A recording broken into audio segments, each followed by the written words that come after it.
2:17 in the morning.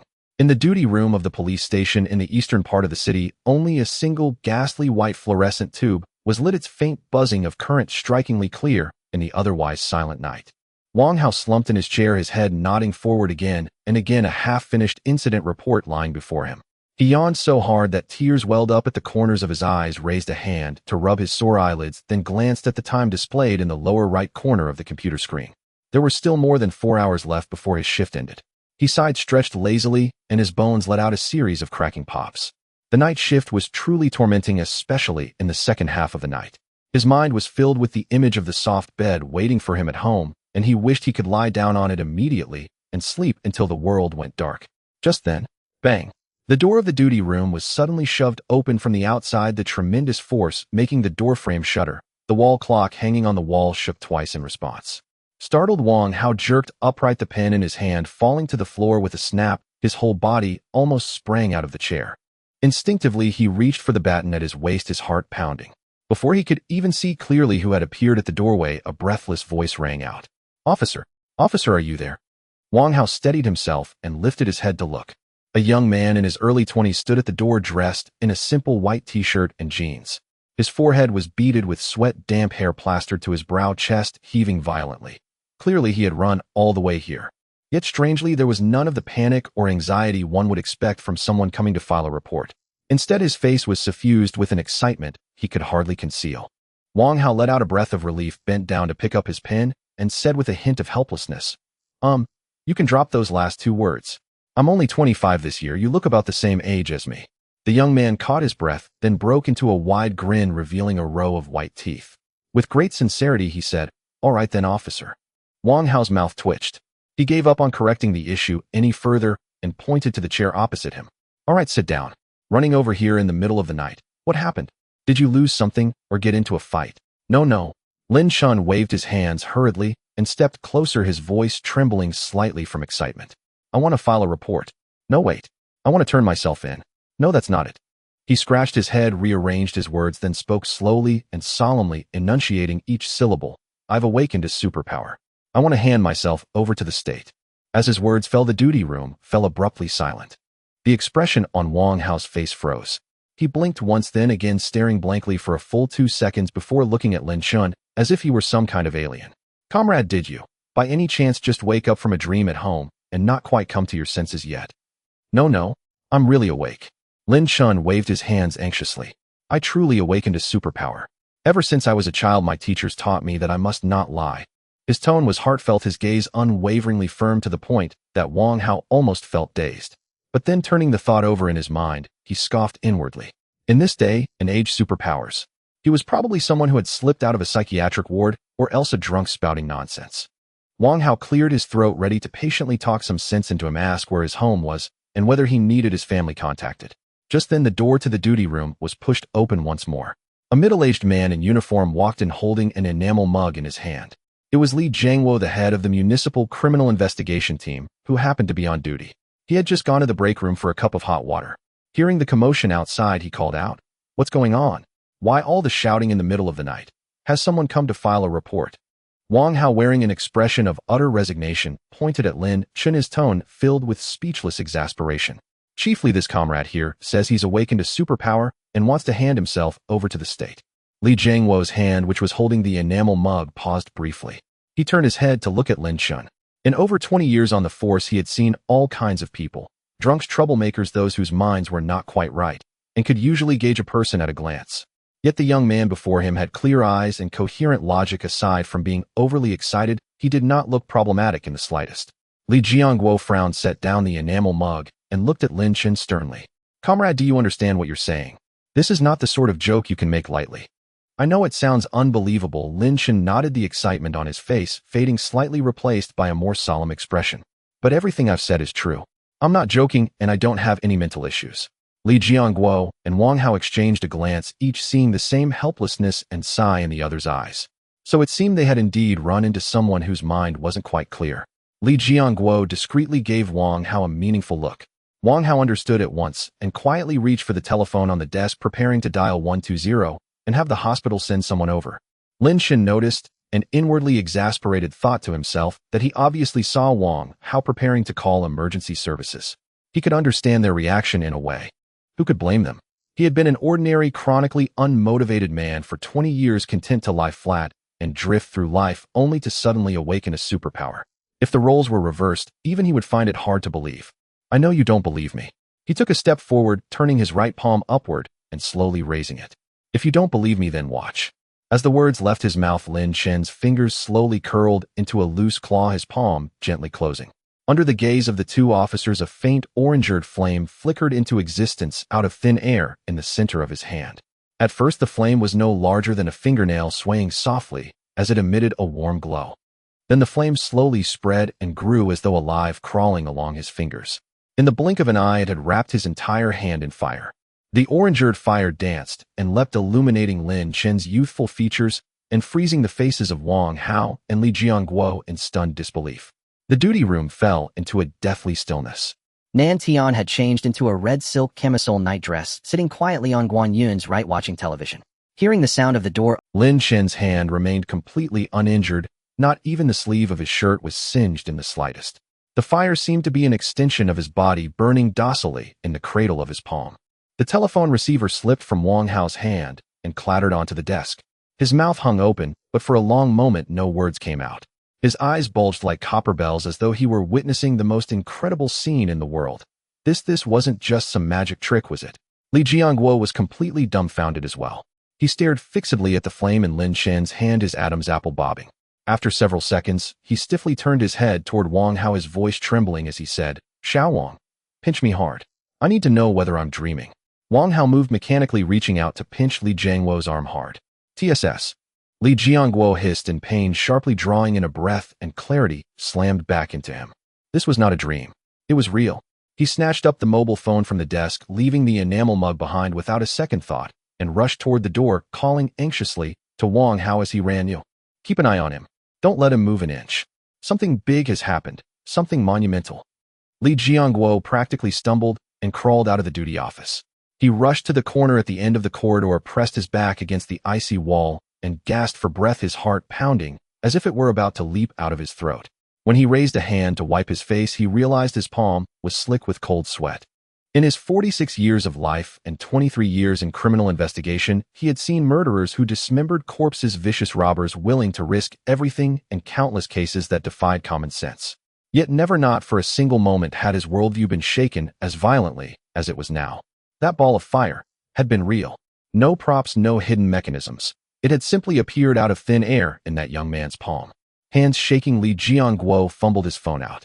His fingers were so agitated that he misdialed several times before finally scrolling to the very top of his contacts list to the number labeled Director Zhang. He drew a deep breath and slammed his thumb down on the call button. The phone rang 7 or 8 times before someone finally picked up. A hoarse voice, thick with sleep, drifted over the line, clearly dragged out of slumber. "Li Jiangguo, you had better give me a reasonable explanation. It's 2:30 in the morning. My wife just fell asleep after her fever broke. If you dare disturb me over some trivial matter, I'll have you reassigned to the archives room to read newspapers for 3 months tomorrow." "Director Zhang, something huge has happened. Something earth-shattering." Li Jiangguo's voice was trembling, his words firing out like a machine gun. "You need to come to the police station immediately. Right now? At once." Zhang Weigui yawned. "A homicide? Or did some fugitive get captured? For a homicide, have the criminal investigation team respond first. For a fugitive, call in the SWAT team. I'll come by tomorrow morning. It's 10,000 times more serious than that." Li Jiangguo cut him off. Director Zhang, a young man, came into the station. He said he awakened a supernatural ability. There was 2 seconds of silence on the other end, and then Zhang Weigui burst out laughing. "Huh? Li Jiangguo, oh Li Jiangguo, have you pulled so many night shifts that you're hallucinating? Or been secretly drinking with that kid Wang Hao? Superpowers. After more than 20 years as a cop, was your materialist education all for nothing? I'm not senile. Director, I'm telling the truth." Li Jiangguo was so anxious he was stamping his feet. "I saw it with my own eyes." He just stretched out his hand and fire appeared in his palm out of thin air. But his hand was perfectly fine, his sleeve didn't even catch. "It's absolutely not a magic trick. What kind of magic could do that? I even pinched myself just now. This isn't a dream." His words were firm and decisive. The urgency and shock in his tone sounded anything but feigned. The laughter on the other end gradually faded and Zhang Weiguo's voice took on a slightly more solemn edge. He knew Li Jianguo well. This man was steady by nature and would never joke about something like this. "You're certain you didn't missee it?" "I swear on my police badge," Li Jianguo declared resolutely. "That young man is in the duty office right now with Wang Hao watching him. If you don't believe me, come see for yourself and you'll know." Zhang Weiguo fell silent for a few more seconds, then finally let out a helpless sigh. Fine, I'll come take a look. I'm warning you, Li Jianguo. If I find out you two are playing me, you can forget about staying on as head of the criminal investigation team. Wait for me. I'll be there in 20 minutes. The call was cut off cleanly. Li Jianguo exhaled in relief and leaned against the wall, taking quite a while to calm his racing emotions. He smoothed down his crumpled uniform, then turned and strode back toward the duty office. As soon as he pushed open the door, he saw Wang Hao sitting on a chair 3 meters away from Lin Chen, staring unblinkingly at Lin Chen's right hand. Under that stare, Lin Chen felt utterly uncomfortable. He scratched his head and spoke up, "Officer, could you not look at me like that? It's kind of creepy." Wang Hao jolted violently, as if snapped out of a trance. He swallowed hard and said hoarsely, "Nothing, it's just that I still haven't recovered from it." Even as he spoke, he couldn't help sneaking another glance at Lin Chen's hand, muttering under his breath, "It's over, it's over." 20-odd years of materialism, and tonight it completely collapsed, shattered so thoroughly there's not a single piece left. Li Jianguo walked over and patted his shoulder, signaling him to calm down. Then he pulled up a chair, sat facing Lin Chen, and asked in as gentle a tone as he could manage, "Don't be nervous. This superpower of yours, when did it awaken?" "Just tonight." Lin Chen answered honestly, "I was at home watching TV when I suddenly felt my palm heating up. Then I stretched out my hand and fire came out. It scared me half to death at the time. Later, after trying a few times, I realized I could control it. I thought it over for a long while and decided I couldn't hide something like this, so I rushed over here." Li Jianguo nodded, intending to ask more, when the sudden screech of car brakes sounded from outside. All three of them simultaneously lifted their heads toward the door. A few seconds later, the door of the duty office was pushed open. Director of the Municipal Public Security Bureau Zhang Weiguo stepped inside. He wore a rumpled police overcoat, his hair was a mess, and it was obvious he had just rolled out of bed without even having time to wash his face. The moment he entered, his gaze fell on Lin Chen seated in the chair. He scrutinized him from head to toe several times, his eyes filled with appraisal and suspicion. Li Jianguo quickly stepped forward and introduced him. "This is our city's Public Security Bureau Director Zhang Weiguo." "Hello, Director Zhang. My name is Lin Chen." Lin Chen rose to his feet and offered his hand. Zhang Weiguo looked at the hand extended toward him, hesitated for a moment, then still reached out to shake it. "Hello, Comrade Lin Chen." After the brief handshake, Zhang Weiguo skipped any extraneous pleasantries and went straight to the point, his expression utterly grave. "Just now Captain Li called and told me you awakened an ability." He paused, his sharp gaze locking onto Lin Chen. "Can you show me again?" "Of course." Without the slightest hesitation, Lin Chen nodded. He stepped back a pace to avoid the nearby desk and documents, then slowly raised his right-hand palm, facing upward. Instinctively, Zhang Weiguo, Li Jianguo, and Wang Hao all held their breath, 3 pairs of eyes fixed unblinkingly on Lin Chen's right hand. The next second, a faint orange flame quietly blossomed at the center of his palm. The flame flickered lightly once, then rapidly spread and flowed outward, and in the blink of an eye it had wrapped his entire palm in warm fire. Orange light from the fire illuminated the whole duty office. The surrounding air warped subtly from the heat, and a wave of warmth could be distinctly felt surging toward them. After about half a minute, Lin Chen gently curled his fingers into a fist, and the flames vanished instantly, without a trace, as though they had never existed. He opened his hand again. The palm was perfectly clean, without the slightest sign of burns, and not even warmer than normal. The duty office fell utterly silent. Standing where he was, the doubt on Zhang Weiguo's face completely dissolved, replaced by an indescribable shock. He remained silent for a full minute before slowly stepping forward, carefully reaching out to touch the center of Lin Chen's palm. He then rolled up Lin Chen's sleeve, meticulously examining his forearm and wrist. There was nowhere to hide anything and no trace of chemical burns. He crouched down to inspect the floor where Lin Chen had been standing, spotless with no residue of any fuel. "Oldly, pull up the duty office surveillance footage and back up the entire recording. No one is to touch it," Zhang Weiguo said without turning his head, his voice carrying a barely perceptible tremor. "Yes." Li Jianguo immediately spun around and sprinted out. Time ticked away second by measured second. "Oldly, did you pull up the surveillance?" "It's up." Li Jianguo hurried back with a laptop, the screen replaying the footage frame by frame.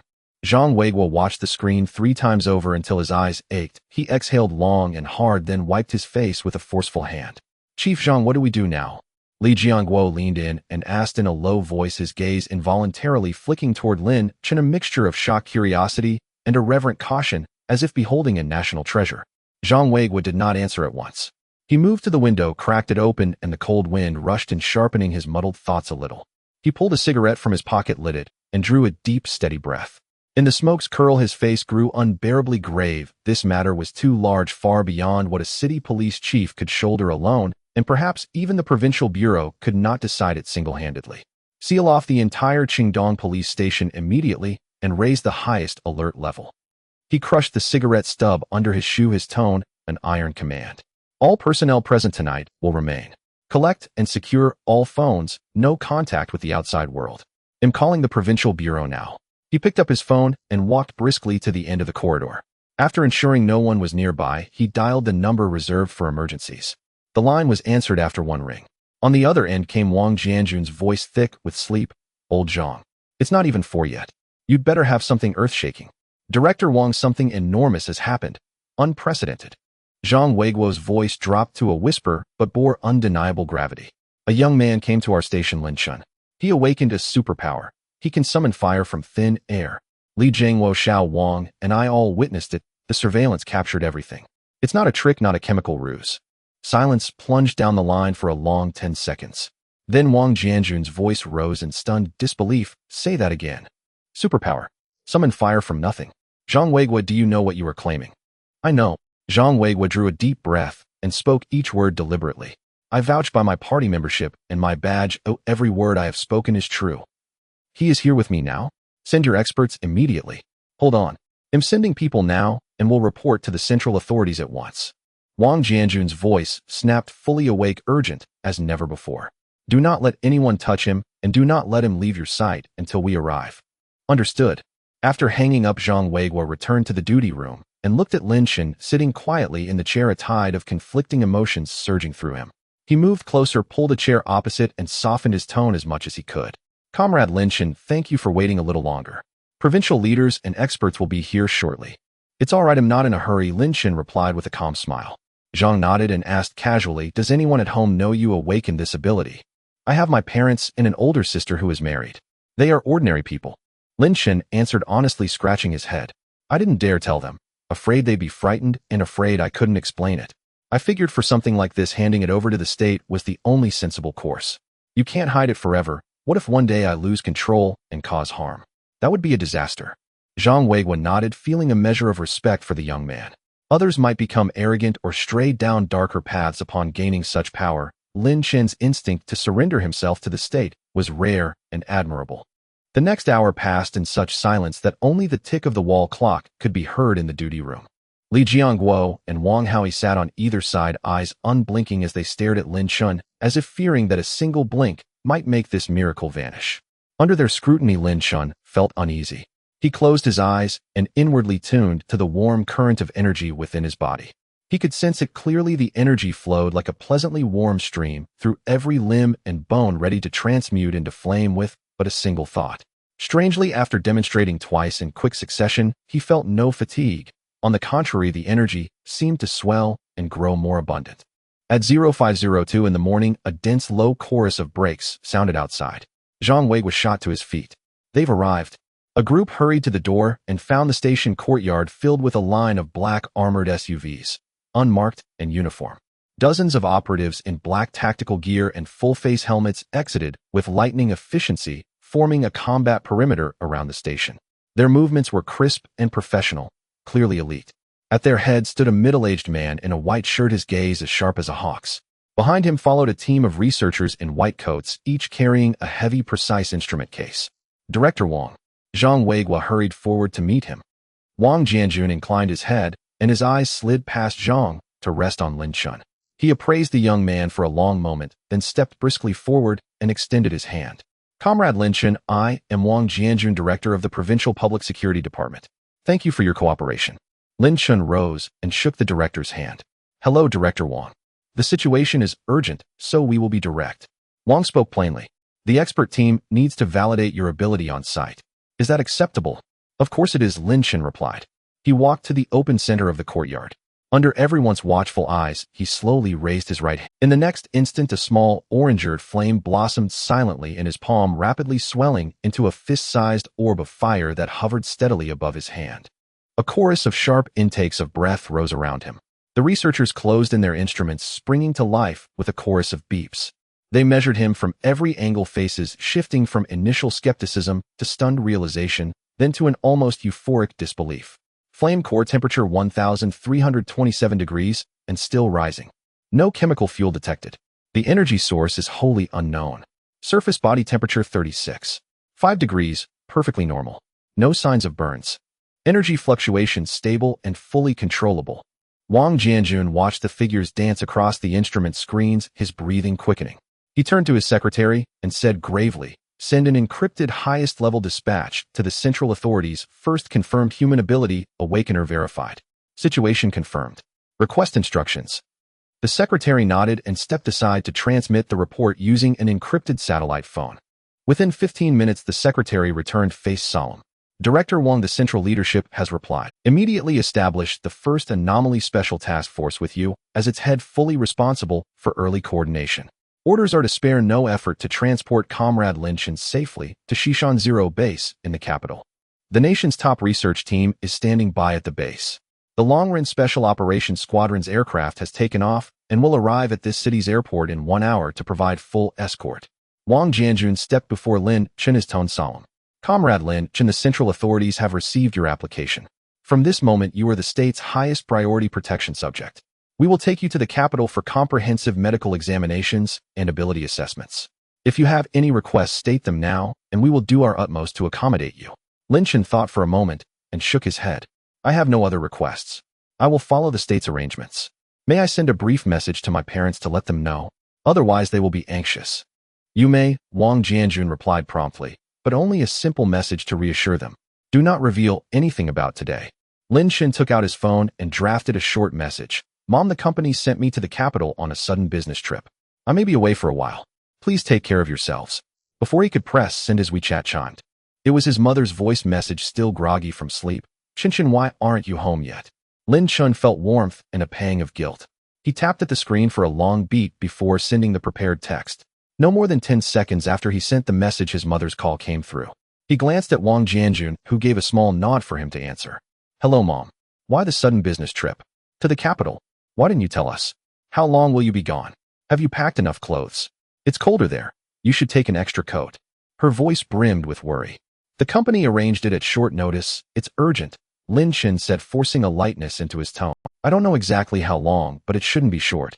They'll buy clothes when I get there. Don't worry about me. At that moment, his sister Lin Qingqing's voice piped up over the line. Lin Chen, you're so inconsiderate. I changed shifts so I could bring Little Bao to see you, and you go off to the capital. Little Bao was just asking Uncle to buy him an Ultraman last night. You better make it up to him. All right, Lin Chen laughed and promised. They'll bring the biggest Ultraman back for Little Bao. Happy now. His sister snorted approvingly, then warned him to take care. Look after yourself out there. Don't skimp on food or clothing. If you need money, tell me. After hanging up, Lin Chen felt his eyes sting. He drew a deep breath and said, it's okay now. Wang Jianjun gave his shoulder a firm pat and spoke in a low voice, get in the car. Let's go. Wang Jianjun watched as Lin Chen climbed into the heaviest bulletproof SUV in the center. As the door clicked shut, he turned away, the last trace of warmth on his face completely fading, replaced by a sternness as solid as iron. Zhang Weiguo, Li Jiangwo, and Wang Hao immediately aligned their feet, standing straight in a row. Even their breathing instinctively softened. They all understood that what was about to be said carried the weight of 1,000 pounds. Zhang Weiguo, Li Jiangwo, Wang Hao. Wang Jianjun's voice was not loud, yet it bore an undeniable authority, each word striking the hearts of the three. Everything that happens tonight at the police station in the eastern part of the city will from this moment on be classified as a state secret. He stepped forward slightly, his gaze sharp as a knife, scanning each person's face. You three will now undergo a month-long period of isolation observation. During this time, you are prohibited from any contact with the outside world, discussing any topics related to tonight, and recording any relevant content. All personal belongings, including phones, computers, and notebooks, will be confiscated and stored. Let me be clear, Wang Jianjun's tone suddenly became more serious. The gravity of this matter far exceeds your imagination. If any information leaks, the consequences will be unbearable for anyone. At that point, don't think that your police uniforms will protect you. What awaits you will be the harshest legal consequences. Do you understand? Understood. The three replied in unison, their voices resonant and powerful. Zhang Weiguo was the first to raise his hand and salute, his military salute impeccable, his expression more solemn than ever. Rest assured, Director Wang, I guarantee, with my 30 years of police service and party membership, that today's events will be taken to my grave. I won't utter a word outside. I guarantee it too. Li Jiangguo and Wang Hao followed suit with their salutes, their gazes resolute. They all knew that what they witnessed tonight was a moment that could rewrite human history. Such a level of secrecy truly cannot tolerate any mistakes. Wang Jianjun nodded, patting Zhang Weiguo on the shoulder. Thank you for your hard work. The logistics department will ensure that your living conditions during the isolation period are well arranged. Once this matter is over, the state won't forget your contributions. You three are all meritorious. With that, he said no more and swiftly turned to walk towards the SUV in the center, opening the door and taking a seat. Let's go. With Wang Jianjun's command, the entire convoy sprang into action, 4 bulletproof SUVs forming a diamond formation to securely protect the main vehicle where Lin Chen and Wang Jianjun sat.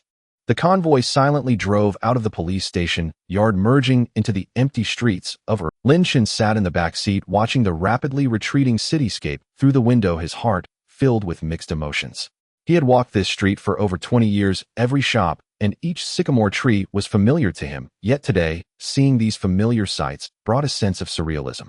Just a few hours ago, he was an ordinary office worker commuting to and from work, eating his mother's cooking at night, and playing Ultraman with his niece on weekends. But now he found himself seated in a fully armed, bulletproof vehicle protected by a team of elite special forces heading towards a world he had never imagined. The convoy quickly ascended the elevated bridge in the eastern part of the city. Lin Chen instinctively glanced outside and was instantly stunned. Usually at this time, although it is not rush hour, there are always some vehicles on the elevated bridge. However, today, as far as the eye could see, the entire bridge was empty, not a single car in sight. The light from the street lamps cast a cold glow on the desolate road. Hey, Lin Chen couldn't help but turn his head to look at Wang Jianjun beside him, asking in confusion, Director Wang, why are there no cars at all? At this time, while it's usually not congested, it shouldn't be this empty. Wang Jianjun glanced outside at his words, replying calmly, to ensure our actions are absolutely safe, this route has been temporarily fully controlled. 15 minutes before we departed, all entrances were closed, prohibiting any civilian vehicles from passing. What? Lin Chen's eyes widened in disbelief, his face filled with astonishment. All this just for our few vehicles. This is too exaggerated. I've only seen such a display on television. That's right. Wang Jianjun nodded, observing his astonished expression, and quietly explained, Comrade Lin Chen, you may not fully realize your uniqueness yet. You are the first officially recognized awakened superhuman in human history. Your safety concerns the future strategic layout of the country. Before we reach the capital base, no mishap can occur. For this escort, we not only controlled this elevated route, but all intersections along the way have also been preemptively managed to ensure our convoy can travel smoothly without any disturbances. Lin Chen leaned back in his seat, his heart still racing. The convoy sped along the empty elevated bridge without any hindrances, reaching the international airport of the city in just 20 minutes. The vehicle did not approach the regular passenger entrance, but drove directly into a special passage on the side of the airport. Armed police guarded the passage, saluting upon seeing the convoy's license plates and lifting the barrier to allow passage. The vehicle stopped at the side entrance of the terminal. Lin Chen followed Wang Jianjun out of the car, and as soon as they entered, they could hear a chorus of complaints from the hall, clear even through the thick glass. What's going on? Why are all flights delayed? Exactly. My flight was at 8 this morning, and now it's nearly 6 with no information at all. Is there anyone who can come out and explain what's happening? I have a meeting in the capital. If this gets delayed, who will take responsibility? In the broadcast, the customer service voice repeatedly stated, Dear passengers, we sincerely apologize for the inconvenience. Due to air traffic control, all outbound flights today will be delayed, and the specific departure times will be announced later. We appreciate your understanding. Lin Chen paused, listening to the rising tide of grievances in the hall. He knew without asking that the delays of these flights were certainly related to him. He turned his head to look at Wang Jianjun beside him. Wang Jianjun understood what he was thinking, patting his shoulder. To ensure your absolute safety, we had to clear all flights during this time period to ensure the special aircraft can take off smoothly. The affected passengers will be properly arranged by the airport, receiving appropriate compensation. Once this matter passes, the state will also provide them with additional compensation. You don't have to feel too burdened. All right, let's go. Wang Jianjun said, "The special plane is already waiting on the tarmac. If we go now, we can take off immediately." Lin Chen took a deep breath and followed Wang Jianjun, escorted by the special forces through the long corridor towards the tarmac. In the distance, the sky was already brightening, the golden light spilling over the giant aircraft wings, reflecting a dazzling glow. The cabin door slowly closed with a dull click. Lin Chen fastened his seatbelt, sitting in the spacious and comfortable leather seat, unable to resist reaching out to touch the window beside him. It was his first time flying on a plane, and even more so on a military aircraft, filling him with both tension and curiosity. With a slight tremor, the plane began to taxi down the runway, gaining speed, and suddenly, with a jolt, the aircraft lifted off the ground, soaring straight into the clouds. Lin Chen immediately pressed his face against the window, staring outside. Soon the plane broke through the clouds, revealing an endless sea of white clouds that shimmered with golden light under the morning sun, looking like a fairyland. He was so engrossed that he didn't even notice when Wang Jianjun handed him a bottle of warm water. "First time flying?" Wang Jianjun asked with a smile, his tone much gentler than before. Lin Chen took the water, nodding shyly, "Yes, first time. I always thought about saving some money to take my parents on a trip and fly once, but I never expected my first flight would be on such a special plane." "That's right," Wang Jianjun laughed, but said nothing further. Watching Lin Chen's pure curiosity and excitement, he felt increasingly that this young man was rare, possessing the power to change the world while still retaining such simplicity and sincerity, which was truly precious. After flying steadily for about half an hour, Wang Jianjun glanced at the time and turned to Lin Chen, saying, "After a long night, you must be hungry, right? Would you like something to eat? There's a kitchen on the plane. What do you like? I can have them prepare it for you." Lin Chen was momentarily stunned, looking at him in surprise. "Huh? There's food on a military plane? I thought these planes were solely for missions with hardly any seats." "This is a Topophaline special aircraft with first-rate logistical support," Wang Jianjun explained. "Don't mention home-cooked dishes, even delicacies from the mountains and seas can be prepared. Whatever you want to eat, they can make it." No, that's too much trouble." Lin Chen quickly waved his hand. "I'm not picky, though anything is fine as long as it fills my stomach." Wang Jianjun nodded, pressing the call button beside his seat. Within 2 minutes, a uniformed crew member approached and respectfully saluted. "Prepare a breakfast. Make sure it's substantial," Wang Jianjun instructed. "Yes." The crew member withdrew and soon after pushed a food cart over. When the lid of the cart was lifted, Lin Chen's eyes widened instantly. The cart was filled to the brim with steaming soup, dumplings, steamed buns, and xiaomai, as well as golden brown steak, tender shrimp, steamed egg, fresh fruit salad, and even a bowl of thick bird's nest porridge, colorful and fragrant, making one's appetite surge just by looking. "So much." Lin Chen swallowed, feeling a bit embarrassed. "I can't possibly finish all this by myself." Wang Jianjun picked up a steamed dumpling and took a bite. "If you can't finish, just leave the leftovers. Eat more of what you like, and if it's not enough, we can have them make more. You're the country's precious gem now, you can't be left hungry." Lin Chen no longer hesitated, grabbing chopsticks, and started eating heartily. The dumpling's skin was thin and the filling ample. With a bite, the delicious broth burst in his mouth. The steak was perfectly cooked, crispy on the outside and tender inside. The shrimp-steamed egg was smooth and delightful. While eating, he mumbled with his mouth full, "Wow, this taste is incredible. It's better than any restaurant I've ever. These ingredients must be expensive, right?" Wang Jianjun couldn't help but laugh aloud. "You kid, are you worried? Eat your fill. Oh, everything on this plane is specially prepared for you. Don't mention this little bit of food. If you want to eat dragon meat, as long as it can be procured, the country will get it for you." Hearing this, Lin Chen chuckled a couple of times and ate even more joyfully. He was indeed starving. He hadn't eaten since last night, and before long he had devoured more than half of the full table of food. Feeling full, Lin Chen leaned back in his seat and contentedly burped. The crew member came over to clear the dishes and brought him a cup of hot tea. "Is this what it feels like to be valued by the state? It's really nice." 2.5 hours later, the captain's voice came over the intercom. "Ladies and gentlemen, we are about to land at Xishan Military Airport. Please fasten your seatbelts and straighten your seatbacks." Lin Chen immediately sat up straight and looked out the window again, seeing the plane gradually descending over the undulating mountains, lush forests covering the entire range. Deep within the mountains hid a massive military airport, the runway stretching straight into the distance with no civilian buildings in sight, only numerous sentry posts and patrolling soldiers. The plane landed steadily on the runway, rolling for a distance before stopping in the center of the tarmac. As the cabin door opened, a rush of fresh mountain air greeted Lin Chen as he followed Wang Jianjun off the plane, where 2 black SUVs immediately approached. "Get in the car. The base is inside the mountain," Wang Jianjun said. Lin Chen nodded and got into the vehicle. The vehicle drove along the winding mountain road, passing through 3 checkpoints, each guarded by armed soldiers with strict inspections. The car entered a massive cave inside, brightly lit, resembling an underground city. After driving for about 10 minutes, the vehicle finally came to a stop. "We've arrived." Wang Jianjun opened the car door. "This is the Xishan base now. 0A, the country's top secret research facility, where even provincial-level officials cannot enter on normal days. Today for you, all the higher-ups are here." Lin Chen's heart raced. He suddenly felt a bit nervous. He straightened his crumpled clothes and followed Wang Jianjun into the building. Passing through a long corridor, they reached a heavy alloy door. The guard scanned a card and conducted dual iris recognition before the door slowly opened. The moment Lin Chen stepped inside, he froze, his mind going blank. Inside the room stood a dozen people, each exuding an extraordinary presence and an imposing demeanor. The few at the front were figures he saw every night on the news. They were the highest leaders of the country. He never expected to meet these prominent figures who he could only look up to on television. Before he could react, the elderly leader with gray hair and a vigorous spirit quickly approached him. Wang Jianjun immediately stood at attention and saluted. "Report, sir. Comrade Lin Chen has arrived safely." But the old leader didn't even glance at him, focusing all his attention on Lin Chen. The other leaders followed suit, all eyes fixed on Lin Chen, filled with anticipation and excitement. Lin Chen suddenly snapped back to reality, instinctively standing at attention and giving a somewhat awkward salute, his voice trembling with nervousness. "Hello, sirs. My name is Lin Chen."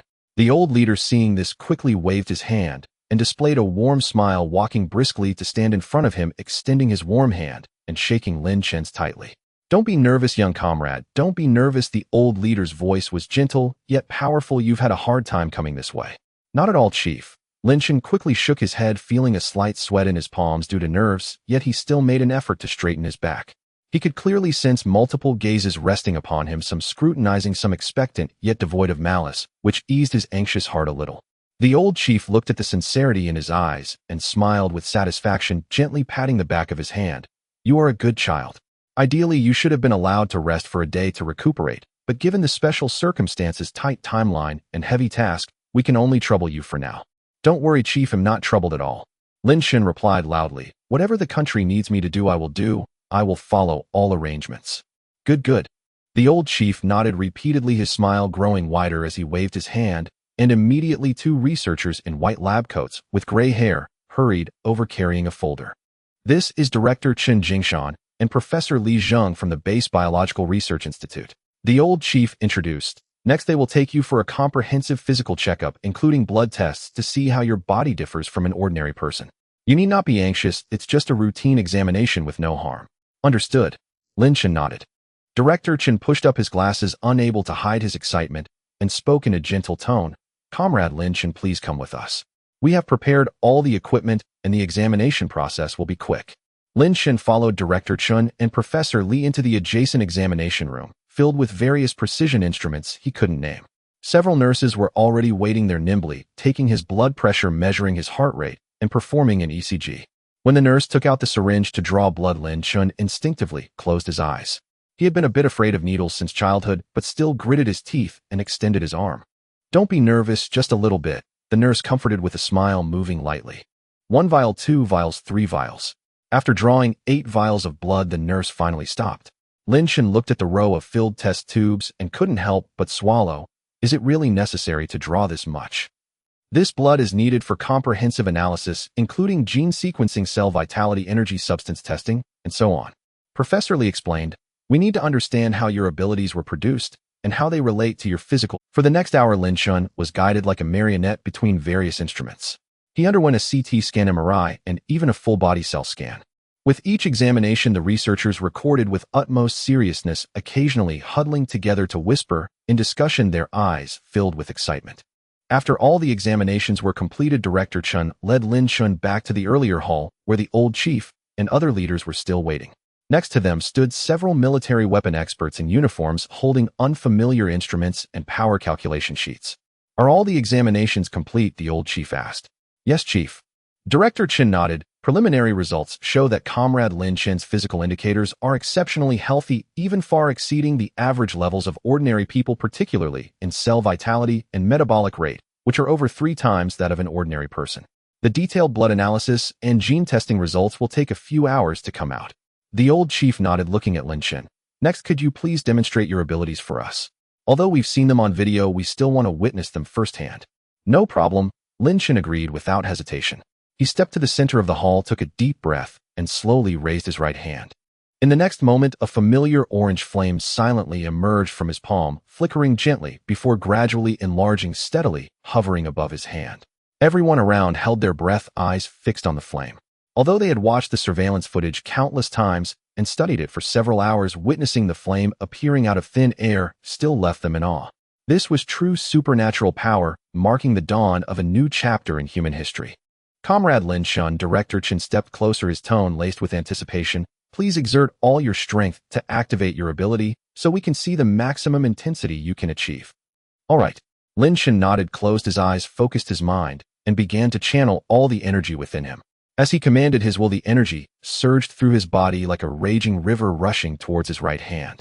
The flame in his palm exploded in intensity, changing from orange to a dazzling golden yellow, growing larger until it enveloped his entire palm, then creeping up his wrist past his forearm, ultimately engulfing his entire right arm in a blazing inferno. The golden flames roared with a whoosh, distorting the surrounding air due to the extreme heat, sending a wave of scorching heat that made even those standing a few meters away feel their faces burning.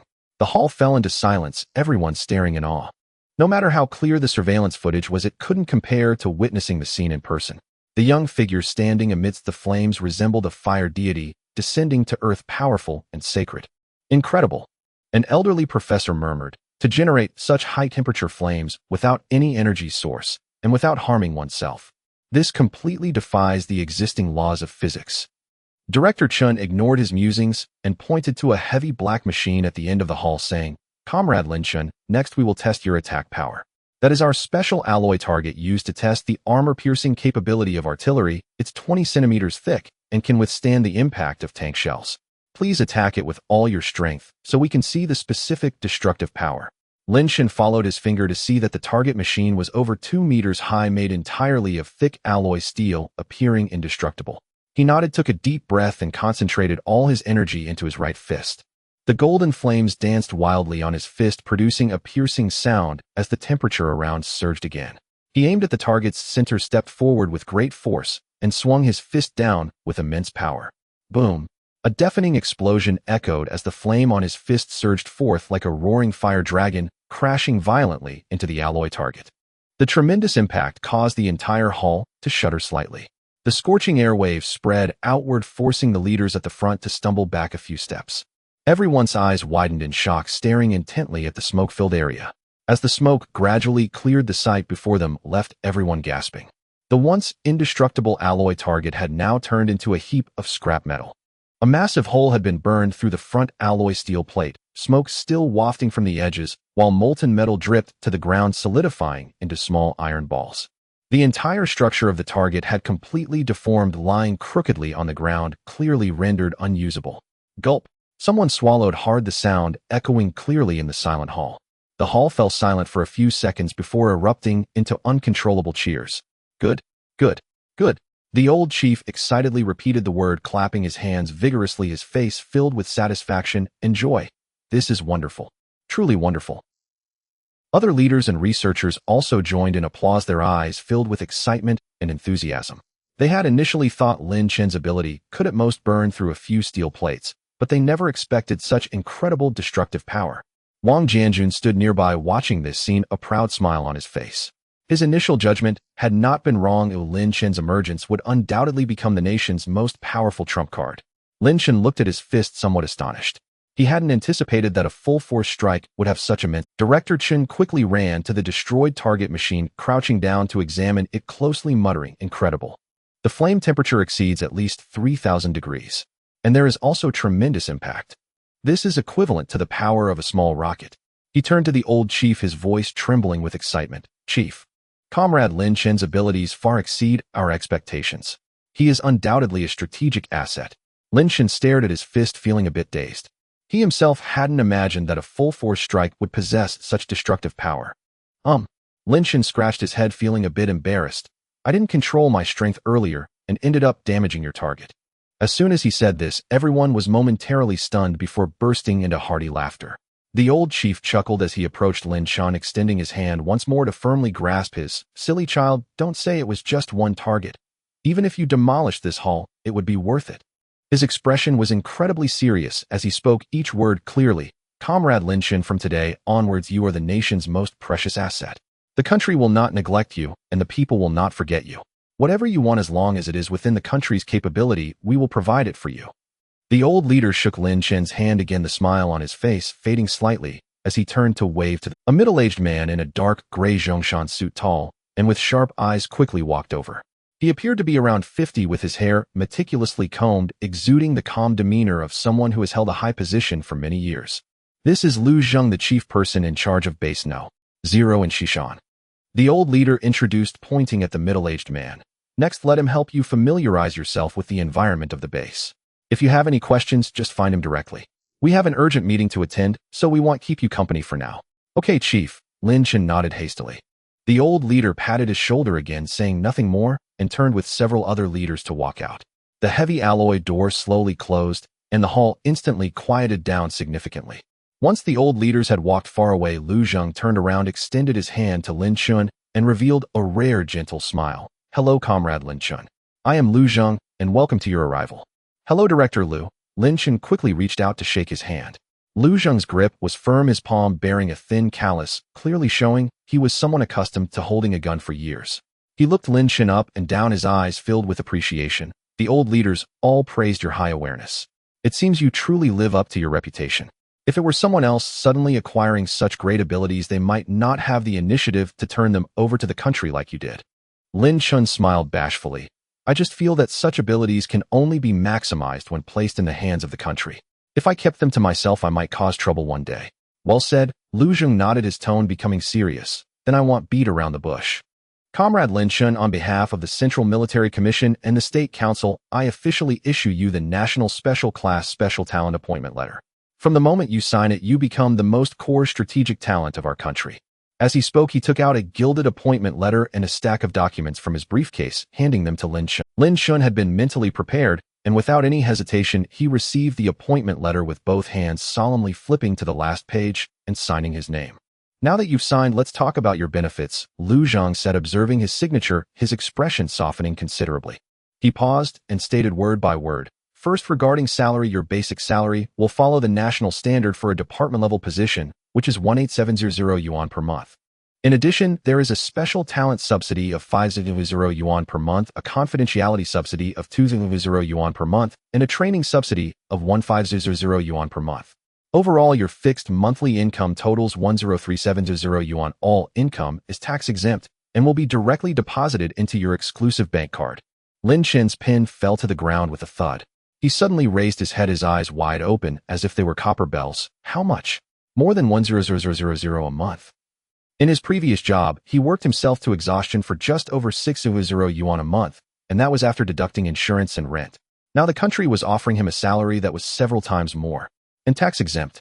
Lu Zheng couldn't help but chuckle at his shocked expression, bending down to pick up the pen and hand it to him. This is just the fixed salary. There will be additional bonuses every time you complete a mission. Lin Chen opened his mouth, struggling to find words. The only thought in his mind was, am I really going to earn over 1,000 a month? Second, regarding living assurance, the country will cover all your clothing, food, housing, and transportation. Just let us know half an hour in advance about what you want to eat, whether it's hometown dishes or delicacies. As long as the ingredients can be procured, we can prepare them for you. You will have a dedicated medical team, including a general practitioner, a nutritionist, and a physical therapist who will monitor your health status at all times, along with dedicated cleaning and laundry services. Your room will be cleaned daily, and your clothes will be washed and ironed before being delivered to your room. You can freely use all the living facilities in the base: gym, swimming pool, cinema, game room, library, all open to you 24 hours. Your daily necessities, from clothes and shoes to toothpaste and toothbrushes, even snacks and drinks, will all be purchased by the state, and you won't have to spend a penny. Lin Chen was completely numb. He finally understood what it meant to be taken care of by the state. This was not just care, it was as if they were treating him like royalty. Moreover, there's the relocation allowance and housing. Lu Zheng's tone remained calm. The state will provide you with a one-time relocation allowance of 12 million yuan, which has already been deposited into your exclusive bank card. Additionally, a fully furnished 180 square meter apartment has been prepared for you within the third ring road of Yinjing, and the property deed has been completed in your name. 12 million. And a house in the third ring of Yinjing. Lin Chen was taken aback. Director Liu, this is too much. I can't accept this. He had never seen so much money in his life. 12 million. Forget about buying a house in Yinjing. Even in his hometown, he could buy 10 large houses with that amount. Not too much. Lu Zheng pressed down on his shoulder, urging him to sit down, his tone incredibly serious. Comrade Lin Chen, you must understand your value. You are the first and currently the only officially recognized superhuman in the world. Your existence can allow our country to lead the world by 10 or even 20 years in the upcoming era of superhumans. This level of treatment is trivial compared to your value. Fourth, family assurance. Lu Zheng did not give him the opportunity to refuse continuing. This is also something we value greatly. We have dispatched a national-level security team to provide 24-hour covert protection for your parents' and sisters' family. They will live normally like ordinary people and will never realize that someone is protecting them. The security level is the same as that for the families of national leaders and can respond to any emergencies. Additionally, we have arranged the highest level of medical coverage for your parents. No matter which hospital they visit in the future, all costs will be reimbursed, and there will be a dedicated doctor assigned to them. They will receive 2 free full-body checkups each year handled by experts from the 301 hospital. Your sister's child is also about to enter elementary school, right? We have arranged for him to attend the best experimental elementary school in your city with the best homeroom teacher. No matter if he goes to middle school, high school, or university in the future, as long as he can get in, all tuition fees will be covered by the state. If he wishes to enlist in the military or take the civil service exam, he will be given priority under the same conditions.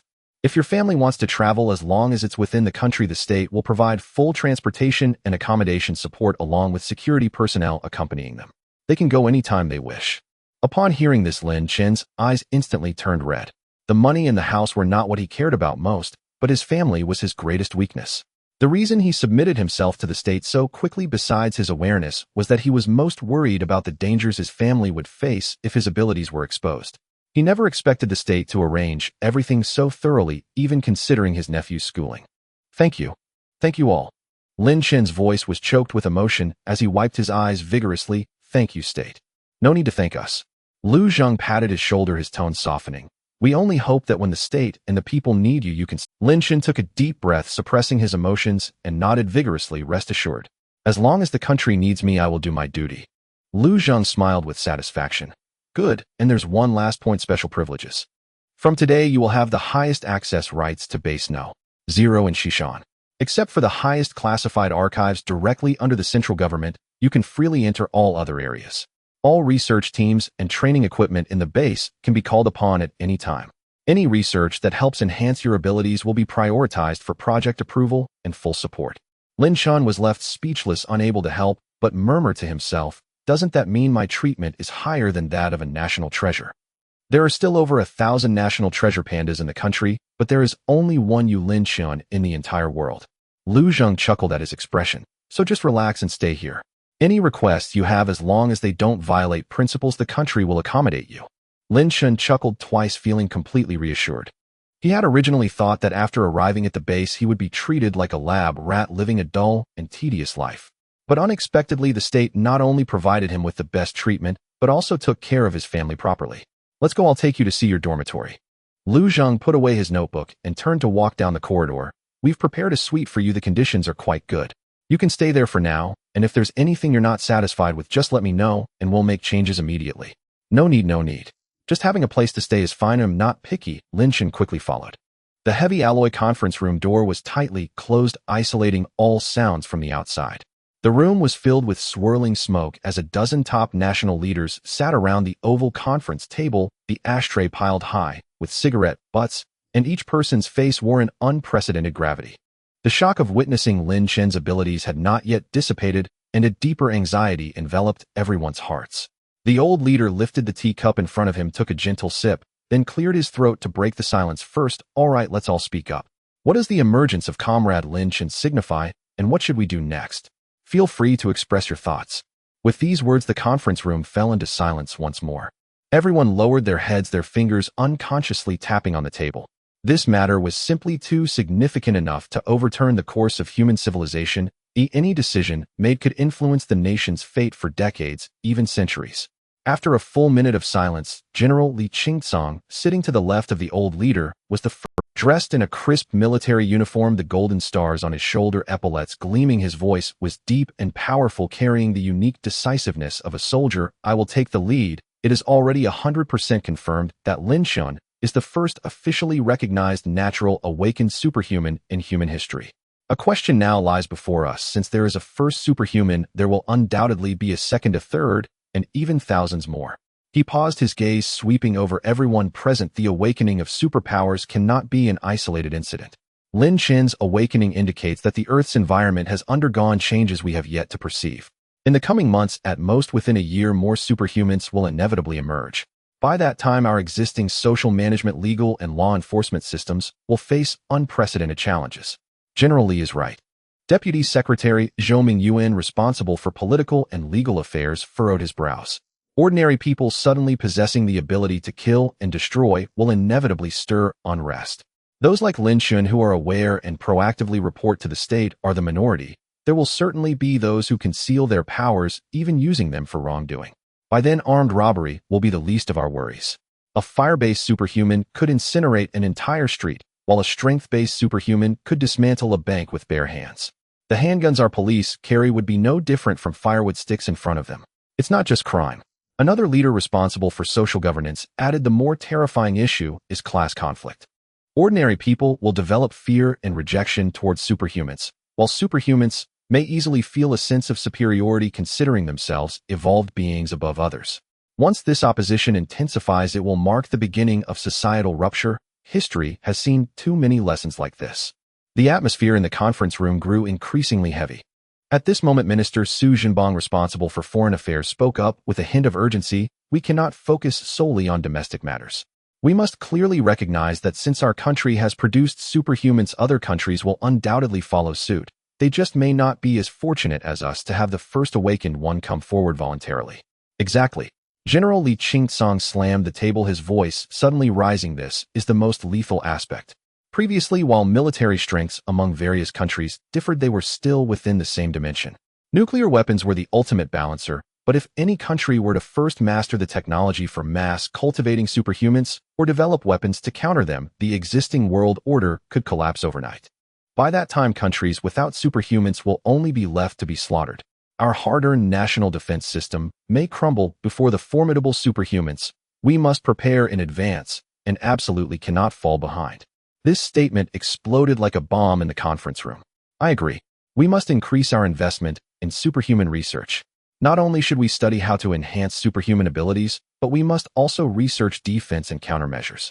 All related research projects must receive the green light. Resources and funding must be allocated without hesitation. The grassroots investigation work must be initiated immediately. We cannot wait until others awaken before we react.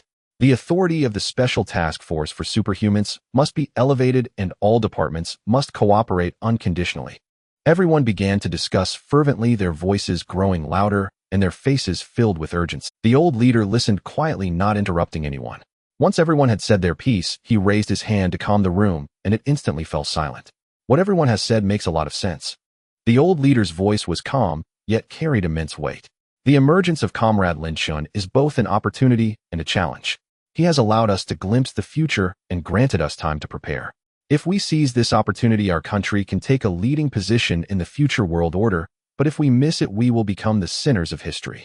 He paused, his gaze sharpening, and spoke each word deliberately. Now I announce several decisions that must be executed immediately without error. Everyone straightened up, took out their notebooks, and prepared to record. First, initiate a nationwide superhuman investigation action immediately. The old leader's voice was resolute. Led by the Ministry of Public Security in collaboration with the Health Commission, the Ministry of Industry and Information Technology, and the National Space Administration, utilizing all resources at our disposal, the 7th National Census will add hidden screening projects related to superhuman abilities.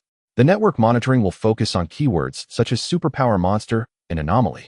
The Skynet satellite system will continuously monitor energy fluctuations nationwide. 247 in grassroots communities and village committees will establish a zero reporting system. Any unusual situation must be reported to the provincial department within 1 hour and to the central government within 4 hours. Remember, the investigation must be conducted secretly and it absolutely cannot cause social panic. Those superhumans who proactively report must be given proper placement and protection, while those who conceal or use their powers for crime must be severely punished according to the law. Second, starting today, the country will comprehensively strengthen military construction. The old leader's tone suddenly became heavier. The national defense budget will be increased by 30% with a focus on the research and development of new weapons, special forces construction, and equipment to counter superhumans. All military enterprises must operate at full capacity to prepare for war. We do not seek trouble, but we are not afraid of it either. If international turmoil arises due to the appearance of superhumans, we must possess sufficient strength to protect our country and our people from harm. Third, formally establish the Spark Task Force directly accountable to the central government. The old leader surveyed the room, his gaze resolute. Liu Zhang will serve as the leader possessing the authority to mobilize all party government and military resources nationwide. All research, application management, and operations related to superhumans will be unified under the command of the Spark Task Force. No department shall shirk responsibility, or anyone who dares to drop the ball on this matter will be dismissed on the spot. After speaking, he stood up, resting his hands on the conference table, leaning slightly forward, his voice carrying an undeniable authority. Comrades, the wheel of history has turned towards a brand new direction. We stand at the crossroads of an era. This is a war without gunpowder, and we can only win, not lose. The meeting is adjourned. Everyone stood up, solemnly saluting with a standard military gesture, then quickly exited the conference room, each heading to their respective posts. Here we are, this is your room. Liu Zhang swiped the card, and the heavy door slowly slid open to both sides. The base conditions are limited, not as comfortable as home, but it has everything you need. Lin Chen walked in, curiously surveying the room. It was not large, but it was tidy and clean. There was a single bed, a solid wood desk, a large wardrobe, and even a private bathroom and shower. On the desk sat a brand new laptop. Next to it were a router and several bottles of mineral water. An air conditioner was mounted on the wall, and there was even a small refrigerator in the corner. It really is quite complete. Lin Chen nodded, feeling quite satisfied. He had expected the dormitory at the base to be as simple as a military camp, but he was pleasantly surprised by its thoughtful provisions. The internet has been activated for you. You can access the outside network, but all browsing records will be monitored. Liu Zhang explained there are drinks and snacks in the refrigerator. If you run out, just let logistics know. The toiletries in the bathroom are all new, and if you need anything, just call this number. He pointed to the intercom on the bedside table, then looked at Lin Chen's dark circles and softened his tone. You haven't closed your eyes for a minute since last night, and you've been on edge. Don't think about anything, just get a good sleep. If there's anything, we can talk about it when you wake up.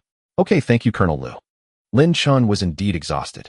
From discovering he could control fire to rushing to the police station and then taking a special plane to the base, he had been on the go for over 10 hours. Now seeing the bed fatigue washed over him like a tide. Liu Zhang didn't say anything more, gently closing the door behind him as he left. Lin Chen kicked off his shoes and collapsed onto the bed. The soft mattress cradled his tired body.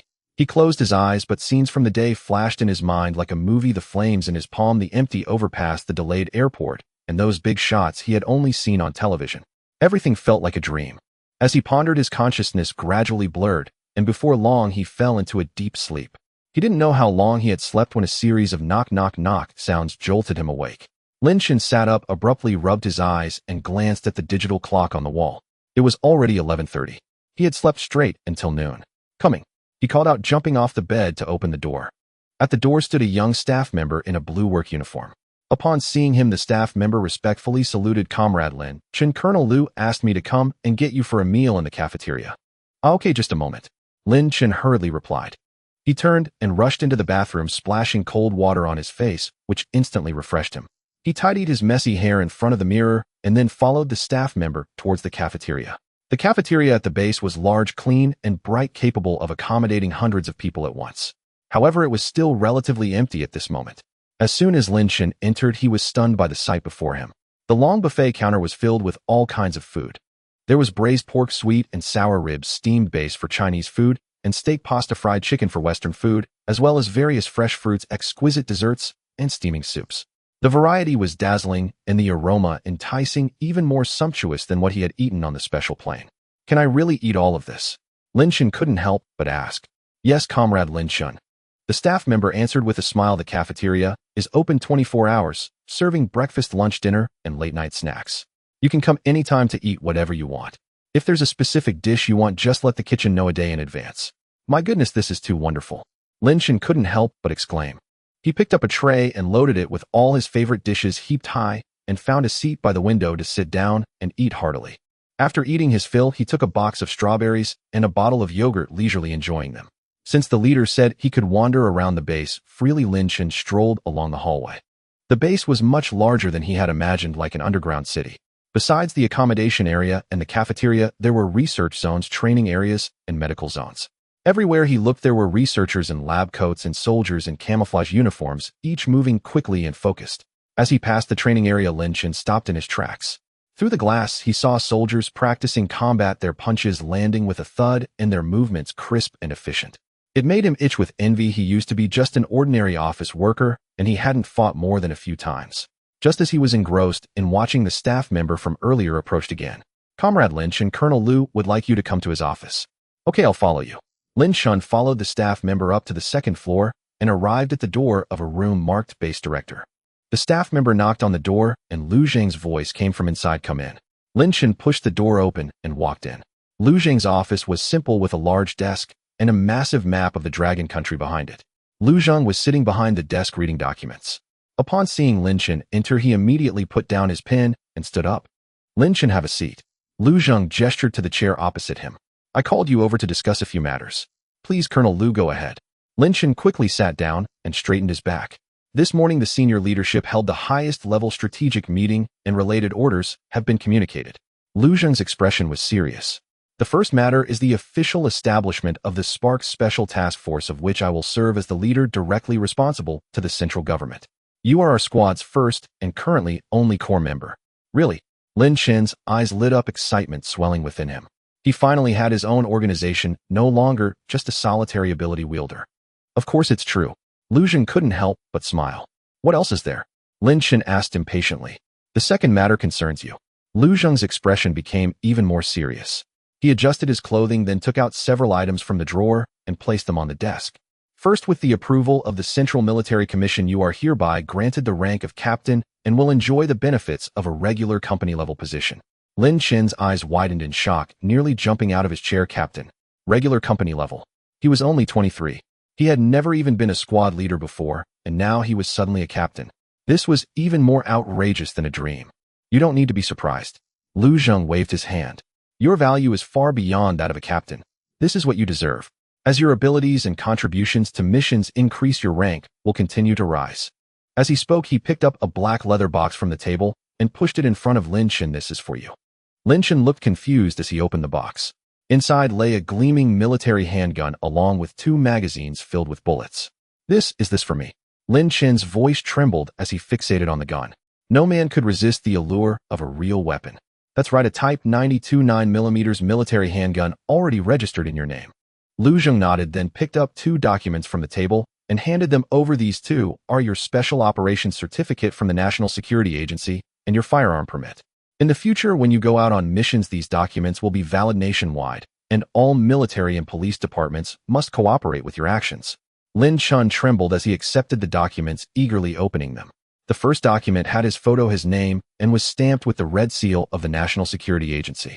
The other was the firearm permit, which also contained information about his gun. "Providing you with a firearm is for safety considerations." Liu Zhang explained. "In the future, you may need to go on missions and cannot use your abilities freely, as it could cause panic. This gun will serve as your regular self-defense weapon. Of course, you must never use it without special circumstances." I understand. Lin Chen nodded repeatedly, unable to take his eyes off the gun and documents, with a grin stretching from ear to ear. He carefully picked up the handgun, weighing it in his hand. It felt heavy. He had only touched one in games before, and now he actually had a real one. Liu Zhang watched as Lin Chen's excitement radiated, unable to suppress a laugh. "As long as you like it. Keep the gun here for now. Starting tomorrow, I will arrange for specialized instructors to teach you shooting and combat. Your abilities are strong, but your hand-to-hand combat skills are nearly zero. This is your weak point that must be addressed as soon as possible." "No problem." Lin Chen immediately agreed, his eyes brimming with anticipation. He couldn't wait to start training and become stronger. "All right, that's all for now." Liu Zhang said. "In the afternoon, you can rest more and familiarize yourself with the base." "Yes, Colonel Liu." Lin Chen stood up and gave a somewhat awkward military salute. He clutched the box containing the gun and placed the 2 documents in his pocket, striding out of the office with a spring in his step. Returning to his room, he shut the door behind him and leaned against it, letting out a long sigh of relief. He clumsily checked the magazine like he had seen on television, confirming that the safety was off before daring to play with it repeatedly.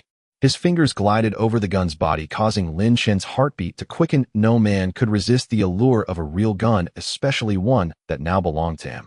After toying with it for a while, he reluctantly placed the gun back in the box and picked up the two documents, flipping them over and over. Lieutenant.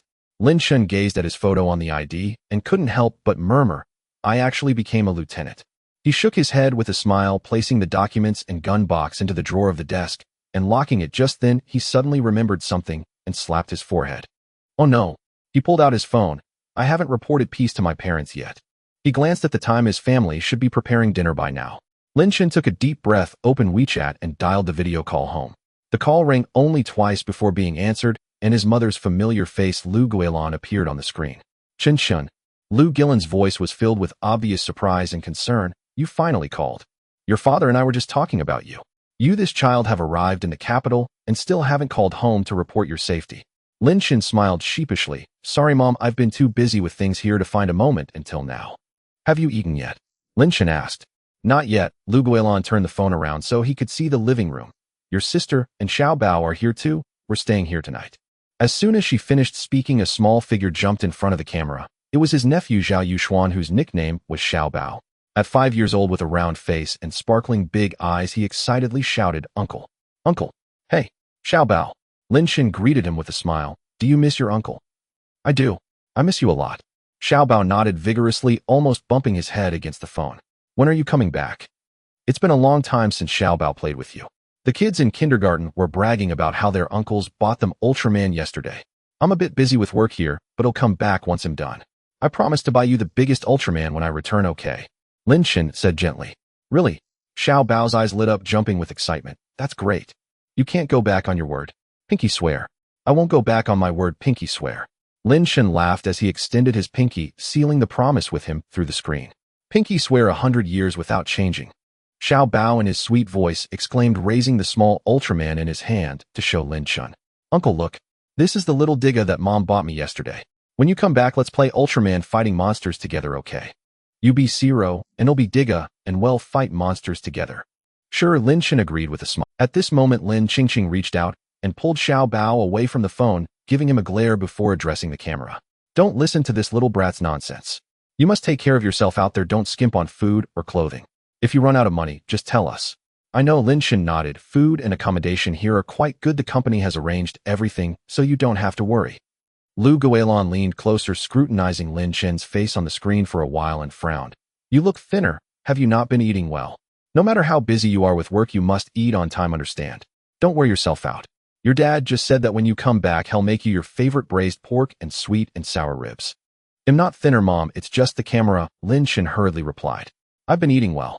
The company cafeteria has everything, even better than home-cooked meals. I've actually gained 2 pounds.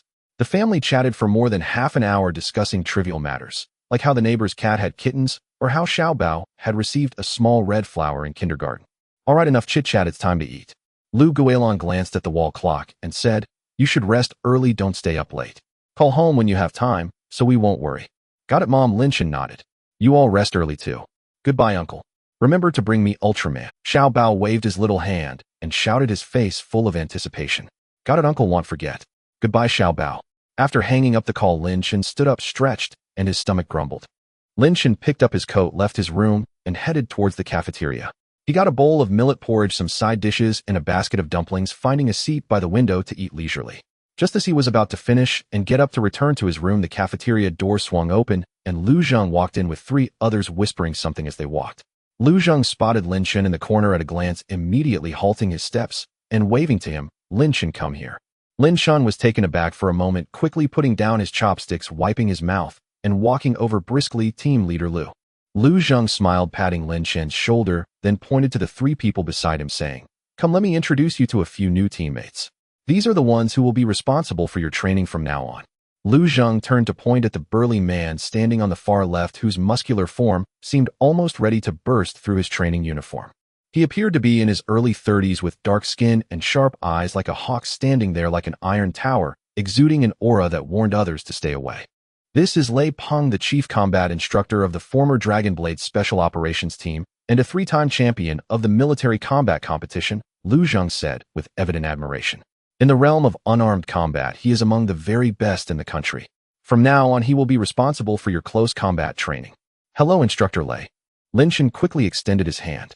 Lei Peng reached out his rough, large hand and shook Lin Chen's gently. His palm was broad and strong with thick calluses on his knuckles, a clear sign of years of hard training. He looked Lin Chen up and down, nodded, and spoke in a deep, hoarse voice, "Hello, Comrade Lin Chen."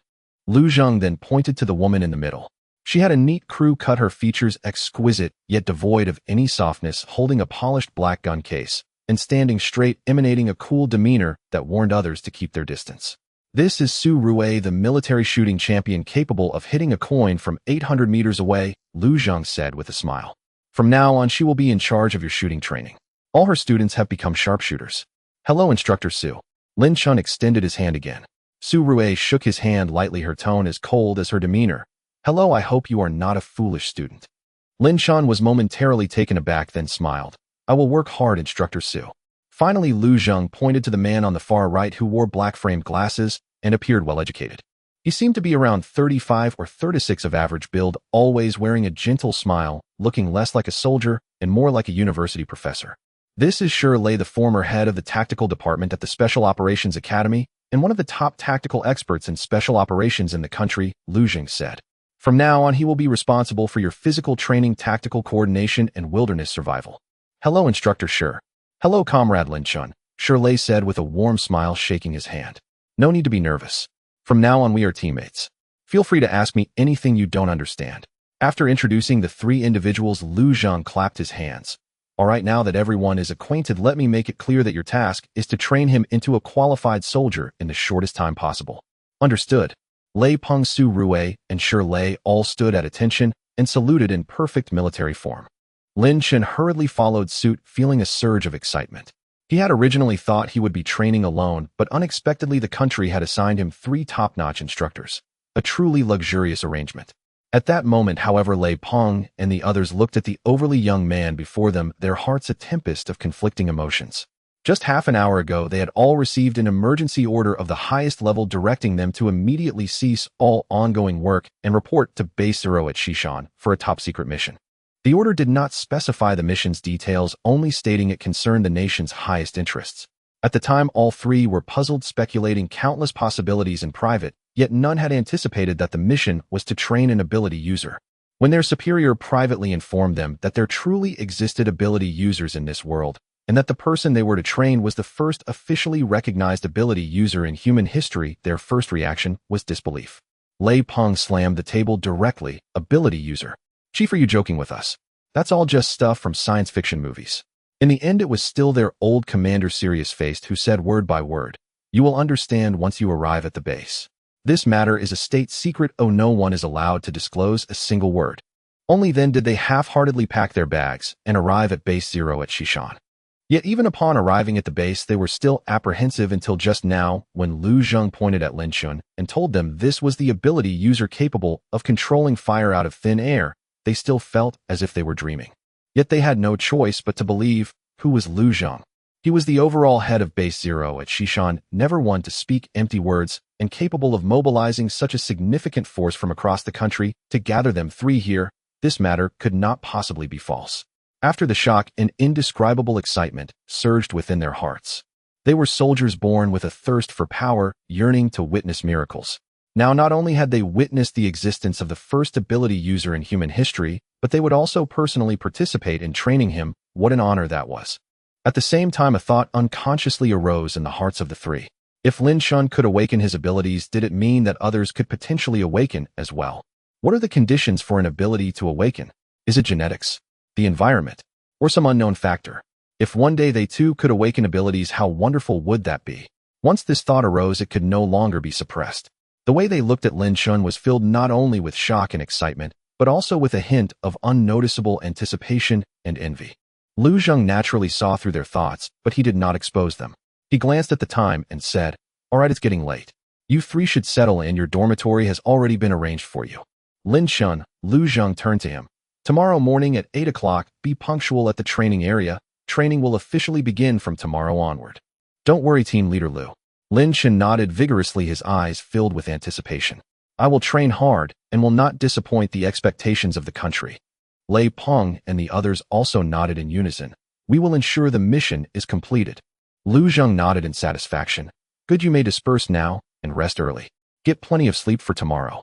After finishing, he turned and was the first to walk out of the cafeteria. Lin Chen and the three instructors exchanged glances and smiled.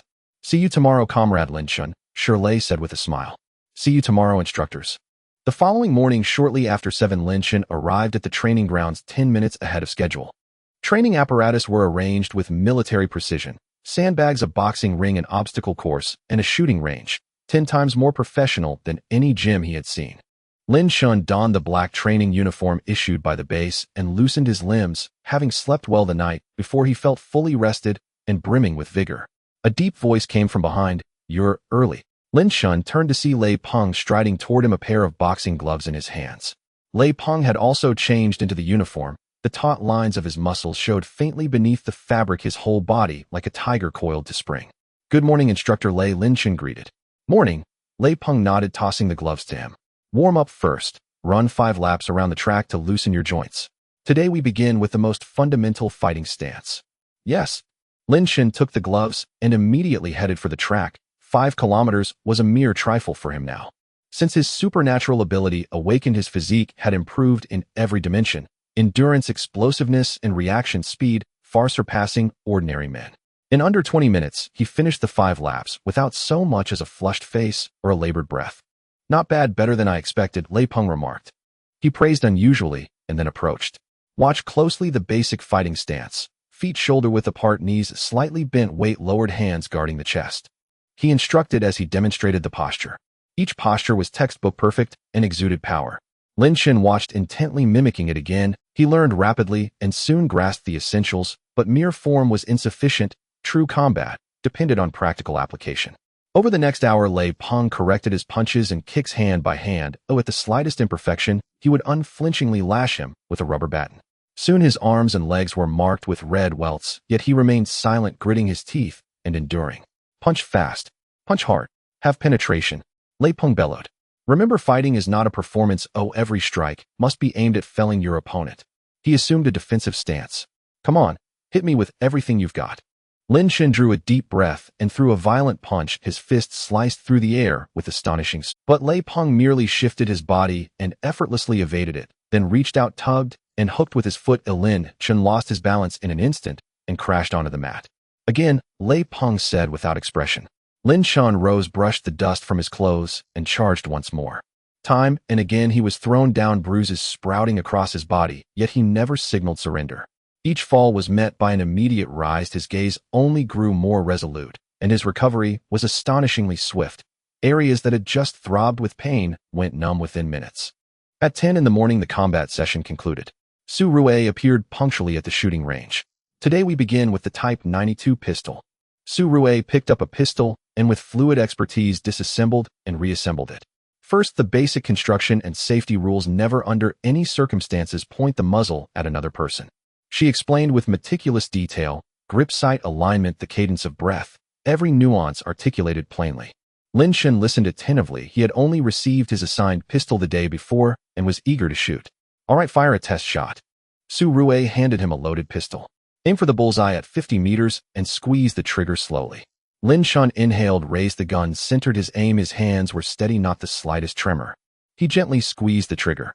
With a sharp crack, the bullet leapt free. He watched the target with eager anticipation, only to see the shot strike the margin of the paper some 10 centimeters from the bullseye. Off target, Su Rui observed evenly. You're gripping the gun too tightly, your wrist is rigid, and your breathing is erratic. Try again. Lin Chen nodded, adjusted his stance, and fired again. The second shot still missed. The third hit the fourth landed in the H-ring. After only 10 rounds, Lin Chen's marksmanship leapt forward. His dynamic vision and reaction speed surpassed ordinary limits. He could perceive the bullet's flight and rapidly refine his aim. When the 10th shot pierced the 10 ring with precision, surprise finally flickered across Su Rui's face. She had expected it would take him a week to hit the 10 ring, not merely 10 rounds. Good talent, Su Rui praised. Keep practicing. Today you will work through 500 rounds. Yes. By 11:30, the shooting practice concluded. Shirley led Lin Chen through the final physical regimen: 100 push-ups, 100 sit-ups, 100 pull-ups, followed by a grueling obstacle run. Lin Chen completed it in a single stretch, without so much as a hitch in his breathing. Shirley, notebook in hand, continuously recorded the data. His expression grew increasingly astonished. "This is unbelievable," he murmured. "Your physical metrics already exceed those of top-tier special forces, and there is still considerable room for improvement." Lin Chen smiled, but said nothing. He knew these were the advantages his supernatural ability conferred. At noon, the morning's regimen finally ended. Sweat soaked Lin Chen's clothes, yet he felt no fatigue, only a refreshing exhilaration. He took a shower, changed into clean clothes, and made his way to the mess hall. Many were already seated. A television on the wall aired the midday news. Lin Chen piled a plate with braised pork and sweetened sour ribs and sat by the window when the anchor's measured voice carried over. Today, the State Council announced the launch of the 7th National Census. The census will be a comprehensive household registration. The contents include name, ID number, sex, age, ethnicity. Lin Chen paused with his chopsticks midway to his mouth. He knew perfectly well this was no ordinary census. It was a nationwide net cast by the state to identify others like him, those whose abilities had awakened. As he thought this, a tray thudded down opposite him. Lin Chen looked up to see Lu Zheng. "Leader Lu," he hastily set his chopsticks down. Lu Zheng nodded, took a bite, glanced at the television, and asked, "Did you see it?" Lin Chen replied, then hesitated before asking, "Leader Lu, have you found anyone else yet?" Lu Zheng shook his head, his motion pausing. "Not yet. The investigation only began last night. The country is vast, and the population immense, so finding other awakenings in a short time will not be easy." He paused, then added, "Moreover, many may have awakened without realizing it. Others, even if aware, might conceal it out of fear or for other reasons. We have established reporting channels across the nation and assigned personnel to monitor anomalous energy fluctuations, but it will take time." Lin Chen made a small sound of acknowledgement and bowed his head to eat. Lu Zheng watched him and smiled. "Don't overthink it. Your task is to strengthen yourself, to hone your abilities to the utmost. Leave the rest to us." "I know," Lin Chen said, nodding firmly, then stuffed a large piece of braised pork into his mouth. Time quietly flowed by, and 3 months had passed in the blink of an eye. A heat wave surged over the special training ground of Base No. 0 in the western mountains, with visible air currents constantly twisting, shrouding the entire area in a scorching atmosphere. In the center of the field, Lin Chen stood bare-chested, his bronze skin covered in fine beads of sweat, his muscles firm and powerful, no longer resembling the thin figure of an ordinary office worker. He raised his arms with 2 deep crimson flames tightly entwined around them. Compared to the orange flames at the time of his awakening, the present flames resembled magma surging from beneath the earth. Even standing 10 meters away, one could feel the searing pain radiating from them, the air itself carrying a scalding heat. "Ready," shouted Shirley, holding a data tablet at the side. Full power output attacked the target. With Shirley's command, Lin Chen let out a fierce roar and simultaneously swung his arms forward. 2 roaring fire dragons surged from his arms, emitting a deafening howl, trailing long tails of flame akin to 2 true divine dragons, crashing violently into the new alloy target 50 meters away. Boom! A thunderous explosion echoed, shaking the entire training ground slightly as flames soared into the sky and thick smoke billowed. Countless red-hot metallic fragments flew in all directions, landing on the ground with a sizzling sound, instantly melting into puddles of molten iron. Standing at the back lay Peng Su Rue, and a group of researchers instinctively raised their hands to shield their faces. Even at a distance of several dozen meters, the scorching waves still burned their skin, causing their hair tips to curl slightly. "Quick, measure the data," Director Chen shouted hoarsely. Several researchers immediately rushed forward with instruments surrounding the target that had turned into a pile of scrap metal, measuring incessantly, their expressions growing more and more excited. "Report. The core temperature of the flames is 4,800 degrees, an increase of 300 degrees compared to last week. The attack power is equivalent to a direct hit from a 120mm howitzer. The target, a tungsten alloy steel plate 30 centimeters thick, has been completely penetrated and melted. The energy conversion rate has increased by 15. Consumption has decreased by 20. Good. Wonderful." Director Chen clapped his hands excitedly, another record broken. "At this rate, in another month, breaking 5,000 degrees will be a piece of cake." Lin Chen's thoughts stirred, and the deep crimson flames coiling around his arms instantly retracted, disappearing without a trace. Sweat beads from his forehead slid down his jaw, dripping onto the ground that was scorched hot, producing a sizzling sound as the droplets instantly evaporated, turning into wisps of light smoke. 3 months of grueling training had transformed him completely. Once an ordinary youth with the air of the streets, he had now metamorphosed into a poised and resolute elite warrior. Under Lei Peng's strict guidance, his hand-to-hand combat skills had become increasingly refined, mastering both offense and defense. Su Rui's Hansen coaching had elevated his shooting capabilities to a top-tier level, making hitting a target from 100 paces a breeze. Shirley's comprehensive physical training plan had pushed his physical fitness to heights beyond ordinary reach. He could easily complete a 10-kilometer cross-country run in 20 minutes. Even while performing strength training with a 100-kilogram load, he remained steady and composed. The physical records in Shirley's hands had been refreshed by him time and again, surpassing even the most elite special forces in the base. The only regret was that research into abilities had not made much progress. Over the past 3 months, the nationwide investigation into abilities had never ceased. Using the National Population Census as a cover, over 300 energy monitoring stations operated 24 hours a day, with satellite networks performing comprehensive scans, visiting communities and villages in layers, and conducting both online and offline screenings, almost combing through the entire territory. However, the results were disappointing. Apart from Lin Chen, no other source of anomalous energy fluctuations was detected, nor were there any credible leads reported by ability users. The experts at the base argued countless times, ultimately forming two mainstream viewpoints. One believed that the awakening of abilities had a time lag, and Lin Chen was merely the first to awaken, with more individuals likely to awaken in the future. The other maintained that Lin Chen was a unique chosen one, possibly the only ability user in the world. Lin Chen himself remained puzzled as to why he had awakened in the first place. He recalled countless times the experiences leading up to his awakening, finding no abnormalities. He had neither been struck by lightning nor consumed anything strange, yet he inexplicably possessed the ability to control fire, which had left all research stalled. During these 3 months, the old leaders and several other officials visited the base to see Lin Chen 3 times, each time praising his progress and specifically instructing Lu Zhang to take good care of his life, ensuring he wouldn't suffer any grievances. Today's training ends here. Everyone should take a break and head to the cafeteria for a meal. This afternoon, everyone will rest, Lu Zhang announced as he walked into the training ground, surveying the entire area. Upon hearing this, everyone breathed a sigh of relief and began to pack their belongings to leave. Lin Chen picked up a towel to wipe his sweat, put on his clothes, but did not immediately go to the cafeteria. He had been at the base for a full 3 months. During this time, he occasionally called home, each time hastily saying a few words before hanging up, fearing that speaking too much would expose him. His parents and sister would always ask when he would return, and he could only repeatedly say, "I haven't finished my work yet." After much deliberation, Lin Chen turned and walked toward Lu Jing's office. Arriving at the office door, he knocked gently. "Come in." Lin Chen pushed the door open and walked in, seeing Lu Zhang reviewing documents. "You're just in time." Lu Zhang looked up. "I just received the latest directive from the central government.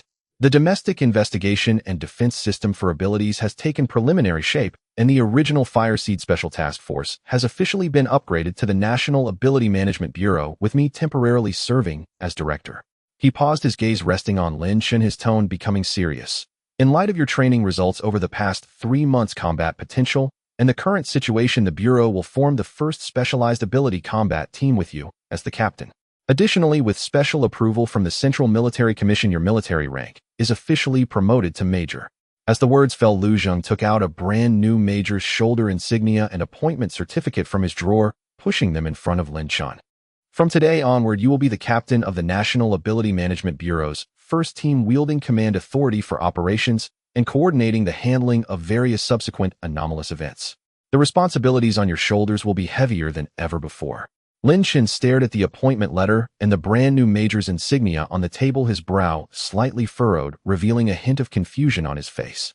He couldn't fathom how, after a nationwide search lasting 3 months, employing satellites, monitoring stations, and tens of thousands of grassroots personnel scouring the vast lands of the country, not only had they failed to find a second ability user, but even a trace of similar energy fluctuations was nowhere to be found.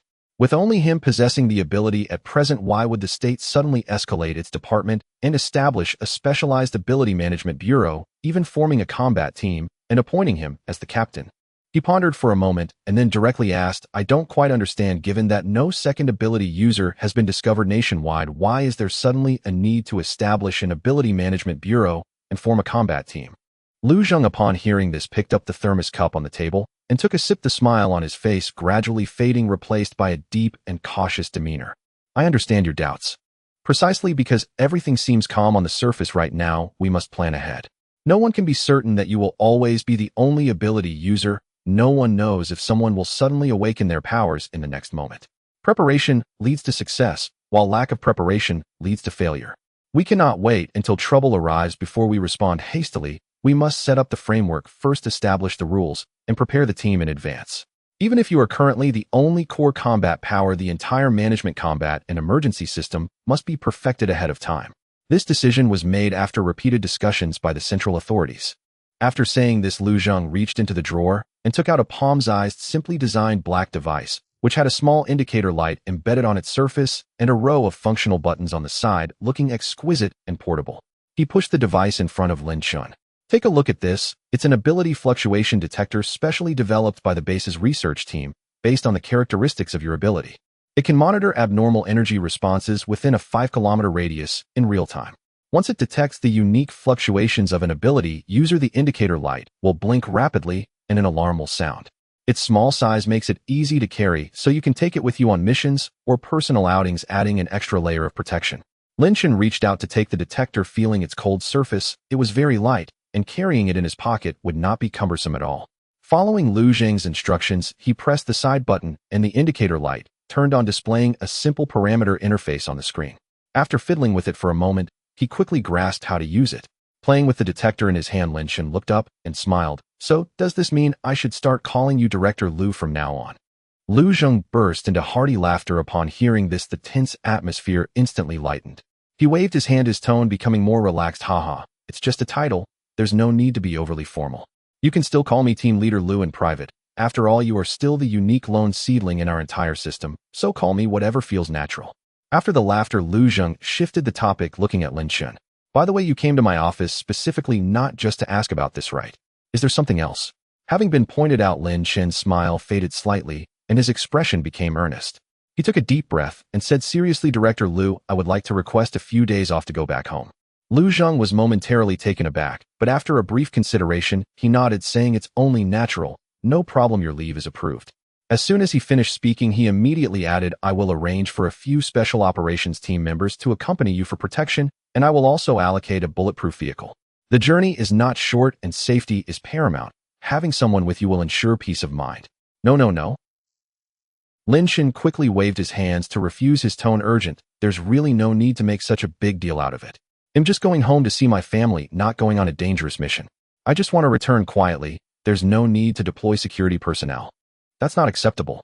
Lu Zheng's expression turned serious, his attitude resolute. Your identity is special. It involves the core interests of the entire country. The personnel on the route are complex, and no one can predict whether any unexpected situations will arise. If something goes wrong, no one can bear that responsibility. Lin Chen laughed upon hearing this, straightening his back with confidence shining in his eyes. Director, you are underestimating me.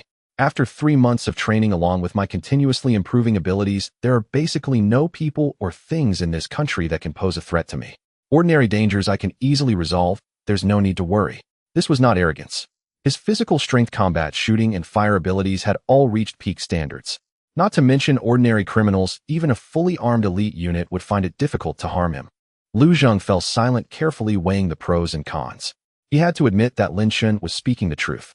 Given Lin Chen's current strength, there truly was no one in the country who could trap or harm him. After much consideration, he finally relented. All right, I can't argue with you. Lu Zheng shook his head helplessly and instructed the accompanying personnel, and special vehicle will be cancelled, but you must carry your officer's ID, gun permit, and firearm at all times. If you encounter tricky situations outside, the ID can help coordinate various forces, and the firearm can provide emergency self-defense. Also, don't leave the ability detector behind for even a moment. And keep communication open 24 hours a day. If anything abnormal is detected, contact the base immediately. Don't worry, Director, I've got all of this memorized. Lin Chen was overjoyed upon hearing this, his face instantly breaking into a radiant smile. I promise to abide by the regulations and will report any situation immediately. Then I'll go back to pack my things and prepare to set off. Go ahead, take care on the way. Lu Zheng waved his hand. Lin Chen thanked him again and turned to leave the office. Lin Chen returned to his dormitory, nimbly tidying up. He took off his sweat-stained training uniform, quickly washed up, and changed into a simple white t-shirt and jeans layering on a black thin jacket.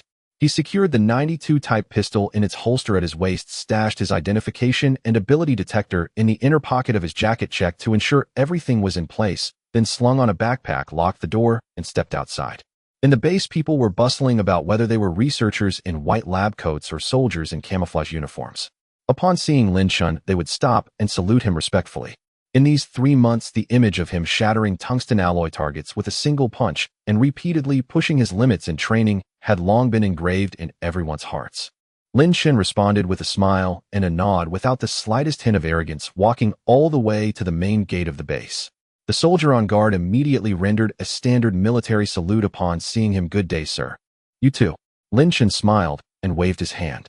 A black off-road vehicle was already parked at the entrance with the driver waiting there. Upon seeing him come out, the driver quickly got out of the car and opened the door. "Sir, the vehicle is ready to take you to the city." "Thank you." Lin Chen bent down and got into the car. The off-road vehicle drove steadily out of the cave down the winding mountain road. Through the car window, Lin Chen looked at the lush mountains outside, listening to the birds chirping in the forest, feeling an indescribable sense of comfort. For 3 months, he had been either in the training hall or the laboratory, staring up at the cold ceiling of the base and looking down at various instruments and training equipment, having completely forgotten what the outside world looked like. After driving for more than half an hour, the vehicle finally entered the city. Looking at the bustling streets outside the window, the throngs of people and the food stalls emitting steam by the roadside, Lin Chen's eyes widened in amazement. Everything felt so familiar, yet so strange. "Driver, please stop at the intersection ahead." "Ooh, I want to take a stroll," Lin Chen said. "All right, sir." The driver parked the car. "Do you need me to wait for you?" "No need, you can go back." "Thank you." Lin Chen waved his hand and pushed open the car door to get out. Watching the off-road vehicle disappear into the traffic, Lin Chen took a deep breath of the air, filled with food aromas, feeling as if he had come back to life. The air in the base always smelled of disinfectant and metal, nothing compared to the fragrant human hustle and bustle outside. He walked slowly along the roadside and spotted a stall selling jianbing guozi, the enticing aroma wafting from afar. Lin Chen's stomach immediately growled. He hurried over. "In 3 quick steps, boss. They'll have a jianbing guozi with 2 eggs and extra chili." "Got it." The boss swiftly scooped a ladle of batter, poured it onto the griddle, forming a round, thin pancake, cracked in 2 eggs, sprinkled with scallions and cilantro. "Young man, you're not from around here, are you?" "That's right, I'm here on vacation." Lin Chen smiled. "You have sharp eyes, boss." In no time, a steaming jianbing guozi was ready. Lin Chen paid, took the pancake wrapped in craft paper, and took a big bite. Delicious. As he ate while strolling, exploring the small shops along the way, after about 20 minutes, Lin Chen pulled out his phone to check the time. It was almost time to head to the train station. He walked to the roadside and hailed a taxi. "Driver, take me to Yinjing South Station." "Got it." The taxi drove smoothly down the road. Lin Chen leaned against the window, watching the rapidly retreating street scenes outside, his heart filled with anticipation. In just a few hours, he would see his parents' sister and little Bao. He wondered if little Bao had grown taller and if he had forgotten his uncle. 40 minutes later, the taxi stopped at the entrance of Yinjing South Station. Lin Chen paid, slung on his backpack, and walked into the ticket hall. He approached the automatic ticket machine, bought the fastest high-speed train ticket to his hometown. Holding the ticket, he didn't follow the crowd to the regular security check, but instead found a nearby staff member. "Hello, I have official business and need to use the green channel," Lin Chen said, taking out his officer's ID and gun permit to present. The staff member was a young girl. Upon seeing the documents, her expression instantly turned serious. She stood up straight and respectfully said, "Good day, sir. Please follow me. I will take you through the special channel." She carefully verified the photos and information on the documents, then returned them to Lin Chen with a respectful tone. "Thank you for your help." Lin Chen nodded. The young girl led Lin Chen around the long security line and into a nearby special channel. After smoothly passing through security, the young girl brought Lin Chen to the entrance of the VIP area in the waiting hall. "Sir, you can wait in the VIP area. The staff will notify you when it's time to check your ticket." "No need, I'll just sit outside for a bit." "Thank you." Lin Chen smiled. "All right, sir. If you need anything..." After the young girl finished speaking, she respectfully stepped back. Lin Chen found an empty chair to sit down and pulled out his phone to browse short videos. Having not been online for 3 months, he found many new and interesting trends that captivated him. Just then, a delicate voice suddenly came from the side, loud enough to ensure everyone could hear. "Family, look, this is Yinjing South Station. Isn't it super grand and impressive?" Today, the host will take you on an immersive tour of the capital's high-speed rail station, showing you how it differs from your hometown's train station.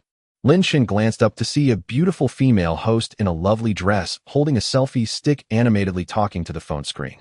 The female host walked while playfully addressing the camera family. Don't forget to follow, so you won't get lost. Today I will show you around the South Station, and later, I'll even show you what the business class seats on the high-speed train look like. Is there anything you want to see? If you do, press 1. Lin Chen had no interest in the popular live stream. He glanced over briefly before returning his attention to his phone scrolling through the internet with great interest. After such a long time, the online memes had gone through several updates, and a faint smile occasionally tugged at the corners of his mouth.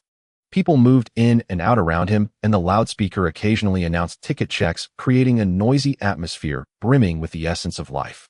Leaning against the back of his chair, Lin Chen swiped his fingers across the screen, contemplating treating his parents to a nice meal when he got home and buying the latest Ultraman merchandise for Xiaobao. At that moment, a sharp scream suddenly shattered the tranquility of the waiting hall. What are you doing? Take out your phone. Lin Chen's fingers paused as he looked up. The female streamer who had just shouted stood with her hands on her hips in front of a bespectacled boy, her face flushed, holding a selfie stick high, the camera aimed directly at him. The boy appeared to be in his early 20s, dressed in a clean white shirt and carrying a backpack, clearly a student. He was bewildered by the sudden outburst, holding a half-finished bottle of mineral water, looking at the female streamer with a dazed expression. Huh? What? What did I do? You know exactly what you did. The streamer's voice was sharp and piercing, drawing the attention of those around, quickly gathering a crowd.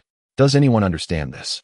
Today at Yinjing South Station, I was live streaming peacefully when I encountered such a lewd man. He was secretly filming me. It's disgusting. She faced the camera, accusing him with a wronged expression, tears welling in her eyes. I am really furious. Why do I always encounter such perverts when I go out? Guys, I must expose him today. Oh, I can't let him harm other girls. The comments in the live stream exploded. So disgusting. Expose him. Get a clear shot of his face. Don't be scared, we support you. Call the police quickly. Such people should be arrested. I didn't take any secret photos. The boy finally reacted, his face turning red as he hurriedly waved his hands in explanation. I wasn't even looking at you. I was just looking at my ticket. You're still arguing.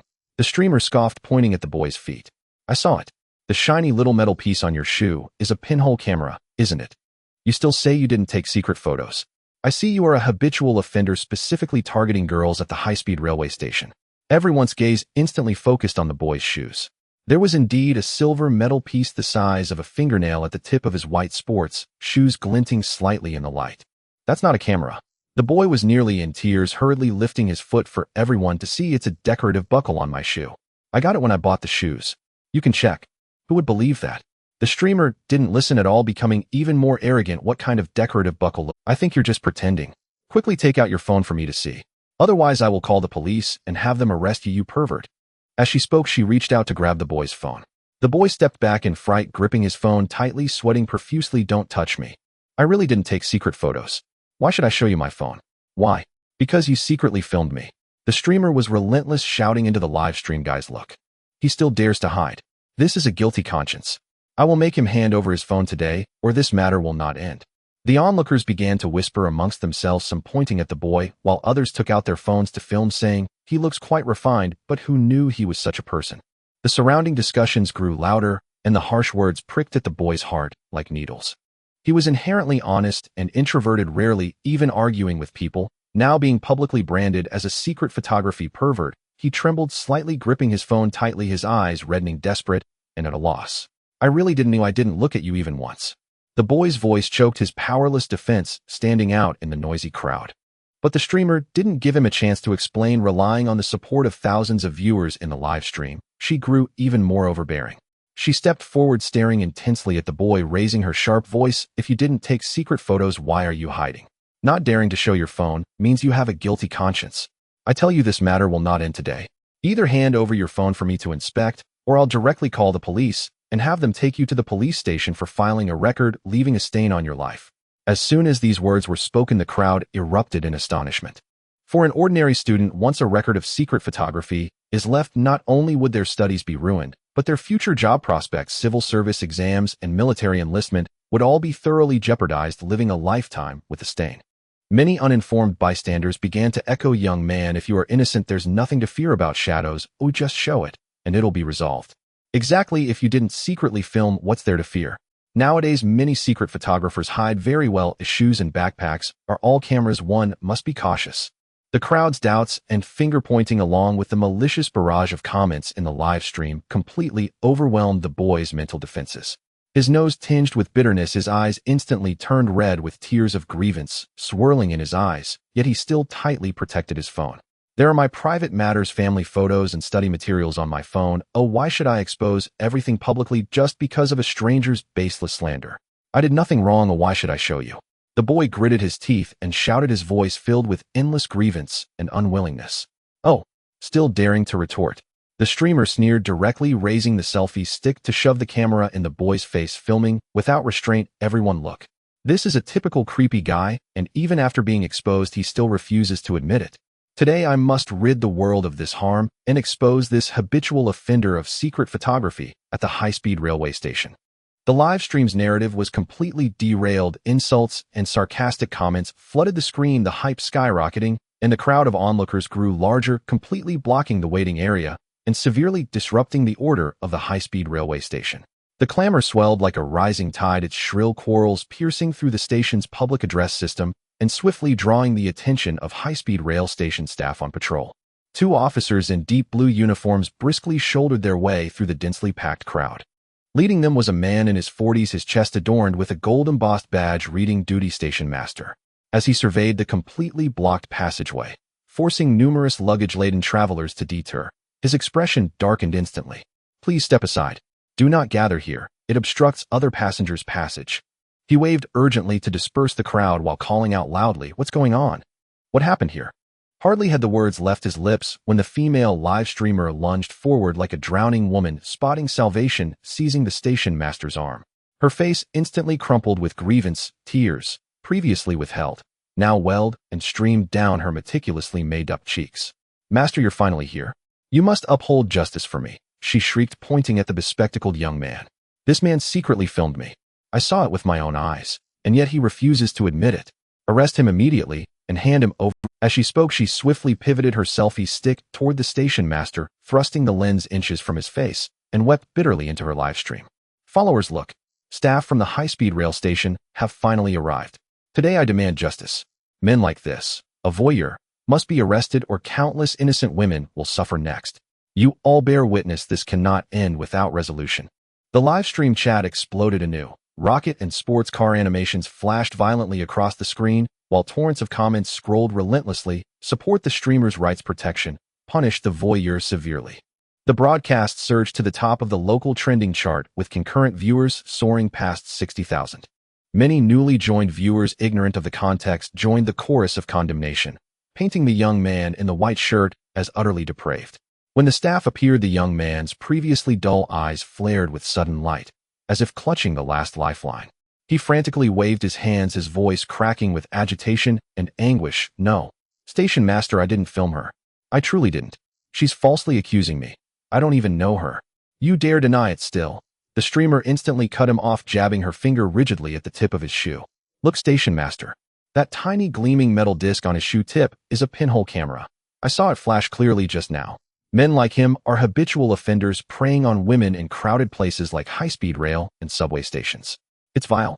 Following her gaze, the station master indeed spotted a silver metallic disc, no larger than a thumbnail, glinting faintly on the toe of the young man's white athletic shoe under the hall's lighting. He refrained from jumping to conclusions, instead crouching down and speaking gently to the youth. "Young man, could you please lift your foot? I'd like to examine it closely." "Yes, yes." The young man nodded, eagerly lifting his foot at once. His eyes redrimmed, he added urgently, "Station master, this isn't a camera. It's a decorative shoe stud. I bought these shoes online during last year's Singles Day sale.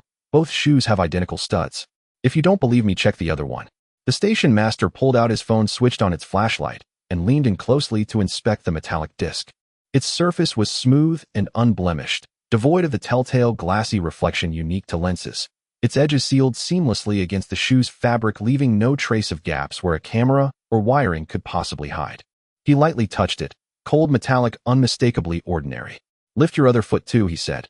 The young man immediately raised his other foot, revealing an identical silver stud in the same position, bearing matching wear marks. The station master rose, brushed dust from his hands, and shook his head at the streamer with quiet certainty. "Madam, you've misunderstood. This is merely a decorative shoe stud, not a pinhole camera." I examined it thoroughly, no lens, no wiring. Just an ordinary metal accessory. At those words, surrounding murmurs subsided markedly, and many bystanders now regarded the streamer with dawning skepticism.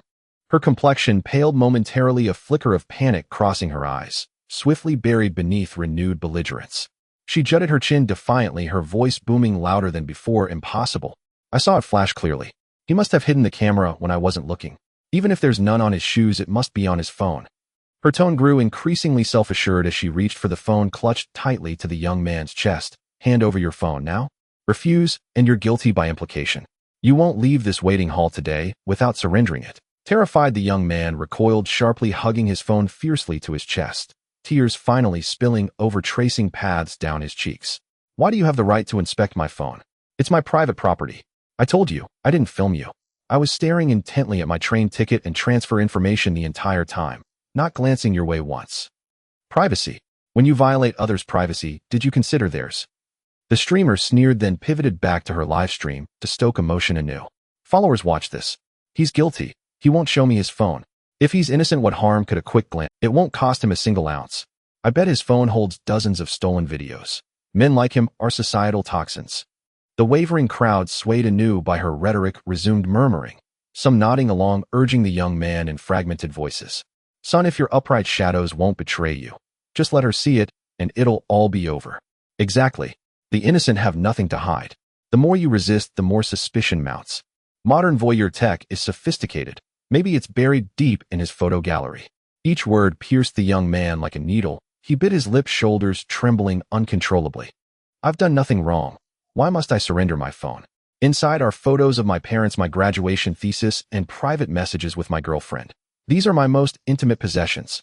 Why should I expose every fragment of my private life to her and to her entire livestream audience, based solely on her baseless accusation? His voice was soft, but resonated with unyielding resolve, silencing the crowd's chatter once more. Yet the streamer showed no restraint, only heightened arrogance. Arms crossed, she tilted her head, eyeing him with smug triumph. No excuses. I knew you were guilty. Today you face only two choices: hand over your phone for inspection, or I'll call the police to search your person and backpack. Then they'll seize your phone, haul you to the station for interrogation, and file an official record. Think carefully. How will you face society afterward? The young man trembled violently, biting his lip until blood welled, but remained speechless. He was merely an ordinary third-year university student, utterly unprepared for such brazen, irrational confrontation. Facing the streamer's relentless assault and the crowd's alienating stares, he felt profoundly helpless and desolate, as though the entire world stood arrayed against him. The station master's brow furrowed deeper. Fixing the streamer with a grave gaze, he declared firmly, "Madam, we have conducted the inspection you requested and found no covert recording devices. Should you persist in alleging this gentleman filmed you, you may dial 110 to report it. Our station will fully cooperate with police investigation. However, you hold no legal authority to compel anyone to disclose their personal phone. That constitutes a violation of privacy rights." He paused, scanning the lingering crowd, then continued, "Moreover, your conduct has severely disrupted public order at this high-speed rail station, blocking ticket-checking lanes and impeding other passengers' travel. Cease immediately, disperse the onlookers, or we shall per regulation escort you from the waiting hall." "I'm disrupting order." The streamer laughed mockingly, her voice escalating sharply as she jabbed a finger toward the station master's nose. "What do you mean? Are you shielding this pervert? I'm the victim. He filmed me. You refuse to defend me, yet blame me. Let me tell you, over 70,000 people are watching this live stream right now. I'll expose you live, so the entire nation sees how high-speed rail staff shield voyeurs." With that, she thrust her selfie stick forward, the lens nearly touching the station master's face. The station master's expression hardened. He raised a hand to block the lens, his voice icy. "Madam, please exercise decorum. Should you continue this reckless provocation, we will have no choice but to implement mandatory measures." "Mandatory measures? Try laying a finger on me." The streamer erupted, hurling her selfie stick to the floor and planting her hands on her hips. "Help! High-speed rail staff are assaulting people, shielding a voyeur, and now assaulting people. Is there no justice left?" As she shouted, she stole a glance at her live stream metrics. Viewers now exceeding 100,000, donations surging into tens of thousands, her lips curling almost imperceptibly into a triumphant smile. Lin Chen stood at the edge of the crowd, watching the farce unfold from beginning to end. His gaze was calm, yet he saw everything clearly: the hidden cameras, the so-called victim, all of it was a facade. This female streamer was merely using the guise of anti-hidden camera to attract attention and gain traffic. Judging by the way she sneakily checked the live stream's popularity, she was likely already reveling in her success, showing no signs of being wronged. As the boy was reduced to tears, the duty officer found himself at a loss against the hysterical female streamer. She either threw a tantrum or cried into the camera about being bullied, completely unyielding. Lin Chen let out a soft sigh, parting the onlookers as he stepped forward. Enough. All eyes turned to him. Lin Chen walked over to the boy, patted him on the shoulder, and then turned to the female streamer. For the sake of some traffic, you unjustly accuse a stranger and push someone to this extent. Do you not feel ashamed? She was taken aback for a moment, then flared up like a cat whose tail had been stepped on. With one hand on her hip and the other pointing at Lin Chen's nose, her nails painted bright red, nearly poking him in the face. Who are you? What does it have to do with you? I see you and this pervert are in cahoots. Two men ganging up on a girl, is that it? Officer, arrest him too. He must be a voyeur as well. Everyone look quickly. She thrust her phone's camera towards Lin Chen's face, her meticulously done makeup now twisted with rage. Another accomplice has appeared. They are definitely part of a gang. Today we must expose these two perverts so everyone can see their true colors. The comments in the live stream erupted again, filled with derogatory remarks. Lin Chen was too lazy to argue with her. He shook his head and took out his phone, opening the dialing screen. Since you can't clarify, let the police do it. Seeing Lin Chen truly intending to call the police, her arrogance froze instantly, a flicker of panic flashing in her eyes. She knew better than anyone that if this escalated to the police station, it would mean defamation and disturbing public order, a fine at best, detention at worst. But with tens of thousands watching the live stream, if she backed down now, she'd never be able to return to the streaming world. Her eyes darted, and she quickly put on a look of impatience, grabbing the selfie stick from the ground. Fine. Fine. Consider it bad luck for me. Today I'll be magnanimous and won't hold it against you too. What a stroke of bad luck running into dogs. Having said that, she grabbed the selfie stick and turned to slip away through the crowd. After all, she had stirred enough heat and earned several tens of thousands in tips. Staying any longer would only bring trouble. But just as she took a step, Lin Chen sidestepped to block her path. Stop. Lin Chen looked at her coldly. Do you think this train station is your family's property? You can come and go as you please. You unjustly accuse others and disturb public order, and you think saying let it go will end it. What do you want? She was both angry and afraid, pointing at Lin Chen, yelling. I'm not pursuing this anymore. What more do you want? Don't push your luck. I see you're in cahoots with that pervert trying to take advantage of me, right? You pathetic loser. Look at how you dress. You must have never seen money in your life. She grew increasingly vulgar, spouting every curse word imaginable. I bet your parents aren't good people either to raise a meddling brat like you. Upon hearing this, Lin Chen's expression darkened instantly, his brows furrowing tightly. He could tolerate slander against himself, but he absolutely could not tolerate insults directed at his family. Before she could utter another word, Lin Chen raised his hand and delivered a slap. Smack! The crisp sound of the slap echoed thunderously in the waiting hall. The female streamer was knocked to the ground by the slap, her phone flying out of her hand, crashing to the floor with a bang, the screen spiderwebbed with cracks. The entire scene fell into a deathly silence. Everyone was dumbfounded. No one expected this seemingly gentle young man would actually resort to violence. She lay on the ground, covering her face, stunned for a full 2 seconds. A fiery pain spread across her right cheek, instantly swelling up. She slowly lifted her head, her makeup a complete mess, eyeliner smudged beneath her eyes, looking like a ghost, and losing all semblance of rationality. You dare hit me? She scrambled up from the ground like a madwoman, her hair in disarray, clawing at Lin Chen, her sharp nails aiming for his face. Lin Chen did not wish to be touched by this crazy woman and took a light step back. She lunged forward, but missed, losing her balance as she stumbled 2 steps ahead, her hands flailing, brushing against Lin Chen's lower back, her fingertips grazing a hard outline. She froze for a moment, then burst into laughter as if she had discovered something hilariously absurd, pointing at Lin Chen's lower back. Huh. This is hilarious. I thought it was something serious. She clutched her stomach, pointing at Lin Chen and shouting to the crowd. You all look quickly. For someone so big carrying around a toy gun like that to show off. Who are you trying to scare?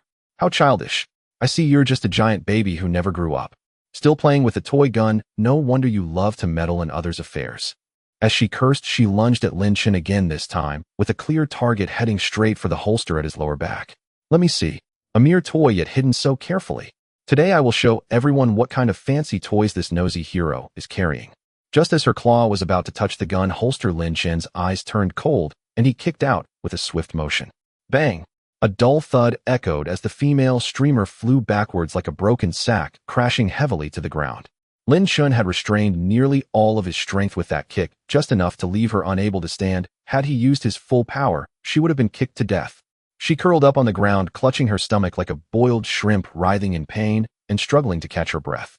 Yet even in such agony, she continued to curse, her voice twisted and distorted by the excruciating pain. "You dare kick me? I will sue you. I will have you jailed. My live stream has hundreds of thousands of followers watching. You all be my witnesses. He hit me. He's using a toy gun to scare me." Lin Chen ignored her wild ramblings and slowly walked up to her, looking down from above, making the female streamer feel inexplicably uneasy. In the next moment, Lin Chen reached for his waist, his fingers gripping the gun handle, and with a swift motion, he drew out the 92-style pistol. The glossy black gun gleamed with a cold metallic luster under the overhead lights. "A toy gun." Lin Chen spoke indifferently. "What else could it be?" The female streamer retorted defiantly, barely holding on to her last shred of arrogance, spitting on the ground. "You think a broken plastic toy can scare me? Let me tell you, I'm not easily frightened. If you have the guts, shoot. Do you dare? Coward." As she spoke, she purposely puffed out her chest, a mocking smile on her face, believing that Lin Chen had merely brought a realistic toy for show, as no ordinary person in the country could obtain a real gun and take it out. Lin Chen was too lazy to waste more words with her. He grasped the gun with his left hand and expertly pressed the magazine release with his right. Click! The black magazine fell into his hand. He held up the magazine, shaking it towards Tianxin Yao Yao, and the shiny yellow bullets inside were clearly visible. Then he ejected a bullet, holding the casing just 3 centimeters from her eyes, letting her see it clearly. Then with a sharp pop, he pressed it back into the magazine, and with a flick of his wrist reinserted the magazine into the gun grip. The entire motion was fluid and decisive. "Do you see it clearly now? Is it a toy?" The arrogance on the female streamer's face instantly froze, as if she had been slapped hard. She stared at the gun in Lin Chen's hand, her eyes wide like saucers, her pupils suddenly constricting. Her lips began to tremble uncontrollably, her teeth chattering. "You!" The crowd around them erupted into chaos.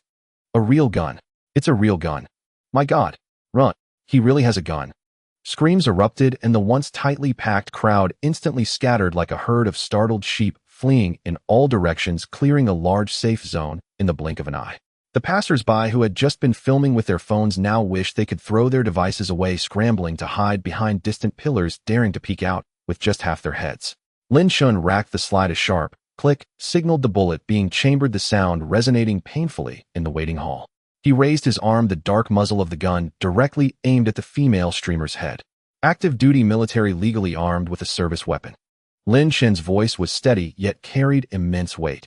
"You publicly slandered others, disrupted public order, insulted a government official, and attempted to seize a service weapon from an active duty soldier. According to Articles 127 and 277 of the Criminal Law of the People's Republic of China, I have the right to take immediate coercive measures. In severe cases, I can shoot on the spot. Do you believe it?" The coldness of the gun barrel seemed to penetrate her skin, reaching her very marrow. The female streamer collapsed to the ground, trembling uncontrollably like a shaken sieve, her face, pale beads of cold sweat rolling down her forehead like beans soaking her disheveled hair. The previous arrogance and dominance had vanished, leaving only a bone-deep terror. She opened her mouth to plead for mercy, but her throat felt clogged with cotton, producing only a faint wheezing sound. Between her legs, a warm liquid flowed out uncontrollably, dripping down her skirt to form a murky puddle on the ground, the pungent smell of urine spreading through the air. She was so frightened that she wet herself. Lin Chen grimaced in disgust and took 2 steps back, distancing himself from the mess. He had indeed been furious. Such scum who would trample on others' dignity for the sake of views were not worth lamenting. But seeing the ordinary travelers in the distance, trembling in fear, he suppressed his anger and slowly lowered the gun's muzzle. "The police are coming! The police are coming!" Someone shouted, and 2 uniformed officers rushed over holding batons. When they saw Lin Chen holding the gun, their expressions changed dramatically, and they almost simultaneously drew their handguns, pointing them at Lin Chen. "Don't move. Put down the gun." The 2 officers immediately drew their guns, aiming at Lin Chen, while pressing their radios, calling headquarters. "There is an armed man in the waiting hall of Area B on the 1st floor of the South Station. Requesting backup. Repeat. Requesting backup." Their fingers were tightly pressed against the trigger guards, their nerves stretched to the limit, fine beads of cold sweat forming on their foreheads. With such a large crowd at the high-speed rail station, any mishap could lead to unimaginable consequences. The female live streamer lying on the ground saw the police and seemed to have grasped the last straw of hope. She rolled and crawled towards the officers, completely ignoring the water stains on the floor, pointing at Lin Chen and screaming hysterically, "Comrade, police! Quick, arrest him! He is a murderer! He wants to kill me! Shoot him dead! He has a gun! He really has a gun!" The old police officer's gaze sharpened, and he shouted sternly, "Stop! Don't move! Squat down with your hands on your head!" He couldn't dare to divert his attention, his eyes firmly locked on the gun in Lin Chen's hand, not daring to relax even a little. The surrounding passengers had already hidden far away, each of them clinging to pillars or hugging trash cans, peeking out without daring to breathe. Someone secretly took out their phone to record a video but didn't dare to turn on the sound, fearing a bullet might fly their way any second. Lin Chen looked at the two police officers who were trembling in tension and slowly lowered the gun's muzzle. He unloaded the magazine with one hand, ejected the bullet from the chamber, and then tucked the gun back into the holster at his waist. After doing all this, he pulled out his Special Operations Certificate from the Ministry of State Security and his officer ID from his inner pocket, casually tossing them to the nearest police officer. "Take a look for yourself."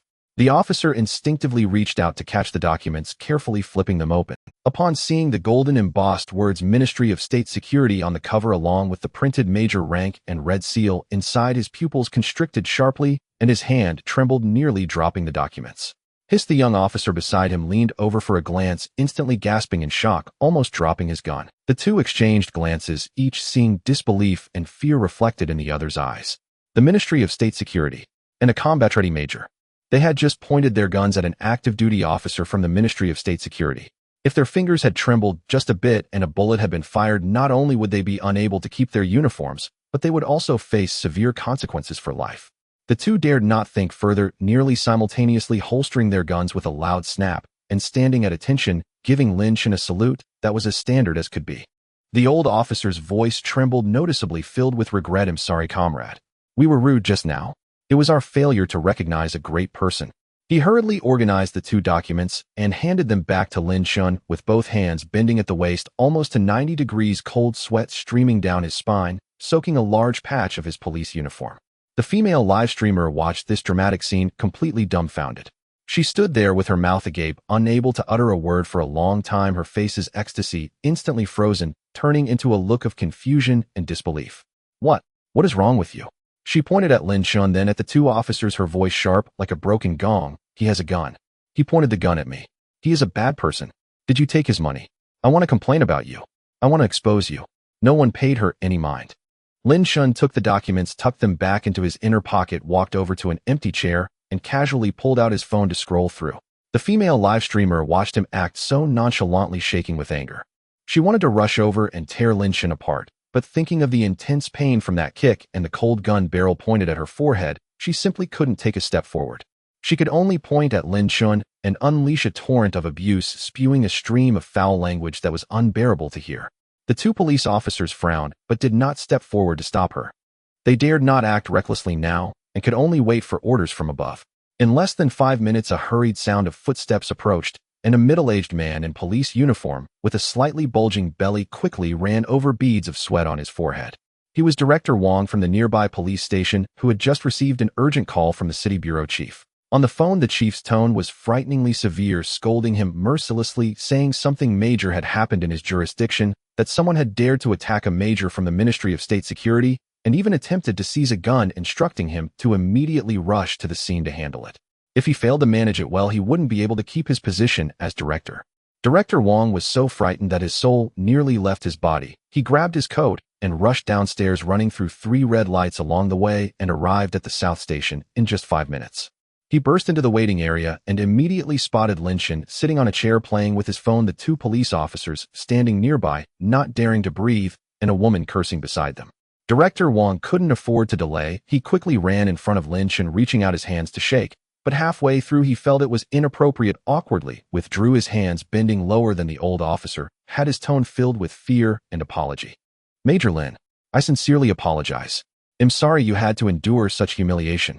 It was our failure to do our job, inadequate supervision, that allowed this crazy woman to create a scene here. I apologize to you." As he spoke, he discreetly sized up Lin Chen, who looked only about 23 or 24, dressed in ordinary casual clothes. The thought that such a young person had become a leader in the Ministry of State Security filled Director Wang with even more awe. At this moment, Lin Chen also raised his head, glanced at him, smiled, and said it's fine or it has nothing to do with you. Yes, yes, yes, Major Lin is magnanimous and does not argue with such people. Director Wang hurriedly nodded and bowed, then cautiously asked Major Lin, I have roughly understood what happened on my way here. This person named Luo Zhengli maliciously attempted to defame others, disrupt public order, insult active duty military officers, and even tried to seize your firearm. How do you think we should handle this matter? He completely handed over the decision-making power to Lin Chen. For someone of this level, not to mention handling a small live streamer, even removing him from his position as director would only take a word from him. He was now only hoping that Lin Chen would not be angry and not escalate the matter, or else he would really have to pack up and leave. Lin Chen leaned back in his chair, his gaze sweeping over the still cursing Luo Zhengli. She is an adult and should be responsible for her own intelligence and actions. Whatever judgment is appropriate, let it follow the process. He did not seek revenge, nor did he demand harsh punishment, merely stating the most just words. But to Director Wang, this was already an immense show of leniency. If it were someone else being publicly insulted and attempting to seize a gun, it would be strange not to deal with her severely. Understood. Understood. I will report to my superiors immediately. Director Wang nodded hastily, took out his phone, and stepped aside to make the call. After Director Wang finished the call, he quickly walked back looking considerably more relaxed and respectfully said to Lin Chen, Major Lin, the instructions from above will be coming down shortly. Please wait a moment. Less than 10 minutes later, Director Wang's phone rang again. He immediately answered the call, responding respectfully a few times. His expression grew increasingly serious, and after hanging up he turned and waved a hand at the officers behind him, his tone resolute. Take her away. Two officers stepped forward immediately, one on each side, to restrain Luo Zhengli's arms. The cold handcuffs clicked shut around her wrists, the metallic chill spreading through her body, and only then did Luo Zhengli seem to awaken from her stupor.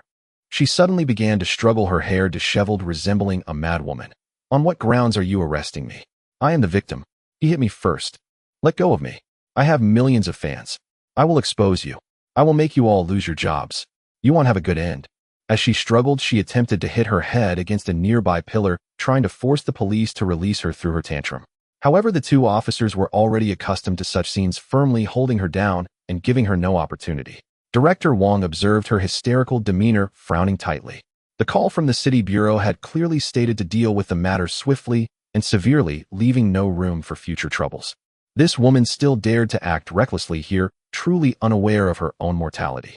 Slap her. Lin Chen's calm voice suddenly rang out. Director Wang was taken aback for a moment, but quickly regained his composure. Without a word, he rushed forward and slapped Luo Zhengli's face twice. He used all his strength in those two slaps, causing Luo Zhengli's head to tilt, blood immediately seeping from the corner of her mouth, and her curses were abruptly silenced. You dare hit me? Luo Zhengli covered her face, looking at Director Wang in disbelief. What's wrong with hitting you? Director Wang shouted angrily. Major Lin explained the law to you as a courtesy. You still dare to act recklessly here. If you utter another word, I will let you rot in the detention center. He sternly commanded the two officers, take her away. If anyone lets her say another word, they won't have to come to work tomorrow. Yes. The two officers pulled Luo Zhengli out forcefully, and she no longer dared to speak, only able to produce muffled cries, her tears and snot mingling as they flowed down her cheeks, her makeup a complete mess, utterly disheveled. A puddle of urine was left on the ground, emitting a pungent odor that prompted disgusted murmurs from those around. The boy Xiao Yi, who had been falsely accused, had also completed a simple statement. Seeing Luo Zhengli being taken away, he let out a long sigh of relief, his previously tense heart finally calming down. He quickly walked up to Lin Chen, adjusted his clothes, then bowed deeply, nearly bending at a 90-degree angle, his eyes red as he said, Brother, thank you so much today. If it weren't for you, I truly wouldn't know what to do. If I had been accused of being a peeping Tom, not only would my reputation be utterly ruined, but I might never hold my head high again. Lin Chen's intervention not only saved my innocence, but also salvaged my life. It's nothing. Lin Chen waved his hand, his tone gentle. Just clarify things with the police. Don't carry any psychological burden. If you encounter such matters again, just call the police directly and don't tangle with them. They thrive on stirring emotions for views. The more you argue with them, the more pleased they become. I got it. I won't be so foolish again. Xiao Yi nodded, vigorously bowed to Lin Chen again, then turned and left with his backpack. The crowd in the waiting hall gradually dispersed, and the farce had finally come to an end. The duty station master approached, repeatedly apologizing to Lin Chen for the poor reception and offering to arrange a VIP room for him, which Lin Chen politely declined. At that moment, Lin Chen's phone rang. It was a call from Lu Zheng. Hello, Director Lu, Lin Chen answered.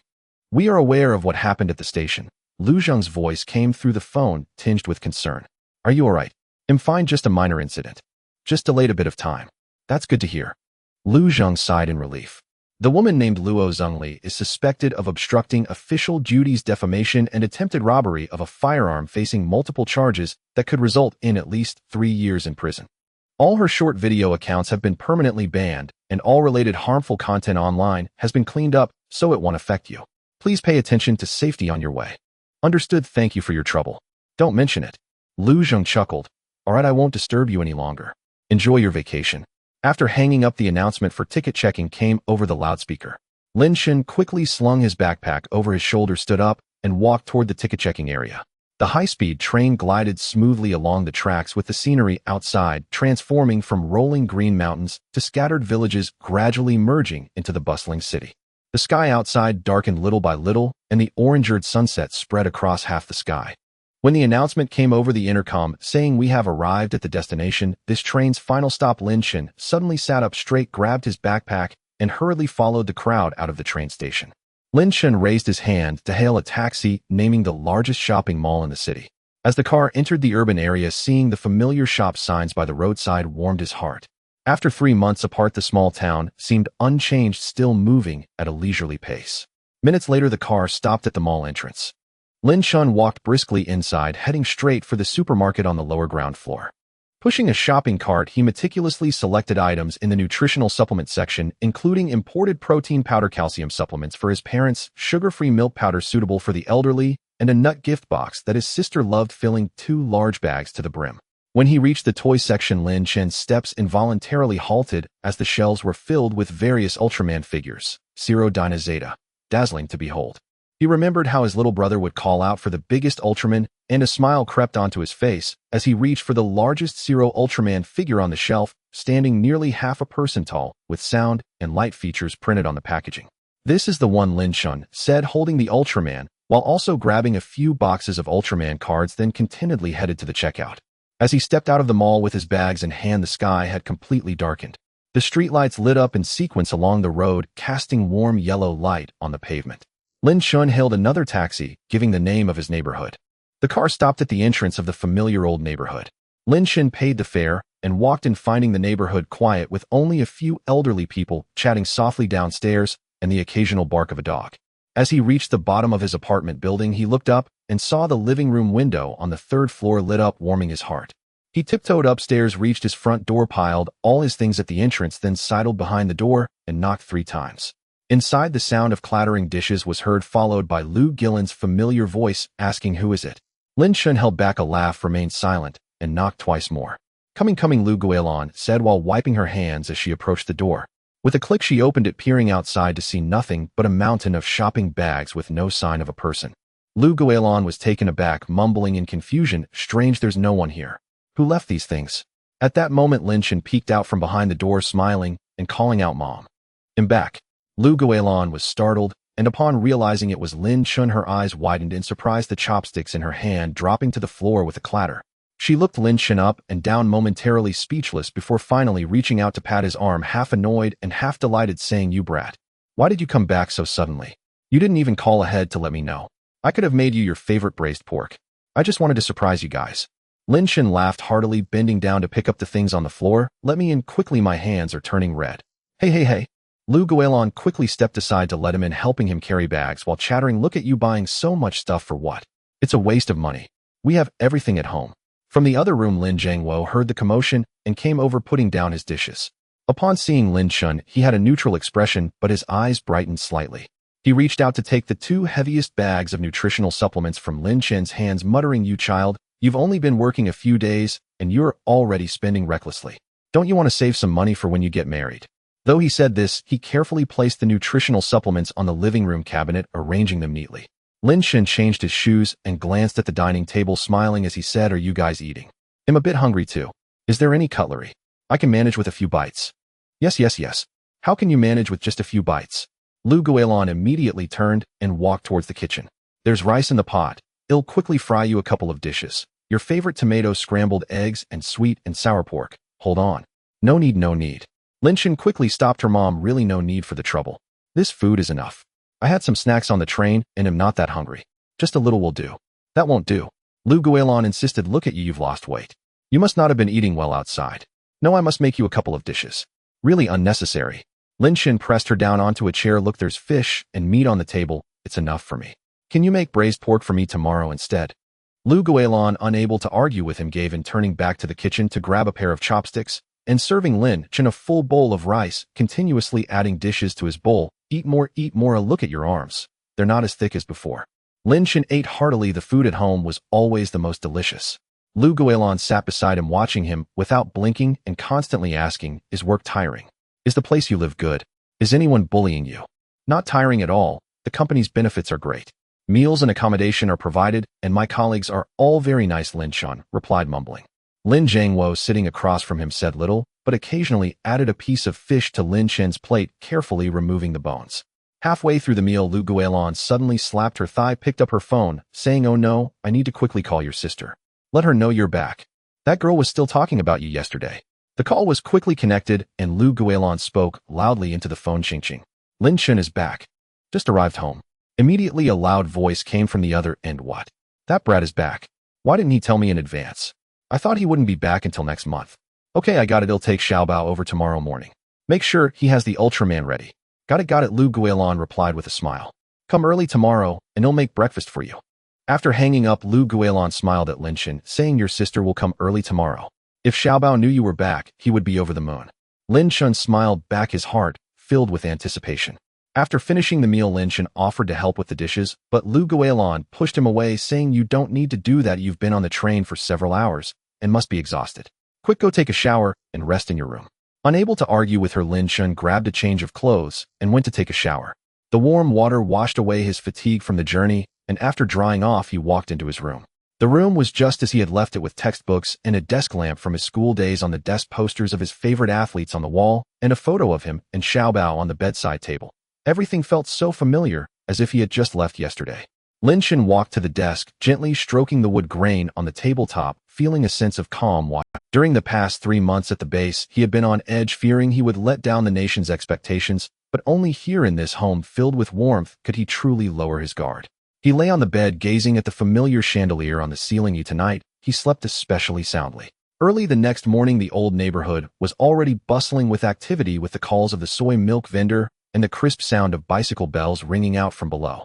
Lin Chen was still trapped in his soft blanket, deep in sleep, when he suddenly heard a soft and sweet voice calling out, Uncle. Uncle, time to get up for breakfast. He groggily opened his eyes to see a round little face leaning over his bedside, its big eyes fixed on him and its little nose twitching. It was his nephew Xiaobao. Xiaobao. Lin Chen rubbed his sleepy eyes, his voice still hoarse from just waking up. Uncle, you finally woke up. Xiaobao cheered, reaching out his chubby little hands to tug at Lin Chen's blanket. Grandma has made breakfast and sent me to call you. Lin Chen smiled as he reached out and lifted Xiaobao onto the bed, tickling him under his arms. Little rascal, coming to disturb Uncle's sleep so early. Huh? Uncle, stop tickling. It tickles. Xiaobao laughed, rolling around on the bed, his short legs kicking about. I'm sorry. Uncle, hurry and wash up. Otherwise Grandma will scold me. Lin Chen finally let him go and pinched his chubby cheek. It'll get up now. He threw off the blanket and got out of bed, stretching widely. A good night's sleep had alleviated more than half of the exhaustion he had built up over 3 months. After washing up, Lin Chen walked into the living room and was greeted by the enticing aroma of fried dough sticks and soy milk wafting from the kitchen. Lin Qingqing was tying on an apron, busy at the stove with Lu Guilin, while the eggs in the pan sizzled enticingly. Sister, Lin Chen called out. Lin Qingqing glanced back at him, her spatula not stopping as she rolled her eyes. You really are something. Just come and go as you please without even a word. If Mom hadn't called yesterday, I would have thought you were still on a business trip in the capital. I just wanted to surprise you all. Lin Chen chuckled, leaning over to peek at the frying eggs. Sister, your egg frying skills have improved again. Stop with the flattery. Lin Qingqing chuckled and playfully slapped him. Go take Xiaobao to the living room to play and don't get in the way here. As you command.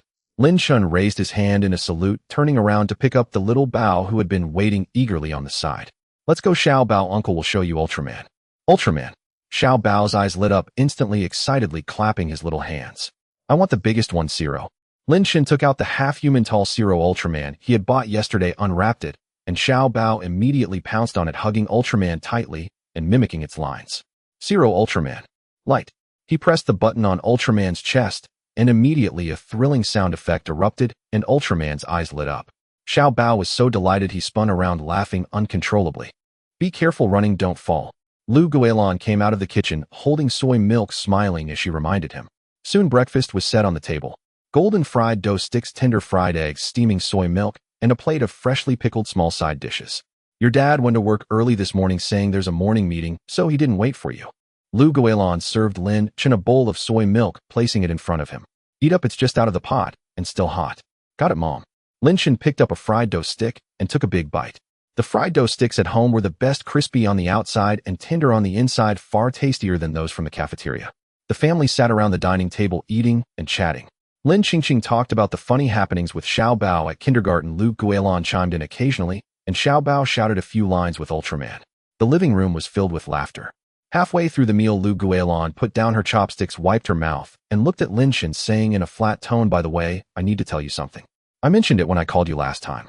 You're not getting any younger, it's time to find a partner. I arranged with Aunt Wang this morning. Her niece is free for lunch today, so you should go meet her. Lin Chen almost spat out the soy milk he had just taken a sip of. He suddenly looked up, his eyes wide open. No way, Mom. I just got back yesterday, and you want me to go on a blind date today. This is too sudden. Sudden? What's sudden about it? Lu Guilin rolled her eyes, her tone instantly serious. You're already 23. Kids your age are already having babies. Who's going to worry about you if I don't? Look at you, always out on business trips, you don't even have time to date. If I don't help you set this up, are you planning to be single for life? No, Mom, I work. Lin Chen attempted to argue. Work. No matter how busy your job is, it shouldn't delay your lifelong matters. Lu Guilin's face turned stern, interrupting him. I've already arranged it.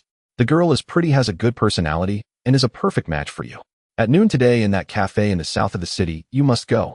Seeing his mother's unyielding gaze, Lin Chen swallowed the words he was about to say. He sighed helplessly and lowered his head to drink his soy milk. He knew very well that with his current identity, it wasn't just a matter of wanting to get married.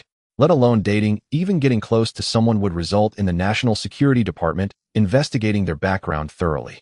Any issues with the girl's family background, social connections, or personal experiences would prevent her from passing the political review. He couldn't tell his parents these things. He couldn't possibly say your son is now a major in the National Ability Management Bureau, and the only ability user in the world. Marriage would require government approval, right? Forget it, I'll just meet her, Lin Chen thought. It's just a formality. I'll find a reason later to say we're not. Seeing Lin Chen fall silent, Lu Guilin's expression softened. She picked up a fried egg for him, her tone becoming gentler. I'm not pushing you, I just think the girl seems nice. You should meet her, you never know, you might like her. Even if you don't like her, making a friend wouldn't hurt. Got it, Mom. Lin Chen nodded quietly. Lin Qingqing secretly shot Lin Chen a glance, suppressing a smile, clearly implying, see, you didn't look for a girlfriend, and now Mom is pushing you. Lin Chen shot her a glare, shaking his head helplessly. Breakfast ended in a somewhat subtle atmosphere. After breakfast, Lu Guilin began urging Lin Chen, hurry and change into clean clothes and get ready. It's your first time meeting that girl, don't be sloppy, give her a good impression. Got it, Lin Chen said, being pushed into his room. Lin Chen entered the room, closed the door behind him, and sighed in resignation. He walked to the wardrobe, opened the door, and found it filled with the clothes he had worn before leaving home. An array of white t-shirts, jeans, and casual jackets, all ordinary styles, costing only a few dozen yuan each. During the past 3 months at the base, he had worn the standard-issued training uniform every day without having to worry about what to wear. Now suddenly needing to go on a blind date, he found himself troubled by the closet full of clothes. Which one should I wear? Lin Chen scratched his head, his fingers gliding over the hangers. He casually picked up a black shirt, held it up for a moment, then shook his head and put it back. Too formal, looks like I'm selling insurance. Which one should I wear? Lin Chen scratched his head, his fingers gliding over the hangers. He casually picked up a black shirt, held it up for a moment, then, after much deliberation, he finally settled on his most frequently worn pure white cotton t-shirt, paired with dark blue jeans and clean white sneakers. Simple and refreshing, it looked just like his usual self. Lin Chen looked in the mirror and nodded in satisfaction. With his handsome features and well-proportioned figure, the simple clothes made him appear neat and tidy. He opened the door and stepped outside, where Lu Guilin was sitting on the sofa in the living room preparing vegetables. She looked up at him and immediately frowned. You're going out dressed like that? Huh, what's wrong? Lin Chen looked down at his clothes. It feels comfortable though. Comfortable. Lu Guilin put down the vegetables, stood up, and scrutinized him from head to toe. You're meeting a girl for the first time, and you're just wearing a white t-shirt and jeans. If someone didn't know better, they'd think you were just going downstairs to buy soy sauce. Can't you choose something nicer? What about that checked shirt I bought you the other day? Oh, come on, it doesn't have to be so fancy. Lin Chen chuckled, wrapping an arm around his mother's shoulders. Your son is handsome, anything looks good on me. If the girl really likes me, she won't care what I'm wearing. Just you and your big mouth. Lu Guilin rolled her eyes, playfully swatting him. All right, go on. Don't be late. It's not nice to keep the girl waiting. Remember to take the initiative, don't be like a mute. Got it. Lin Chen grabbed the jacket and his phone from the sofa, then turned and dashed for the door. I'm leaving, Mom. Hey, remember to treat the girl to a meal. Don't be stingy. Lu Guilin shouted after him. I know.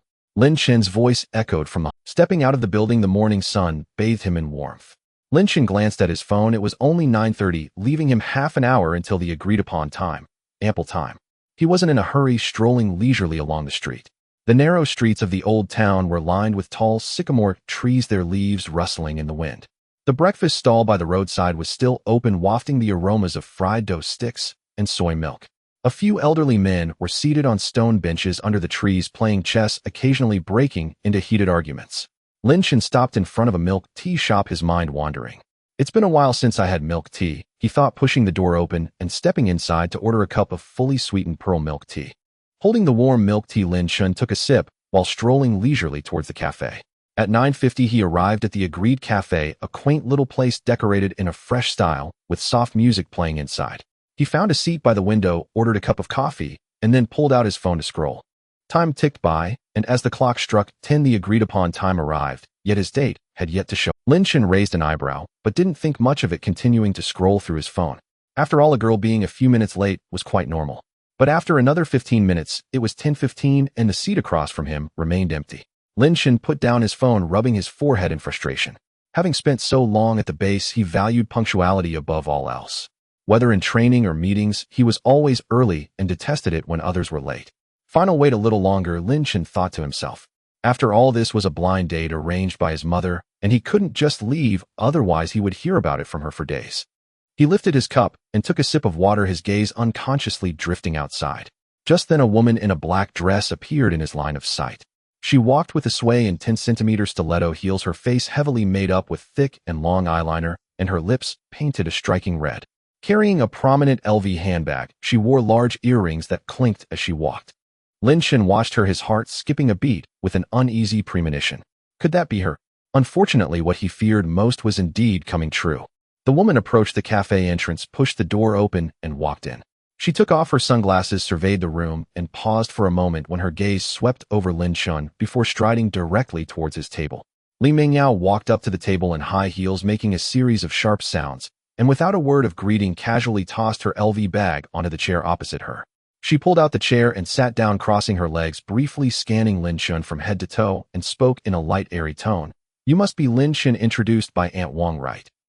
You look decent, a bit better than I imagined. After saying that, she didn't wait for Lin Chen to respond, and pulled out a palm-sized makeup mirror from her bag along with some lipstick and powder, and began to touch up her makeup as if Lin Chen didn't exist. She pouted her lips in front of the mirror and lightly patted her face with powder, her movements so practiced that it seemed as though Lin Chen was completely invisible. Lin Chen leaned back in his chair, gently tapping his fingers on the table, remaining silent. He had initially thought this would just be a formality, but he didn't expect to encounter such a character. After finishing her makeup, Li Mingyao snapped the mirror shut with a bang and tossed it back into her bag. She looked up at Lin Chen, her tone slightly impatient. To be honest, I really didn't want to come here. You know, the line of people pursuing me could stretch to the end of the street. My mom keeps urging me at home, and I simply couldn't refuse her, so I came to play along. I'm a straightforward person, I say what I mean, and dislike beating around the bush. Let's get straight to the point. If we can make it work, great. If not, let's not waste each other's time. You don't mind, do you? Lin Chen took a sip of coffee and nodded lightly. No problem, just say what you need to. Good, I like straightforward people like you. Li Mingyao nodded with satisfaction. Just then the waiter brought over her latte. She took the coffee, stirred it with a spoon, took a sip, set the cup down, and got straight to the topic. Let me be direct then. First of all, you do have savings, right? Lin Chen looked up at her and nodded. I do. How much? Li Mingyao immediately pressed a glint of excitement flashing in her eyes. Lin Chen didn't specify, only vaguely replied, enough to spend. That's not very satisfying. Li Mingyao pouted, clearly dissatisfied with the answer, but didn't pursue it further. She continued, does your family own a house? Is it fully paid or mortgaged? What's the area? In which district? Lin Chen's fingers rubbed against the coffee cup thinking about the house allocated to him by the government in Yinjing. He paused and nodded. Yes, it's fully paid. That's good. A hint of satisfaction finally appeared on Li Mingyao's face as she leaned forward, her tone becoming more assertive. Okay, since the basic conditions are met, let me state my requirements. Recently, I lost some money on an investment with friends and now owe the bank over 4,000 yuan. If we end up together, you'll definitely have to help me pay this back, right? I can't be married and still be burdened with debt. She paused and continued. Also, taking the subway to work is too inconvenient, so you'll need to buy me a BMW 3 Series. It doesn't have to be too expensive, just something for transportation. As for the betrothal gift, the custom in my area is 280 yuan, not a cent less. After all, my parents raised me, which isn't easy. Oh, and after we get married, the house must have my name on it, and you have to hand over your salary card to me. I'll manage the finances. It's easy for a man to go astray with money in hand. She finished her demands in one breath, took a big sip of her coffee as if these requirements were perfectly normal, and then looked at Lin Chen, raising an eyebrow. That's it, my demands aren't too high, right? You shouldn't have any objections, right? Lin Chen was utterly stunned. He had seen outrageous things, but nothing quite like this. He had thought they would just discuss work, income, and family situation at most, but he didn't expect her to come out with such exorbitant demands, wanting him to help repay over 4,000 yuan in debts, buy her a car, add her name to the house, and hand over his salary card, as if he owed her everything. Lin Chen raised his cup, took a sip of coffee, suppressing the shock in his heart. He set down the cup, looking at Li Mingyao, who appeared entirely justified in her demands, and slowly spoke, a hint of disbelief in his tone. I help you repay your debts, buy you a car, add your name to the house, and hand over my salary card. Yes, Li Mingyao nodded, looking as if he had finally woken up to reality. Isn't that how it should be? When a man marries a woman, isn't he supposed to take on these responsibilities? Lin Chen looked at her silent for a few seconds, then suddenly laughed. He leaned forward, looking into Li Mingyao's eyes, and asked word by word, what do you have to offer? Upon hearing these words, Li Mingyao froze for a moment, as if she had just heard the most absurd joke imaginable, then burst into exaggerated laughter, clapping a hand over her mouth. Her shoulders shook uncontrollably, and the oversized earrings dangling from her ears swayed wildly. What do I have? She laughed for what felt like an eternity before straightening up, fixing Lin Chen with a look reserved exclusively for fools. Lin Chen, have you completely lost your senses? I'm stunningly beautiful. That is my greatest asset. Being with me is a blessing earned only through merit in your past life. She tossed her hair with a flourish, wearing an expression of unbridled pride. Do you even know how many CEOs driving Mercedes-Benz or BMWs are vying for my attention? If Aunt Wang hadn't persistently praised you to my mother, calling you honest, steady, and dependable, I wouldn't have wasted a single second meeting you today. Besides, she leaned back into her chair, crossing her legs with effortless nonchalance, her tone dripping with self-evident certainty. It's only natural that men earn money to support the family, while women remain exquisitely beautiful. After all, isn't that precisely why men toil relentlessly, to provide for their wives and children? If I marry you, I'll bear your children and manage your household. Surely that's worth far more than mere material security. Lin Chen fell utterly silent, then rolled his eyes so dramatically it seemed his vision might detach. Leaning back, he studied the woman before him, whose self-regard knew no bounds. I suspect you've been poisoned by too much toxic online wisdom. You spend your days indulging in delusional daydreams. Exquisitely beautiful. Don't you know what you look like without makeup? And tell me, what kind of exquisite beauty expects her suitor to first settle her 4,000 yuan debt? What did you say? Li Mingyao's face flushed crimson as she slammed her palm onto the table, the coffee cup trembling violently. Patrons nearby cast curious, disapproving glances, but she paid them no mind, jabbing a finger directly at Lin Chen's nose. You're nothing but a stingy pauper. You can't even spare this much, and yet you dare dream of marriage. Let me tell you plainly, men like you are destined to remain bachelors for life. Lin Chen refused to waste another word on her. He raised a hand toward a nearby server and called out, "Waiter, check please." Hey, what do you mean by that? Li Mingyao blinked, startled, then leapt up like a cat whose tail had just been stepped on. You think you can just walk away? You've already wasted over an hour of my time. Do you really expect to simply leave like this? Lin Chen gazed at her, his brow deeply furrowed. Then what do you expect? What do I expect?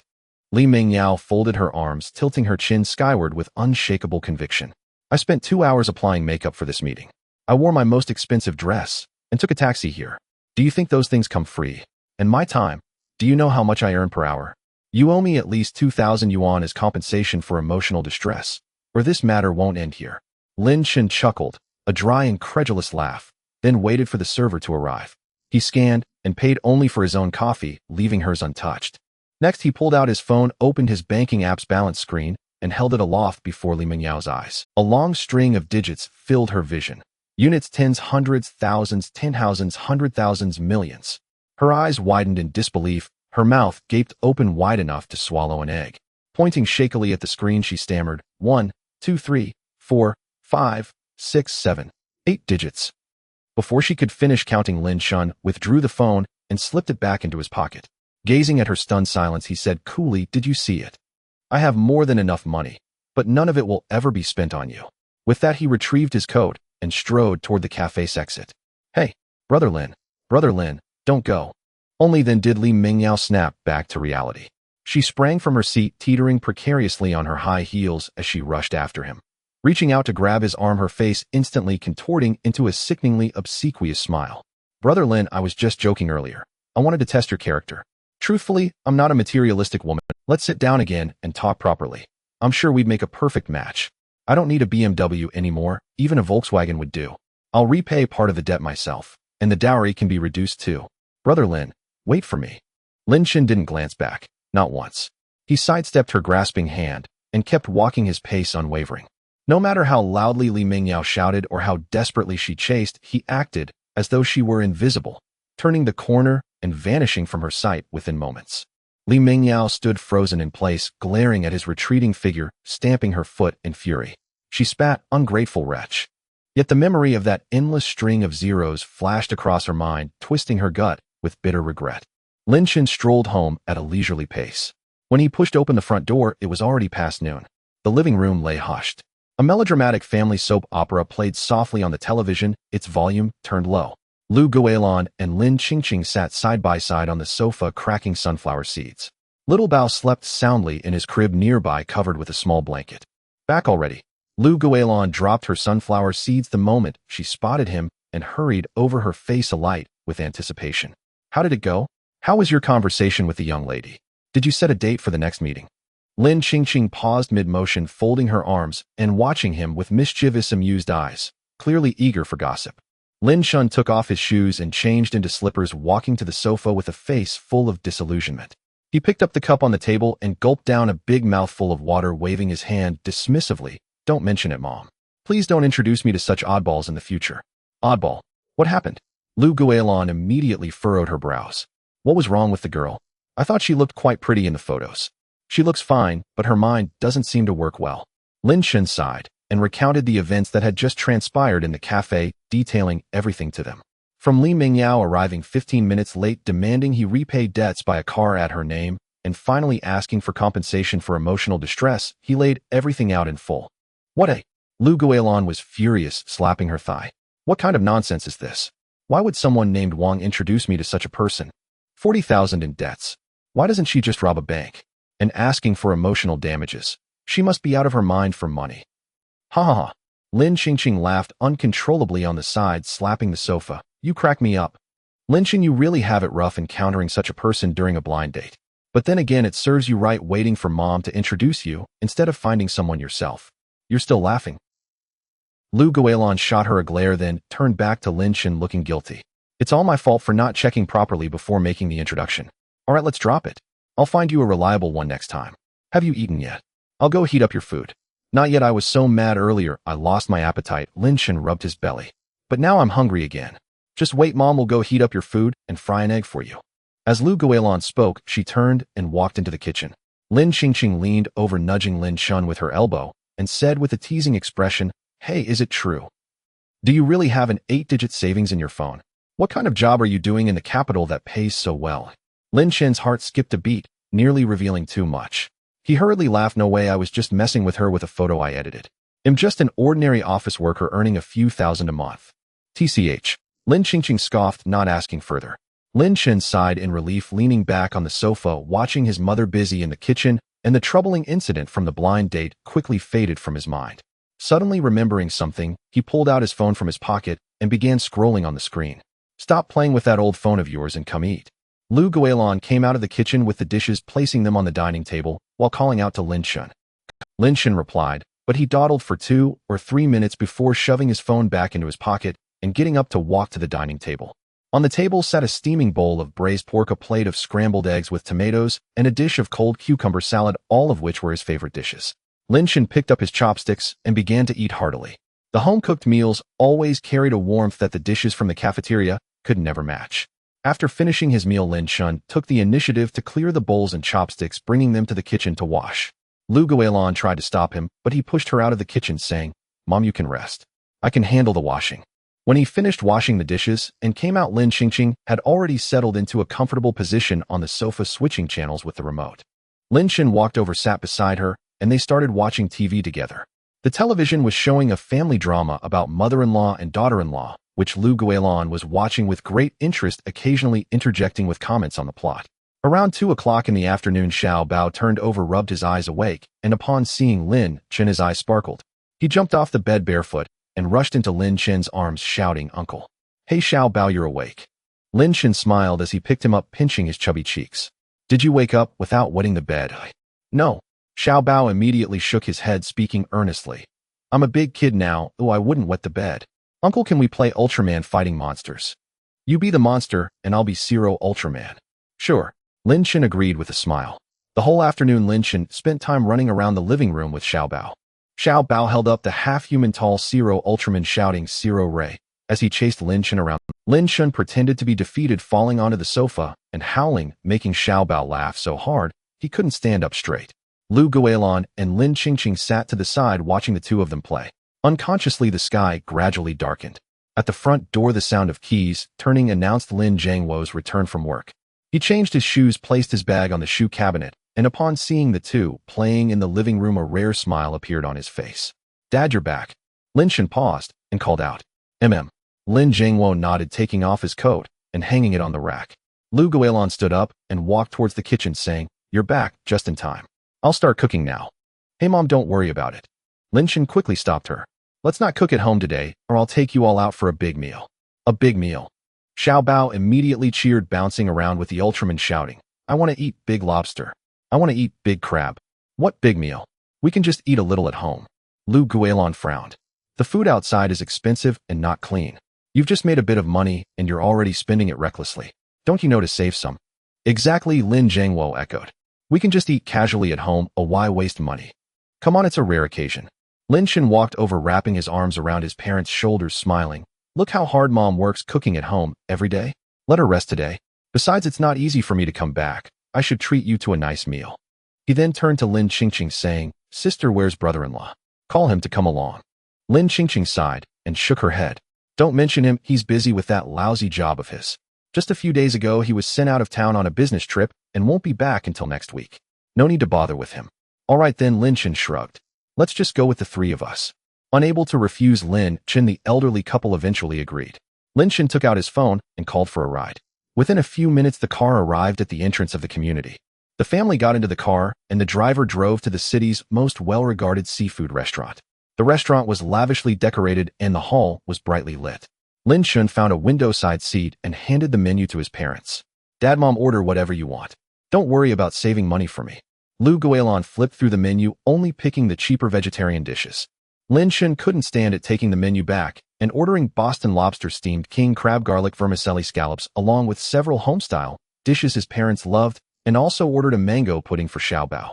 During the meal, Lu Guilin recounted the blind date incident to Lin Zhangwo.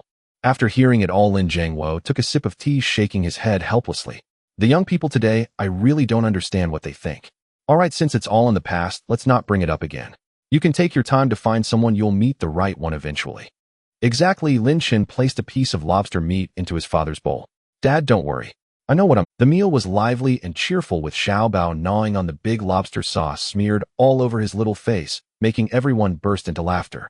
After finishing the meal, the family strolled home slowly. The night streets were brightly lit, and the evening breeze carried a hint of coolness, feeling particularly pleasant against their skin. Lin Chen held Xiao Bao's hand and walked leisurely, looking down at Xiao Bao and smiling. "Did you enjoy the meal today?" "It was delicious." Xiao Bao nodded vigorously, burping contentedly, his little face full of satisfaction. "Uncle, I want to eat that big lobster again next time. And that sweet pudding." "Okay," Lin Chen chuckled, ruffling his hair. "Next time I come back, I'll bring you again so you can have your fill."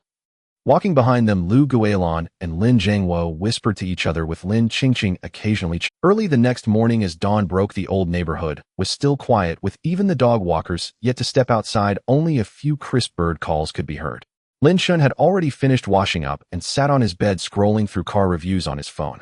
On the screen was the information about the Toyota he had chosen yesterday, boasting ample space, a high chassis, which would prevent his parents from feeling car sick, easily accommodating both the toys for his little nephew and the family's luggage, and it had low fuel consumption, making it quite suitable for family use. He touched the bank card in his pocket, feeling a bit excited. With the salary he had received from the base over the past 3 months, plus a one-time relocation allowance, he had a 7-figure sum lying in his card. Not only could he easily afford a Toyota, but he could even buy a Mercedes or BMW, yet he felt it unnecessary. A car was merely a means of transportation, and practicality was what mattered most. He tucked his phone into his pocket, picked up his jacket, and quietly made his way to the entrance. Just as he bent down to change his shoes, the kitchen door creaked open. "Hey, why are you up so early?" Lu Guilin came out of the kitchen holding a bowl of porridge. Seeing him tying his shoelaces, she paused for a moment. "Breakfast is ready, the porridge has just been cooked." Lin Zhangwo also put down his chopsticks and looked up at him. "What are you going out for so early?" Lin Qingqing was sitting at the dining table feeding her little nephew porridge. With his cheeks stuffed, upon hearing that his uncle was going out, he immediately mumbled, "Uncle, where are you going?" "I have some errands to run, so I won't be having breakfast." Lin Chen finished tying his shoelaces, stood up, and smiled. "Dad, aren't you on a day off today? Just stay home and keep Mom and little Bao company. You don't need to worry about me." Lu Guilin put down the bowl of porridge and quickly walked over, reaching out to grab him. "How can you go on an empty stomach? I'll pack you 2 tea eggs and a bun to snack on during the ride." Lin Chen hurriedly stepped back, saying, "No need, really. I'll just grab something to eat after I finish my errands, and we'll be back by noon." "That won't do. Skipping breakfast is bad for your stomach." Lu Guilin insisted, turning around and rushing into the kitchen. She grabbed a plastic bag, packed 4 tea eggs and 2 meat buns, and firmly shoved them into Lin Chen's hands. "Take these. You must eat them. Otherwise, don't think about going out next time." Lin Chen helplessly accepted them, saying, "All right." "Oh, right." Lin Qingqing put down her bowl and looked at him with a teasing smile. "You better confess honestly, are you secretly going to meet some girl? Didn't go well with the blind date yesterday, and now you're meeting someone else today?" "Sister, stop making wild guesses." Lin Chen's face turned red. "I really have something to do." Whatever. Just remember, if you bring a girlfriend home, give me a heads up so I can tidy up your room." Little Bao chimed in, stretching his neck towards the door and shouting, "Uncle, take me with you. I want to eat something delicious." "Be good, little Bao. Uncle really can't take you today." Lin Chen squatted down and pinched his cheek, saying, "When I come back, I'll bring you some candy, okay?" "Okay." Little Bao's eyes lit up at once, releasing his grip. "Uncle keeps his promises. Pinky swear. Pinky swear, and if you break it, you can't change for 100 years. After finishing the pinky swear with little Bao, Lin Chen finally managed to escape. As he stepped out of the building, the cool morning breeze brushed against his face. He took out his phone and called for a ride. In just a few minutes, the ride arrived. Lin Chen got in and reported the address driver to the car city. All right. The car smoothly drove onto the road, and 20 minutes later, they arrived at the entrance of the car city. Lin Chen paid and got out, heading straight towards the Toyota 4S shop at the back. He pushed the door open and walked into. The store was relatively empty, with only a few salespeople chatting at the front desk. Upon seeing Lin Chen enter, a female salesperson with a high ponytail and dressed in a professional outfit quickly approached him with a standard smile. "Hello, sir. Welcome to the Toyota 4S shop. How may I assist you today?" "Hello, I made an appointment on my phone yesterday to come see the car today," Lin Chen replied. "All right, sir, please register here." The female salesperson smiled and took out a tablet and a registration form. "May I have your surname?" "Shuangwu Lin." "All right, Mr. Lin, this way, please." "My name is Zhang Wen. You can just call me Xiao Zhang." Zhang Wen swiftly finished checking the appointment on her tablet. Her smile grew more genuine as she stepped aside with an inviting gesture and led Lin Chen deeper into the showroom. "You reserved the Rongfeng dual-engine SUV that we just launched," she said briskly as she pointed to the silver gray vehicle in the center of the hall. "This model is especially suited for family use. The cabin is especially roomy. 3 adults can sit in the rear without feeling cramped, and the trunk can hold 3 large suitcases. It is ideal for trips with elderly parents and children. Being a hybrid, its fuel consumption is just over 5 liters per 100 kilometers, very economical, and maintenance costs afterward are also low." She opened the door and continued, indicating the interior. "It comes standard with a panoramic sunroof, genuine leather seats, a 360-degree surround camera, adaptive cruise control, and active braking. The safety configuration is comprehensive." Lin Chen circled the car, running his hand along the body before bending to sit in the driver's seat. The seat was of moderate firmness, the view broad, and the central console arranged with tasteful simplicity. He reached back to test the rear space. There were still 2 fists and more between his knees, and the front seat genuinely spacious. He had already examined the specifications of this model nearly last night. Coming here was only to get a first-hand impression. For him, a car was merely a means of transport. As long as it met family needs, there was no need to be picky.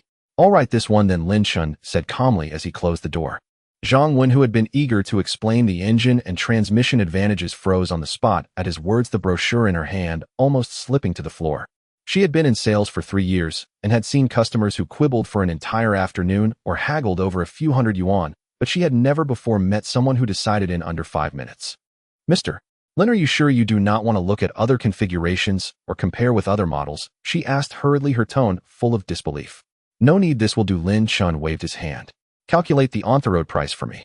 All right, came the... Only then did Zhang Wen come to herself. She nodded quickly, her smile blooming. Please, Mr. Lin, have a seat in the lounge, and I will compute the price for you at once. She led Lin Chen to the nearby lounge, poured him a cup of warm lemon water, and produced a calculator and the quotation sheet. She began crunching numbers at speed, the tip of her pen whispering across the paper. Lin Chen took a sip and, glancing at the showroom, asked casually what extras they included with a purchase. Rest assured, Mr. Lin, she replied, we will provide everything you should expect. Zhang Wen looked up and smiled. Full vehicle protective film floor mats, a trunk liner, a dash cam, and 2 free maintenance services will all be written in. If you decide today, I will petition the manager to shave a little more off the price for you. All right, Lin Chen nodded. Though he did not particularly need those extras, one should not refuse what was freely. After a moment, Zhang Wen pushed the calculated price sheet across the table. Mr. Lin, the discounted vehicle price is 28500 yuan, adding purchase tax, insurance, and registration fees. The total on-the-road price is 3100 yuan. This is the maximum discount we can offer. Lin Chen skimmed the figures. They matched what he had researched online and were not inflated. He had no interest in haggling further. He took a bank card from his wallet and placed it on the table. Charge it full payment. Zhang Wen stared for a moment at the card. She had rehearsed a dozen persuading lines to convince him to take financing, since loans would earn her a larger commission. She had not expected him to be so decisive and pay in full. Actually, we have a loan promotion right now, 2 years interest-free and an additional 500 yuan discount. Would you like to consider it? She could not help but urge. No full payment, Lin Chen replied, shaking his head. He had over 10 million in his account and a 6-figure monthly salary. There was no need to take out a loan and bother with monthly repayments. Very well, I will arrange the paperwork now, Zhang Wen said, snatching up the bank card as if fearing he might change his mind, and hurried toward the cashier. For the rest of the morning, Lin Chen completed paperwork, inspected the car, and selected a plate number. Zhang Wen ran back and forth with unusually attentive service, even handing him water personally. Encountering such a straightforward buyer felt better than selling 10 of the dithering ones. At 11:30, all the procedures were finally complete. The temporary plates had been affixed to the front and rear windshields, and the chosen license number had been uploaded to the vehicle administration system. Mr. Lin, the official license plates will be mailed to you by the vehicle authority within 7 working days. Will you please remember to sign for them when they arrive?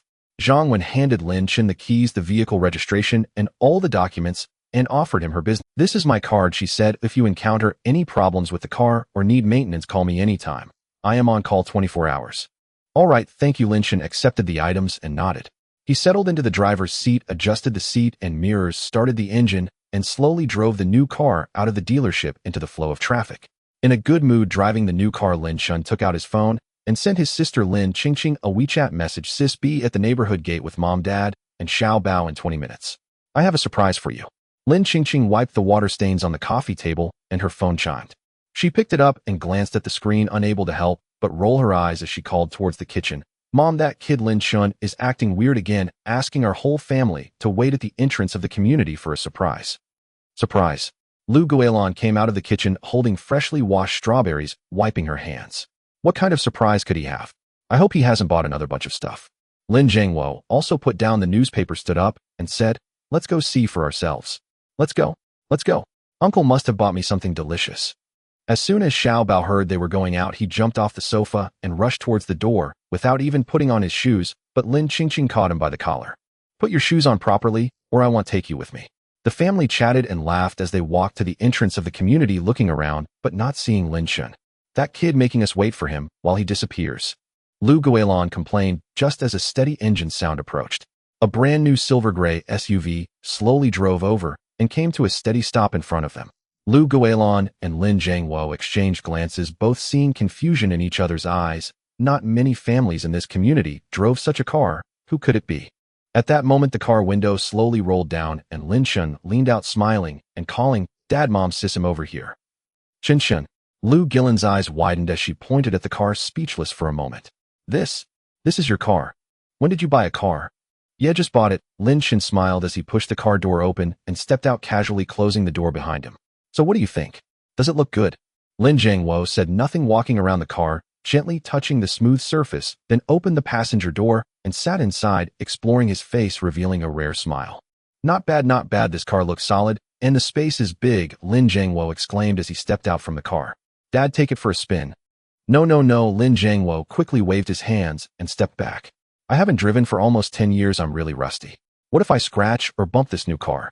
That would be heartbreaking. It's fine. Cars are meant to be driven. If it gets scratched or bumped, it can be repaired, Lin Chen insisted, shoving the keys into his hand.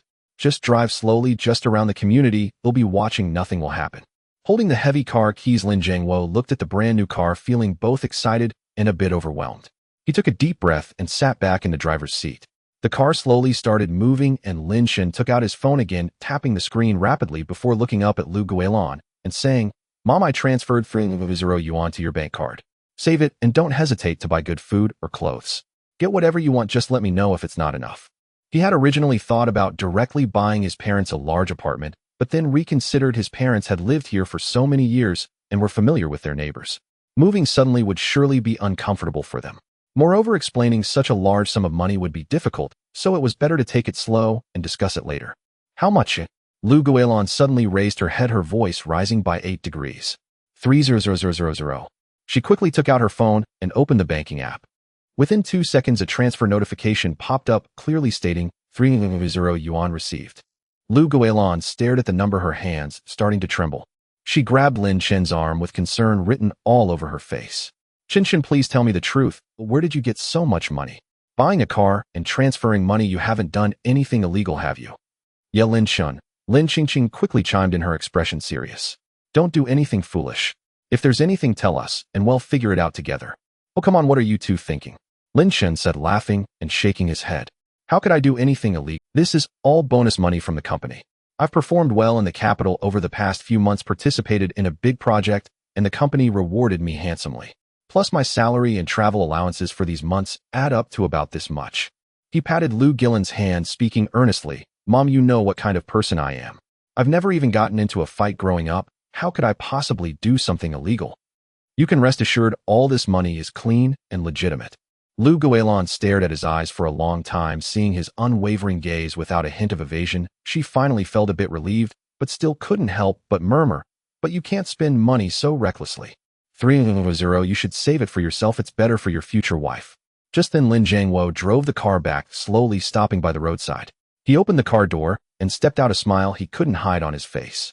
This car is really nice. The steering wheel is light, and the brakes are responsive. It drives really smoothly. Dad, as long as you like it, Lin Chen said with a smile. This car is a gift for you. It's yours to drive from now on. No way. Lin Jiangwo immediately shook his head. I'm an old man who rarely goes far. Why do I need to drive? You should drive it yourself. Oh, it's convenient for your commute to work. Hey, I work in the capital, and the company provides a car. Moreover, this car has a local license plate, and I can't take it there. Lin Chen had long thought of this excuse. If it just sits at home, you might as well use it. You can go anywhere. To avoid further questioning about the money and the car, Lin Chen quickly changed the subject, bending down to pick up Xiao Bao and pulling out a handful of fruit candies from his pocket, waving them in front of him. Xiao Bao, look what your uncle brought for you. Candy. Xiao Bao immediately cheered, grabbing the candy and giving Lin Chen a big kiss on the cheek. Uncle is the best. All right, I've been busy all morning, and I'm starving, Lin Chen said, while holding Xiao Bao, turning to walk back into the community. Mom, what delicious food are you making for lunch? Lu Guilin and Lin Qingqing exchanged glances, shaking their heads helplessly. Lin Jiangwo looked at the car keys in his hand, then at the brand new car, and couldn't help but smile again. You all go back first. I'll park the car in the parking space, he said, sitting back in the driver's seat and carefully driving the car into the community. The family returned home, and Lu Guilin and Lin Qingqing hurried into the kitchen, reheating the food that had been kept warm on the stove. Lin Chen sat on the sofa holding Xiao Bao, playing rock, paper, scissors with his chubby little hand. When Xiao Bao lost, he frowned and acted spoiled. When he won, he clapped. and laughed, his innocent words bringing a smile to Lin Chen's face. Dinner's ready, dinner's ready. Lu Guilin removed her apron and called out to the living room, stop playing with him, wash your hands and come eat. Lin Chen responded and took Xiao Bao's small hand to the bathroom, helping him squeeze out some hand soap and watching him diligently wash his little hands. The family gathered around the dining table where 4 dishes and a soup were laid out, all of Lin Chen's favorite. After only a few bites, Lu Guilin put down her chopsticks and looked at Lin Chen, asking, Chen, I want to ask you something. Last time you left so suddenly without a proper farewell, and now you've brought back so much money and even bought a car. What exactly do you do at the company? How could your bonus be so much? Lin Qingqing also paused her chopsticks, looking up at Lin Chen, clearly having the same question. Lin Chen's hand paused for a moment before he smiled, casually chuckling. Oh, our company took on a particularly large project, and the headquarters is in the capital. I was temporarily transferred there for support. The project was successful, and everyone involved received bonuses. I was lucky to be responsible for a crucial part, so I got a bigger share. Is that so? Lu Guilin nodded, half believing, and then asked, when does this project end? Will you stay in the capital after that, or can you be transferred back locally? Lin Zhangwo also looked at him, clearly concerned about this issue.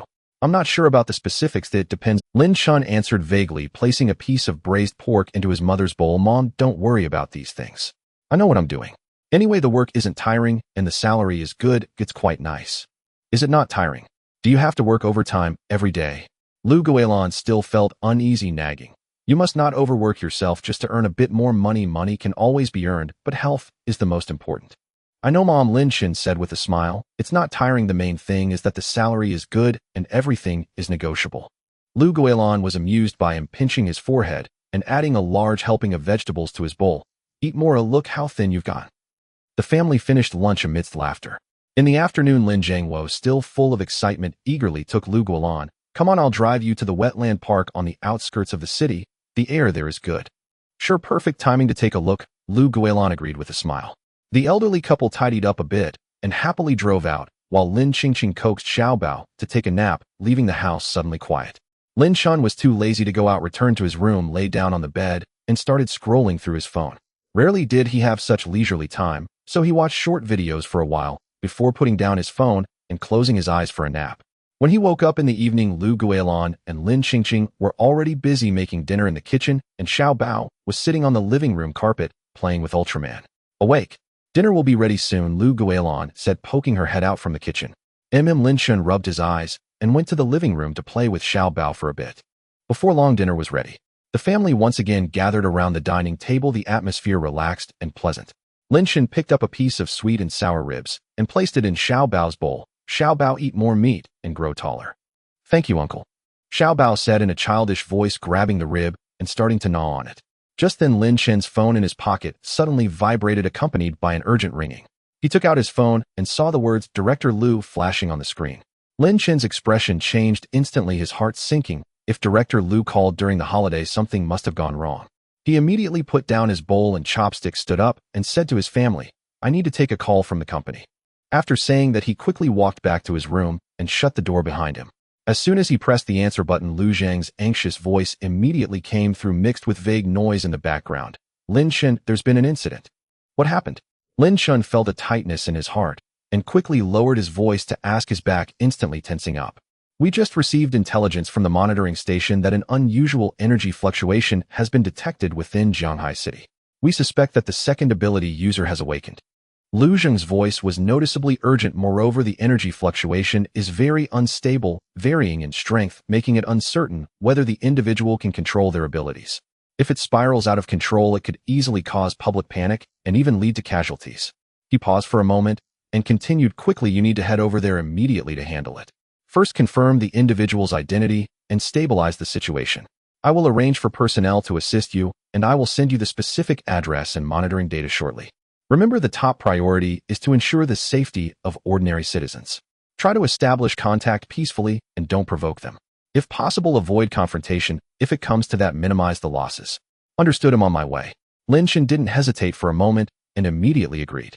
After hanging up the phone, he didn't dare to delay even a second. He quickly walked to the wardrobe, took out the key, and opened the locked drawer at the bottom. Inside was neatly stored national security documents, a firearm license, and a 92 style pistol. He swiftly tucked the gun into the small of his back, covered it with his coat, then stuffed the documents and detector into his inner pocket. He grabbed a backpack that usually held his change of clothes and casually shoved in 2 articles of clothing. The entire process took less than a minute, executed cleanly and efficiently. As he opened the door and walked into the living room, the gaze of 3 people at the dining table instantly converged on him. What's going on? In a fluster, Lu Guilin looked at him with a backpack fully prepared to leave, and her heart sank. She immediately set down her chopsticks and stood up. You're going out again. Stay and finish your meal. There's an urgent project at the company that needs my immediate attention. Lin Chen said quickly while bending down to change his shoes, trying to keep his tone as calm as possible to avoid worrying them too much. But you have to finish your meal first. Lu Guilin exclaimed, stepping forward to try to pull him back. You've just started eating. How can you travel on an empty stomach? Should I pack you some steamed buns to eat on the way? There's no time, Mom. I can grab something on the way. Lin Chen tied his shoelaces, straightened up, and reassured them, you take your time eating, you don't worry about me. Lin Zhangwo furrowed his brows, setting down his bowl and chopsticks, and said solemnly, it's so late. There won't be any tickets for the high-speed train. How are you getting there? The company sent a car to pick me up. It's already waiting at the community entrance. Lin Chen explained, casually waved his hand, and quickly opened the door to rush into the hallway, his footsteps soon fading at the stairwell. Ah, this child, always in such a hurry. Lu Guilin watched his hasty figure and sighed helplessly. Lin Chen hurriedly exited the community, and in the distance, he spotted an inconspicuous black Passat parked under the streetlight. The car's paint was ordinary, lacking any eye-catching decorations. It left amidst the traffic. No one would glance at it twice, exactly what field agents commonly used for transportation. 2 men in plain clothes stood beside the car, their postures upright, and their gazes sharp, clearly the special agents assigned to secretly protect his family. Upon seeing Lin Chen, the 2 men immediately straightened up, quickly stepped forward to open the back door, and called out in unison, hello, sir. Lin Chen nodded slightly. Without further ado, he bent down to get into the car, and once settled, he commanded in a deep voice, depart, destination Zhanghai City. The black Passat sped through the night, the streetlights along the provincial road quickly retreating behind. 3 hours later, the car slowly entered the city of Zhanghai. According to the location sent by Lu Zheng, the area with the strongest energy fluctuations was in the old district to the south of the city. Chief, the alley ahead is too narrow. The car can't go in anymore. The driver slowed down and stopped steadily at the entrance of the alley. Lin Chen looked up. The entire alley shrouded in thick darkness, with only a few dim streetlights flickering under which swarmed chaotic mosquitoes. You wait here and do not enter without permission. Lin Chen opened the car door and instructed softly. Keep communication open and do not act without my orders. Understood. The 2 special agents immediately responded, their right hands quietly resting on their sidearms, eyes scanning the dark alley with vigilance. Lin Chen nodded and took out the ability detector from his pocket. The palm-sized device emitted a faint blue glow, and the indicator light at the top flickered slowly, accompanied by a soft beep. Beep. Sound. He walked deeper into the alley, the cobblestone path beneath his feet, uneven, occasionally littered with discarded papers and empty plastic bottles. The alley was eerily quiet. Only his footsteps and the faint prompt sounds from the detector could be heard. The further he went, the faster the detector's flickering frequency became, and the beeping sound gradually intensified.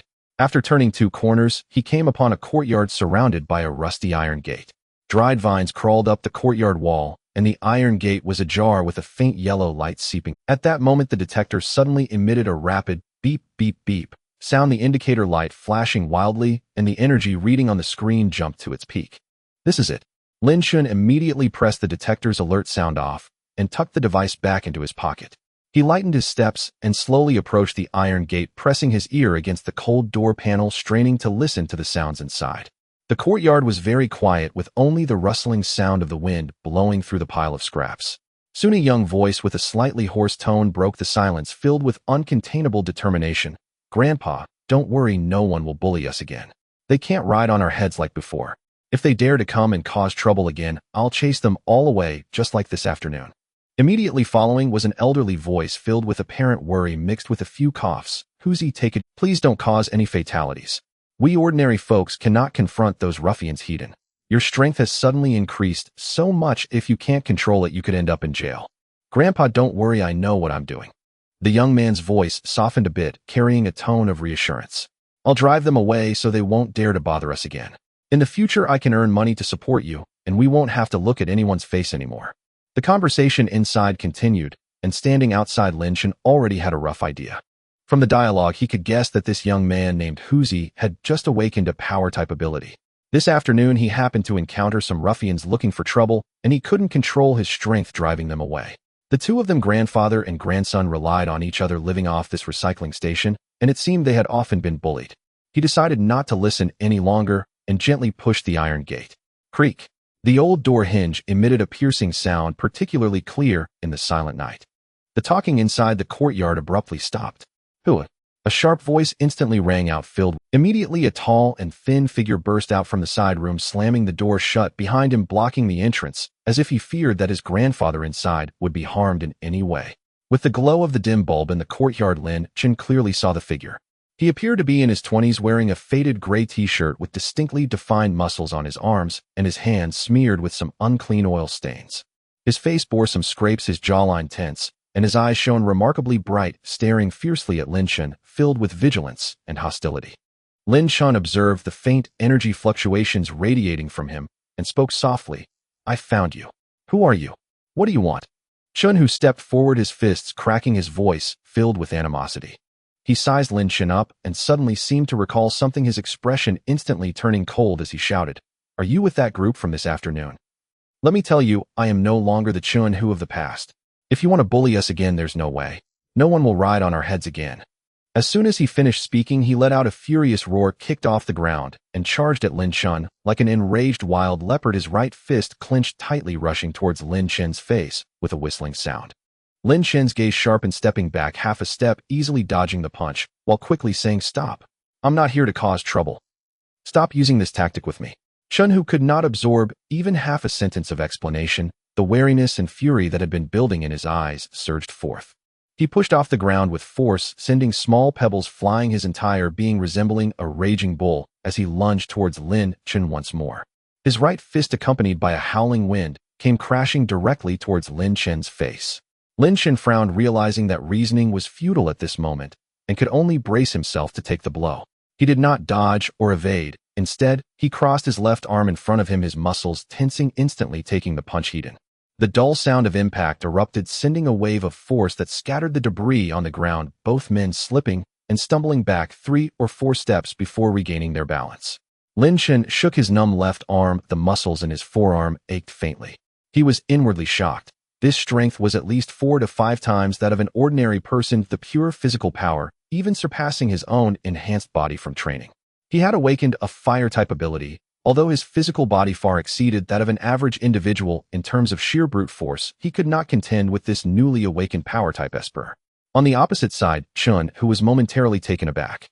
He was clear about the weight of his punch. This afternoon, he had sent 3 thugs flying with a single blow, leaving them unable to get up for a while. The fact that this person could withstand his punch and remain standing was truly unexpected. However, his surprise lasted only a moment. He gritted his teeth and charged forward again with a roar. Chen, whose fighting style was entirely street brawling, charging recklessly and relying solely on his brute strength. Having just awakened, he had received no combat training. His fists swung fiercely, creating shallow craters in the ground, and as they swept past the piles of cardboard, they disintegrated into a storm of paper scraps. Lin Chen moved nimbly, the combat techniques taught by Lei Peng coming into play. He did not confront Chen Hu head-on, but rather sidestepped, glided, and redirected force, evading the brunt of his opponent's attacks with precision, appearing perilous, yet maintaining effortless control. Bang! Bang! Bang! The sounds of fists and feet colliding were relentless, stirring up dust in the small waste yard, and the towering heaps of scraps were knocked askew. After a lengthy exchange, Chen, who had barely touched the hem of Lin Chen's clothing, growing increasingly agitated. He was already anxious about his powers and feared that the opponent was a thug seeking revenge, and now, unable to break through, his anger swelled. He roared in fury, suddenly pivoting and unleashing a heavy punch. This time he lost control of his strength, missing Lin Chen entirely, and instead struck the nearby metal shelf with full force. Clang!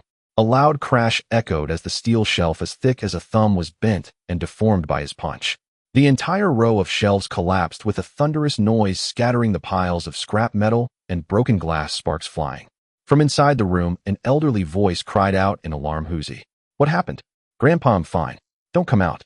Stay inside." Chen, who turned back and shouted urgently, his expression more frantic. He feared that the commotion would scare his grandfather and attract the attention of nearby neighbors. If things escalated, he would not be able to hide his mysterious strength, and both of them would be unable to live peacefully. Seeing this, Lin Chen's expression darkened. If this continued, they would inevitably dismantle the yard. If he accidentally harmed the elderly man inside, or created enough noise to draw in nearby residents, it would only complicate matters further. "It seems I must calm you down first," he said in a low voice, no longer dodging. Raising his right hand slowly, his palm slightly hollow, a fiery golden flame suddenly appeared out of thin air, wrapping around his fingertips and quickly engulfing his entire hand. The flames danced, illuminating Lin Chen's profile and clearly revealing the scraps around him within several meters. The scorching heat instantly spread, causing the paper scraps on the ground to curl up and scorch slightly. Chen Hu's rushing steps suddenly halted, his eyes wide with disbelief as he fixated on the flames pulsating in Lin Chen's palm, his throat tightening as his mind buzzed, unable to regain clarity for a long moment. "What is this?" After a long pause, he managed to stammer out, his voice slightly strained. He initially thought that his sudden increase in strength was absurd enough, but he never expected this person before him to be even more bizarre, conjuring flames out of thin air and seemingly unfazed. Lin Chen did not respond, the flames in his palm flickering slightly as he spoke calmly. "Are you able to calm down and listen to me now?" "Calm down, my foot." Chen Hu's stubbornness surged within him. Regardless of whether you are playing with fire or blades, those who come knocking are never good people. Behind him was his grandfather's house. If he stepped back, the two of them would be left vulnerable. He growled, pushing off the ground with a forceful thrust, charging at Lin Chen once more. His fist whipped through the air toward Lin Chen's shoulder, still holding back the thought of "don't kill him," as he refrained from aiming for the head. Lin Chen raised an eyebrow, surprised that this kid dared to charge at him again. Without wasting words, he thrust his right fist forward, the flames in his palm expanding explosively, meeting Chen Hu's fist heated. Bang! The punch unleashed a wave of scorching air, and Chen, who felt a tremendous force surge through his arm, accompanied by a stinging heat. He let out a muffled groan, stumbling back 3 large steps, his shoes leaving 2 shallow marks in the muddy ground. Raising his arm to inspect, he saw that the sleeve of his t-shirt had already been charred and curled, and his arm burned painfully, as if scalded by boiling water. "Damn!" Chen Hu gritted his teeth and shook his arm, horrified. He never expected to be burned so badly by a single punch, yet even so he showed no sign of backing down, gritting his teeth and charging forward again. This time, he was wiser, not confronting Lin Chen head-on, but circling around him, attempting to evade the flames in his hands and launch a surprise attack from the side. However, as soon as he moved, Lin Chen flicked his fingers, and 3 small flames shot forth with precision, aimed directly at his face and chest. Startled, Chen Hu quickly raised his hands to block the flames, hitting his arm with a pop. Though they didn't burn through his clothes, they were hot enough to make him recoil. In that brief moment, Lin Chen had already closed in his flaming palm, heading straight for Chen Hu's chest. Chen Hu had no time to dodge and could only cross his arms tightly in front of his chest. Boom! This time the force was even greater. The explosion of flames sent him staggering backward until he tripped, crashing into a pile of discarded boxes behind him, scattering cardboard everywhere and kicking up a cloud of dust. Cough! Cough, cough! Chen Hu propped himself up off the ground, choking on the dust, the burning sensation in his arm becoming even more pronounced. He looked up at Lin Chen, who stood not far away, the flames in his hand still flickering steadily, yet his expression remained calm throughout. Even he could see that Lin Chen had not used his full strength. Had he truly intended to harm him, those previous blows would not have merely resulted in a burn. He gritted his teeth, wanting to push himself up, but every muscle in his body felt tense, and lifting his arm, in that tense stalemate, a commotion suddenly erupted from outside the courtyard, a cacophony of footsteps and loud, cursing voices approaching, piercing through the quiet night. "Big brother, it's right here. No mistake." A shrill voice shouted, brimming with resentment. "That kid from this afternoon is wickedly strong, as if he had taken a strength pill. His power is absurd. The 3 of us couldn't take him down, and my back still hurts. You have to help us get revenge. We must teach that old man and his kid a lesson today and demolish this shabby courtyard." A rough voice followed, laced with a swaggering arrogance. "What are you worried about? A kid who hasn't even grown hair, what can he do even if he is strong? I want to see just how tough he really is. Once we beat him into submission, this scrapyard will have to pay us protection money monthly. If they refuse, well, come and cause a ruckus every day and see if that old man can withstand it." Clang! The rusty iron door was violently kicked open from the outside, crashing against the brick wall with a dull thud. The door hinges creaked, rattling the worn metal sign hanging above, startling a wild cat hiding in the corner of the yard, which let out a startled meow and darted up to the top of the wall, disappearing in the blink of an eye.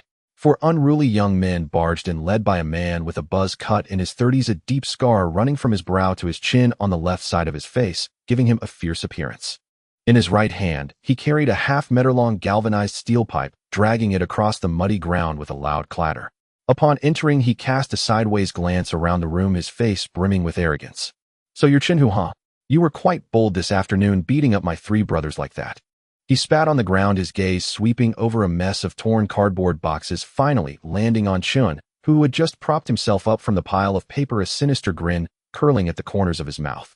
As soon as he finished speaking, he caught sight of Lin Chen standing in front of Chun, who from the corner of his eye. He paused for a moment, raised an eyebrow, and spoke with a hint of mockery. "Oh, I see you found a helper in advance. No wonder you dare to be so arrogant. It turns out someone is backing you up." He stepped forward, twirling the steel pipe in his hand. The cold, reflective metal dazzled the eyes, and although his tone was nonchalant, every word dripped with menace. "I'll give you two options. Come over now, kneel down, and bow 3 times, and bring me 100,000 yuan for medical expenses, and I'll pretend today never happened, letting you off this time." With that, he suddenly flicked his wrist, and the steel pipe came crashing down on a nearby pile of scrap metal barrels with a loud bang. The thick iron skin instantly caved in, producing a piercing noise, and the scrap nails inside scattered all over the floor. Otherwise, he elongated his tone, his eyes casting a vicious glare at Chun, who then glancing towards the side room, his threats unabashed. "I'll come here every day to make a scene. Let's see if your scrapyard can keep running. Your old grandfather won't have good days ahead either." As soon as those words left his mouth, Chun Hu's eyes turned red instantly. He had been sitting on the ground, recovering his strength, the burning pain in his arm pulsing intermittently. Upon hearing old grandfather, his mind buzzed and his anger surged to his head. He pushed himself up off the ground, his arm muscles taut, his chest heaving violently, gritting his teeth as he spat out 2 words through clenched teeth. "You dare." As he spoke, he lunged forward, his back taut like a drawn bow, ready to fight to the death, not even caring about the burning pain in his arm. At that moment, a hand appeared in front of him, firmly blocking his path. It was Lin Chen. Lin Chen didn't even turn his head, simply raising his arm to shield Chun, who standing tall and straight, his gaze blandly fixed on the group of thugs opposite him. His tone was devoid of anger, but carried an undertone of disdain. "What kind of cats and dogs are you to run wild here?" The thugs who had been slouching around immediately flared up upon hearing this. "What the hell did you just say? I think you're tired of living. How dare you talk to our brother Dao like that? Looking for death, huh? You better believe we'll break your legs too." The group cursed angrily, taking a couple of steps forward, each grabbing their weapons, glaring fiercely at Lin Chen, waiting for their leader's command to rush in. Just as the tension reached its peak, the door to the side room creaked open. An elderly man with graying hair and a slightly hunched back leaned against the door frame, trembling as he walked out. He was still wearing a patched-up old coat, clearly having just gotten out of bed, his steps somewhat unsteady. He coughed a couple of times, his murky eyes scanning the yard, his voice aged and hoarse, tinged with an unmistakable panic. "Who's he? What's going on? What happened? Grandpa?" Chun Hu's expression changed instantly, and he hurried over to support the elderly man's arm, fearing he might fall. "Why did you come out?" "It's nothing, just a few troublemakers. I can handle it. You should go back inside and rest. It's chilly at night, don't catch a cold." As he spoke, he tried to push the old man back inside, but the elder stood firm, taking a step forward, hunching over, as if to protect Chun Hu behind him. He trembled as he pulled out a crumpled cloth bag from his pocket, his voice filled with a tone of appeasement. "Brothers, is there some misunderstanding? Let's talk it out, no need to resort to violence. If money is tight, I have some cash here, you can take it to buy cigarettes." "Old man, this is not your place to speak." The scar-faced man impatiently cursed, taking 2 large strides forward, his gaze refocusing on. He looked Lin Chen up and down, noticing that he was dressed quite ordinarily and appeared scholarly, neither looking like a thug nor someone of influence, which emboldened him further. He raised the steel pipe in his hand, the cold metal tip pointing directly at Lin Chen's nose, almost poking his face, his tone reaching a peak of arrogance. "Kid, you look like you're from out of town. Daring to meddle in my business, do you know whose territory this is? Here, if I say you stand, you can't sit, if I say you kneel, you can't stand." As soon as he finished speaking, a fierce glint flashed in his eyes, his wrist twisting with force, lifting the steel pipe high above his head. The metal glimmered in the night as it sliced through the air with a whoosh, coming down hard towards Lin Chen's head. "Dare to provoke me, and I'll bet you don't want to live." The scarred face wore a cruel and fierce smile, veins bulging on his arms, as he swung the steel pipe, cutting through the air directly toward Lin Chen's forehead. The intent was deadly, as if in the next moment one would see the other bleeding and begging for mercy. But just as the steel pipe was less than half a foot from his forehead, Lin Chen suddenly raised his left hand. With a dull thud, the sound of impact echoed, vibrating through the eardrums. Lin Chen's fingers clamped down on the end of the steel pipe, like iron pincers, his arm not budging an inch, as if welded to the spot. All of the scarred man's strength was spent in vain, his arm trembled with numbness. He was stunned for 2 seconds, his face flushed as he desperately pulled back, veins bulging on his wrist, yet the steel pipe remained firmly gripped in Lin Chen's hand, unmoving. This? His cruel smile froze, eyes filled with disbelief. Is that all the strength you have? Lin Chen glanced at him, a mocking smile curling at the corners of his mouth. Did you skip dinner? Before he finished speaking, he twisted his wrist slightly, and before the other could react, his right leg was already bent forward, accurately kicking the scarred man in the stomach. Bang!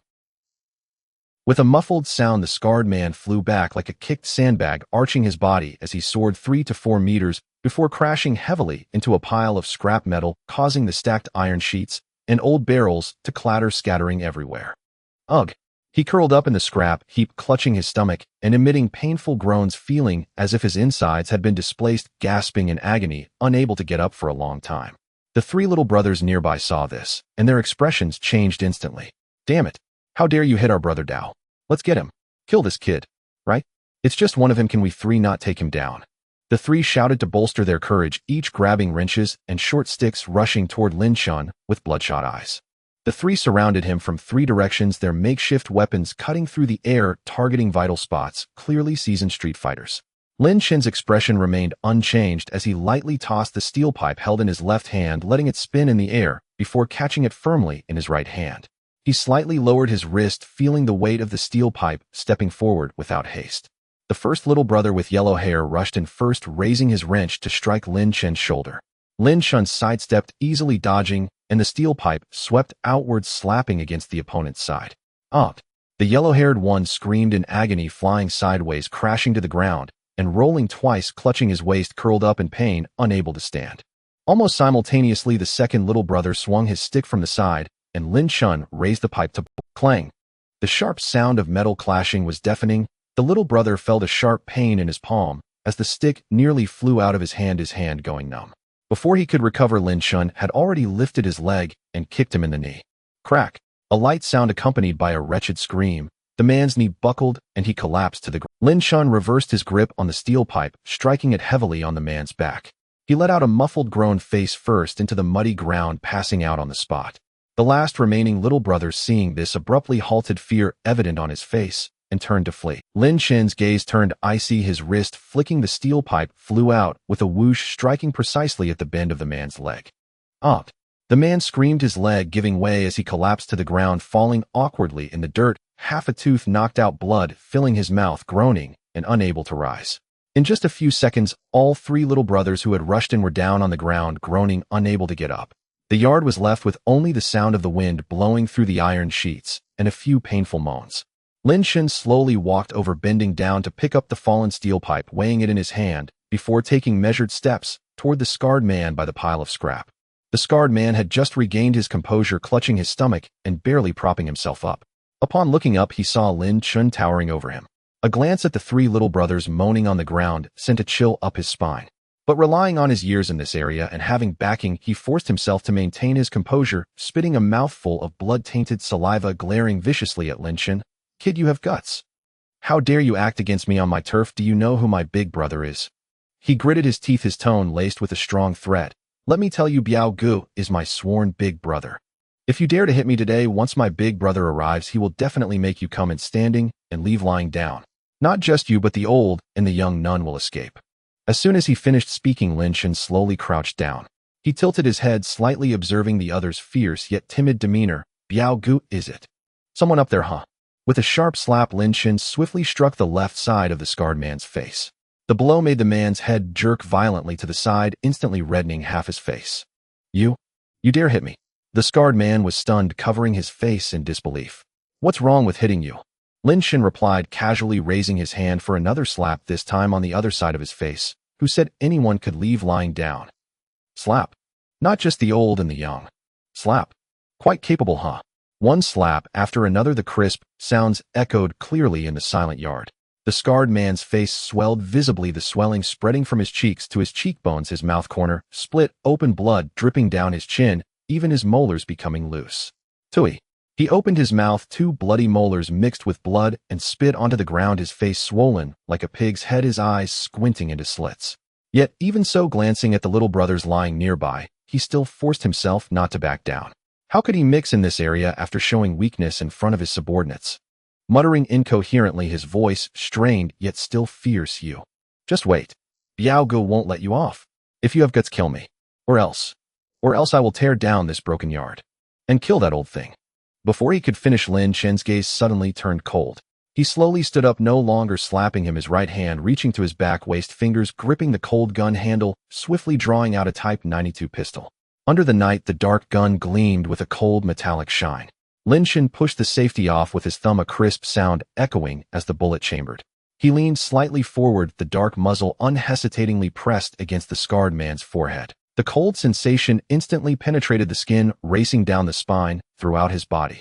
The scarred man's blood seemed to freeze at that moment, the remaining curses stuck in his throat, mouth agape, unable to produce a sound for a long time. He stared wide-eyed at the gun barrel, so close, his pupils shrinking to the size of pinholes, forgetting about his swollen face and the blood at the corner of his mouth. A wave of ultimate fear surged from the depths of his heart, causing his body to tremble uncontrollably. It was a real gun. Not a toy, not a replica, but a real weapon that could kill. The little brothers, who had been groaning moments before, instantly fell silent, frozen in place, not daring to breathe. The entire yard was dead silent, with only the sound of the wind rustling through the scrap paper and the scarred man's rapid, heavy breathing. Not far away, Chun, who was supporting his grandfather at the door, equally stunned. He had initially worried that Lin Chen would be outnumbered, but upon witnessing this scene, his lips moved, unable to utter a word for a long time. The old man was even more terrified, his face pale, gripping Chen Hu's arm tightly, his body slightly trembling. Lin Chen looked at the trembling, scarred man before him. "Keep cursing. Why have you stopped? Weren't you quite capable just now? Tearing down the yard? Killing who?" As the gun barrel pressed forward again, the scarred man collapsed to the ground with a thud, his teeth chattering, unable to articulate a complete sentence. The icy muzzle of the gun pressed against his forehead, and the shadow of death loomed over him, shattering the last remnants of bravado from the scar-faced man in an instant. He trembled all over like a sieve, and with a thud he fell to his knees, ignoring the sharp stones on the ground that bruised his knees. He banged his head on the ground in front of Lin Chen, his forehead turning instantly red. "Big brother, I was wrong. I didn't recognize the mountain with my blind eyes." His desperate pleas were incoherent, tinged with a sobbing tone, blood dripping from the corner of his mouth, making him look utterly disheveled. "I swear I won't dare again. I'll never bother those two again. I won't even come to this area. I beg you, please show mercy and let me go." The three little brothers lying on the ground beside him were also terrified, scrambling to move closer, begging for mercy with their heads bowed, their faces all showing expressions of despair, repeatedly crying out for leniency. Chun, who stood at the door, tightly clenching his fists as he watched this scene unfold. He had never witnessed such a spectacle before. The real gun pointing at his head had transformed the previously unruly thug into a cowering dog wagging its tail in submission. He could feel his grandfather trembling all over, the frail hand gripping his wrist tightly. As he glanced at Lin Chen's back, Chen Hu's heart was a mixture of emotions, gratitude, shock, and an indescribable fear. He still couldn't grasp who this sudden visitor really was. Lin Chen looked at the kneeling men with not a shred of compassion in his gaze. He had seen too many bullies who preyed on the weak. A beating would only keep them honest for 3 to 5 days before they would scurry back like rats to seek revenge. Wah! Wah! At that moment, a sharp police siren suddenly pierced the silence of the night, growing louder and clearer as it approached, the red and blue flashing lights illuminating the space through the gaps in the iron gate. The sound of the siren shattered the deep night's stillness, acting like a shot of adrenaline that surged into the heart of the scar-faced man. He abruptly lifted his head, the fear on his face fading, significantly replaced by a wild joy of having narrowly escaped disaster. The police have arrived. It must be the neighbors nearby who heard the commotion and called for help. No matter how reckless this person is, he wouldn't dare to shoot in front of the police, would he? With this thought, his back straightened with newfound confidence. He slowly pushed himself up from the ground, no longer bowing his head, wiping the blood from the corner of his mouth. The malice returned to his eyes as he looked at Lin Chen, but he didn't dare to appear too triumphant with the gun still aimed at him. "All right, you've got guts." He gritted his teeth, his voice muffled, yet filled with menace. "But can you protect them for a moment or for a lifetime? Let me tell you, it's just a case of provoking trouble. I won't be locked up for long. When I get out, we'll settle this score. I have plenty of ways to deal with that old man." And the little brat slowly, he cast a glance at Chun Hu and his grandfather by the door, a sinister smile curving his lips. You can't possibly guard this shabby courtyard every day, can you? Let's wait and see. He suddenly raised his voice, shouting desperately towards the gate, afraid the police outside wouldn't hear. Police comrade. Help! Someone is wielding a gun and committing murder here. Come in quickly. Someone is going to die. He shouted until his face turned red, simultaneously provoking Lin Chen by lifting his chin defiantly, his demeanor clearly showing he believed Lin Chen wouldn't dare to act in front of the police. Lin Chen looked at the sudden change in his demeanor with growing disdain. With a loud clank, the iron gate was pushed open from the outside. Two police officers in uniform rushed in with their batons drawn, and upon entering they were met with a chaotic scene in the courtyard. Three young men groaning on the ground, a man with a face swollen like a pig's head sitting and shouting, while the young man in the middle held a pitch-black handgun. Don't move. Drop your weapon. The two officers immediately tensed up, quickly taking up defensive positions, one hand firmly on their service weapon, while pointing at Lin Chen, their voices strained with tension. Responding to armed individuals in the dead of night is a life-threatening situation. Seeing the police, the scar-faced man shouted even louder, "Police comrade. Quick, arrest him. He's illegally carrying a gun. He's hitting people. You must arrest him." Just then, two men in plain clothes walked into the courtyard. They were tall and upright, walking steadily with sharp gazes like knives. They were the two special agents who had been standing by at the street corner. They followed the sound of the siren, worried that the local police might misunderstand the situation and disrupt Lin Chen's plan. As they entered, their eyes immediately fell on Lin Chen, quickly walking over, standing at attention, and quietly calling out, "Chief." With that, they pulled out their credentials, turning to the two stunned police officers and showing their IDs before them, their tone calm, but laced with undeniable authority. "National Security is handling this case. We will take over the scene. We kindly ask the two comrades to cooperate." The two officers looked at the gilded words on the credentials, then glanced back at Lin Chen, who was referred to as the chief. Their initial vigilance turned into shock in an instant. They instinctively holstered their batons, straightened their bodies, and nodded. "Understood, we will cooperate fully with your work." The smug look on the scar-faced man's face froze instantly. "National Security, Chief." His mind buzzed, struggling to comprehend what kind of identity this young man held. But then he thought, even if he is from National Security, he cannot just shoot people at will, right? The police are right here watching. At worst, he'd get a scolding. He would only be charged with provoking trouble, and they couldn't possibly execute him, could they? He opened his mouth, wanting to say something in defense, even attempting to turn the tables and accuse Lin Chen of abuse of power. But Lin Chen didn't give him the chance to speak. He didn't even look back, as if the police and special agents behind him didn't exist at all. His gaze remained fixed on the scar-faced man, observing his ever-changing expression growing colder with each passing moment. Such people will never learn the meaning of fear without a lesson that cuts to the bone. Lin Chen stepped back 2 paces, keeping the gun steadily aimed at the scar-faced man's forehead. Too lazy to waste more words, he slightly applied pressure with his fingertip and pulled the trigger directly. A loud bang echoed as the gunshot reverberated, causing the entire junkyard to tremble. With a dull thud, the arrogance on the man's face had yet to fade, but his pupils had already dilated in shock. Red and white mixed together, splattering across the ground from the bullet hole, leaving speckles of grime even on the piles of scrap metal behind.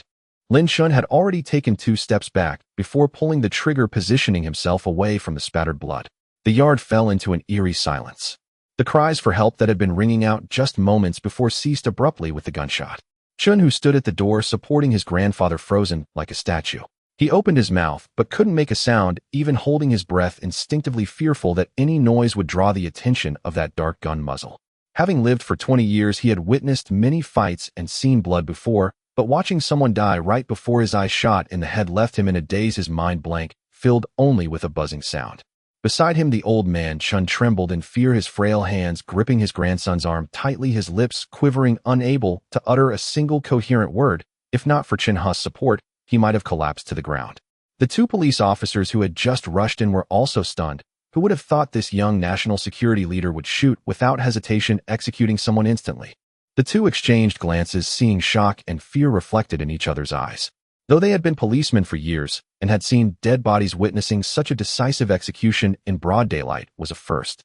For a long time, neither of them could regain their composure. The most unfortunate were the 3 small-time thugs lying on the ground.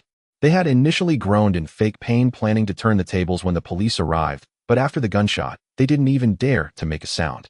The blonde thug at the edge felt a warmth in his pants, a stream trickling down his leg, mixing with the dust on the ground, making his face flush with embarrassment, yet he couldn't even move, gritting his teeth, trembling like a leaf. The other two were no better, their faces as pale as paper, eyes filled with terror, not daring to glance in Lin Chen's direction. Having mixed in the streets for so many years, they were used to posturing and pretending to be tough. They had never witnessed a real gunfight resulting in death. At this moment, they felt as if even their breaths were tainted with the stench of blood, terrified to the point of nearly losing their minds, hoping desperately that the man wouldn't focus on them. Lin Chen paid no mind to their reactions. He slowly lowered his right hand that held the gun, flicked the safety off with his thumb, and then turned around facing away from the corpse, taking a deep breath of the cool night air. The cold wind rushed down his throat slightly, easing the discomfort churning in his stomach. To say he felt nothing would be a lie. This was his first time killing someone. During training at the base, whether shooting targets or simulating combat, it had all been against dummies and in fabricated scenarios. But just now the bullet had truly pierced a living person's head, and a life had genuinely vanished before his eyes. Even though he knew this man deserved to die, facing the impact of death still made his heart race with anxiety. He closed his eyes and silently counted to 3. When he opened his eyes again, the discomfort in his chest had completely subsided. Lu Zheng had said that being soft-hearted towards such vicious and unrepentant individuals was a cruelty towards ordinary people. Letting him off today would only mean he would come back for revenge tomorrow. After catching his breath, Lin Chen turned around and walked toward Chun Hu and his grandfather. Each step he took on the scattered scrap metal produced a faint creaking sound. In the dead silence of the yard, that sound was exceptionally clear, as if he were stepping on the very hearts of the people present. Chun Hu watched him approach, instinctively taking a step back while shielding his grandfather behind him. He didn't know what this man intended to do. Only moments ago he had helped drive away the thugs, but now he had shot someone without hesitation. Was he a good person or a bad one? Was he here to arrest him? Lin Chen noticed his wariness and halted, standing a few meters away. He reached for his coat's hem, pulling out his credentials from an inner pocket. With a flick of his fingers, the black document snapped open, revealing the gold-embossed national emblem, his photo, and military rank. "You don't need to be afraid. I'm not here to arrest you." Lin Chen's voice was steady, lacking the coldness from earlier when he had fired the gun, which instead brought a hint of reassurance. "I am from the National Superpower Administration, Lin Chen. By the way, like you, I too am an awakened superpowered individual." Awakened superpowered individual. Chun Hu repeated instinctively, his face filled with confusion. "Are you saying my sudden increase in strength means I've awakened a superpower?" "Exactly." Lin Chen nodded, putting away the credentials. "You have a strength-type superpower recently awakened, and you're still struggling to control your power. I have awakened a fire-type superpower, which is somewhat different from yours, but at the core we are both superpowered individuals." He paused, his gaze fixed on Chun Hu's face, his tone growing serious. "I am here specifically to find you. The country has now established a special superpower management department and needs superpowered individuals like you to join. On one hand, we can teach you how to control your abilities and systematically enhance your strength, so you won't have to feel your way through like you are now. On the other hand, you will gain a formal identity, so you won't have to hide fearing being seen as a monster. Of course, the benefits won't be lacking. Salary, benefits, and security are all provided by the state, far better than staying at this junkyard. There will also be special arrangements for your grandfather's medical care and retirement, so you won't have to worry about being bullied by those thugs anymore." Chun Hu clenched his fists, not even noticing his nails digging into his flesh. He turned his head, his gaze landing on his grandfather's hands, which were worn and cracked from a lifetime of hard work, still trembling slightly from the shock. The old man's hair had turned mostly white. He had spent his life guarding this rundown recycling station, suffering through rain and shine, without ever enjoying a day of comfort, and now in his old age, he was still being bullied by local thugs. Chun Hu felt as if a heavy stone was lodged in his heart. In the past, when he lacked the power to defend himself, he could only watch helplessly as thugs came to collect protection fees, while his grandfather smiled and handed over crumpled coins, even bowing to apologize. At that time, he hated his own uselessness for being unable to protect his grandfather. Now he had strength, but life hadn't improved. After driving away one group of thugs, another would inevitably come. These people were like rats in a sewer, relentless and impossible to expel, constantly watching and waiting for an opportunity. He couldn't possibly guard the recycling station 24 hours a day without leaving for even a moment, could he? If he pushed them too far and they secretly set up traps for his grandfather, he wouldn't even have a place to cry. But this man named Lin Chen was different. He was a person of the state, armed with a gun. His words carried weight. And when he had fired earlier, he hadn't even blinked. Following him, not only could he secure a proper livelihood for himself, but also ensure his grandfather's later years would be safe. This was the first opportunity he had encountered in his life that could pull him out of the mire. "I promise you." Chun Hu suddenly raised his head, his eyes filled with determination. I will go with you into the Ability Management Bureau you mentioned. But I have conditions. My grandfather must be taken care of. He cannot suffer even the slightest grievance, and he must not live in fear with me. He is old and cannot endure any turmoil. You don't need to tell me that. Lin Chen nodded, his tone firm. We will arrange everything clearly for the old man's retirement and medical care. You can visit him whenever you want. Just submit an application to leave. Once this matter is settled, someone will immediately take the old man to a designated care facility where he will be looked after, and he won't have to worry about food or shelter. It's 100 times safer than this rundown place. With the last of his worries dissipated, Chun, who let out a long sigh, and said gravely, all right. From now on I will follow your orders. Whatever you tell me to do, I will do. Just as he finished speaking, a synchronized sound of heavy footsteps approached from outside the courtyard, thudding loudly against the cement floor. Following that, with a loud clang, the large iron gate was pulled open from the outside, and a dozen Special Forces members in black combat uniforms marched in, each standing tall, with sharp eyes, exuding a deadly aura honed from extensive training. The man leading the group was tall and broad-shouldered, resembling a wall. It was Lei Peng. He spotted Lin Chen immediately and strode over, saluting sharply with a crisp military salute, his voice booming enough to echo throughout the courtyard. Report, Team Leader Lin. Lei Peng reporting for duty. A total of 12 Special Forces members are ready for orders. The team behind him stood at attention, their movements precise, instantly silencing the chaotic courtyard. The three small thugs lying on the ground who had dared to secretly glance up instantly buried their heads into their chests, not daring to make a sound, fearing that any movement would draw attention. The one with the yellow hair, already wet in his pants, was now scared into leaking a bit more. Lin Chen returned the salute, his gaze sweeping over the crowd, speaking rapidly without any unnecessary words. Instructor Lei, you arrived just in time. There were 4 troublemakers at the scene, and the leader, armed and resisting arrest, has been shot dead by me. The remaining 3 should be cuffed and taken away. Additionally, he paused, his tone turning colder. This gang mentioned someone called Biao Gu, who is the head of the local criminal underworld. You need to arrange for someone to interrogate them for information following the leads to uproot this gang. Leave not a single one behind. Understood. Task completion guaranteed. Lei Peng replied decisively, a flash of sternness in his eyes. He despised these bullies who tormented the common people. He immediately waved his hand to assign tasks. Team 2, 3 members responsible for on-site investigation and securing evidence, bagging the bodies for transport. Team 1, 4 members take these 3 trash and put them in the car, interrogate them overnight. Before dawn, I want to see all information on Biao Gu and his hiding place. The rest follow me, prepare an ambush, and as soon as the information comes in, we'll move to arrest them all at once. Clear. The interrogation didn't take much effort at all. The 3 small thugs had already been scared out of their wits by that gun. When they were brought into the temporary interrogation point, their legs were weak. Before the questioning even began, they were pressed down onto the chairs and spilled everything like bamboo shoots falling from a tube, even confessing to the childhood incident of stealing valve cores from others' bicycles. The leader of this gang was called Zhou Jianbiao, known on the streets as Biao Gu. He had been terrorizing this area for nearly 15 years. On the surface, he put on a respectable facade, operating several recycling stations and logistics points, claiming to be a legitimate businessman. Behind the scenes, he engaged in all sorts of immoral activities, lending money at high interest, collecting protection fees, and engaging in extortion. He had over 20 thugs under his command, and brawls were a daily occurrence. He was also involved in several murky cases of homicide, making him a notorious local tyrant whom ordinary people dared not confront. This dog truly has committed numerous sins. Lei Peng flipped through the confessions his subordinates had compiled, his brow furrowed tightly. Each line detailed distressing events, from vendors with broken legs to small business owners driven to ruin, with every word reflecting the grievances of the common people.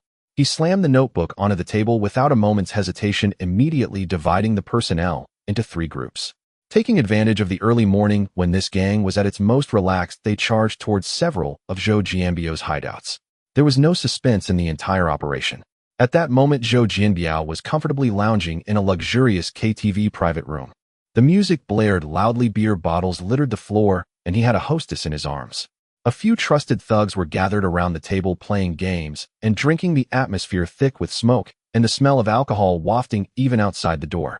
They never even considered that something could go wrong. In this territory, Zhou Jianbiao regarded himself as the local emperor. He had been checked by the police before, but had always managed to bribe someone to take the fall and walked out without consequence. So when there was no news from the scarred-faced informant, he thought it was just a trivial matter and didn't take it to heart. Suddenly, with a loud bang, the door to the private room was kicked open from the outside. A blinding beam of flashlights swept in, and the Special Forces members poured in like a pack of leopards. Zhou Jianbiao had just cursed half-heartedly who the hell is looking for death when he was pressed down by someone, his head crashing violently onto the coffee table, shattering the glass cups, and splattering alcohol all over his face. The private room instantly descended into chaos. Some grabbed bottles to fight back, others ran to the bathroom to escape through the window, while a few curled up on the ground pretending to be dead. However, in front of the professionally trained Special Forces members, all these antics were futile. With punches landing solidly and techniques subduing the opposition, they were quickly pinned to the ground, handcuffs clicking shut, leaving no room for struggle. The entire process took less than 3 minutes, and the group that had just been raucous now lay on the ground like dead dogs. Meanwhile, in the warehouse of the recycling station, a little incident occurred. A few thugs guarding the warehouse had heard the commotion outside. Used to their dominance, they pulled out a machete hidden under the bed and a fake Type 64 pistol, preparing to fight back. But their meager skills were no different from child's play in the eyes of the Special Forces. As one of them poked his head out to keep watch, he was instantly kicked away by a member rushing from the shadows, dropping his knife with a clatter. Before the person with the gun could even raise his hand, his wrist was stomped on, resulting in a sharp crack as his bone broke. He howled in pain, tears and snot mixing together. In less than 5 minutes, everyone in the warehouse was taken down without so much as touching the opponent's clothing. The confiscated knives, illegal firearms, and loan shark accounting books were all laid out on the ground, substantial evidence of their crimes. Once these items were revealed, even if Zhou Jianbiao had the power of heaven, he could not overturn the case. By around 4 in the morning, all operations were wrapped up. All 27 core members of the gang, including Zhou Jianbiao, were captured without exception. The seized money, illegal knives, and evidence of their criminal dealings filled several boxes. Moreover, several long cold cases were also uncovered with the evidence laid out clearly, solid as a rock. This gang would face at least life imprisonment. They would never see the outside of a prison again. When Lei Peng returned to report, the sky was almost bright. Lin Chen was standing at the entrance of the recycling yard, facing away from the yard, watching the morning light gradually brighten the horizon. Inside the yard, Chen, who was squatting on the ground helping his grandfather sort through scattered scraps.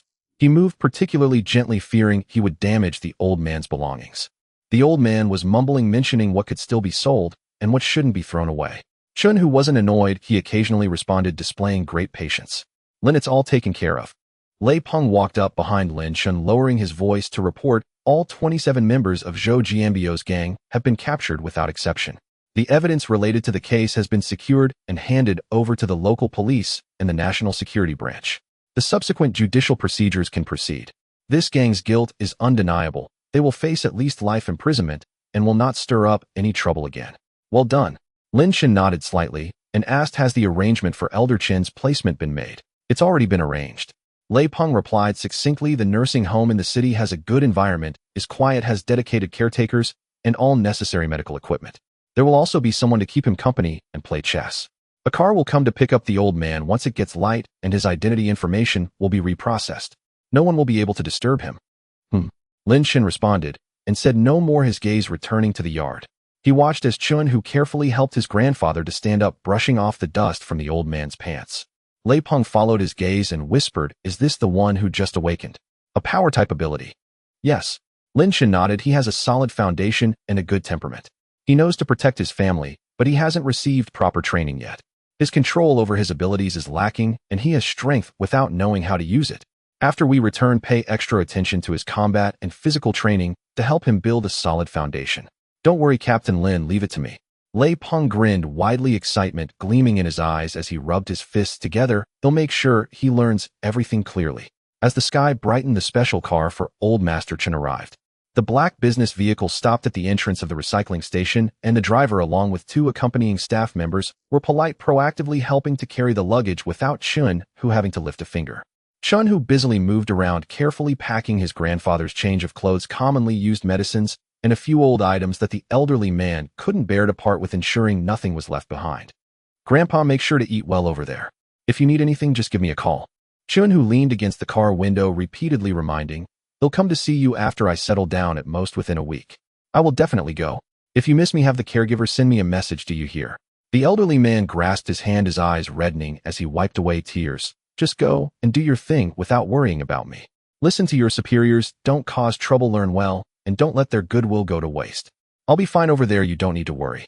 The car slowly drove away, and Chun-Hu stood there watching until it turned the corner and disappeared from sight before he withdrew his gaze. He rubbed his eyes, turned around to face Lin Chen and Lei Peng, who stood straight and took a deep breath. Team leader Lin, instructor Lei, I'm ready. Let's go. Lin Chen stepped forward and patted his shoulder, his tone relaxing a bit. No need to be so tense. The base is just for training and learning. There aren't so many rigid rules. No one will nitpick you every day, so there's no need to be nervous. The group drove straight to the military airport in the suburbs, with Chun, who sitting by the window watching the street scenes and trees rapidly recede, his heart racing. Having grown up, he had hardly been to the provincial city, let alone a secret base. In one night, his life had taken a drastic turn, like riding a roller coaster. Upon arriving at the airport, a military transport aircraft was parked on the dedicated runway, its massive body exuding an air of authority. Chun-Hu was awestruck, having only seen such a thing on television before, never expecting to actually board one. After boarding, Chun-Hu appeared particularly awkward, unsure where to place his hands and feet, sitting up straight, fearful of accidentally damaging something. As the plane took off, a tremendous force pushed against him, causing him to instinctively grip the armrests, his face tense, and only when the plane stabilized did he dare to slowly exhale and sneak a glance out the window. The clouds below spread out like cotton, with houses and roads shrinking to tiny dots, while rivers and mountains wove a sprawling tapestry that opened up his heart. Chun-Hu stared in fascination, feeling both excited and bewildered, as if he were dreaming. Lin Chen, sitting beside him, immediately noticed his unease, having gone through the same experience himself. He picked up a bottle of mineral water and handed it over. Don't overthink it. Once we reach the base, you'll have a physical examination, receive some daily supplies, and get familiar with the environment. Training will come gradually. There's no rush, no one is forcing you to achieve everything at once. Thanks, team leader Lin. Chun-Hu accepted the water, grinning sheepishly as he unscrewed the cap and took a few sips, the cool liquid soothing his anxiety considerably. After more than 2 hours, the plane landed smoothly at Xishan Military Airport. Once they disembarked, a special vehicle was already waiting outside. The vehicle drove along the winding mountain road into the depths of the mountains, passing through 3 checkpoints, each requiring verification of documents and identity with tight security. Finally, the vehicle entered a tunnel where a heavy alloy gate awaited at the end. After passing verification, the gate slowly opened, revealing a brightly lit underground world that instantly unfolded before Chun-Hu. Chun-Hu instinctively widened his eyes, his mouth slightly agape. He could never have imagined that such a vast place was hidden within the belly of the mountain. As the group approached the entrance of the office area, they saw Lu Zheng walking towards them with several people. He was dressed in a crisp uniform, his expression calm, taking measured steps. Seeing Lin Chen, he quickened his pace a bit and spoke with a hint of apology. Lin Chen, I really apologize this time. I had originally approved your leave, but as soon as you returned, you were called back. The situation was too sudden, and there was really no other way. Director Lu, you needn't be so formal about it. Lin Chen shook his head, his expression calm. It's just part of the duty, it's not an interruption. He then stepped aside, bringing Chun-Hu forward and introduced. This is Chun-Hu, a power-type ability awakener. His temperament is good, but he hasn't undergone systematic training yet, so his control over his abilities is still quite inexperienced. He'll need to practice diligently going forward. Chun-Hu looked at the imposing Lu Zheng, clearly aware that he was a high-ranking official. He quickly straightened his back, nervously sweating in his palms, and called out respectfully, Hello, Director Lu. Lu Zheng smiled and approached, patting his arm with a particularly friendly tone, showing no sign of arrogance. Don't be nervous, young man. Welcome to the Ability Management Bureau. This will be your second home from now on. If you encounter any difficulties or have any needs, just let the logistics know. Train well and apply your abilities for the right purposes. The country will not mistreat those who work diligently. Yes, I will definitely work hard. I will not let the leader's expectations down. The logistics personnel arrived swiftly, a middle-aged man with a kind face and black-framed glasses named Zhang Ping, holding a registration book, who greeted Lu Zheng first. Director Lu, everything is ready. Lu Zheng nodded and gestured to Chun-Hu. This is Chun-Hu, a new team member. Please show him around and help him familiarize himself with the base environment. The dormitory is arranged in Building B302 of the single-person training area. Daily necessities and training uniforms have been distributed. Show him around the cafeteria, medical room, and training hall. If he has any questions, let him contact the logistics department directly. Understood. Zhang Ping smiled and turned to Chun-Hu in a friendly tone. Comrade Chen, please follow me. Well, first collect your items, and then take a tour around the base. Feel free to ask any questions you may have. Chun-Hu quickly acknowledged, glancing back at Lin Chen. Seeing Lin Chen slightly nodding to reassure him, he tightened his grip on his shirt's hem and followed Zhang Ping outside. As they passed through the corridor, he couldn't help but sneak a few glances at the base structure map, inside his eyes filled with curiosity and restraint. Watching the two figures fade away, Lu Zheng retracted his gaze and patted Lin Chen's arm. "Let's go to my office and talk." The two walked down the corridor, encountering several researchers in lab coats and team members in training uniforms. Upon seeing Lu Zheng, they all stopped to salute, and when their eyes fell on Lin Chen, there was a hint of respect. The base was busier than when they first arrived, with more people bustling through the corridor, and even the air carried a sense of tension. Pushing open the office door, the first thing that caught the eye was a wall-sized map of the country with dozens of points circled in red ink, the most prominent being the location of Jianghai City, next to which was a sticky note reading "Power type confirmed." Lu Zheng pulled over two chairs, placed them next to the coffee table, poured Lin Chen a cup of hot water, and sat down himself, lightly tapping his fingers on the table, his expression noticeably more serious than before. "You handled the situation with Chen Hu very well." He began, his tone carrying a note of approval. "You did not exacerbate the conflict or cause public panic, and you even took down a criminal gang in the process. Your balance was quite impressive." Lin Chen, holding the water cup, did not respond. He knew in his heart that Lu Zheng had called him to the office for more than just praise. As expected, Lu Zheng paused for a few seconds, suddenly changing the subject, his voice growing somber. "However, the emergence of Chen Hu is not an isolated case." He stood up and walked to the map, pointing at the location of Jianghai City, then traced a line across half the country. "The energy monitoring station at the base has detected 3 instances of weak abnormal fluctuations in the past half-month. One was in the southwestern mountainous area, another in the eastern coastal region, and the last one in the northern industrial zone. The signals were all weak and brief, disappearing before we could send personnel to verify them. The expert group has analyzed this, and it's not a coincidence."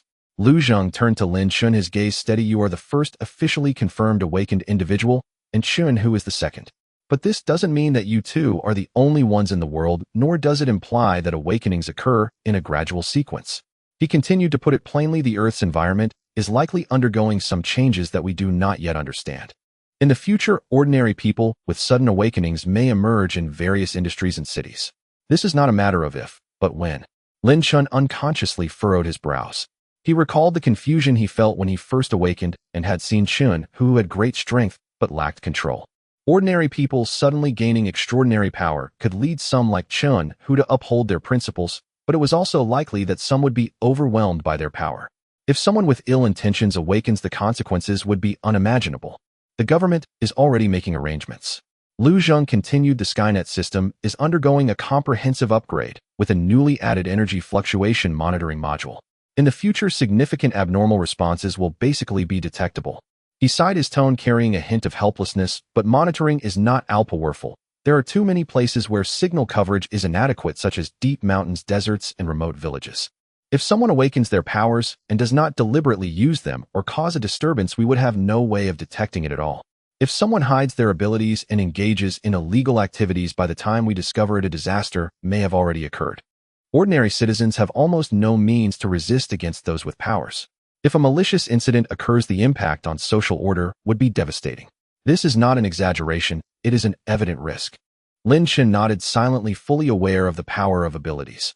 Just his own fire ability, if unleashed, could incinerate an entire street, not to mention those with unstable minds. Therefore, your responsibilities will be heavier moving forward. Lu Zheng walked to the desk and handed over a red-headed document, the paper stiff and the red seal particularly striking. "It has been approved from above. From now on, whenever there are detected fluctuations of powers nationwide or reports related to awakened individuals, you will be the first to lead the team to handle it. There is only one principal for those who can be absorbed into the Management Bureau. We should do our best to recruit them. The state will provide resources, training, and guarantees. As long as they have good intentions and are willing to follow the rules, we welcome them. The more awakened individuals we have, the fewer risks there will be among the public. What if someone is unwilling to join? They just want to be an ordinary person or have ulterior motives." Lu Zheng's expression grew a bit colder. "For those unwilling to join, as long as they haven't committed any crimes, we will not force them, but they must be registered and entered into the awakened individuals' archives. Their abilities, identities, and addresses must be filed, and local national security departments will monitor them regularly to ensure they don't misuse their abilities. As for those with ulterior motives thinking of using their powers for evil," he paused, his tone resolute, "we will handle it according to the law. For minor offenses, we will control them and provide mandatory education and restraint. For serious offenses that cause injuries and significant losses, those responsible will be arrested and sentenced. For those who resist to the end, they will be dealt with on the spot. This aligned perfectly with Lin Chen's thoughts. Abilities have never been a means to commit evil. Rather, they entail greater responsibility. I understand. Lin Chen closed the document, his expression solemn. In the future, for any matters involving awakened individuals, I will rush over at the first opportunity. I will strive for those who can be recruited and will not show mercy to those who dare to cause chaos. I trust you. Lu Zheng looked at him with expectation in his eyes. You are the first to awaken and currently the strongest. The burden will not be light moving forward, and you must not neglect your training. You need to continue tapping into your potential. And then there's Chunhu. He is new and has a weak foundation. He hasn't had exposure to these matters. Please mentor him more. This kid has a good character and is earnest. With proper training, he will also be a capable assistant in the future. Lin Chen nodded in agreement. Rest assured, Director Liu. I'm aware of my responsibilities. The training side has already been arranged by Instructor Lei. Once he is familiar with the environment, systematic training will begin. The training hall at Shishan Base is always the liveliest place. At 6 in the morning, while the morning mist still lingers outside, Chun, who is already entrenched on the combat mat. The brand new black training uniform clings to his back, sweat drips from his forehead down to his chin, and a small patch of the mat beside his feet is damp. He has been warming up for nearly half an hour. Are you ready? Lei Peng walked over with his hands behind his back, dressed impeccably in his uniform, his sharp gaze sweeping over the room with an air of authority. Report, Instructor. I'm ready. Chun, who stood up straight with a loud thud, his voice echoing through the hall. This marks the 5th day since he joined the team. From initially being unable to throw a proper punch to now barely managing to take 3 hits from Lei Peng, his progress has been so rapid that even Lei Peng nods in approval. Today we practice strength control. Lei Peng nodded towards the rubber dummy beside him. Use 30% of your strength to strike. I want to see the dummy sway, but not fall, and its surface should not crack. Chun, who pressed his lips together and stepped in front of the dummy. He took a deep breath, clenched his fist, and repeatedly chanted in his heart, control your strength, control your strength. In the past few days, he has made quite a few blunders. He crushed a glass cup with his grip, accidentally pushed someone 3 meters away with a light pat on the shoulder, and even hesitated to pull a door handle for fear of breaking it. In these days, Lei Peng has been closely monitoring his practice, starting with squeezing raw eggs and holding glass cups, all aimed at training his unusual strength to be as controlled as possible. Huh. Chun, who let out a low shout, his right fist smashing forward. With a dull thud, the rubber dummy shook violently and took half a step back before stabilizing. The dummy's chest only bore a shallow imprint of his fist, with the surface showing no signs of cracking. Lei Peng rarely offered praise, stepping forward to pat the dummy. Your control has improved significantly since yesterday. The force was reduced from 70% to 30%, and your progress is quite commendable. Chun, who scratched his head and smiled honestly, it's all thanks to the instructor. Stop buttering me up. Lei Peng's expression was stern, but his eyes held a hint of amusement. Next, we will practice reactions. I will throw punches and you will dodge. If you can't avoid it, you will take the hit. Don't think about using your abilities to withstand it. Yes. The training hall soon echoed with the sounds of fists and feet colliding, accompanied by Lei Peng's occasional shouts. Chun, who gritted his teeth as he fell again and again, yet each time he stood back up, the light in his eyes grew brighter. He knew he had a poor foundation, lacked education, and had never undergone formal training. The only things he could rely on were his strength and his willingness to endure hardships. With Lin's team holding him in high regard and the country providing him a stable life, he knew he could not afford to fall behind. Meanwhile, on the 3rd underground level, Lin Chen was also training. In the spacious testing room, a half-meter-thick tungsten alloy target board stood in the center, surrounded by various precision instruments with screens flashing dense data. Director Chen stood behind the protective glass, with several researchers' eyes fixed intently on the site. Lin Chen stood 10 meters away from the target board, his right hand raised slightly. A cluster of deep crimson flames slowly rose in his palm, flickering at his fingertips, sometimes condensing into a pinhead-sized fire point, and at other times expanding into a thin veil of flames controlled effortlessly. Prepare to test the penetration power. Target the center of the target board. Director Chen's voice came through the speaker. Lin Chen nodded slightly, his gaze sharpening. The flames in his palm instantly contracted, forming a fireball the size of a thumb, its surface shimmering with a faint golden glow. With a flick of his wrist, the fireball shot out with a whoosh, moving so fast it almost left an afterimage. Sizzle. A soft sound echoed as the fireball accurately hit the bullseye. There was no earth-shattering explosion. The flames effortlessly pierced through the half-meter-thick tungsten alloy plate, leaving a perfectly round hole, the edges smooth as if polished without a trace of burr. Beep, beep, beep. The instruments emitted urgent alert sounds, and the data on the screen refreshed wildly. Core temperature at 5,872 degrees.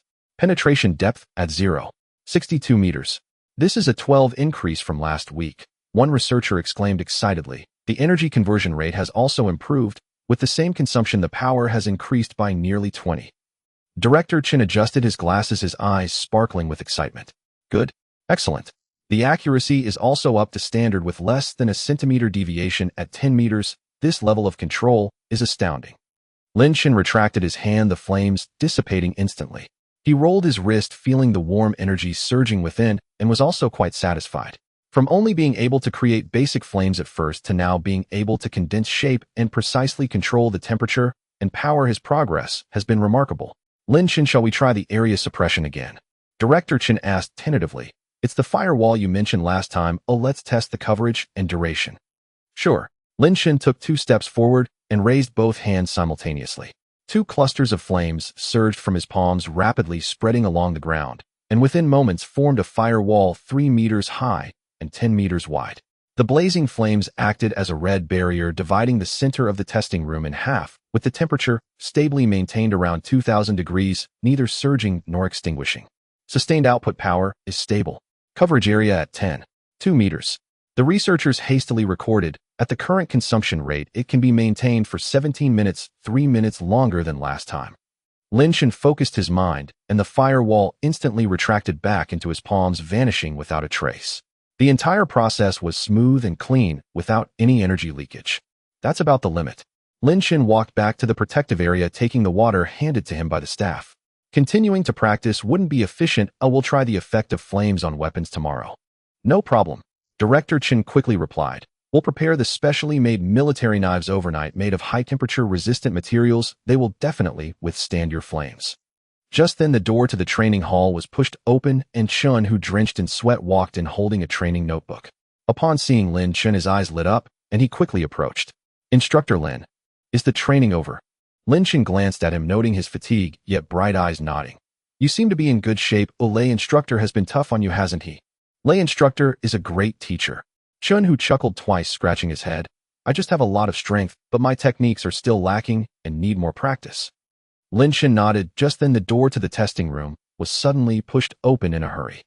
A young man in a monitoring department uniform hurried in, his face showing urgency. Upon seeing Lin Chen, he immediately stopped, saying, Instructor Lin, Director Chen, the monitoring team has discovered new suspected ability user clues. The young man was Zhou Kai, an analyst with the monitoring unit responsible for screening public videos and online sentiment for anomalous energy signatures. Take your time. Speak slowly, Lin Chen said, taking the tablet as Director Chen leaned in closely. Zhou Kai caught his breath and spoke rapidly. We discovered it while reviewing short videos. The female live streamer bilingual who commands over 3 million followers nationwide. She specializes in beauty tutorials and daily lifestyle content. She hails from Jiangnan City, daughter of a wealthy local building materials entrepreneur. He tapped several times on the tablet, pulling up a curated video compilation. These are her recent vlogs. After repeated comparative analysis, we traced the anomaly to the plants in her home. The footage was meticulously composed, panning smoothly across the villa's living room and rear garden. First came several Phalaenopsis orchids tucked into a corner of the living room. In a video filmed half a month earlier, the blooms appeared wilted. Petals yellowed and crinkled, leaves drooping listlessly. Fans had even commented, wondering aloud if they were near death. Yet in her latest video, those very same orchids bloomed with startling vigor. Petals plump and radiant, leaves glossy and emerald green, new flower spikes emerging thickly, even the moss in their pots lush and vivid beyond natural expectation. More striking still was the rose garden. In footage shot just days prior, the roses suffered black spot disease. Leaves fallen, bare branches stark against the sky. Bilingual herself had lamented in the video that revival seemed unlikely and she'd soon replace them with new cultivars. But in yesterday's update, those same rose bushes bristled with fresh foliage and heavy clusters of buds. Several blossoms already unfurled their discs, unnaturally enlarged, hues blazing with uncanny intensity. We verified seasonal norms. Roses in Jiangnan simply shouldn't flourish this profusely at this time of year. Zhou Kai pointed at the screen. Moreover, she uses only standard commercial fertilizers and nutrient solutions. No new cultivars introduced, no greenhouse climate control. Under ordinary conditions, such rapid recovery is biologically implausible.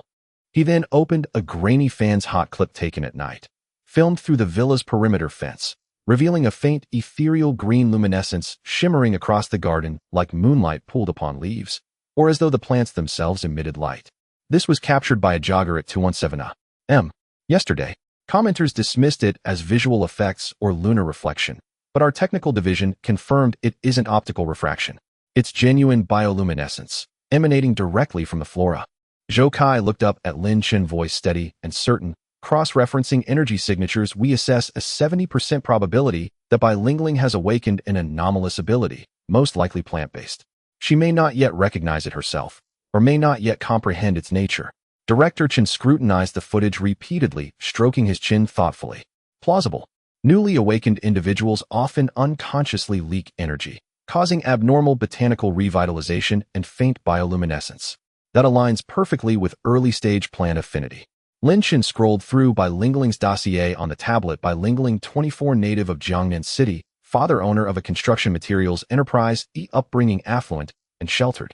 After graduating university, she pursued no formal employment, choosing instead to build a full-time career as a social media creator, sharing luxury goods, cosmetics, and casual urban explorations.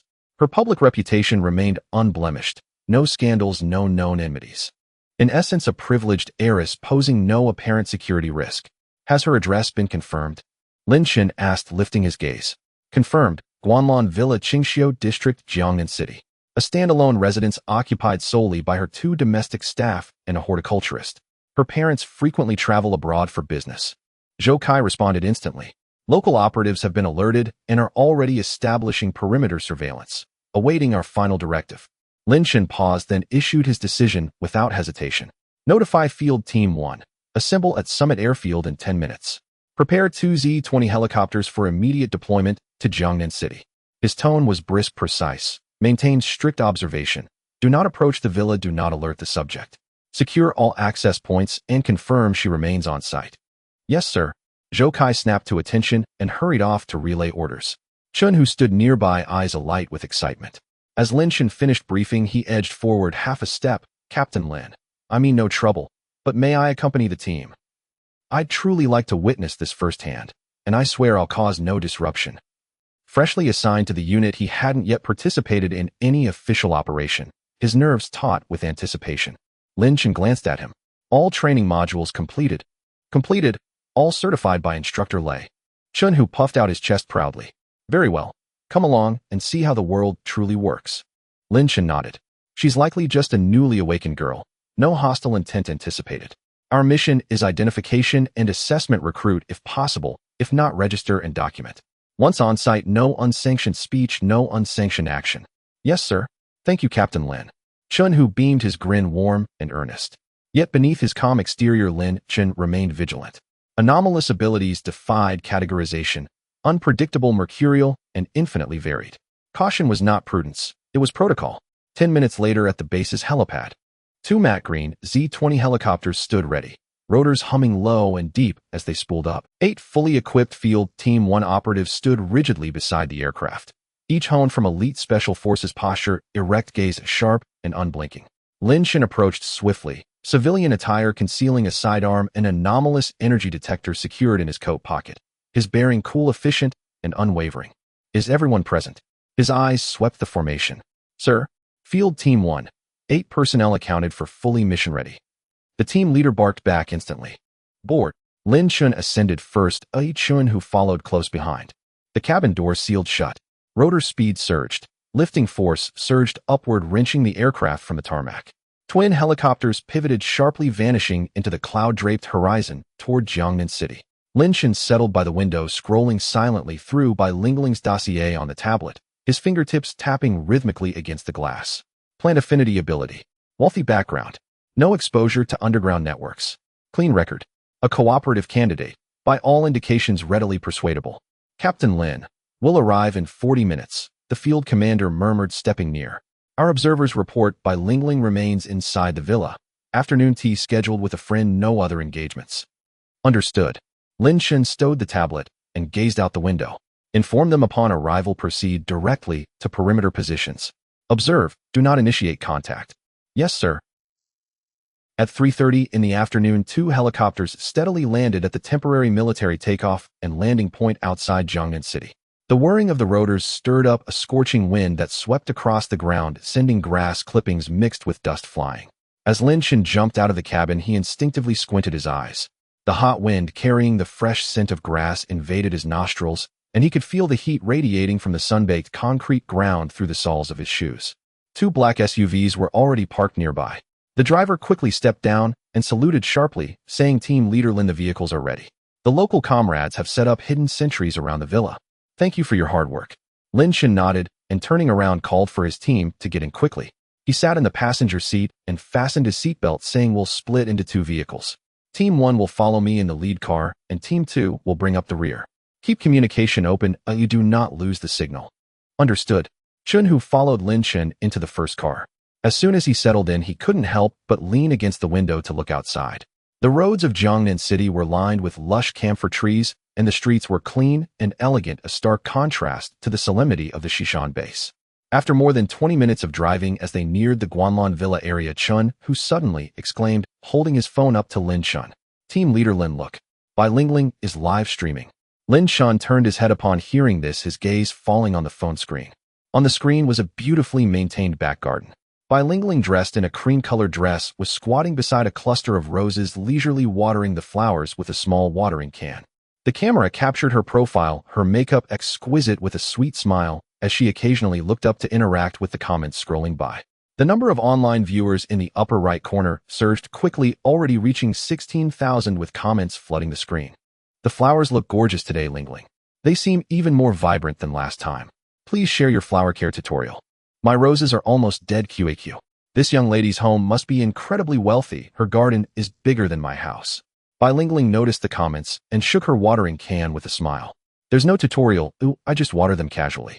Maybe the weather has been nice lately. They're growing wildly.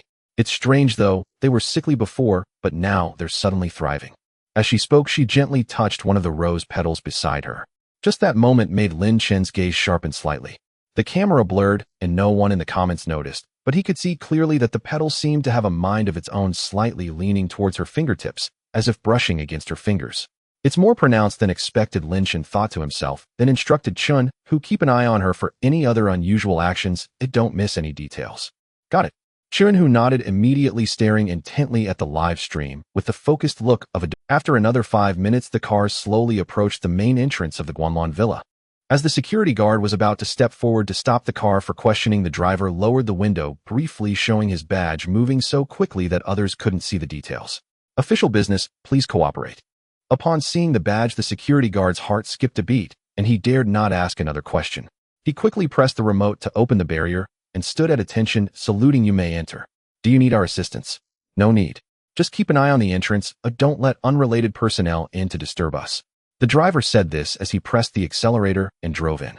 As the car drove deeper into the community, Chun, who murmured quietly, "This neighborhood is really impressive with standalone villas and gardens. This is the life of the wealthy." He paused and scratched his head. "But our display is quite substantial too. We just flashed our credentials and entered. Normally we wouldn't receive such treatment." Lin Chen didn't respond, his gaze sweeping over the surveillance cameras and greenery along the road. The community had a low density with great distances between each household, dense greenery, providing excellent concealment, making it suitable for monitoring. Soon the two cars split at a fork in the road 50 meters away from Bilingling's villa. One car turned into a side tree-lined path, stopping behind a tall camphor tree completely concealed by the greenery, perfectly positioned to monitor the villa's side entrance and backyard wall. The other car continued forward for a while, stopping in the shade of a tree directly across from the main entrance, observing the movement at the front door through the greenery. Once the car was parked, Lin Chen picked up the walkie-talkie and pressed the talk button, saying, "All units stand by. Maintain strict surveillance over all entrances and exits of the villa. No unauthorized actions without my command. Do not expose our location." Team 1 received. Team 2 received. The walkie-talkie echoed with two crisp responses. Chun, who clenched his fist, eager to try. "Team leader, when do we go in? Should we just knock on the door?" "I'll go myself." Lin Chen adjusted his casual shirt, looking just like an ordinary office worker, low-key and unassuming. "You all are in combat uniforms, but it's too obvious and might scare her. I'll go first to touch base, gauge the situation, and see her attitude. You all watch outside and be ready for backup. If anything happens, I will call you." "Understood." Chun, who quickly agreed, a hint of regret for not being on the mission showing on his face, but he didn't dare to ask more. Lin Chen pushed open the car door and stepped out. The community was very quiet with the occasional sound of birds chirping. He strolled leisurely along the sidewalk, moving calmly, as if he were just a resident passing by, completely inconspicuous. He stopped in front of the gate of Bai Lingling's villa. The wrought iron gate was exquisite and beautiful, and through the fence he could see the garden inside, bursting with flowers and lush greenery, even more exaggerated than it appeared in the video. Even the weeds by the wall were growing more vigorously than elsewhere. It was much more extravagant than it appeared in the video. Lin Chen glanced, and then withdrew his gaze, having a rough idea in his mind. The aura of the ability was evident, but ordinary people wouldn't think along those lines. They would just believe she had good gardening skills. He raised his hand and pressed the doorbell button. Ding dong, the crisp sound of the doorbell echoed inside the house. Within 2 seconds, a voice came from inside, sounding slightly puzzled through the door. Who is it? A few seconds later, the door slowly opened.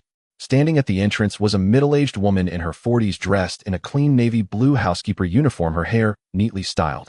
She looked Lin Chen up and down, noting that he was appropriately dressed and had a calm demeanor, which did not seem like someone coming to cause trouble. She politely asked, "Hello, may I ask what brings you here?" Lin Chen smiled at her, his tone calm. "Hello, I am looking for Bai Lingling." The housekeeper was momentarily taken aback, her brows slightly furrowed. "Looking for our young lady. May I ask who you are? I have a matter to discuss with her. Could you kindly let her know?" Lin Chen did not reveal his identity, directly opting for a vague approach. She hesitated for 2 seconds, seemingly deciding that Lin Chen did not appear to be a bad person, and stepped aside to let him pass. "Then please come in. The young lady is live streaming in the backyard." "Thank you for your trouble." Lin Chen nodded slightly and followed her inside. As he pushed open the door, a faint scent of white tea wafted toward him.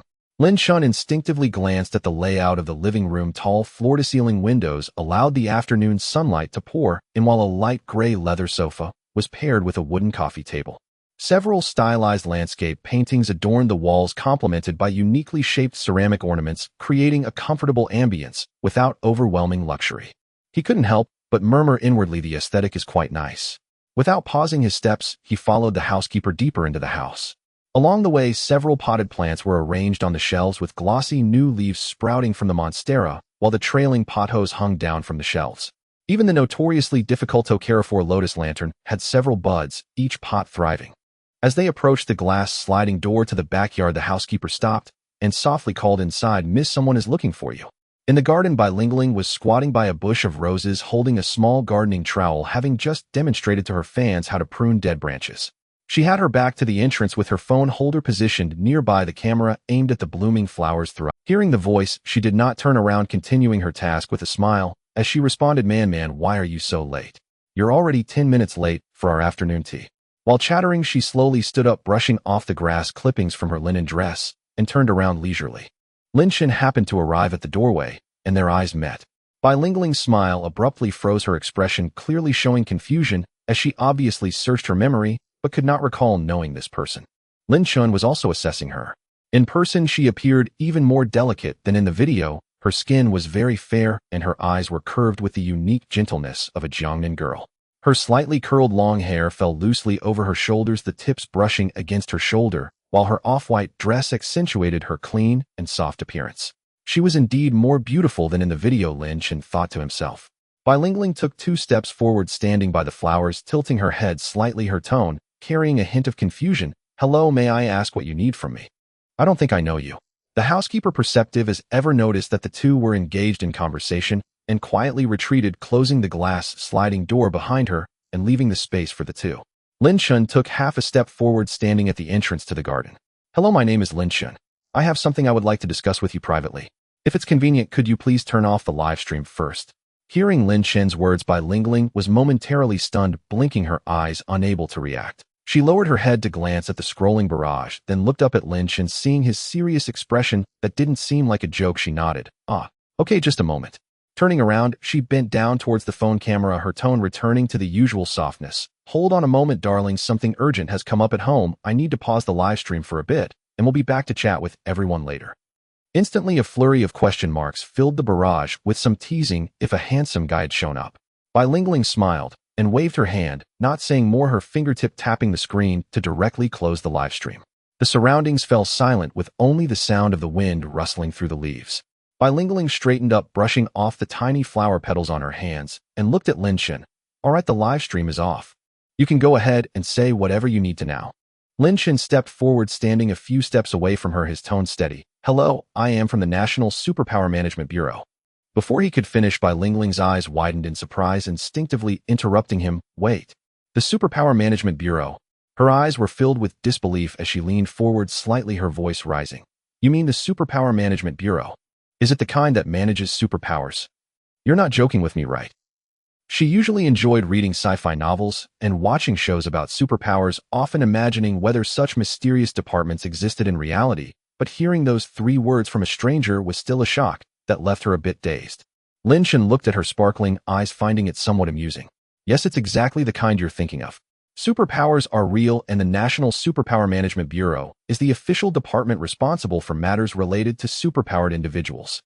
As he spoke, he pulled out an identification card from his inner pocket, flicked it open, revealing the gold-embossed national emblem and his identity information, presenting it to Bilingualing. The reason I came here is for this matter. Bilingualing quickly received the document with both hands, lowering her head to examine it closely. After reading it twice, she looked up at Lin Chen, her shock not yet fading, but now with an added excitement. She could hardly contain her voice, trembling slightly. So, you came to find me because I also have superpowers. Her eyes sparkled as if they were filled with stars, staring intently at Lin Chen, much like a student eagerly awaiting a teacher to hand out certificates. Lin Chen chuckled inwardly, not showing it on his face, nodded, and pointed at the unusually flourishing plants around them. Indeed, haven't you noticed that these plants are growing a bit unusually? Normal roses shouldn't be able to grow from a sickly state to this vibrant in just a week. Bilingualing followed his finger and looked around, her gaze sweeping over the roses that were larger than her fist, then glancing at the ivy wildly growing in the corner, she clapped her hands in realization. No wonder. I thought my sudden talent for gardening had reached its peak. But it's because of superpowers, she exclaimed, turning abruptly to Lin Chen, her eyes glued to him, curiosity overflowing. So you have superpowers too, right? What is it? Can you show me? Her eager demeanor showed no trace of caution. Lin Chen felt slightly relieved, finding it smoother than expected. At least he didn't have to spend half a day explaining or deal with any resistance. He remained silent, simply raising his right hand palm facing up. In the next moment, a flicker of flames appeared out of nowhere in his palm, gently swaying. He intentionally controlled the temperature, ensuring not a hint of heat escaped, allowing the flames to dance for a moment at his fingertips, splitting into 2 wisps, then slowly converging into a small point, steadily hovering. Bilingualing watched in rapt attention, her mouth slightly agape, subconsciously murmuring, so cool. Having lived for 24 years, she had only seen fire manipulation powers in movies and dramas, but witnessing it in real life was 100 times more impactful than any special effects. With a thought, Lin Chen made the flames in his palm vanish instantly, leaving no trace of warmth behind, as if they had never existed. I awakened a fire-type superpower. I'm here today to formally invite you to join the Bureau. The country will provide you with systematic training in your superpower, a safe training environment, and corresponding benefits, as long as you follow the rules. I want to join. Lin Chen's second half of the sentence was caught in his throat. Lin Chen Sigmund, he had prepared a whole set of speeches covering job responsibilities, benefits, training arrangements, even responses to the other party's hesitations, doubts, and bargaining strategies. To his astonishment, Bilingualing didn't ask a single extra question and directly agreed. He was stunned for 2 seconds before snapping back to reality, looking at the sparkling-eyed girl, and uncertainly asked, "Are you sure? Joining isn't child's play. There are strict confidentiality rules and operational requirements. Once you are in, you can't back out randomly." "I'm sure." Bilingualing replied succinctly, even taking half a step forward, her skirt brushing against the clover at her feet, creating a soft rustling sound. What is there to back out of? The Superpower Management Bureau, a government-certified superpower organization. This is the stuff of novels. How could I miss out on it? Her face was filled with uncontainable excitement. Even her breathing was faster than before, as if she had stumbled upon a tremendous fortune. All right, since you're sure, let me tell you about the follow-up arrangements and the benefits. Lin Chen cleared his throat, preparing to explain the content he had prepared in advance. You don't need to mention the benefits yet." Bilingualing waved her hand to interrupt him, her eyes shining like they were filled with starlight. "I just want to know, once I join the Superpower Management Bureau, I'll be considered a person of the state, right? It's a formal position, right?" Lin Chen was taken aback for a moment, then felt a bit amused. It turns out that this wealthy young lady didn't care about salary or benefits. Her first concern was whether there was a formal position.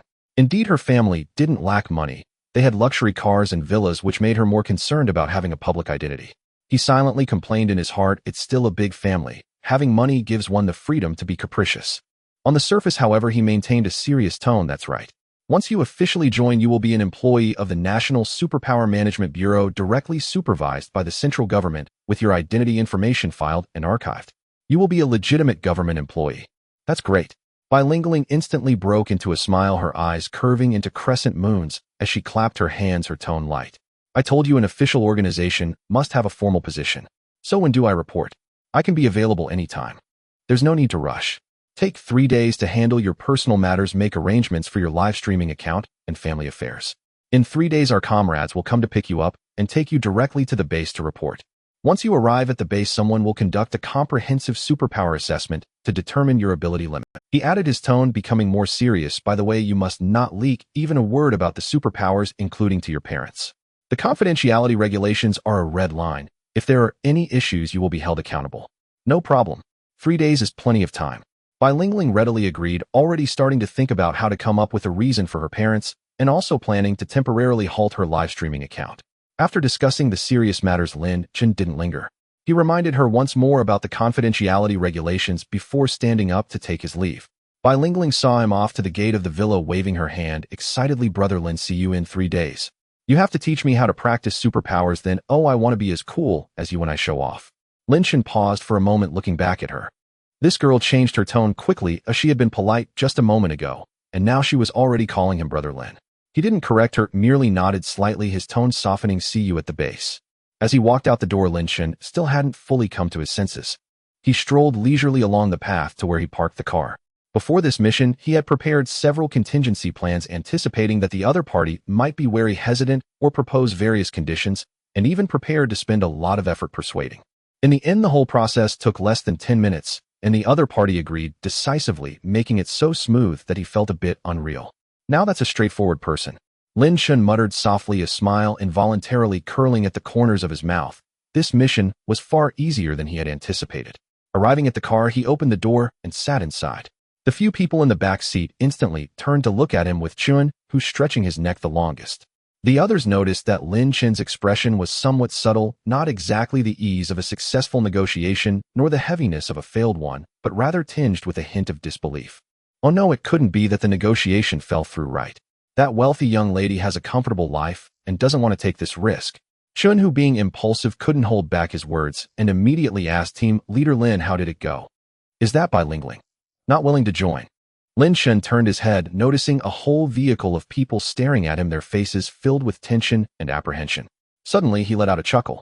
He initially intended to tease them by feigning a stern expression, but seeing their nervousness, he lost his playful mood, shook his head, and spoke with a hint of lingering amusement. There's no unwillingness. She agreed. The car fell silent for a second before it erupted with excitement. She agreed, just like Chun, who had the loudest voice, his eyes wide open, almost jumping out of his seat. I thought we'd have to sweet-talk her for ages. Who knew the rich girl would be so straightforward? The field team member in the back seat laughed along. Not just straightforward, our team Lin went in for less than 20 minutes, right? This efficiency is astounding. Does that mean we'll soon have a third superhuman in our bureau? Another team member chimed in, his tone laced with excitement. Fire type, strength type, and now a plant type. Lin Chen leaned back against the chair, a faint smile playing on his lips. After the others had a moment of banter, he raised his hand to calm them down. Bilingual was innocent and had come from a well-off family, having never encountered any complex or dark individuals or situations. Safety left no room for error. He picked up the intercom in the front passenger seat, pressed the talk button, and spoke clearly. Team 2, be advised, mission accomplished. In 3 days, arrange for someone to escort Bilingual to the base. For these 3 days, you will stay nearby, keeping a close watch on her movements. Set up both covert and overt sentries to ensure her safety and prevent any incidents. Report any anomalies immediately, and do not act on your own. The intercom quickly relayed the decisive response from Team 2's captain. Team 2 received. We will ensure the mission is completed. The vehicle had not traveled far before it arrived at the temporary landing site. The sound of the rotors grew louder as dust swirled around, and 2 helicopters landed steadily on the open ground. Everyone boarded and turned, the hatch closed, and the aircraft shook slightly before lifting off the ground. Lin Chen sat by the window, feeling the tension in his neck muscles from a long afternoon. He rubbed his brow, but his mind was still racing. From Chunhu to bilingualing to the several faint fluctuations detected by the monitoring station earlier, the speed of superhuman awakenings was clearly increasing. Future missions would only become more numerous and the burden would grow heavier. The cabin gradually quieted down. The team members were tired after a long day. Some leaned back with their eyes closed while others chatted softly. The only sound was the continuous hum of the engine. At exactly 10 o'clock at night, the helicopter landed smoothly on the helipad of the Shishan base. Stepping onto the solid ground, Lin Chen stretched his stiff shoulders and turned to the others, instructing, "You're all tired? Oh, let's head to the cafeteria for a meal. After eating, make sure to get some rest early." "Aren't you going, Team Lin?" Chunhu rubbed his stomach, which had been growling from hunger. "I'll go find Director Liu to report on the mission first. I'll eat later." Lin Chen waved his hand and turned towards the office area. The corridors of the base were still brightly lit in the deep night, but much quieter than during the day. Occasionally, he encountered patrolling soldiers who immediately stood at attention and saluted upon seeing him. Lin Chen walked to the door of Lu Zheng's office, just about to raise his hand to knock, when hurried footsteps approached from behind. "Captain Lin, you finally returned." Lin Chen turned around to see a young soldier from the communications team running over with a folder. "Yeah, just landed." Lin Chen nodded, gesturing towards the office door. "Is Director Liu inside? I need to report on the mission progress." The young soldier immediately shook his head, catching his breath, and replied, "Director Liu is not here. You left this afternoon for only a couple of hours when the monitoring station reported that 2 superhumans had possibly appeared. The situation is urgent and Director Liu didn't want to disturb your mission, so he didn't notify you and took a team directly out himself." He paused and added, "Director Liu instructed that he would contact you if there were any developments." Lin Chen raised an eyebrow. The simultaneous appearance of 2 superhumans. This was unprecedented. Was it merely coincidence, or was there a common catalyst? His mind raced with various thoughts. He instinctively wanted to clarify the specific locations and abilities, but then remembered that since Lu Zheng hadn't informed him, it was likely to prevent him from being distracted, and he had already taken a team over, so there shouldn't be any major issues for now. Suppressing his doubts, he nodded. "All right, I understand. I'll report to him when he returns. Thank you for your hard work coming out here so late." "It's no trouble at all. It's my duty." The young soldier saluted and quickly departed with the folder. The corridor returned to silence.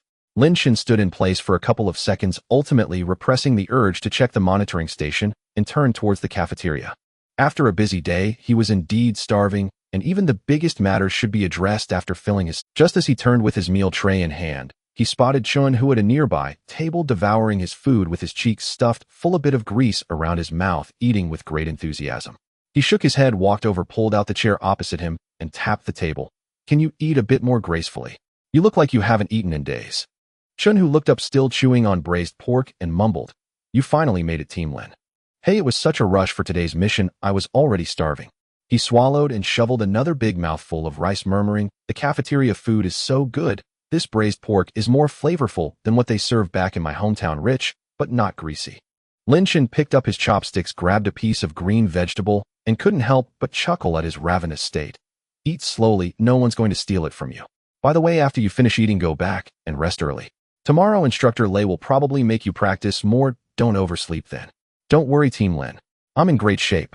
Chunhu patted his chest, and as soon as he finished speaking, buried his head back in his food. At 5:30 the next morning, when the sky was just beginning to brighten, the sound of fists and feet colliding could already be heard from the training hall.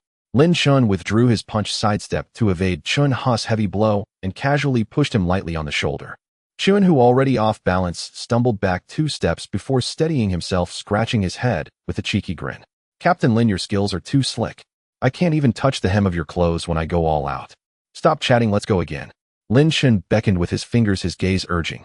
Chun, who immediately wiped the grin off his face, assumed a fighting stance and charged at him again. The two practiced for over half an hour, only stopping to rest when they were both drenched in sweat.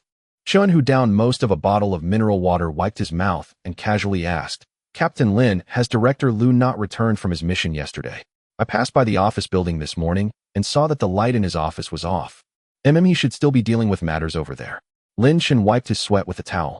"They'll go check after training." However, when he finished training around 8, took a shower, changed into his work uniform, and went to the office area, Lu Zheng's office was still locked.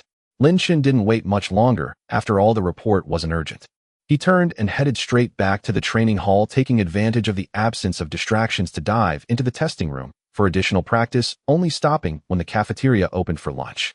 Around 3 in the afternoon, Lin Chen was bent over the instrument, checking new flame temperature data with Director Chen.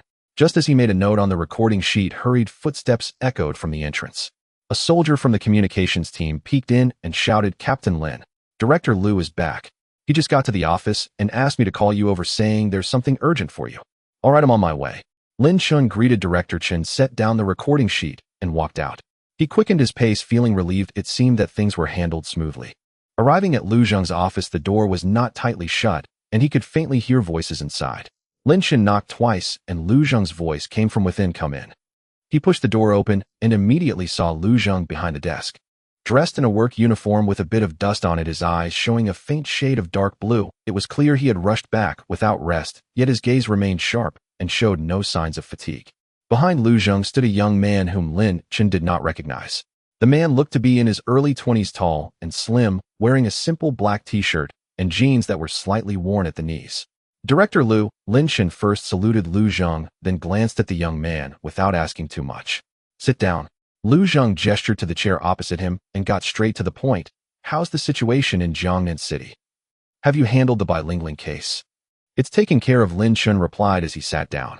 "I made contact yesterday afternoon, and bilingual has agreed to join the Anomaly Management Bureau. I gave her 3 days to sort out her personal affairs. After 3 days, the local national security comrades will escort her to the base. I've arranged for Team 2 to keep an eye on her, ensuring her safety and preventing any mishaps." Well done." Lu Zheng nodded, clearly satisfied. "I thought it would take some persuasion, but it turned out to be so smooth." Lin Chen chuckled. "She's quite straightforward. I heard she was offered a position and agreed right away without asking about the benefits." Lu Zheng chuckled back and moved aside slightly to reveal the young man behind him, nodding towards Lin Chen. "Let me introduce you to a new team member." The young man immediately stood up, stepped forward, and flashed a bright smile at Lin Chen, looking particularly energetic. "This kid is called Su Yi, one of the anomaly users we monitored yesterday." Lu Zheng tapped the table with his finger, his tone becoming more serious. "He has awakened a speed-type ability capable of reaching 5 to 6 times the speed of an average person when fully unleashed. He just awakened not long ago and is still not very adept at controlling it." Lin Chen felt a stir of interest. A speed-type ability is quite a practical skill. Whether for reconnaissance, ambush, or support, it could be of great use. He looked Su Yi up and down. No wonder he seemed agile like a leopard, or it turned out he was speed-oriented. "Su Yi, this is Lin Chen." Lu Zheng pointed at Lin Chen and said to Su Yi, "He's a fire-type anomaly user and also the leader of our combat team. You will be assigned to his team from now on, training and completing missions under his guidance." "Hello, Captain Lin." Su Yi's eyes were glued to Lin Chen, brimming with curiosity. "I've heard about you. Director Liu mentioned on the way here that you were the first to awaken an ability, and your fire-type powers are super impressive. You can melt through alloy plates with a single punch." His tone carried an unabashed admiration, like a child meeting an idol, showing no signs of shyness. Lin Chen smiled at his question and nodded. "It's not that exaggerated. I can indeed melt through thinner alloy plates when I go all out. Once we train together, you'll find out gradually." "That's great." Su Yi's eyes lit up even more, rubbing his hands together, full of anticipation. "I've always loved watching those superpower movies. Ooh, I never expected I would have this day myself. So I'll be counting on Captain Lin for guidance. We're teammates, no need to be so formal." Lin Chen waved his hand and turned to Lu Zheng, his brow furrowing slightly. "Director Liu, weren't there supposed to be 2 anomaly users? Why did you only bring back Su Yi?" "We couldn't find any trace of the other one," Lu Zheng said, taking a sip from his teacup, his brow also knitting together. The energy fluctuations appeared quickly and disappeared just as fast. "The locals have searched all the nearby hills, but found no one. We don't know if they're hiding on purpose. We've left people behind to continue searching and will report any news immediately." Lin Chen nodded but felt a heaviness in his heart. The one not found was the real threat. If they were like Su Yi with a righteous character, it would be fine. But if someone with ulterior motives hid away and used their powers to cause chaos, it would be too late to investigate once disturbances arose. Su Yi came willingly. Lu Zheng glanced at Su Yi, his tone softening a bit. "The kid has a good mindset. He said that since he has this ability, he should do something useful with it." Su Yi scratched his head and chuckled a bit, feeling a little shy. "Anyway, I can fill my own belly, and it doesn't matter where I am." Lin Chen had a positive impression of this new team member. He was cheerful and straightforward without too many twists and turns, and had a sense of propriety, making him easier to get along with than expected. "All right, I am leaving him in your hands now."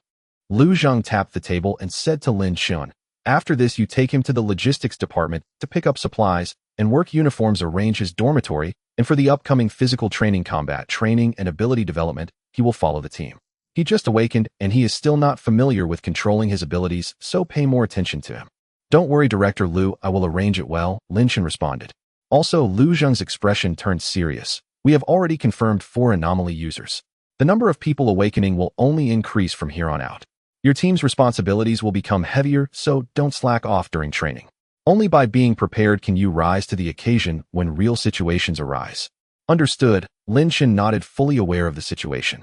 Chun, who has great strength, Su Yi is fast, bilingual, can control plants, and with his own fire powers the team's configuration was becoming increasingly complete. Alright, there's nothing else, you all can go now. Liu Zheng waved his hand. I need to catch a nap, I've been up all night and my old bones are about to fall apart. Lin Chen stood up. Then Director Liu, please rest well. We'll be leaving now. Su Yi also chimed in with a goodbye, Director Liu, as he energetically followed Lin Chen out. As soon as they exited the office, Su Yi leaned in closer and curiously whispered, Captain Lin, is our base particularly large? Are there many anomaly users? Besides you, are there any other impressive characters? His questions came one after another like a curious child. Lin Chen glanced at him and smiled. Don't worry, he'll take you for a tour shortly. First, let's go pick up some things. After that, he'll show you the training hall. You'll be spending most of your time there in the future. Okay. Time flies quickly, and in the blink of an eye 2 days have passed. In these 2 days, Su Yi has firmly rooted himself in the base with remarkably efficient logistics. On the same day, they arranged his training uniform, daily necessities, and single accommodation, clearly even providing him with 2 sets of well-fitted casual clothes. The full set of test results from the Biological Research Institute has also come out. Lin Chen reviewed the report. His muscle explosiveness is 6 times that of an average person, and his neural reaction speed far exceeds the norm. The only drawback is his endurance, as he quickly fatigues after maintaining high-speed movement for an extended period. Lin Chen had anticipated this. Speed-type abilities are generally strong in bursts, but weak in sustainability, so targeted supplementary training would suffice. That morning, a crowd had gathered around the dedicated test track beside the training hall. Su Yi, dressed in a tight training uniform, was warming up at the starting point, his face full of eagerness. A speed measuring device was set up beside the track, and Director Chen was adjusting the equipment with 2 assistants. Lei Peng stood to the side, arms crossed, curious to see just how fast this new speed-type ability user truly was. Lin Chen stood nearby, glancing at the recording board in his hand. Just let me know when you're ready. Well, start with... Su Yi responded, decisively crouching down at the starting line, assuming a standard starting position. His fingers pressed against the ground, his entire body tense, like a leopard poised to pounce. Ready? Go. As soon as the words left his mouth, Su Yi shot forward like an arrow. Fast to... The logistics personnel watching nearby felt their vision blur, hardly catching a glimpse of his figure. All they heard was the rush of wind as he sped past, and when they refocused, he had already covered most of the distance. Only Lin Chen could keep up with his gaze, clearly seeing Su Yi's stride and rhythm as he ran. His footsteps barely made a sound, his whole body like a dark shadow gliding just above the ground. Beep. The speed measuring device emitted a prompt sound, and the screen displayed the number 3. 21 seconds. No way. Chun, who watching from the side, was stunned, unable to hold back an expletive. That's way too fast. The world record is still over 9 seconds. Lei Peng raised an eyebrow, clearly surprised as well. Su Yi had directly clocked in under 4 seconds, and he had only awakened a few days ago. The potential was indeed substantial. Su Yi leisurely sauntered back from the finish line, breathing slightly, hurriedly, a hint of uncontainable pride on his face as he nodded toward Lin Chen. How was that, Team Lin? Not bad.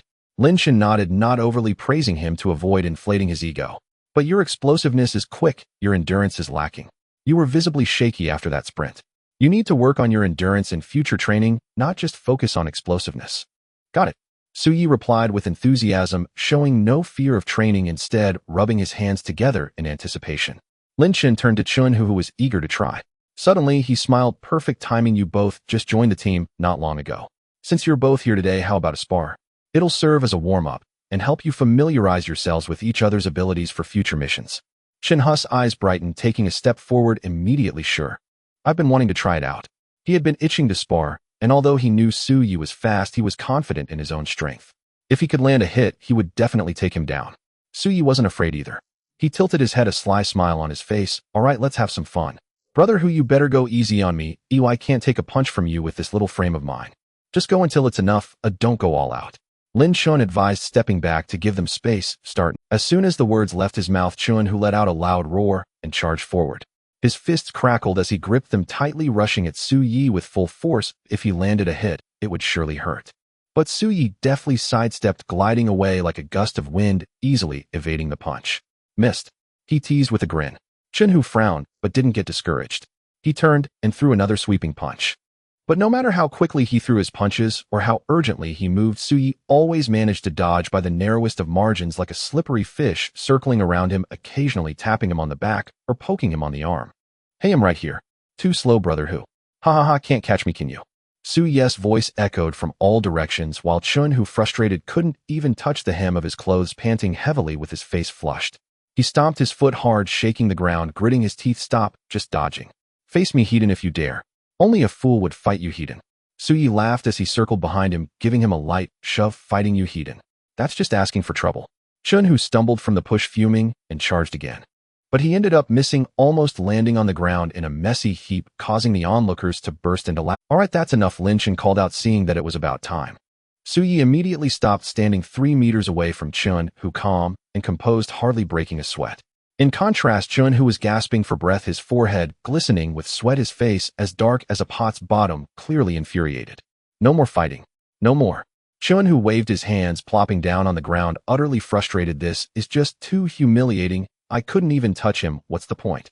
Su Yi walked over, handing him a bottle of water with a grin. Brother Hu, well played. It's mainly because you were a bit slow. If you were any faster, I definitely wouldn't have been able to dodge. Don't give me that. Chun Hu rolled his eyes at him, took a big gulp of water, feigning disdain, but not genuinely angry, just a bit unconvinced. Once my strength improves, I'll definitely be able to catch you in one go. Ooh, just wait and see when I get to hit you. Sure, I'll be waiting. Su Yi laughed mischievously. Lin Chen shook his head as he watched the two bicker. Speed counters strength, it's just common sense. Chun Hu has great strength, capable of delivering a crippling punch up close, but it's useless if he can't land a hit. Su Yi is fast, skilled at evasion and disturbance, but if Chun Hu manages to seize an opportunity and land a hit, it would likely be bad news. The two complement each other well. If they team up for missions in the future, their synergy could be quite powerful. Just then, a logistics staff member rushed over from the entrance of the training hall, calling out from afar, Team Lin. Team Lin. Lin Chen turned to look. What's up? Bilingling from Jiangnan City has arrived. Director Liu asked me to let you know she's currently in the lobby of the office building. So soon? Lin Chen raised an eyebrow. He had thought she would arrive in the afternoon, but unexpectedly, she came in the morning. All right, I got it. Chun Hu, Su Yi, don't rest. Come with me to meet our new teammate. Okay. Su Yi responded immediately, his eyes filled with curiosity. He had heard about the plant-type female ability user and had been eager to meet her. Chun Hu also got up, brushing off the dust from his pants, and followed them outside. The three hurried toward the office building. As soon as they entered the lobby, they saw Bai Lingling standing there, flanked by 2 national security personnel. Today she wore a simple white dress, her long hair tied in a ponytail. Compared to their last meeting, she appeared less polished, but more refreshing. Curiously, she was looking around, observing the alloy walls and the busy staff in the lobby, her eyes filled with wonder. Upon hearing footsteps, she turned her head and immediately spotted Lin Chen, breaking into a smile as she waved and jogged a couple of steps toward him. Team Lin. I'm here to report in. Finally, you are here. Lin Chen nodded at Bai Lingling, stepping aside to reveal the 2 people behind him, and said, let me introduce you. These 2 are our team members. This tall one is Chun Hu, a strength-type ability user who can bend steel with a single punch, and the one next to him is Su Yi, a speed-type. He was initially worried that Bai Lingling, coming from a wealthy family, would be reserved, but seeing her being so open and confident, he felt relieved.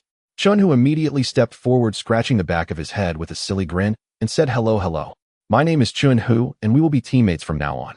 If you need any help with heavy lifting, just let me know. Hi there. I'm Su Yi. Su Yi smiled brightly, waving at Bai Lingling with enthusiasm. If there's anything you need, just say the word. I'm great at running errands.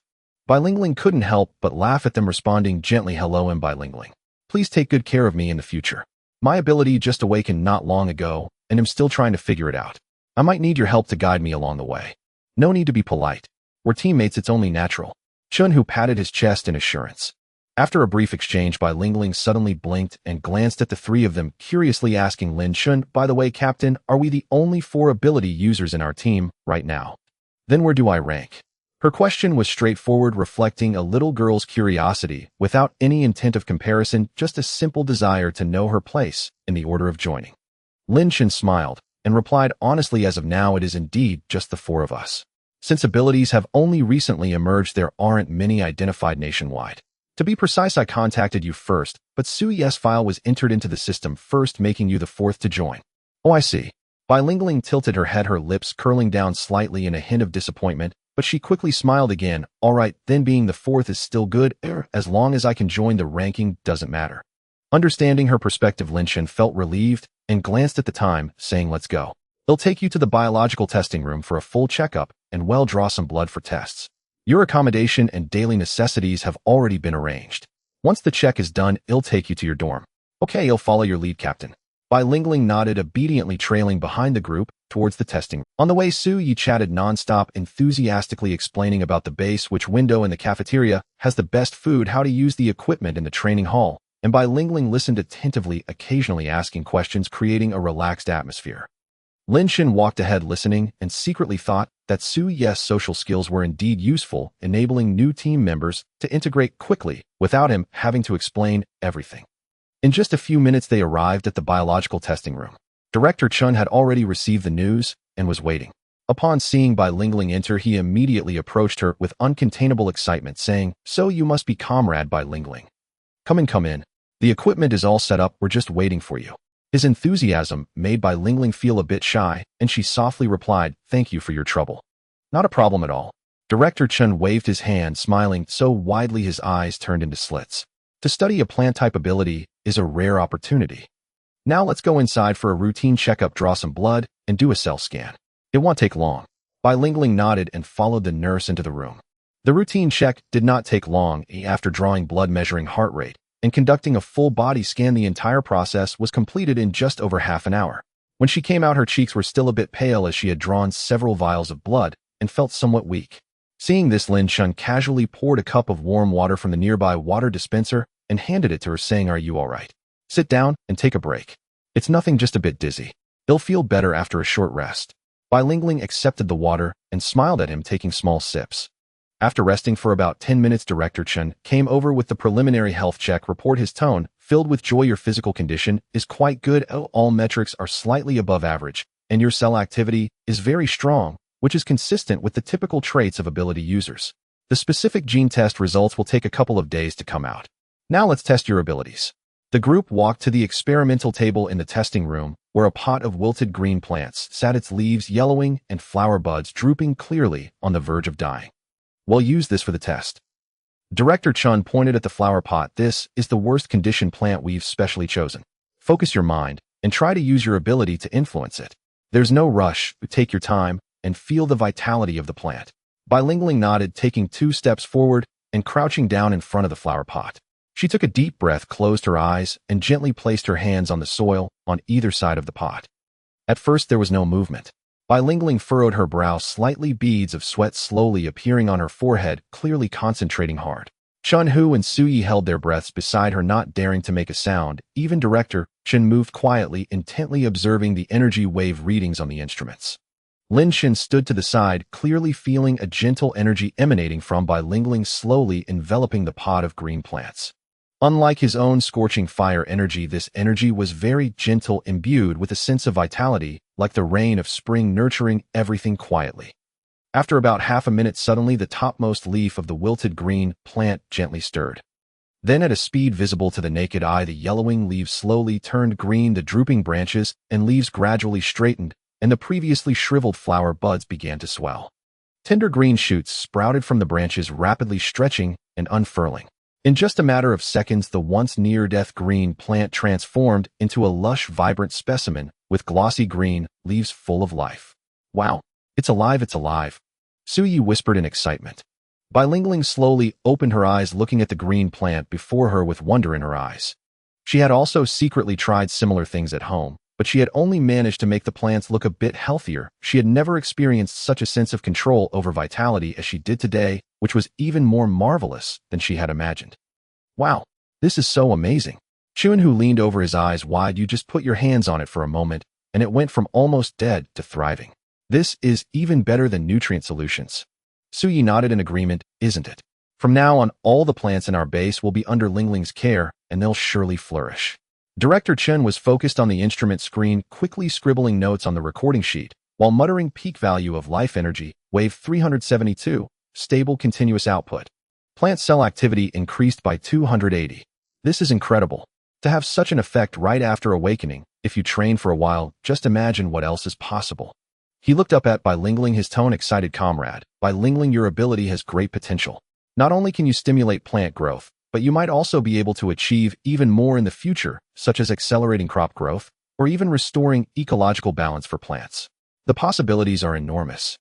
Bai Lingling felt a bit shy from the praise, her cheeks flushing slightly. I was just fumbling around. Sometimes it works, sometimes it doesn't. I was worried it wouldn't succeed just now. It's normal to be like that at the beginning. All you practice will stabilize it. Lin Chen spoke encouragingly. Once we develop a specialized training plan for your ability, you'll gradually gain more control over it. He paused and added, the tests are nearly done. They'll take you to your dorm to drop off your things. There's not much scheduled for the afternoon, so you can familiarize yourself with the surroundings, and tomorrow you'll officially start training with the team. All right, I'll follow the captain's instructions. Bai Lingling nodded and glanced back at the pot of flourishing green. On the third day since Bai Lingling arrived at the base, the training hall remained bustling with activity. Chun, who bare-chested, effortlessly lifted a 200-kilogram barbell. As if it were a toy, his muscular arms clearly defined, each push accompanied by a whoosh of air. After awakening his power, his strength increased day by day, and the ordinary training equipment at the base was nearly unable to withstand his might. Suyi darted around on the adjacent obstacle course, moving so swiftly, he seemed like a shadow, occasionally teasing Chun, brother, your speed is lacking. It's like an old cow pulling a cart. If something happens, you won't even be able to touch its tail. What good is running fast? One punch, and you'll be down. Chun, who snorted, putting down the barbell, causing the ground to tremble slightly. In a real fight, it all comes down to raw strength. In a corner, Bai Lingling crouched in a small patch of experimental field, practicing her powers. A faint green light flickered at her fingertips, causing the wild grass on the ground to shoot up, half a foot, soft vines curling around her wrist. She had only recently awakened, and was still not very adept at controlling her powers, occasionally entangling the vines around her own arms, clumsy, like a kitten playing with yarn. Lin Chen stood 100 meters away in front of the test target, practicing his fire accuracy. Holding a small flame in his palm, with a thought, the flames split into 7 or 8 strands, accurately hitting the same spot on the target, deepening the charred marks. At that moment, the heavy alloy door of the training hall was pushed open with a loud clang, the noise overpowering the sounds of training inside. Lu Zheng strode in, his expression darker than usual, furrowing his brow tightly, indicating he had urgent business. Lin Chen, he called out from a distance, his tone laced with urgency. Everyone paused and turned to look. Lin Chen extinguished the flame in his palm and quickly approached Director Lu. What's wrong? What happened? Chun Hu, Su Yi, and Bai Lingling gathered around, curiosity etched on their faces. Judging by Director Lu's expression, it was clearly no trivial matter. I just received a report from the local authorities about a case. Lu Zheng spoke, rapidly, getting straight to the point. At Haishi Mountain Forest, a wild boar has been acting strangely. The day before yesterday, a villager who went mushroom picking was injured by it, breaking 3 ribs, and nearly didn't survive. Yesterday, the local police sent 2 officers into the mountains for inspection, and they happened upon the wild boar. They fired several shots, all hitting it, yet it didn't penetrate its skin, only grazing it, and provoking the boar, which chased the officers halfway up the mountain. They only managed to escape by hiding in a cave. Both officers were thoroughly frightened. Not even the gunshots could kill it. Lin Chen's brow instantly knitted in concern, his heart sinking. Ordinary wild boars, no matter how robust, would bleed and be injured even if the shots did not hit a vital spot. This situation was unusual. Thus, we initially suspect that this wild boar has mutated, Lu Zheng said gravely. Just like humans awakening powers, if ordinary people can suddenly gain super abilities, it stands to reason that animals wouldn't be unaffected. This wild boar is nearly twice the size of a regular one, with an extraordinarily tough hide and immense strength. According to the police officers, it can break a large tree with its head, completely different from the wild boars we usually encounter. Animals can mutate too. Chen Hu's eyes widened, his voice unintentionally rising in disbelief. Su Yi also gasped, his earlier playful demeanor fading significantly. If that's true, it could cause huge problems. There are so many wild animals in the mountains: wolves, bears, leopards. If they all mutate, what are we going to do? Ordinary people wouldn't stand a chance. Not just wild animals. Lu Zheng shook his head, his expression growing graver. Domestic pets in the city's cats and dogs, even farm animals, could potentially mutate. If it comes to that, and a large-scale outbreak occurs, social order would be severely impacted. This wild boar is the first identified mutated animal We must quickly ascertain the situation and deal with it to avoid leaving any hidden dangers. The training hall fell silent, the atmosphere heavy. Until now, everyone had focused solely on human power users without considering animals. But thinking it through, if humans can awaken, why can't animals? If mutated animals were everywhere, it would be far more troublesome than a few unscrupulous power users. After all, animals lack reason. When their wild instincts kick in, they attack humans on sight, making them unpredictable. Lin Chen's heart sank as well. He realized this might just be the beginning. The wave of awakened powers was spreading faster and more broadly than anyone had anticipated. Previously, it was just humans, and now even animals were beginning to mutate. Who knows what else might happen in the future? But this wasn't the time to dwell on such thoughts. Addressing the immediate situation was of utmost importance. Director Liu, let me lead the team to check it out. Lin Chen spoke first, his tone resolute without a hint of hesitation. Ordinary police officers and forest rangers can't handle this thing. Sending them into the mountains only increases casualties. We need to assess the situation on the ground to confirm if it really is a power mutation. If it is, we'll deal with it directly to prevent it from coming down the mountain and harming people. That's what I was thinking too, Liu Jing nodded. Your team is the most suitable for this, but since it's the first time facing mutated animals, be cautious. I will assign a team of special agents fully armed to cooperate with you throughout the mission. We will ensure the mission is accomplished. Chun, who immediately stood tall, his voice booming with excitement. This would be his first official mission since joining the team, and it was against a mutated wild boar. Just thinking about it made him thrilled. Su Yi rubbed his hands together, eager. Finally, it's real combat. I want to see just how strong this mutated wild boar is, and if it can outrun me. Only by Ling Ling felt a bit nervous, but still nodded firmly. I want to go too. Although my offensive power isn't strong, I might still be able to help. She didn't want to hold anyone back. Since she joined the team, she had to stick with everyone. Everyone be careful. Safety first. Liu Jing advised, his gaze sweeping over the four, finally landing on Lin Chen. Lin Chen, you're in charge of the overall situation. Be flexible, and if things seem off, retreat immediately. Don't be overconfident. We can't grasp the details of mutated animals yet, so proceed with caution. Understood. The four replied in unison, their tone serious. Lin Chen knew this battle was not just about dealing with a single mutated wild boar. This was the first mission for their team as a whole, and the first direct confrontation of human power users with mutated animals. Success or failure would influence their future responses. He took a deep breath and turned to the three. Go gather your gear. We meet in 10 minutes. Yes, on the helipad at the top of Shishan Base, two dark green G-20 helicopters were ready for takeoff, their propellers slowly spinning, stirring up strong gusts of wind. Lin Chen and his three companions stood at the forefront, fully armed, all clad in black combat uniforms, equipped with bulletproof vests, tactical helmets, and communication headsets, each holding modified assault rifles. A burly middle-aged man hurried over, wearing the armband of the external operations team, who was none other than Captain Zhou Feng. He saluted Lin Chen, his voice booming. All 8 members of the external operations team are present, fully equipped, ready to depart at any moment. Lin Chen returned the salute, his gaze sweeping over the 8 members of the special operations team behind him, each with sharp eyes and top-notch gear, all elite individuals selected from special forces. Let's go. He uttered just 2 words before turning and boarding the helicopter, first followed closely by Chunhu and the others, while the external team members swiftly boarded another helicopter. The cabin door slowly closed, the rotor speed suddenly increased, and the immense lift lifted the helicopter off the ground. The 2 aircraft changed direction, racing towards the Haishi mountain forest, quickly disappearing into the clouds. Inside the cabin, it was very quiet.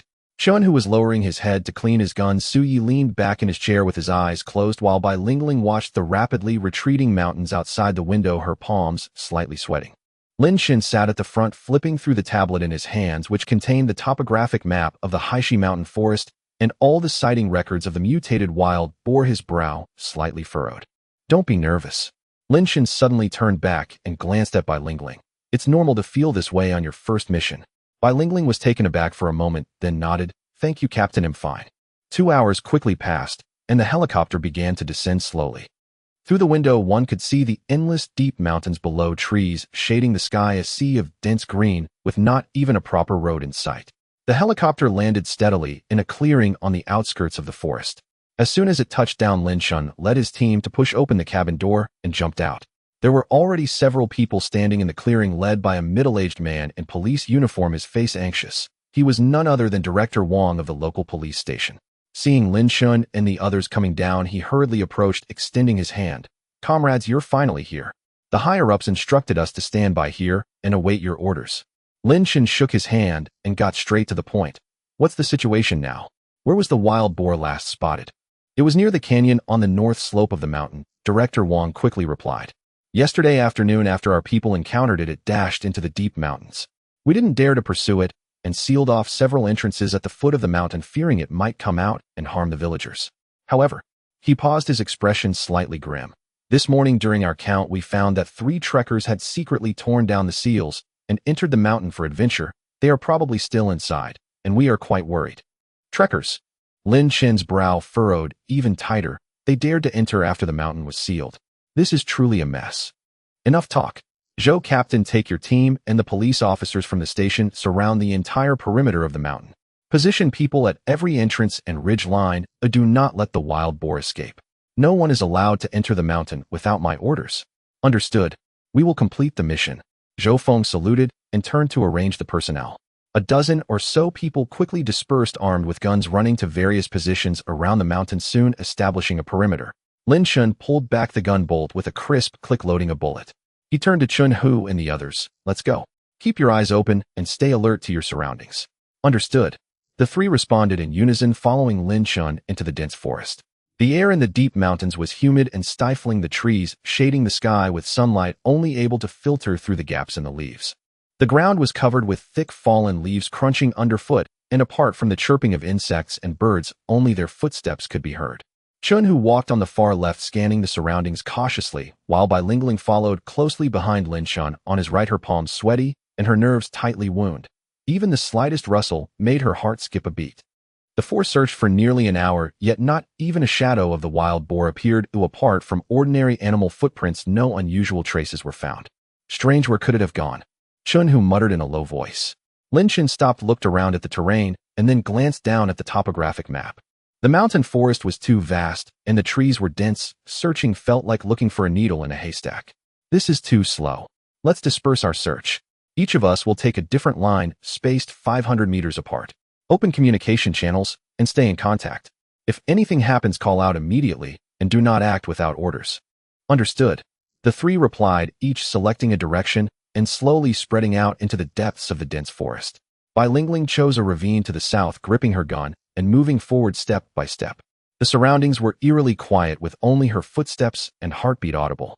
The wind rustled the leaves, making it feel as though something was hiding behind them. She felt a bit uneasy. It was her first time alone in such deep mountains, and it was a lie to say she wasn't scared. However, she gritted her teeth and straightened her back to continue moving forward. She was now a member of the Supernatural Management Bureau and couldn't let a little fear hold her back. However, she gritted her teeth and straightened her back to continue moving forward.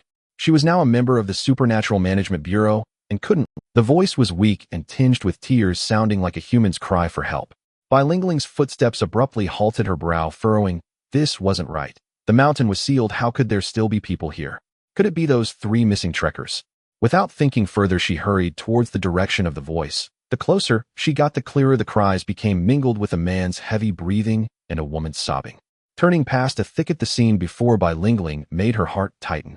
She saw 2 women and a man dressed in outdoor gear and carrying backpacks scrambling forward in terror. Not far behind them, a massive wild boar was chasing closely, its head lowered, lumbering forward. This wild boar was significantly larger than a normal one, standing nearly 1.5 meters tall at the shoulder, with dark brown rough skin resembling armor and long tusks glinting menacingly. As it ran, the ground trembled slightly beneath its, steam billowing from its nostrils, revealing its ferocity. It was indeed the mutated wild boar. Su Cancan was running as if her lungs would burst, panting heavily. She never expected that sneaking into the mountain with friends for a little adventure would lead to encountering such a monster. Her legs felt weak, sustained only by sheer will. But just then she tripped over a tree root and fell to the ground with a thud, scraping her palm and feeling a sharp sting.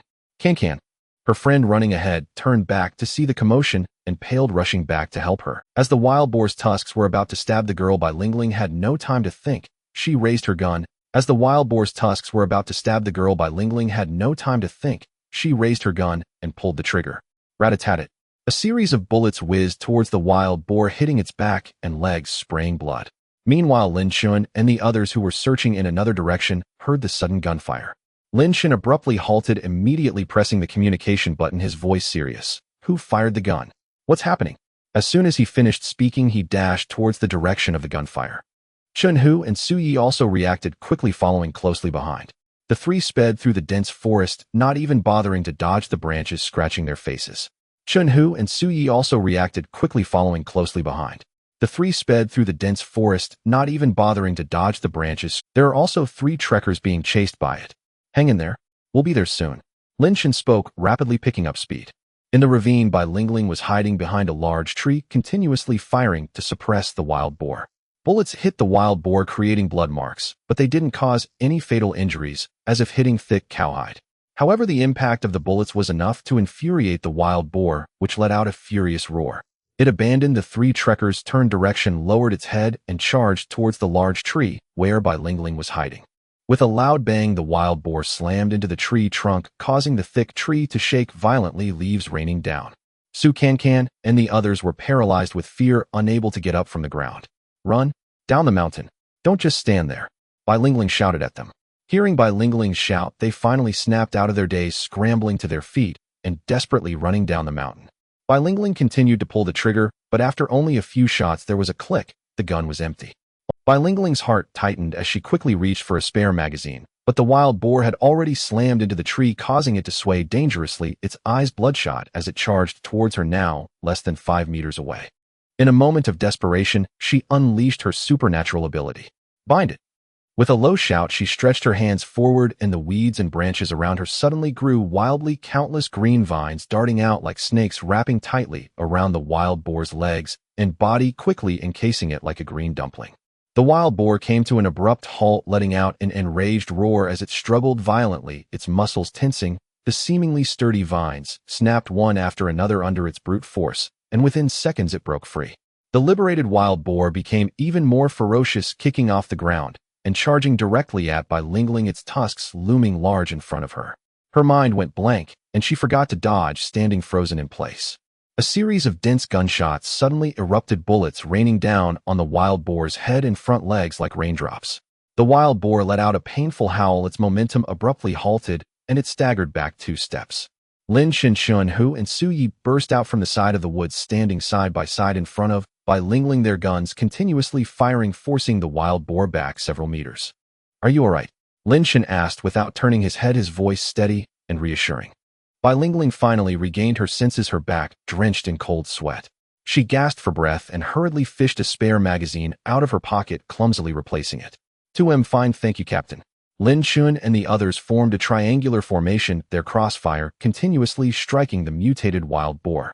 Bullets pelted the boar, splattering blood, causing it to let out deep, heavy roars, forced to retreat step by step. After firing for a while, Lin Chen felt a sinking sensation in his heart. The creature's hide was truly thick. The bullets hit it like nails driven into thick cowhide, mostly embedding only in the surface, failing to inflict any fatal wounds. It hurt, but the wild boar's steps showed no sign of weakening, its bloodshot eyes fixed on them, its fierce demeanor clearly indicating it was looking for an opportunity to pounce. Click! A soft sound came from the side. It was the sound of an empty chamber. Lin Chen caught a glimpse from the corner of his eye, seeing Chun-Hu reaching for his spare magazine at his waist. In that brief moment, the previously forced back wild boar seized the opportunity, stamping its hooves and charging at Chun-Hu like an out-of-control tank.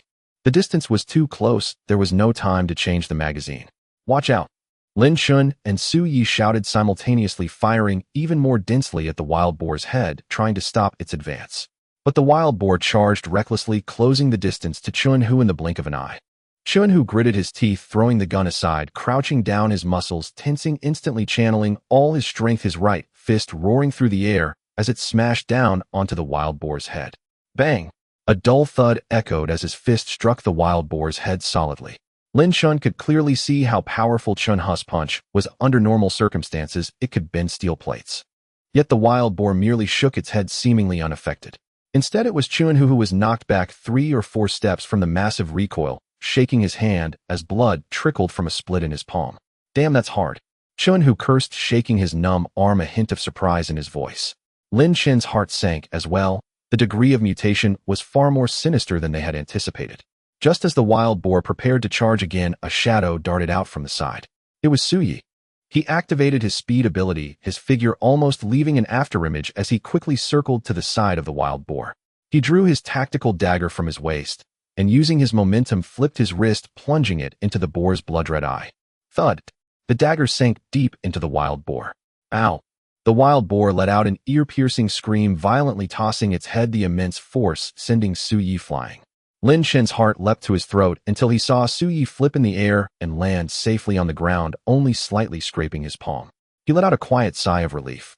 But this only drove the wild boar completely mad. One eye blinded, blood streaming down its cheek, the remaining eye was bloodshot with rage, its viciousness at an all-time high. It lowered its head, baring its two pale tusks, charging straight at Su Yi with increased speed. Su Yi, fall back, Lin Chen commanded in a deep voice. At the same time, he raised his right hand, his abilities surging within him as a cluster of crimson golden flames abruptly ignited in his palm, spreading up his arm, engulfing his entire right fist in blazing flames, the temperature soaring to an extreme, warping the air around him, the heat wave hitting his face with a slight sting. As the wild boar was about to pounce on Su Yi, Lin Chen suddenly pushed off the ground, his whole body shooting out like an arrow, meeting the wild boar's charge with a fiery punch that landed squarely on its head. Boom! The flames exploded instantly, spreading across the wild boar's course for the sizzling sound of searing flesh, making one's teeth ache, a waft of charred meat permeating the air mixed with the scent of gunpowder. The wild boar let out a painfully agonizing howl, its entire head charred black, its charge abruptly halted. It shook its head, clearly dazed, and for the first time fear appeared in its remaining eye. This creature knew pain and feared death. Just as Lin Chen was about to deliver a final blow to finish it off, he saw the wild boar whimper, abruptly change direction, and sprint deeper into the mountains, its movements still swift, quickly vanishing into the dense forest, leaving behind a trail of bloody footprints and charred fur. Don't let it escape. Lin Chen wiped the dust from his face, issuing a stern order. Su Yi, you're fast. Go after it, keep an eye on its movements, don't get too close, stay safe, and report your position at all times. Understood. Su Yi responded, his figure flickering as he chased after the direction the wild boar had fled, quickly disappearing into the woods. Chunhu, let's go. Lin Chen bent down to pick up the assault rifle from the ground, quickly replacing the magazine, the sound of the bolt being racked echoing. Captain, Bai Lingling's voice trembled slightly from the side. Lin Chen glanced back at her. Her face was still pale, her hands slightly shaking, evidently still recovering from nearly being charged by the wild boar. It was her first mission, and it was impressive that she had managed to hold on this long. If she were to follow them up and down the mountains chasing the wild boar, not only would she struggle to keep up, but she would also be in danger. You stay here and take a breather, Lin Chen said quickly, clearly laying out the plan. Those three adventurers ran down the mountain. Once you recover, head down the road to find them, keep an eye on them to prevent them from running off again and bumping into something else. We'll go after the wild boar and return to find you once it's dealt with. But Bai Lingling wanted to say something, but Lin Chen and Chun, who had already dashed into the dense forest, disappearing in the blink of an eye. Bai Lingling stood in place, sighing. She understood that pursuing them now would only be a hindrance. She leaned against a tree for a moment, waiting for her heartbeat to calm down, before bending down to pick up the scattered guns and a few fallen magazines from the ground. She glanced once more at the direction the wild boar had escaped, grit her teeth, and turned to head down the mountain towards the fleeing adventurers. Su Yi hung back 100 meters behind the mutated wild boar, following at a leisurely pace. Relying on his speed advantage, he maintained a safe distance, occasionally raising his hand to fire a couple of shots at the boar's rear or hind legs. Although the bullets couldn't penetrate its thick hide, they caused the boar to shudder in pain, turning around frantically to charge at him. However, each time the boar turned, Su Yi had already slipped away, darting far out of reach, standing at a safe distance, while whistling at the boar, inciting it to roar in frustration, yet it couldn't even touch the hem of his clothes. After chasing and stopping for over 10 minutes, the boar, having endured numerous shots and lost one eye, was clearly slowing down from exhaustion, its steps becoming feeble, and its heavy panting could be heard from a distance. Can't run anymore, huh? Su Yi hid behind a large tree, poking his head out to take a shot, hitting the boar's ear and splattering a bit of blood. Keep running, weren't you fierce when you were chasing me earlier? The wild boar was thoroughly enraged, turning around and charging towards the tree with its head lowered. With a loud crash, the trunk shook violently and leaves cascaded down. But Su Yi had already jumped behind another tree, continuing to intermittently fire shots to harass it, effectively wearing the boar down until it was completely exhausted, merely spinning in place and roaring. Just as the boar was once again enraged and prepared to charge in a desperate attempt, urgent footsteps approached from behind. Lin Chen and Chun, who had finally caught up. Both of them were panting, their foreheads drenched in sweat and their combat suits soaked through. The mountain path was already difficult to navigate, and they had to rush at full speed, making it tough even for their robust stamina. Su Yi, how's the situation? Lin Chen quickly ran to Su Yi's side, his gaze fixed on the wild boar not far away as he gasped for breath. It's almost out of steam. I've worn it down pretty well, Su Yi grinned, pointing at the boar. It's just that its hide is too thick. The bullets can't penetrate, only leaving superficial wounds.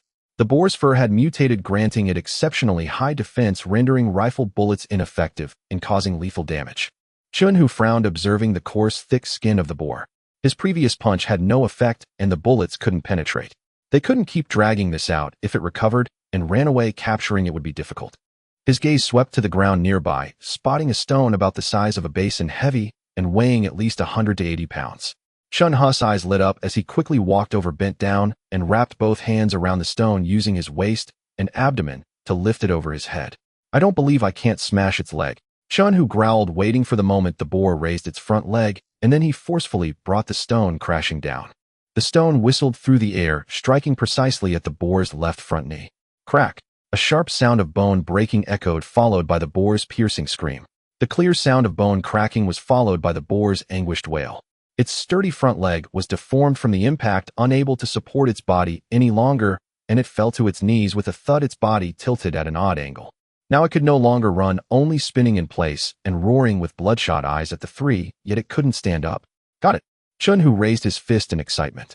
However, despite the boar having broken a leg, its ferocity only intensified. It lay on the ground, mouth wide open, revealing its sharp tusks. Anyone who approached would be met with a frenzied lunge forward. Although it couldn't stand, its force was still considerable, making it difficult for the three to approach. Dragging this out isn't a solution.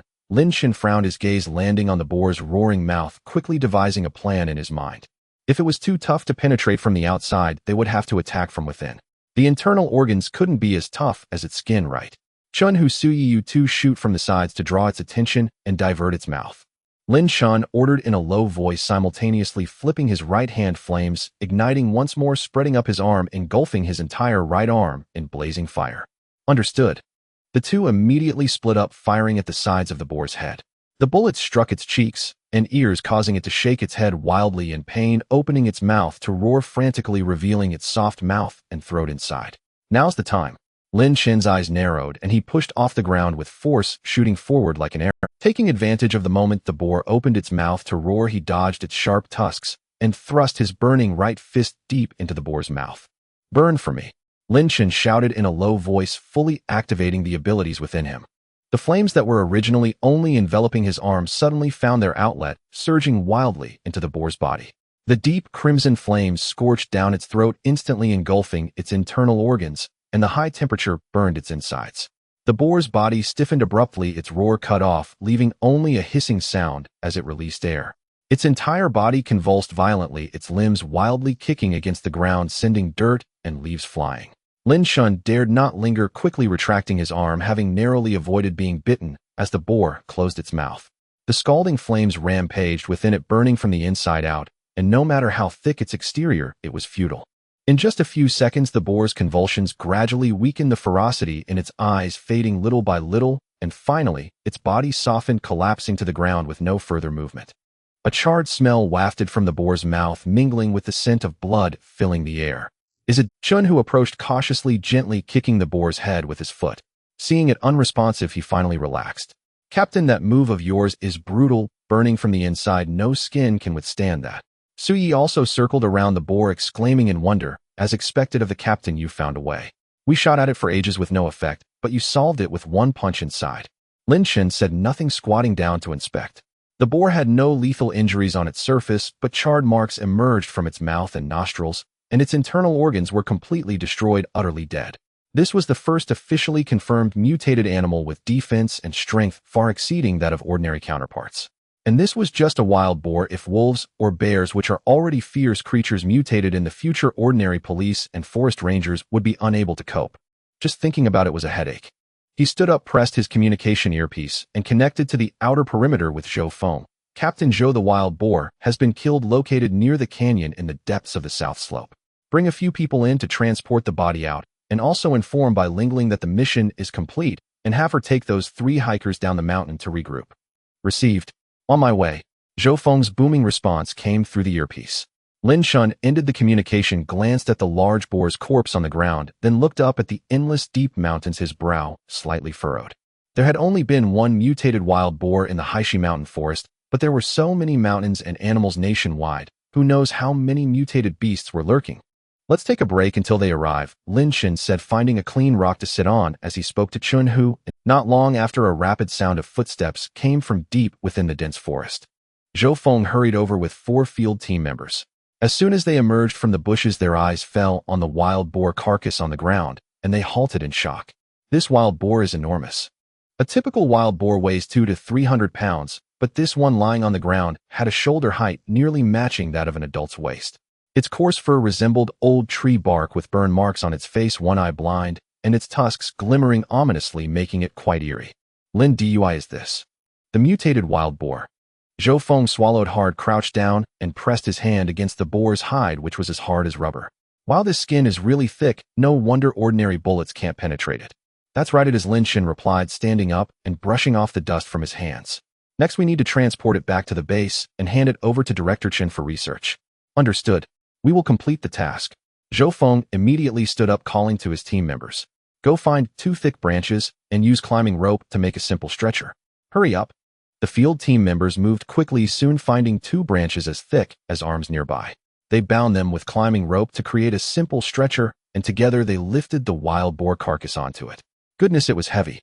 Chen Hu also helped from the side, clicking his tongue. Ordinary wild boars aren't this heavy, mutated ones are indeed different. The group marched out of the mountain the rugged path, making it slow to carry such a heavy carcass. After nearly an hour of effort, they finally exited the dense forest and returned to the clearing at the foot of the mountain. In the clearing, Director Wang was guarding along with several police officers, and Bai Lingling stood nearby, accompanying the 3 tourists. The 3 young people still looked shaken, covered in mud and grass, with their pant legs torn. Upon seeing someone emerge, they immediately looked up, their eyes still reflecting fear. Captain. Bai Lingling spotted Lin Chen walking ahead and hurried over. She bit her lip, a hint of guilt on her face, and said softly, I'm sorry, Captain, I held you back this time. Don't say such foolish things. Lin Chen shook his head, his tone calm. It's your first mission, and you've done well. If you hadn't shot to attract the wild boar's attention in time, those 3 tourists might not have made it. You deserve the credit. He spoke earnestly without a hint of dismissiveness. Bai Lingling was taken aback for a moment, then her eyes brightened slightly, and she smiled. I understand, Captain. I will be more careful next time. At that moment, Director Wang hurried over, glancing at the massive wild boar carcass being carried away, his face filled with trepidation. He respectfully said to Lin Chen, Chief, how should we handle things from here? From here on, it's up to you. Lin Chen replied calmly, seal off this mountain for a period of time, arrange for patrols to check for any other abnormal beasts, and ensure that villagers or tourists do not enter the mountain freely. As for these 3 tourists, he glanced at the 2 girls and 1 boy standing nearby, and continued, they need a lesson for tearing down the seal to enter the mountain. They almost caused a fatal incident. Make sure to register their information clearly, and after confirming they are fine, let them go back. Prevent this from happening again. Understood. Director Wang nodded repeatedly. I will handle it seriously and arrange for increased patrols immediately to ensure such incidents do not happen again. The 3 hikers also heard the conversation, their faces paling as they looked at the wild boar carcass being carried away. Even now, they still felt a sense of dread. That enormous wild boar could have turned them into its food if no one had saved them earlier. One of the girls, named Su Cancan, trembled and said softly, I'm sorry. We didn't know it was so dangerous in the mountains. We just saw the seal and thought it was an ordinary closure, and out of curiosity we won't dare do it again. The other 2 quickly nodded in agreement, their faces showing fear as they admitted their mistake.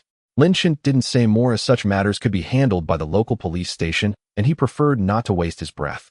Soon Zhou Feng had brought the wild boar carcass to the helicopter, carefully loading it inside. Lin Dui, everything is loaded and ready for takeoff. Zhou Feng reported as he ran over. Lin Chen nodded and turned to Bai Lingling.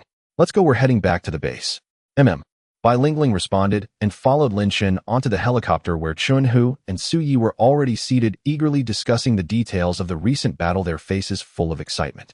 The cabin door slowly closed, the rotor blades began to spin again, and amidst the roar of the engines, the 2 helicopters gradually ascended and slowly left the area above Haishi Mountain Forest.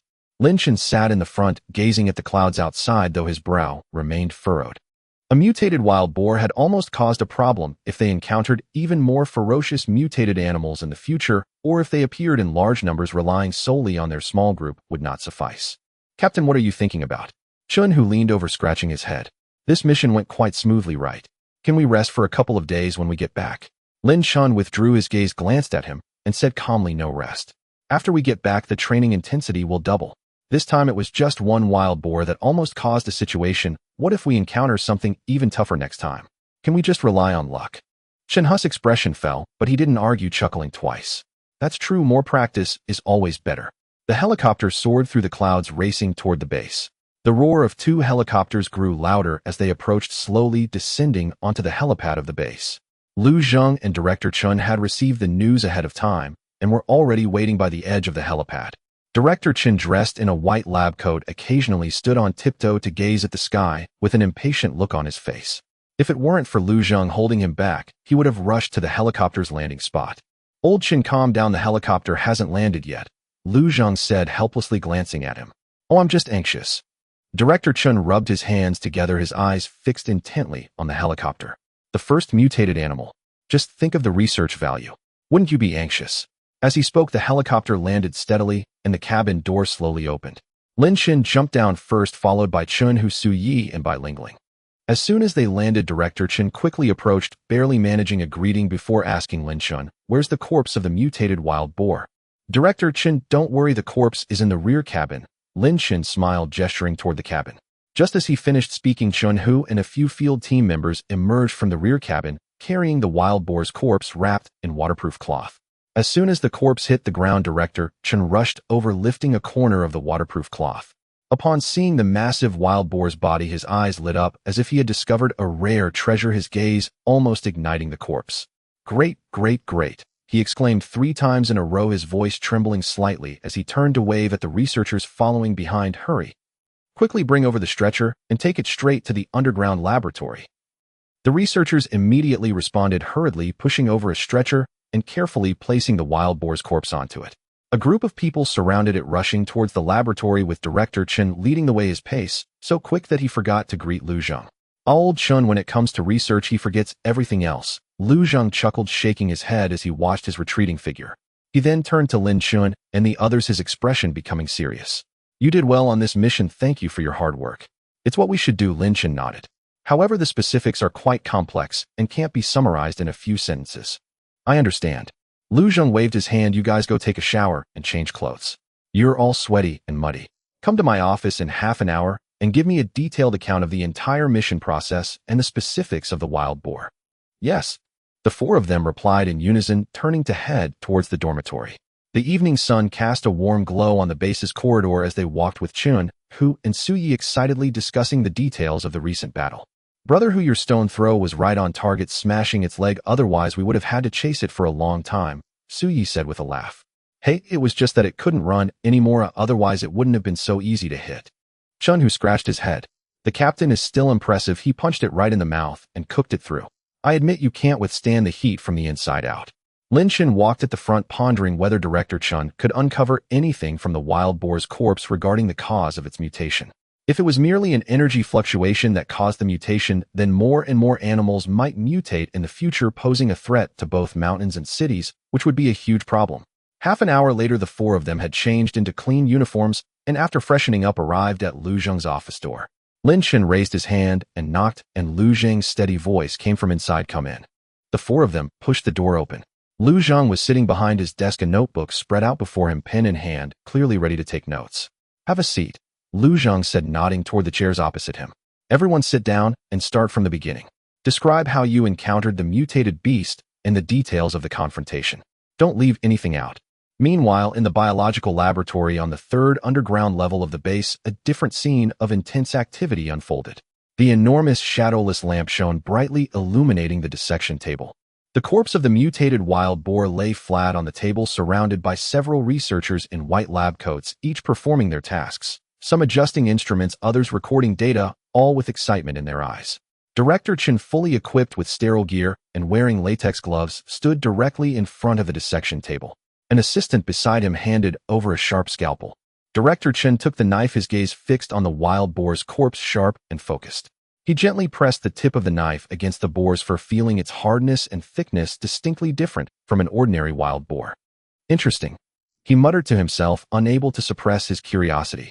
I want to see what exactly caused this mutation, what changes occurred in the cell structure, and the reason behind its fur that even bullets can't penetrate, and its strength far exceeding that of its kind. As he spoke, he tightened his grip on the scalpel, aiming for the thinnest part of the fur on the wild boar's chest and abdomen, and slowly descended. He had thought that this sharp stainless steel scalpel would easily slice through the hide, but when the blade made contact, it only produced a faint zzz friction sound, leaving only a shallow white mark on the thick skin without even breaking the surface. Director Chen was taken aback for a moment, his brow furrowing. He applied a bit more force and made another cut, but the result was the same. The blade felt as if it were slicing through a piece of extremely tough rubber, leaving only shallow marks, unable to cut through it all. This is strange. Director Chen, skeptical, changed his angle and made 3 or 4 consecutive cuts each time, leaving only a white mark with no blood seeping out. The nearby researchers were also stunned, exchanging glances. How could this scalpel not cut through wild boar skin? Go bring that high-strength alloy surgical knife from the storage room. Director Chen put down the knife and said to his assistant in a deep voice, also bring over the ultrasonic cutting device. I refuse to believe we can't break through this shell. The assistant quickly ran to prepare, and a few minutes later the cold glinting alloy surgical knife and equipment were all in place. Director Chen switched knives, activated the ultrasonic vibration mode, and aimed at the hide again. This time accompanied by a faint humming sound, the resilient hide was finally slowly cut open, revealing the dark red, firm muscle beneath. Indeed, it's different. Director Chen used tweezers to probe the muscle fibers, his expression grave. The muscle density is over 3 times that of an ordinary wild boar, and the fibers are much thicker. No wonder it has such great strength. The dissection process was much more laborious than anticipated. Not only was the hide tough, but the internal organs and bones were also far tougher than those of an ordinary wild boar. It took several people nearly 20 minutes to dissect down to the head. When Director Chen carefully opened the skull of the wild boar, the sight inside made him hold his breath. In the center of the brain tissue, at the location of the thalamus, was embedded a diamond-shaped object the size of a pigeon's egg.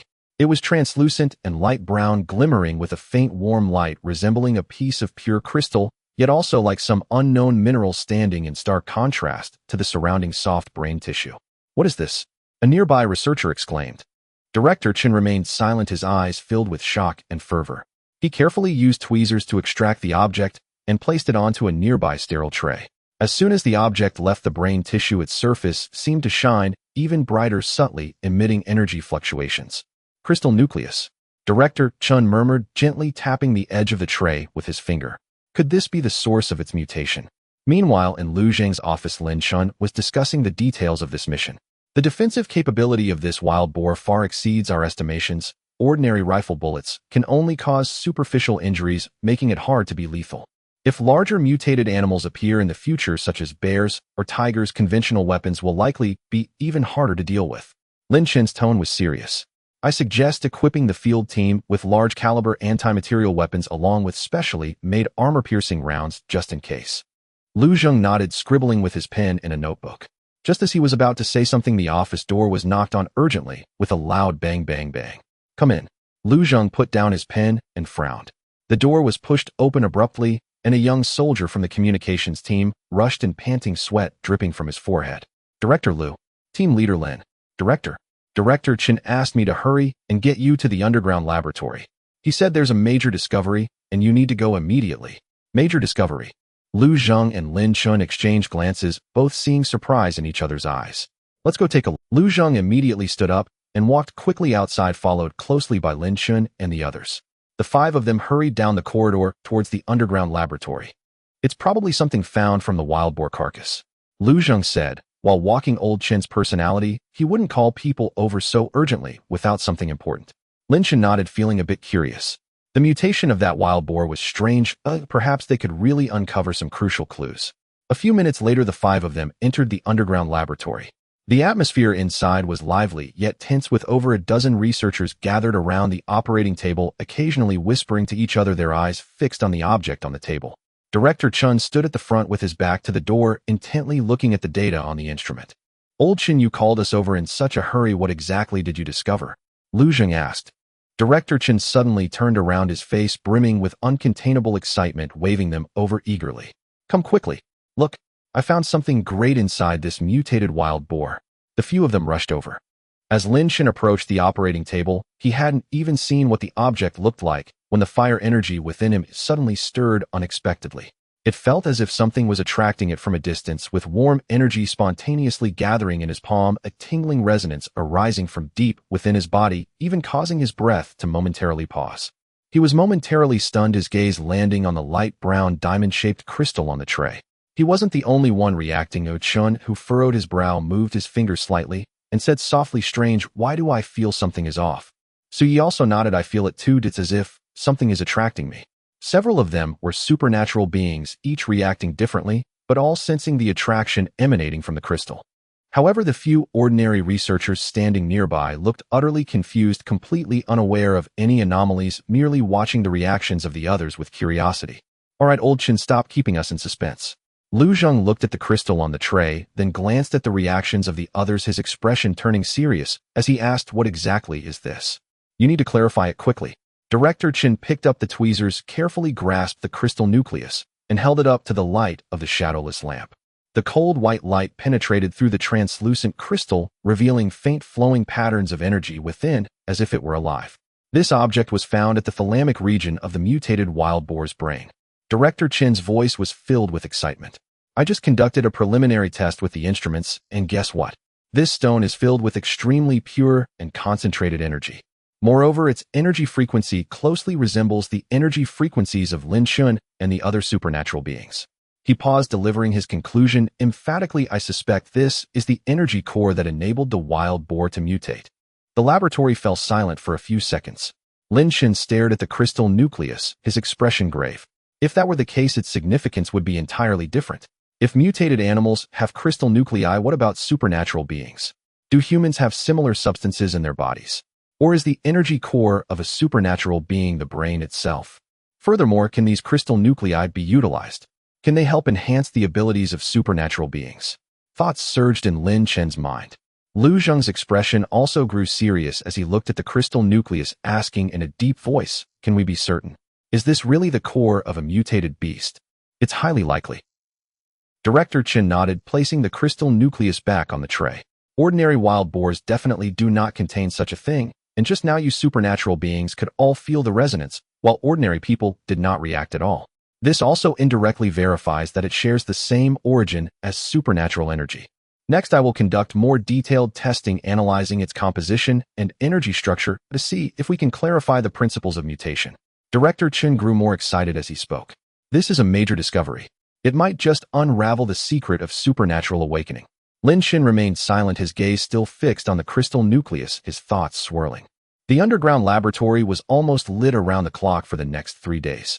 Director Chen led the entire research team, revolving around the corpse of the mutated wild boar and the crystal core, consuming pot after pot of coffee while conducting hundreds of tests. At the same time, blood and cell samples were drawn from Lin Chen, and the others repeatedly compared and analyzed until they grasped the general patterns. That afternoon, Lin Chen and the others were called to the underground laboratory by Lu Zheng. As soon as they pushed open the door, they saw Director Chen clutching a thick inspection report, dark circles under his eyes, yet his gaze was frighteningly bright. "You're all here just in time." Director Chen placed the report on the operating table, pointing at the crystal core in the tray, and said straightforwardly, "In the past few days, we conducted comprehensive tests and basically figured out the nature of this thing." He picked up a pen and drew 2 diagrams on the whiteboard while explaining. First, the energy storage methods of mutated animals and human ability users are different. The energy of mutated beasts is entirely concentrated in this crystal core in their brain, equivalent to an energy core. All their mutated abilities stem from it. Once the crystal core is removed or damaged, the mutated beast will immediately lose its power and may even die instantly. "What about us humans?" Chen, who couldn't help but ask. "Humans are different." Director Chen shook his head, pointing to another diagram. "We tested the cells and blood samples of all 4 of you, and you do not have this physical crystal core in your bodies. The energy of your abilities is dispersed throughout your cells and meridians integrated with your body with no fixed core. Simply put, your body itself is the container, while the mutated beasts rely on the crystal core as their container." A few of them suddenly understood. Lin Chen pondered and nodded, realizing why he felt a resonance when approaching the crystal core. It turned out to be the same source of energy, just stored differently. "There's another more important discovery." Director Chen paused, his eyes lighting up. Since the energy is of the same source, I have a hypothesis. Can the energy in the crystal core be absorbed by human ability users? Lu Zheng furrowed his brows. Is it safe? Could there be side effects? I conducted cell experiments, and there are no issues. The energy is pure and compatible with the energy properties within ability users. Director Chen waved his hand, looking at Lin Chen. Lin Chen, do you want to give it a try? Just hold the crystal core in your hand and try to guide your internal fire-type energy to sense it and see if you can absorb it. Lin Chen did not hesitate and nodded. Okay, I'll give it a try. He stepped forward, stood by the operating table, extended his right hand, and gently grasped the pigeon egg-sized crystal core. It felt cool to the touch, and as soon as he made contact, the fire-type energy within him began to stir restlessly, like a ferocious beast smelling blood. Lin Chen steadied his mind, closed his eyes, and concentrated on guiding the warm energy within him to slowly flow toward his palm, trying to touch the energy within the crystal core. At first it was a bit awkward, but when his fire-type energy touched the surface of the crystal core, a gentle, yet substantial energy surged in through his palm, flowing along his arm's meridians into his dantian. It felt like parched land encountering rain after a long drought, causing all the cells in his body to leap with joy. The once stable fire-type energy in his body suddenly became several times more active, greedily wrapping around the incoming energy, slowly enlarging itself. Lin Chen could clearly feel his ability growing stronger bit by bit. The others held their breath, staring at the constantly fluctuating energy values on the instrument screen. It's rising. The energy concentration is increasing, an excited researcher whispered. It's increased by about 8% compared to before. After about 10 minutes, the color of the crystal core visibly faded, shrinking in size, and the energy inside became sparse. Lin Chen felt the incoming energy diminishing until it completely vanished, and he released his grip.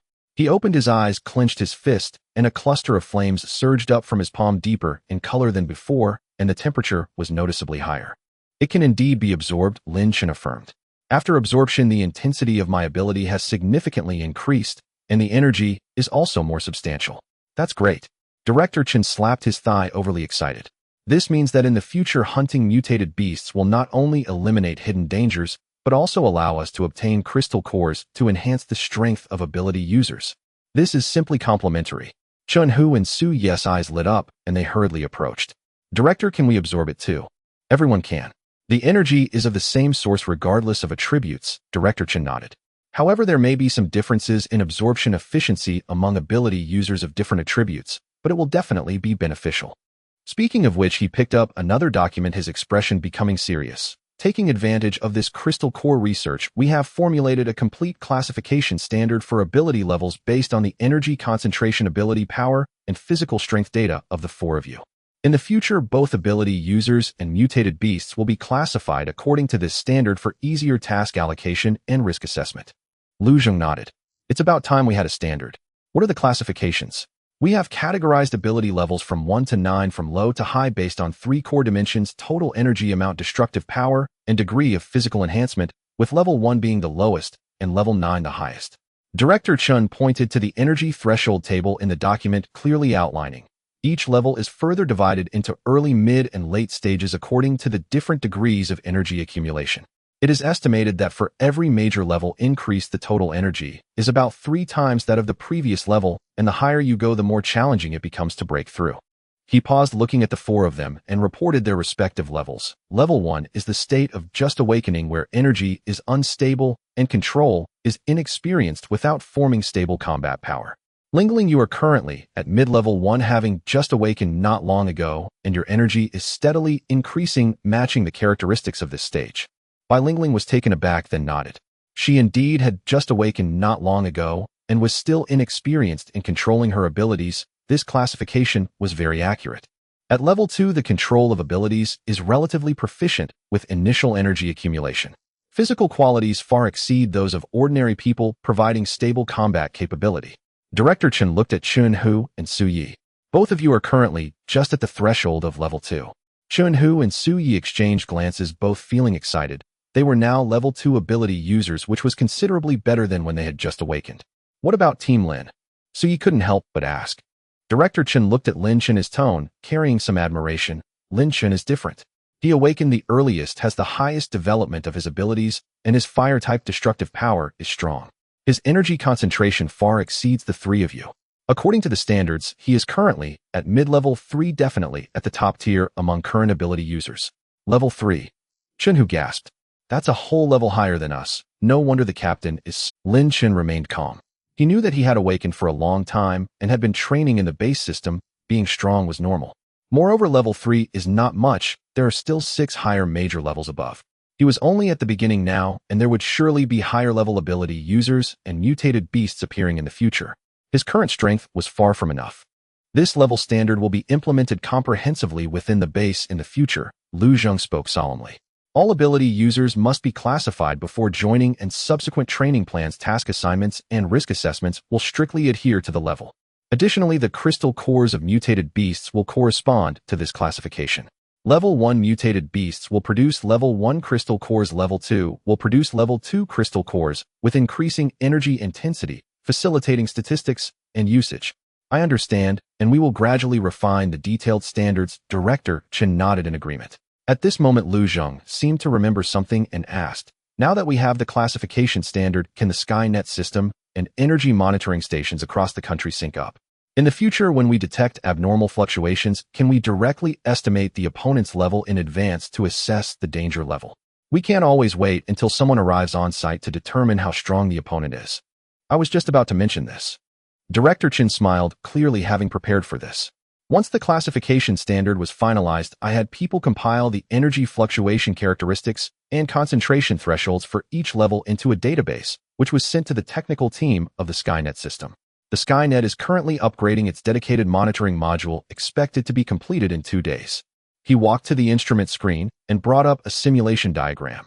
After the upgrade, fixed monitoring stations across the country and mobile monitoring points of the Skynet can capture abnormal energy fluctuations and compare them against the database in real time, directly estimating the target's approximate level with an error margin of no more than 1 small stage. At that time, whether it's an ability user or a mutated beast, their strength level and danger rating can be clearly seen in the backend.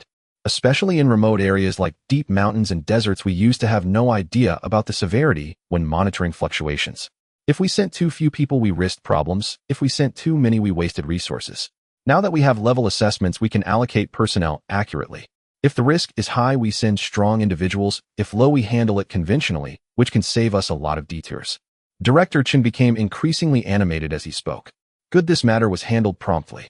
Lu Zheng was very satisfied and immediately decided, after the Skynet upgrade is completed, we will first run tests at monitoring stations in several key provinces. If there are no issues, we will roll it out nationwide. In the future, all monitored abnormal targets must be labeled with levels and handled according to the danger level. The related handling plans must also be revised according to the level standards. Don't worry, everything has been arranged, Director Chen nodded. 3 days passed in the blink of an eye. Lin Chen had just been called to the underground command center when he looked up to see an entire wall of electronic screens, dazzlingly bright.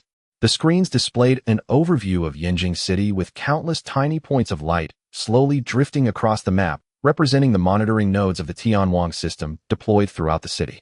The technical team had stayed up for 2 whole nights, finally completing the upgraded iteration of the Tianwang system. The new monitoring module could not only capture abnormal energy fluctuations, but also calculate the target's ability tier in real time based on a preset level database, with an error margin controlled within a small stage.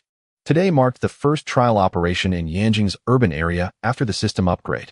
Director Lu, take a look. Director Chen pointed at the data stream dancing on the screen, his tone tinged with pride. Currently, there are a total of 327 fixed monitoring points deployed across the city, covering all major urban areas and nearby suburbs. Lu Zheng stood in front of the screen, hands behind his back, slightly nodding. Not bad. With this tool, we won't have to search blindly like headless flies anymore. Lin Chen stood silently beside them, his gaze sweeping across the densely packed points of light on the screen, knowing in his heart that the system upgrade had come at just the right time. In the future, the number of people awakening their powers would only increase. Relying solely on manual video screenings and responding to reports would not keep up. Just as he finished speaking, the screen suddenly emitted a soft beep, and a pale green point of light lit up in the southwestern corner. There's a situation, the operator shouted immediately. Everyone's gaze instantly focused on it. On the screen, the pale green point of light flickered and a line of data automatically popped up next to it. Energy fluctuation, initial stage of Tier 1, attribute unknown. It really detected something. Director Chun leaned in, his brow slightly furrowed. Initial stage of Tier 1. The intensity is very weak, intermittent, more like someone who just awakened and hasn't gained control, not like a mutated beast. As soon as he finished speaking, 2 more pale green points of light lit up on the screen, all marked as initial stage of Tier 1, scattered across different urban areas. The atmosphere in the command center suddenly became tense. 3 of them, all Tier 1. Lu Zhang said solemnly. It turns out to be as we anticipated, more and more people are awakening. We couldn't detect them before due to the system's lack of precision, but now that it has been upgraded, 3 have suddenly appeared. Lin Chen stared at the screen, his brow slightly furrowing. 3 Tier 1s appeared simultaneously, and while their intensity seemed low, it indicated that the awakening wave was arriving faster than expected. At this rate, it wouldn't be long before Tier 2 and Tier 3 ability users began to emerge and back. Just then, a deep green point of light suddenly lit up in the western center of the screen, its brightness noticeably higher than the other 4. Energy fluctuation, initial stage of Tier 2, location Chaoyang District, Xingfu Community, Tier 2. Director Chen's gaze sharpened. There are actually Tier 2 fluctuations in the city. Lu Zheng's expression grew serious. Tier 1s are mostly newly awakened and pose little threat, but Tier 2s are different. They possess a certain level of destructive power, and if their temperament is unstable, they can easily cause trouble. Moreover, it's in a residential building, once something happens, it could easily affect ordinary citizens. We can't wait any longer. Lu Zheng decisively turned to Lin Chen and the 3 others behind him. Since you're all here, split up. For the 3 Tier 1 fluctuation points, each of you take 2 field agents to handle it. The targets are likely ordinary people who have just awakened. Prioritize confirming their identities, explaining the policies, and bring back those who can be absorbed into the base. For those unwilling, register them for record keeping and keep a close watch. He paused and looked at Lin Chen. For that Tier 2 point, you will go personally. The intensity is not low, and being in an old residential building, the situation is complex. Your strength reassures me. Remember, keep a low profile and don't disturb the ordinary residents. Control the impact. Understood. Lin Chen nodded in agreement, already beginning to plan. The old building had no elevator, and the narrow stairway would make it difficult to act if a confrontation occurred, potentially endangering the residents. Finding a peaceful resolution would be best. The others also responded enthusiastically, their faces showing excitement. This was their first time independently handling an ability incident in the city, especially Chun, Hu, and Su Yi, who were eager to practice their skills. Stay safe, Lu Zheng reminded again. Field teams are equipped with tranquilizer guns and explosion-proof gear. If you encounter tough opponents, don't fight hard, call for backup. Especially you Lingling, don't act impulsively, you just assist the field agents. Bai Lingling nodded. I understand, Director Lu. Without further delay, they immediately took action, each selecting 2 field agents and driving out of the base in 5 off-road vehicles, speeding off in different directions. Lin Chen led 3 field agents directly to the Chaoyang Xingfu community. As the vehicle traveled along the city roads, Lin Chen sat in the passenger seat, reviewing the information on his tablet. Xingfu community was an old complex consisting of 6-story walk-up buildings, primarily inhabited by elderly residents and tenants, with a mixed population and loose management. Is the energy fluctuation stable? Lin Chen asked into his earpiece. The operator at the command center replied immediately. Team Lin, the fluctuation is very stable. The intensity hasn't changed. It's still initial stage of Tier 2, and no aggressive fluctuations have been detected so far, so there shouldn't be any incidents. Understood. Lin Chen put down the tablet, feeling slightly relieved. It was good that nothing had happened. The worst fear was arriving, only to find a tragedy had already occurred. 20 minutes later, the vehicle quietly stopped outside the community. The old complex had no security gates, so the vehicle drove straight in and parked in the shade under the trees. Lin Chen changed into ordinary casual clothes, a black t-shirt and jeans, looking like an average office worker, completely unnoticeable as an ability user. The 3 field agents also changed into plain clothes, concealing their sidearms and tranquilizer guns under their garments. You 3 stay downstairs. Lin Chen instructed in a low voice. Guard the unit door and the stairway entrances on both sides. Don't disturb the surrounding residents. They'll go up to check the situation, confirm the target's identity and status. If there's any movement, he'll call you on the earpiece, and you can come up to assist then. Yes, Team Lin. The 3 field agents replied in unison, quickly dispersing and pretending to walk casually while guarding the exits. Lin Chen adjusted his clothes and stepped into the building. The dimly lit stairwell of the old building had peeling walls and a damp, moldy smell.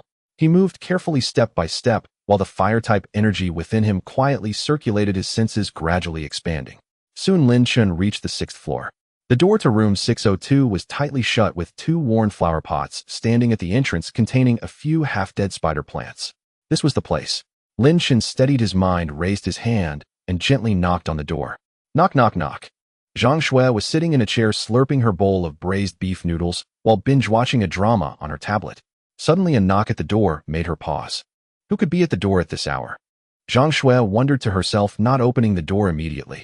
She tiptoed to the door pressed against the peephole and peered outside. A tall man stood there dressed simply in a black t-shirt looking quite unfamiliar. Who is it? She called out through the door, her hand stealthily reaching for the anti-theft chain behind the door.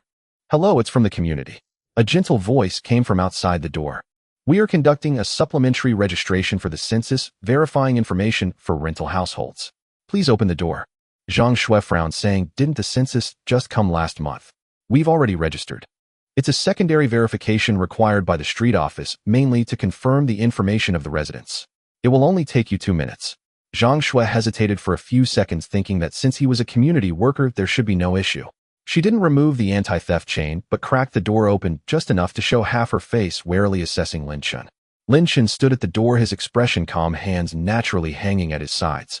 A portable detector in his pants pocket vibrated slightly, the signal full strength. The target was indeed in this apartment. Zhang Shui hesitated for a few seconds, probably feeling that he didn't look like a bad person, and finally removed the anti-theft chain, opening the door halfway. Then come in quickly and register. I'm eating right now. Taking advantage of the moment the door opened, Lin Chen discreetly glanced at the detector in his pocket. However, his brow furrowed slightly. Strange, this girl appeared utterly ordinary, showing no signs of energy fluctuations, just a plain, unremarkable person. Yet the detector clearly indicated that the source of the ability fluctuations was right in this apartment. His heart sank. Could the Sky Net have mislocated? Or was there someone else in the room? Are you living here alone? Lin Chen asked casually as he walked in, quickly scanning the living room. The rental unit was small, a bit messy, with clothes piled on the sofa, a half-eaten bucket of braised beef noodles on the coffee table, and the tablet still glowing with the drama. A quick glance around revealed no one else in the living room, the open bedroom door, or the kitchen. Yes, I rent it by myself. I've been living here for nearly 2 years. The girl bent down to push the clothes aside on the sofa. What else do you need to register? Lin Chen didn't answer, his frown deepening. Something's off, but can't be wrong. The Sky Net had just upgraded. Even if the precision was off, it shouldn't misidentify a whole apartment. The fluctuations were indeed in the room, but there was only this ordinary person. Where was the source of energy? Zhang Shui noticed his silence and began to feel uneasy. What exactly do you need to register? Lin Chen snapped back to reality, noticing her anxiety. He pulled out his police badge from his pocket and handed it over. Don't worry, I'm from the local police station. I'm here to verify some information. Is it all right if I take a look around? It will be quick.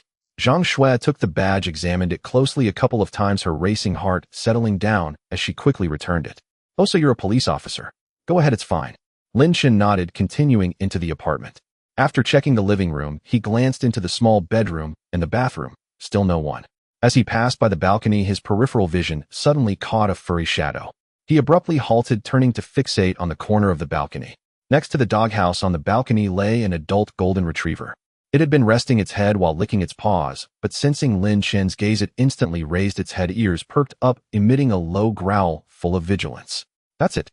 Lin Chen's heart jolted. The initial energy fluctuation of level 2 was radiating from this golden retriever. It wasn't a human ability user, it was a mutated beast. Woof. Woof woof. The golden retriever suddenly stood up, barking wildly at Lin Chen. Its bark was much louder than an ordinary dog, causing the balcony windows to tremble slightly, as if it were ready to pounce at any moment. Mau Mau, be quiet. Zhang Shui was startled and rushed over to hug the golden retriever's neck, gently patting its back to soothe it. It's all right, Mau Mau. This is a police officer, not a bad person. Be good. Yet the golden retriever continued to glare at Lin Chen, growling lowly in its throat, showing no signs of calming down, its paws scratching at the ground, restless. Lin Chen stood still, his gaze fixed on the golden retriever, perceiving the energy more clearly. The energy fluctuations within this dog were of the same source as that mutated wild boar, just slightly weaker. Exactly at the initial level 2.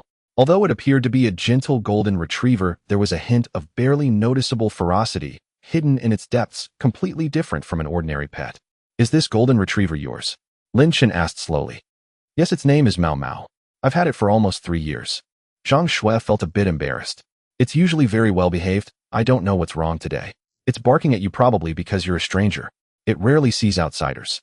Has it been acting unusual lately? Lin Chen continued to inquire. For instance, has its appetite increased, mood worsened, or strength significantly increased? Zhang Shui paused for a moment, thinking before nodding. Now that you mention it, its appetite has indeed doubled in the past 2 weeks. It used to be tired after a half-hour walk, but now it can run for 2 hours without panting. It also gets easily agitated and has been growling at the window at night. I thought it was just seasonal mood swings. As she spoke, she began to feel anxious. Officer, is there something wrong with Mao Mao? To be frank, this dog may have developed an anomaly. Keeping it around you could be dangerous. Lin Chen said earnestly. I need to take it away for a thorough examination. Take it away. Zhang Shui's face suddenly changed. She hugged the golden retriever tighter, shaking her head repeatedly. No way. Mao Mao is perfectly fine. What could possibly be wrong? Why should you take it away? I don't agree. She stood protectively in front of the golden retriever, her eyes full of resistance. For her, Mao Mao wasn't just a pet, it was family after 3 years. How could she let someone take it away so easily? Lin Chen frowned. He could force it, but this was an old residential building surrounded by residents, and the walls were not soundproof. This dog was now a level 2 mutated beast. If it panicked and became aggressive, it could easily injure someone, causing trouble for innocent bystanders. The girl in front of him was just an ordinary person who knew nothing. Forcing her would only escalate the conflict, making things worse. All right, don't get agitated. Lin Chen softened his tone, pretending to concede. I just came to remind you to keep an eye on it lately, and don't let it go outside freely. Seeing that he didn't mention taking it away anymore, Zhang Shui sighed in relief and hurriedly nodded. Okay, I understand. Then I won't disturb you any further. Lin Chen said no more, turning and walking towards the door, opening it, and stepping outside. The anti-theft door clicked shut behind him, and Zhang Shui sighed in relief, turning to pat Mao Mao on the head. Why are you so fierce today? However, the golden retriever didn't nuzzle her hand like usual. It remained standing still, staring at the direction of the door, its low growling slowly subsiding, but its gaze remained heavy. Zhang Shui didn't pay much attention, thinking it was just startled. She turned back to the table to continue eating noodles and watching the drama, brushing off the earlier incident. Yet she didn't notice that just as she turned, the golden retriever slowly raised its head. In its originally gentle brown eyes, a flash of crimson flickered swiftly.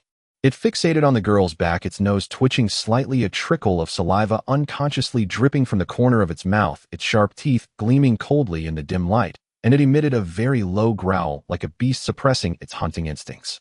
Zhang Shui finished her instant noodles, quickly tidied up the coffee table, and after washing up, she snuggled back into her bed. She picked up her phone to scroll through short videos, but her mind kept drifting back to what the police officer had said earlier.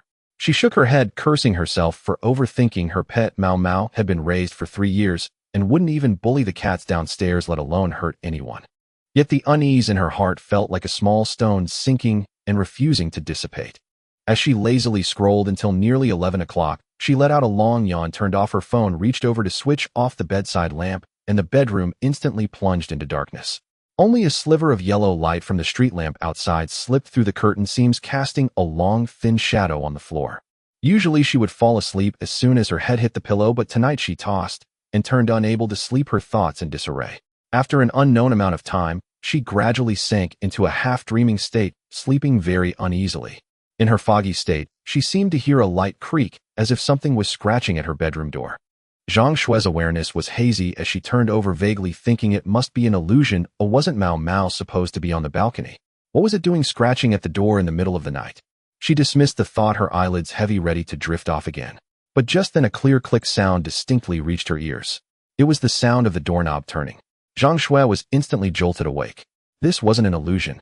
Her heart thudded as she held her breath, her eyes wide open, fixated on the doorknob of her bedroom. In the darkness, she could only vaguely see the outline of the doorknob, eerily quiet, as if the previous sound had been a figment of her imagination. Yet she was certain she hadn't misheard. A thief. The moment that thought crossed her mind, every hair on her body stood on end. The security in her old neighborhood was never great, and she had previously seen news about home burglaries in the owner's group, causing her hands and feet to turn icy. She dared not make a sound, and slowly reached her hand toward the pillow, wanting to grab her phone to call for help. She moved with extreme caution, fearing even the slightest noise would alert whoever was outside. Just as her fingertips brushed against her phone case, a light thud echoed. The lock clicked open. The bedroom door slowly creaked ajar, casting a furry shadow on the floor, elongated by the light from outside. Zhang Shui quickly shoved her phone back under her pillow, squinting with narrowed eyes, intensely focused on the doorway. As soon as she recognized the silhouette, her racing heart calmed down, and she secretly mocked herself for being so timid. It was no thief, it was Mau Mau. She was just about to call out to it to ask how it had gotten in, but the words suddenly caught in her throat. No, wait. The doorknob in the bedroom was a downward-pushing type. Mau Mau usually only scratched at the door, never had it learned to turn the doorknob. Remembering what the police officer had said earlier, it felt as though she had been struck by lightning. Zhang Shue's breath stopped, her blood seemed to run cold. She dared not make a sound or move, merely squinting through the gap in her blanket fixated on the doorway. The gap in the door widened, and the golden retriever slowly walked in. It was not its usual bouncy tail-wagging self. Instead, it moved slowly with its paws on the ground, its back slightly arched, resembling a beast stalking its prey. The light from the street lamp outside fell into the room, illuminating its form. Zhang Shui could see clearly that its usually gentle brown eyes now glimmered with an eerie crimson hue, making it look particularly frightening in the dim room. Its mouth was slightly ajar, sharp canine teeth exposed, translucent drool dripping from the corners of its mouth onto the floor, making a faint tap-tap sound. Its eyes were fixed intently on the bed, specifically on her position, devoid of any warmth or affection, only cold, unmasked hunger. Zhang Shui clamped her mouth shut, barely stifling a scream.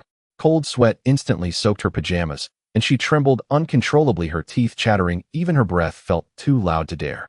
The golden retriever padded across the floor step by step until it reached the bedside. Its front paws gently rested on the mattress, causing the thick mattress to sink slightly with a faint muffled sound. It lowered its head, its wet nose close to Zhang Shue's hair, sniffing repeatedly, its heavy breath blowing through her strands, carrying a pungent, sweet, yet rotten odor mixed with the sticky scent of saliva penetrating into her nostrils. Zhang Shui kept her eyes tightly shut, her eyelashes trembling like leaves in the wind. She dared not open her eyes, nor move. Even her breathing was as light as a feather, her whole body stiff as a stone. Her heart raced wildly in her chest, the thump, thump, thump echoing so loudly she could hear it herself, as if it were about to leap out of her throat at any moment. In her mind, she prayed over and over, hoping this was just a nightmare, praying that Mau Mau would just be snuggling up to her as usual. But the lingering stench at her nose and the hot breath falling on her skin repeatedly reminded her that this was not a dream. Suddenly, a warm, sticky liquid dripped onto her arm. The slippery sensation trickled down her skin, carrying a hint of fishy smell. Zhang Shue's whole body trembled violently, goosebumps instantly crawling across her back. It was so. She bit her lip tightly to suppress a scream, even breaking the skin, the metallic taste of blood filling her mouth, yet she dared not make a sound. The golden retriever emitted a deep, gurgling sound from its throat, akin to the excited whimper of a beast before feeding. Its head moved closer, its mouth slowly opening, sharp canine teeth glinting under the dim light. The golden retriever focused on Zhang Shue's throat, slowly lowering its head, its nose constantly sniffing around, until its sharp teeth gently brushed against the collar of Zhang Shue's pajamas.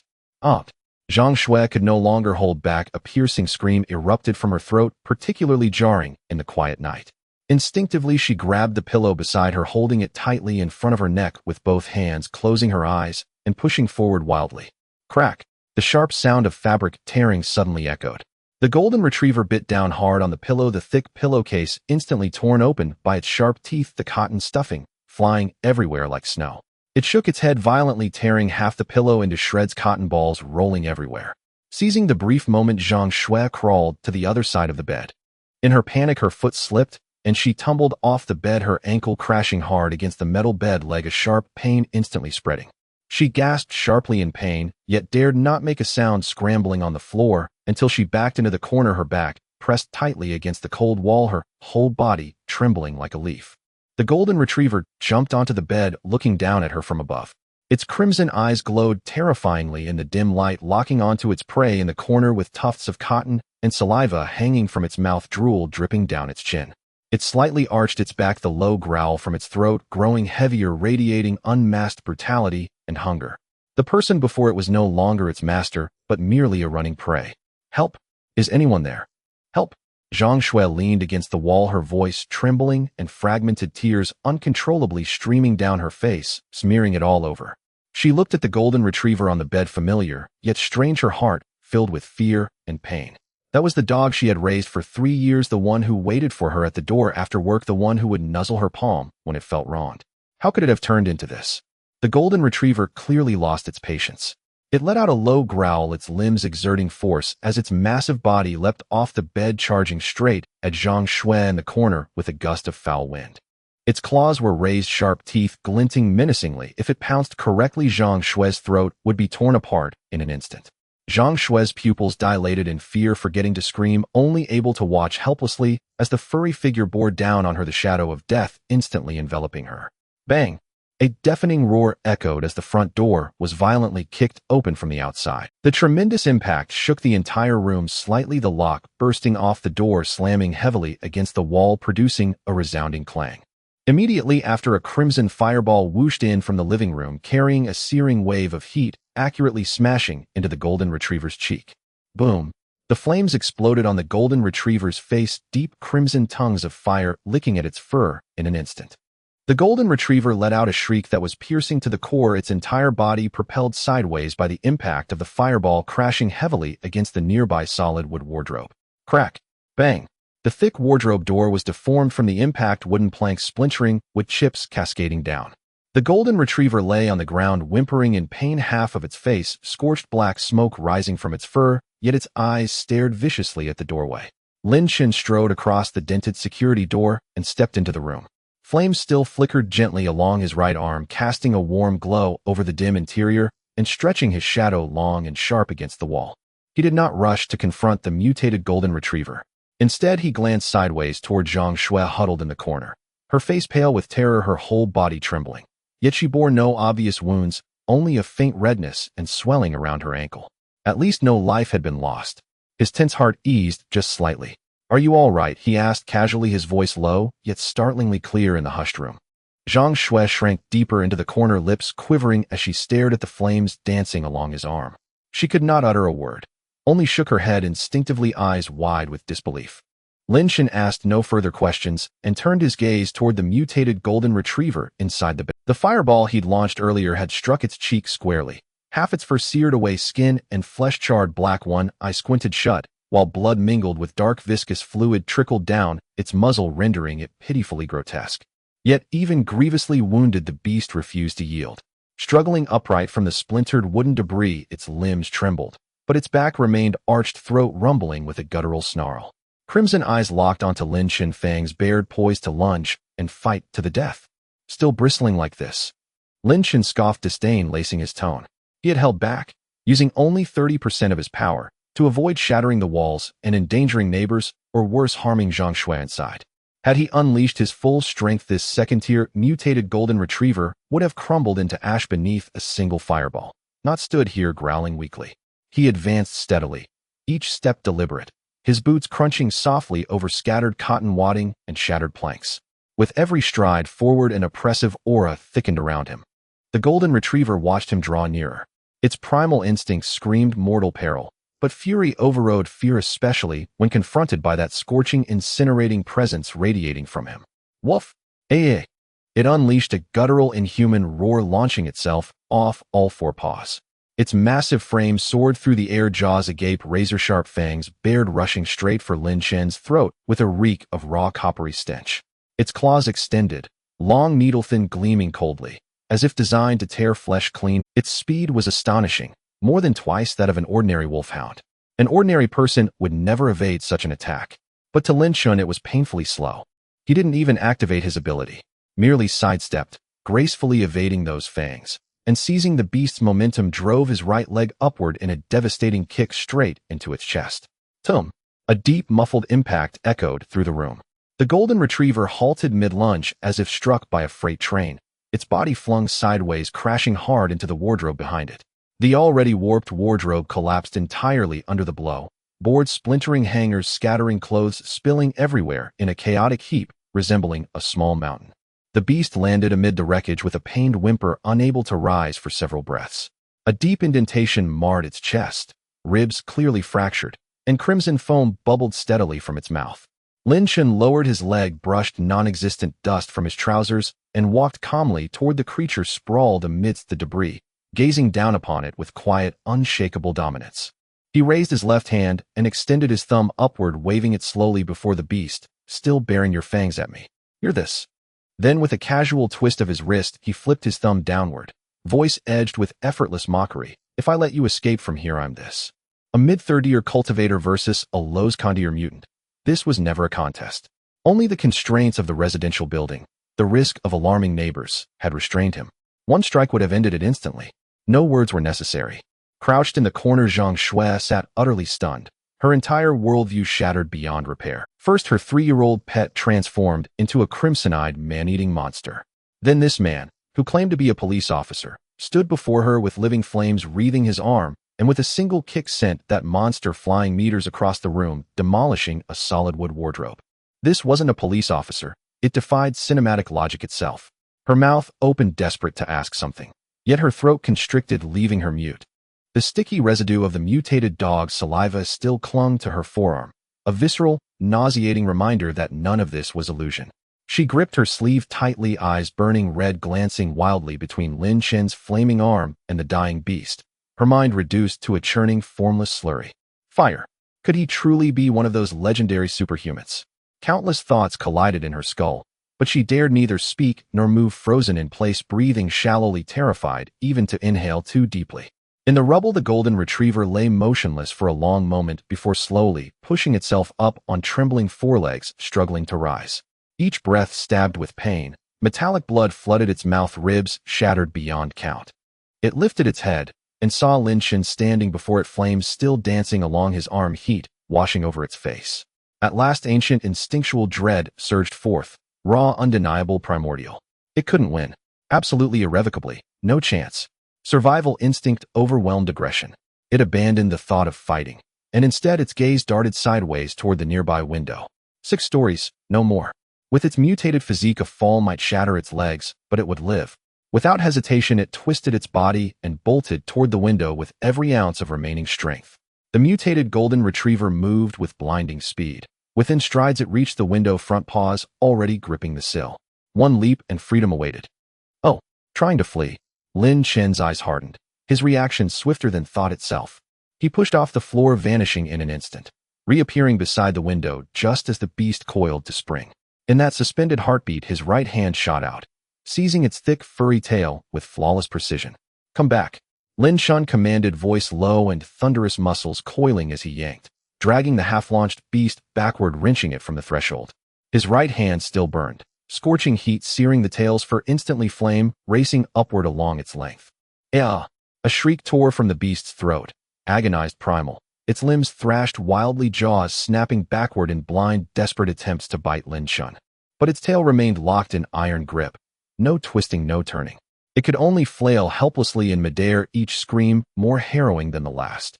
Lin Chen watched its torment without mercy, for showing compassion to a creature bent on devouring humanity was cruelty to his own kind. Holding it aloft by the tail, he let it writhe once, twice, then swung his arm downward with brutal force, slamming it headlong into the floor. Thud! A deafening crash reverberated. The beast's spine slammed hard against the unyielding concrete. The sudden commotion was so startling that Zhang Shui, huddled in the corner, trembled violently and instinctively let out a sharp cry, ah. But halfway through the shriek, she abruptly caught herself clamping both hands tightly over her mouth to stifle the rest. Her eyes glistened with unshed tears, wide and timid like a frightened hare's, as she stole a hesitant, innocent glance at Lin Chen.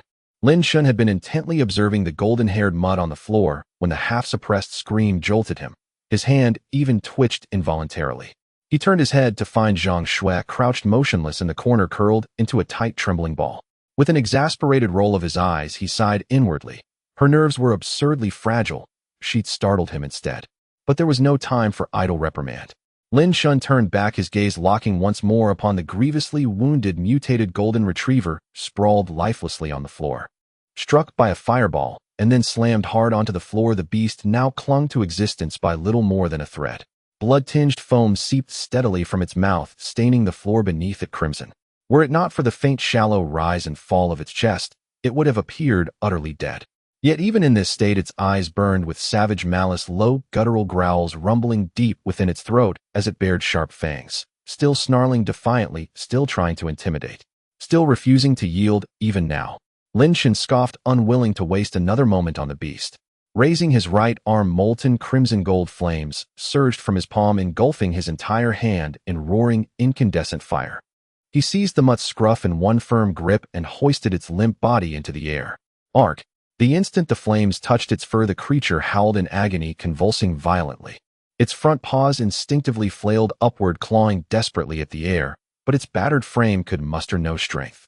The limbs lifted only halfway before collapsing limply downward once more.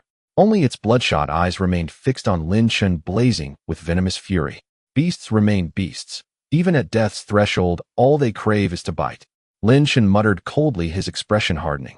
Leaving it alive would only invite disaster. Better to end it cleanly and be done. He held nothing back. At his silent command, the flames on his right hand erupted with a thunderous whoosh, instantly engulfing the mutt's entire head. Scorching heat pierced through fur and flesh alike.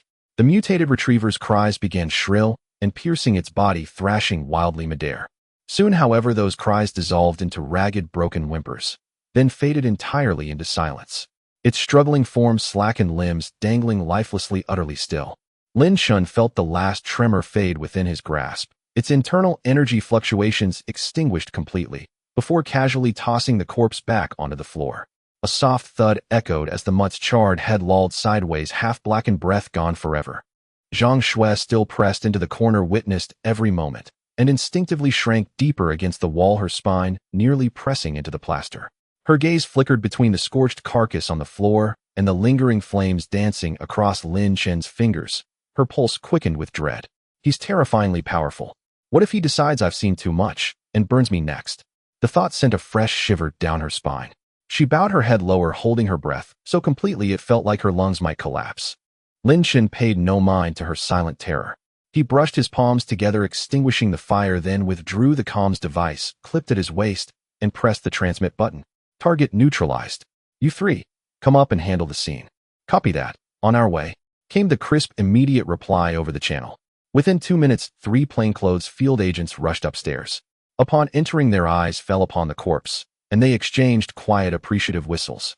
This mutated retriever was noticeably larger than any ordinary specimen. Its head was blackened and blistered, fur curled and brittle, while the faint, acrid scent of burnt hair hung in the air.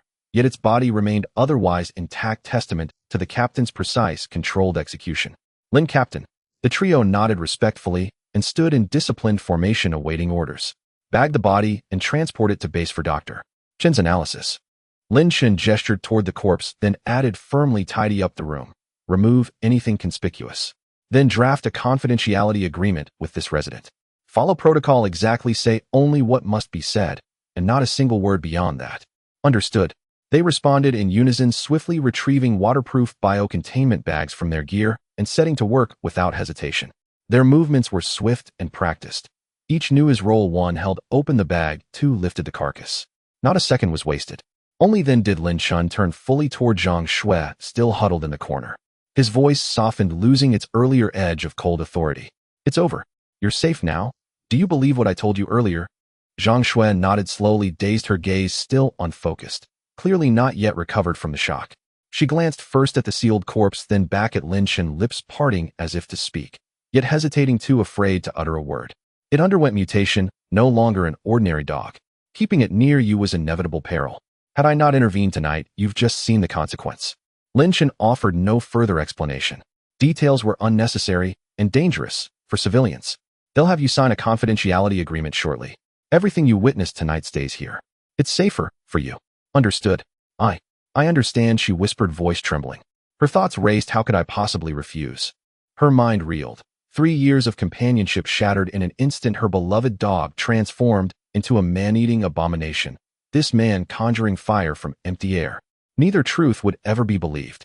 She wasn't foolish. She knew such knowledge was safest buried deep. Speaking of it could bring only trouble. All right, I'm leaving now.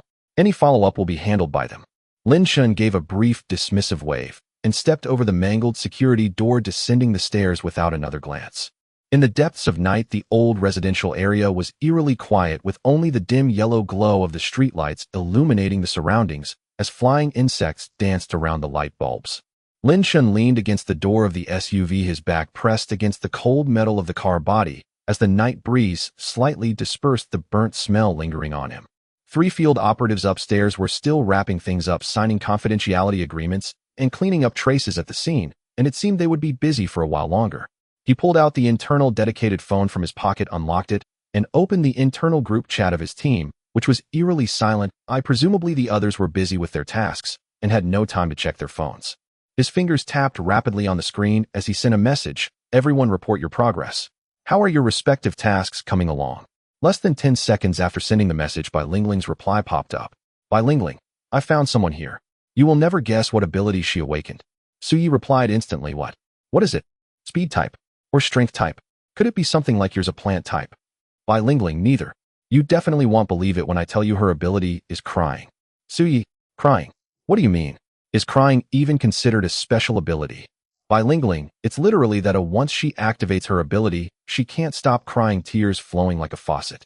When I found her, she was hiding at home, crying, saying she couldn't control it, and thought she had some strange illness. I stayed by her side for 10 minutes, and she just kept crying. Aside from that, she didn't seem to have any other aggressive traits. After crying for a while, her eyes swelled up like walnuts. Su Yi. So this ability is just for crying. What can it do? Can it feign opponents? Or drown people with tears?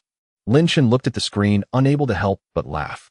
He had expected some extraordinary ability, but it turned out to be this crying ability, which indeed sounded absurd.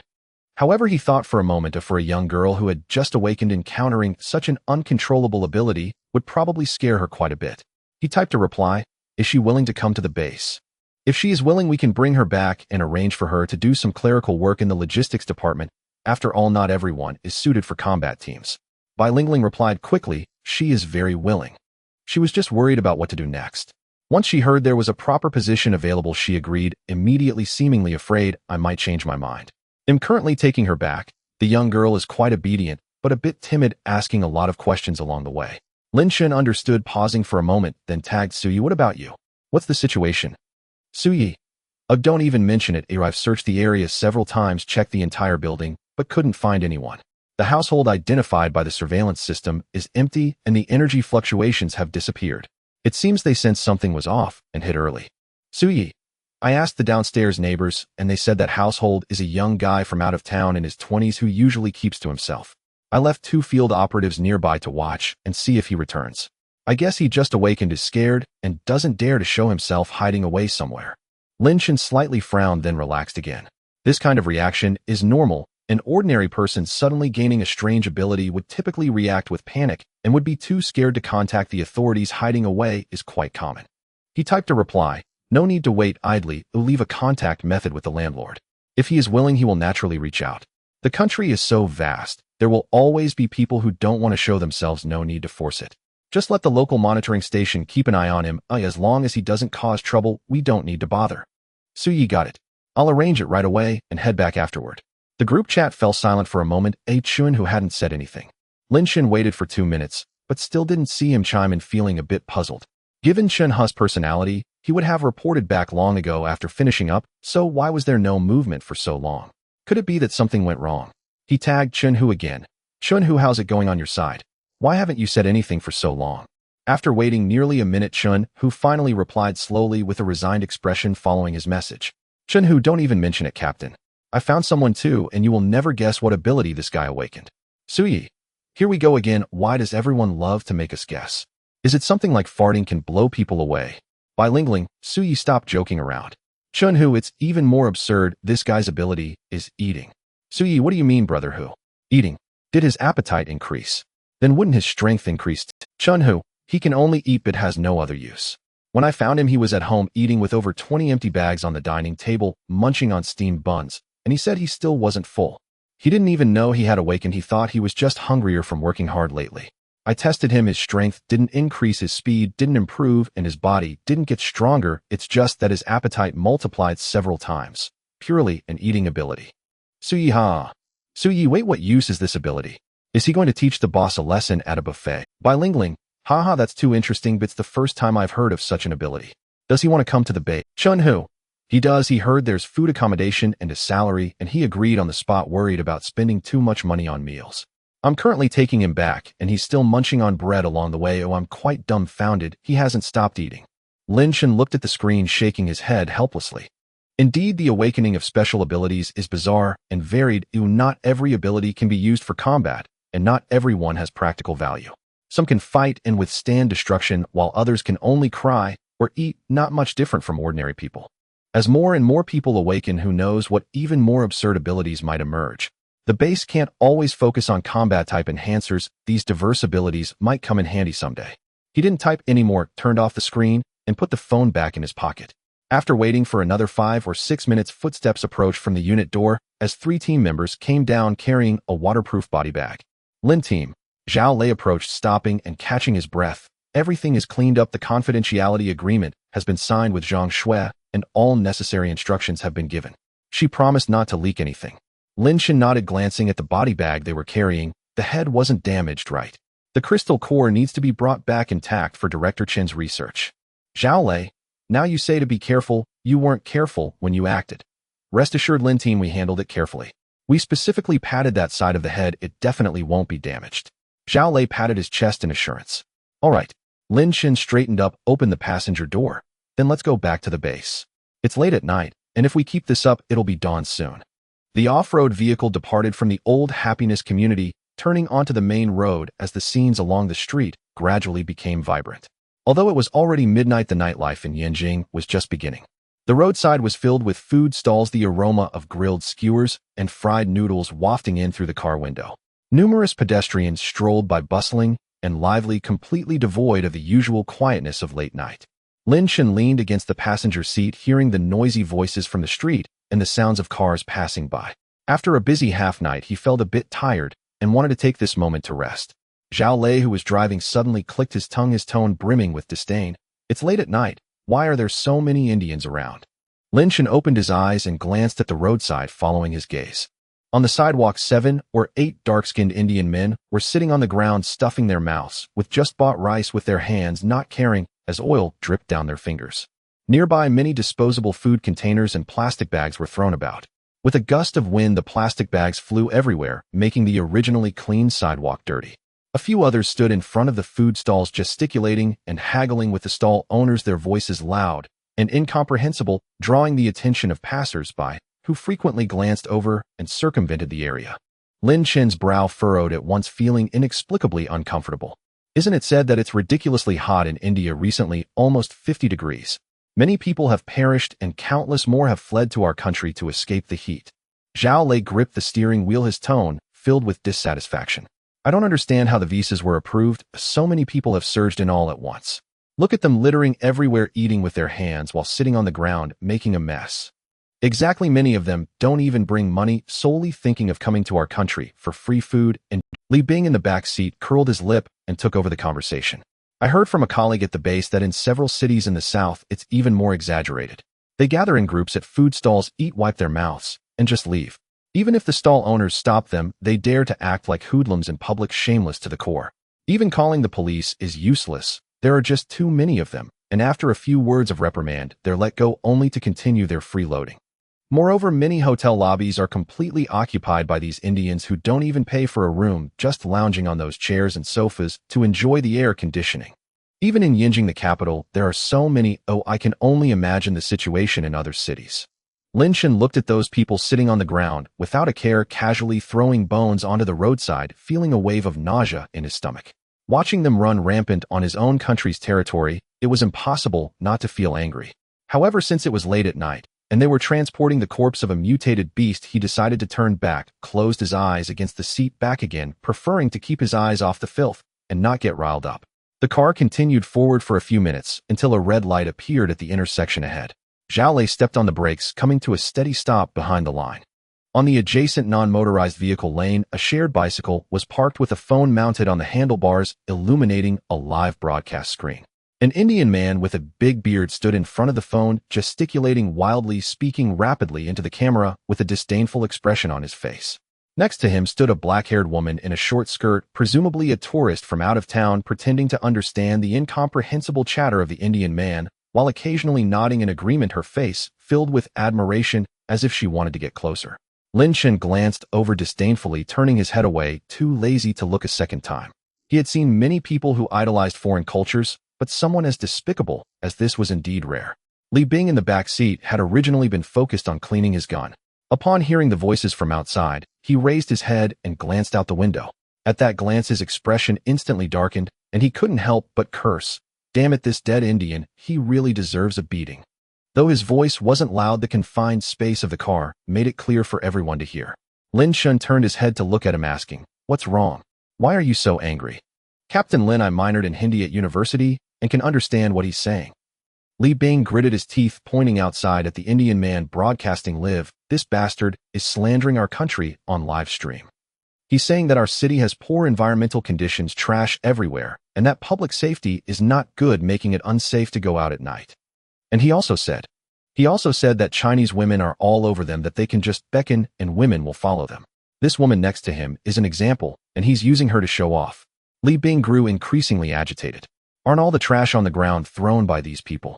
How dare they accuse us of having a poor environment, eating our food, staying in our places, and then turning around to slander us? What kind of nonsense is that?" Lin Chen's expression instantly turned cold. He had already found these people displeasing to the eye, originally thinking it better to avoid trouble and finish their task quickly. He never expected that someone would dare to spread rumors and slander in broad daylight, especially on the streets of Yinjing. To run rampant in someone else's territory, consuming their resources while spitting in their faces. Did they really think no one could deal with them? Damn that bastard. Lin Chen cursed under his breath, unfastening his seatbelt, and with a loud push he opened the car door and got out. The night wind brought a slight chill brushing against Lin Chen's face, but it couldn't suppress the anger in his heart. "Captain Lin." Zhao Lei was momentarily taken aback before quickly turning off the engine, waving to the two in the back seat. "Come on, let's go take a look." The three men hurriedly pushed open the car doors and quickly followed Lin Chen. Lin Chen walked a few steps to the shared bicycle and stood beside the livestream camera. The bearded Indian man glanced at him out of the corner of his eye, seeing him as an unfamiliar Chinese person dressed plainly, and dismissed him entirely. He not only didn't stop talking, but instead raised his voice, chattering away in the Facebook live stream with a tone full of disdain and slander, clearly intending to speak for the nearby people, to show off and seek a sense of superiority. The woman standing beside him was displeased, frowning as she waved her hand at Lin Chen, her tone impatient. "Hey, could you move aside? You're blocking the camera. Can't you see we are live streaming?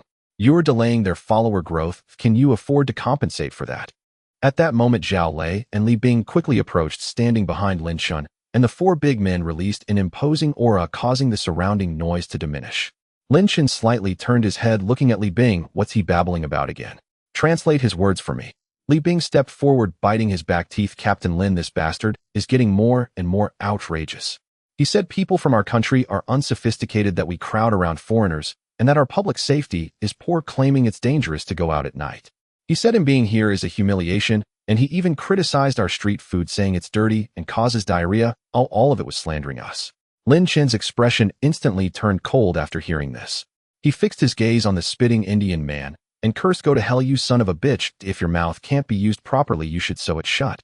The Indian man was taken aback, not understanding the Chinese, blinking in confusion, mumbling a couple of words in Hindi, probably asking what did he say? His face showed disdain, thinking that the Chinese wouldn't dare to do anything to him, at most just verbal protests. Li Bing translate his words exactly, not a single word changed. Lin Chen suppressed his anger. "Got it." Li Bing immediately responded, turning to the Indian man and translating Lin Chen's words verbatim into Hindi, his tone even harsher than Lin Chen's, showing no mercy. As soon as the words landed, the Indian man exploded. His face turned bright red as he slammed his phone into the stand, wildly gesturing at Lin Chen, spewing a torrent of words at a speed like a machine gun, saliva flying everywhere, his expression arrogant, his finger almost poking Lin Chen's face. "He insults us as inferior beings, claiming we don't deserve to talk to him, and says he will complain about us, contacting the embassy to make us pay the price." Li Bing laughed in anger while translating. He really thinks highly of himself. He doesn't even consider whose territory this is. The woman beside them, Zhang Li, saw Lin Chen cursing and immediately jumped out, blocking the Indian man, pointing at Lin Chen and shouting, "Do you have any manners? He is an international friend, a guest in our country. How can you just curse at him? Aren't you embarrassing the Chinese people? Your kind is tarnishing our national image." "National image?" Lin Chen scoffed, his gaze falling on her face, full of disdain. "The national image is ruined by people like you who worship foreigners, eager to cling to any foreigner. When they insult your country to your face, you still help them with the microphone. How shameless are you? You." Zhang Li's face turned red and white from the insult, her neck stiffening as she tried to argue what they said has merit. Before she could finish, the Indian man began shouting again, puffing out his chest, slapping his hand against his own chest with his head held high, as if looking down on them. "Captain Lin, he's acting up again. Li Bing frowned while translating. He says he is a Brahmin from India of a high caste and noble identity that ordinary people like us can't provoke. He wants us to apologize and pay him compensation for emotional distress. Otherwise, he will resolve it through diplomatic channels and make us lose our jobs. Brahmin, huh? Lin Chen was both amused and enraged. Coming to the Chinese territory to flaunt the caste system. Is your brain overheated? As soon as he finished speaking, he took a step forward. The Indian man thought Lin Chen was softening up to apologize, lifting his chin even higher, reaching for his phone, wanting to point the camera at Lin Chen to show his fellow countrymen how a Chinese person apologizes, boosting his own ego. However, Lin Chen moved much faster than him. He reached out and snatched the phone from the stand. Crack! A sharp sound of shattering echoed. With a slight exertion of his fingers, Lin Chen bent the smartphone's body, the screen instantly shattering into a spiderweb of cracks, and the bright live stream image went dark in a flash, taking the plastic stand down, which fell to the ground with a thud. The surrounding area fell silent for a few seconds. The Indian man and Zhang Li, who was protecting him, were both dumbfounded, their eyes wide and mouths agape, unable to respond. Crushing a phone with bare hands. Is that something a person can do? The diners at the street food stall also turned to look, craning their necks and whispering, no one speaking, all waiting to see what would happen next, their eyes reflecting a hint of satisfaction. High caste, huh? Lin Chen scoffed, raising his hand for a slap. Smack! The crisp sound of the slap echoed especially loudly on the street at night. The Indian man was struck to the side, his face swelling visibly, letting out a cry of pain, staggering back 2 steps, his heel tripping over the curb, almost falling to the ground.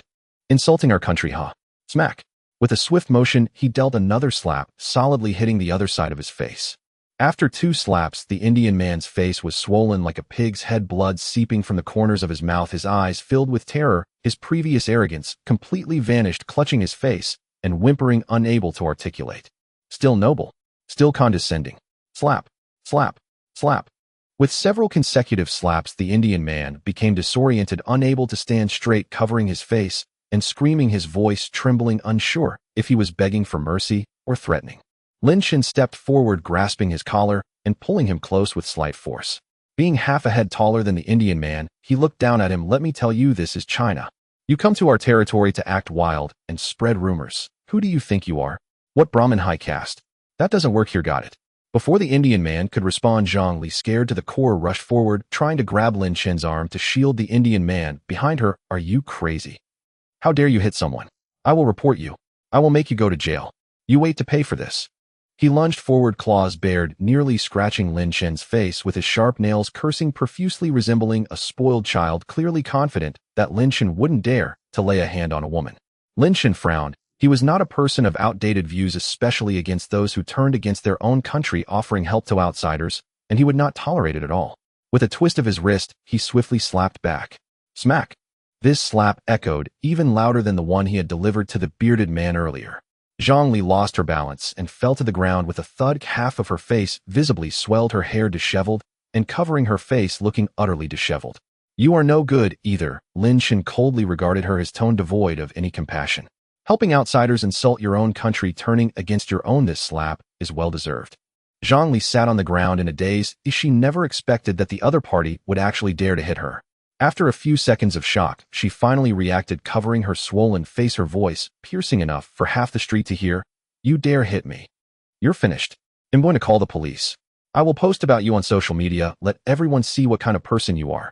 I want you to compensate for my medical expenses and emotional damages. If you don't pay me 500,000, this matter isn't over. While she howled, she kicked her legs on the ground, throwing a tantrum, spouting all sorts of unpleasant words, attracting passers-by who stopped to watch, quickly forming a large crowd around her.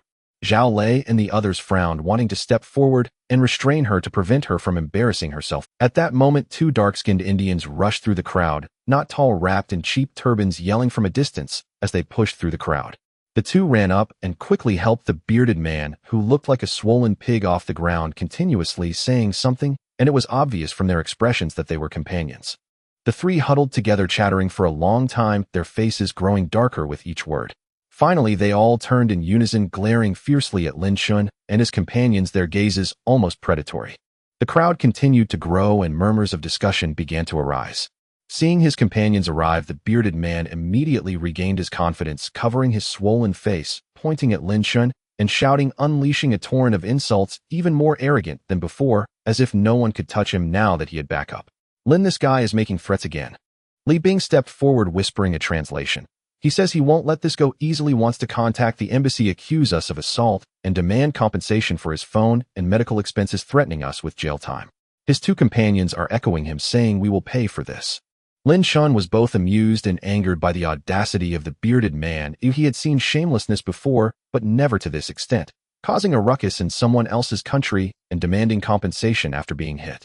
Did they really think they could act so recklessly here? The two new arrivals approached Lin Chen, rolling up their sleeves, looking ready to fight. However, just as they were 2 steps away from Lin Chen, he suddenly took a step back, covering his nose with his hand, his brow furrowed in disgust. The implication was clear: he found their smell intolerable. This only enraged the two Indians further. Feeling belittled, they growled and closed in on Lin Chen from both sides, fists raised ready to strike. Lin Chen's disgust intensified. Did they really think they could lay hands on him with such weak attempts? As the one on the left swung his fist, Lin Chen sidestepped, simultaneously lifting his right leg to kick the opponent in the stomach. Bang! The Indian flew back like a ragdoll, landing heavily 2 meters away, curling up and clutching his stomach, gasping for air, his words turning into painful groans. The one on the right, still stunned, had barely registered what was happening when Lin Chen turned around, seized his hair, and twisted his wrist forcefully down. Bow down to me. The man let out a pained howl, his face forced down, unable to struggle. Smacks! Lin Chen raised his hand and delivered 4 or 5 crisp slaps, each one echoing like a fire. The man was struck dizzy, blood streaming from his nose, dripping down his chin, and he had lost all strength to resist, mumbling incoherently, whether begging for mercy or threatening. It was impossible to tell. The surrounding crowd was stunned, frozen for 2 seconds before murmurs of discussion erupted, with no one blaming Lin Chen, only expressing relief. Wow, he really dares to hit back. Well done. These Indians have been loitering here, littering everywhere, making a racket. I've long found them displeasing. And that woman trailing behind the Indians like a sycophant should also get a beating to wake her up. What a relief. It's truly refreshing. They come here to act recklessly, and this is what they deserve. The discussions were quiet, but clear, with no one siding with the Indians. Lin Chen had had enough. He flicked his wrist and flipped the man onto the ground. Then, wrinkling his nose as if disgusted, he took 2 steps forward, grabbed the man's clothing, and meticulously wiped his hands that had just pulled his hair. After wiping, he still felt it wasn't clean enough, rubbing again, as if he had touched something filthy. With this kind of behavior, how dare you act recklessly in Huaxia? Lin Chen scoffed, standing up and clapping his hands. Just as he was about to say something more, a distant siren suddenly wailed, getting closer and closer. Zhang Li, sitting on the ground, suddenly brightened up, as if she had seen a savior. She stopped her tantrum, quickly got up, dusted off her clothes, and pointed at Lin Chen, shouting in a shrill voice, "The police are coming. You're finished. You dared to assault a foreign friend. Oh, wait to be expelled. I will make you sit in jail. You will pay until you go bankrupt." Her face was filled with triumph, as if she could already envision Lin Chen being taken away by the police, begging on his knees. She stood a little taller, completely forgetting how badly she had been slapped just moments ago. 2 police cars stopped by the roadside, and 4 uniformed officers got out, pushing through the crowd to enter. The lead officer, a middle-aged man with a furrowed brow, asked loudly as soon as he entered, "Who called the police? What happened? Why are you all gathered here in the middle of the night?" He scanned the 2 Indians lying on the ground, the bearded man covering his face, and then looked at Lin Chen and his 3 companions, his expression becoming serious. Involving foreigners, mishandling, it could easily lead to disputes. Oh, no one wanted to get involved in such troublesome matters. Seeing this, Zhang Li immediately squeezed out a couple of tears, crying and rushing forward to complain, moving quickly, as if afraid the police would leave if she was a second too late. But just as she took a step, Zhao Lei stepped forward, firmly blocking her way. Then 3 field officers stepped forward, facing the approaching police, and simultaneously pulled out their credentials, flipping them open with a snap. The black credentials with the gold emblem shining brightly under the streetlights. Zhao Lei's voice was low but clear, carrying an undeniable weight. National Security is handling this. The leading officer was momentarily taken aback, but quickly replaced his surprise with solemnity. He stepped forward briskly, took the documents from Zhao Lei with both hands, opened them to carefully verify the seal and number, and after confirming their authenticity, promptly closed them and returned them with a serious expression. "Comrade, I apologize. I was unaware that you were on a mission and have disturbed you. Please cooperate and disperse the crowd around, and anyone who recorded videos or took photos must delete them. Confidential content is not to be leaked." Understood.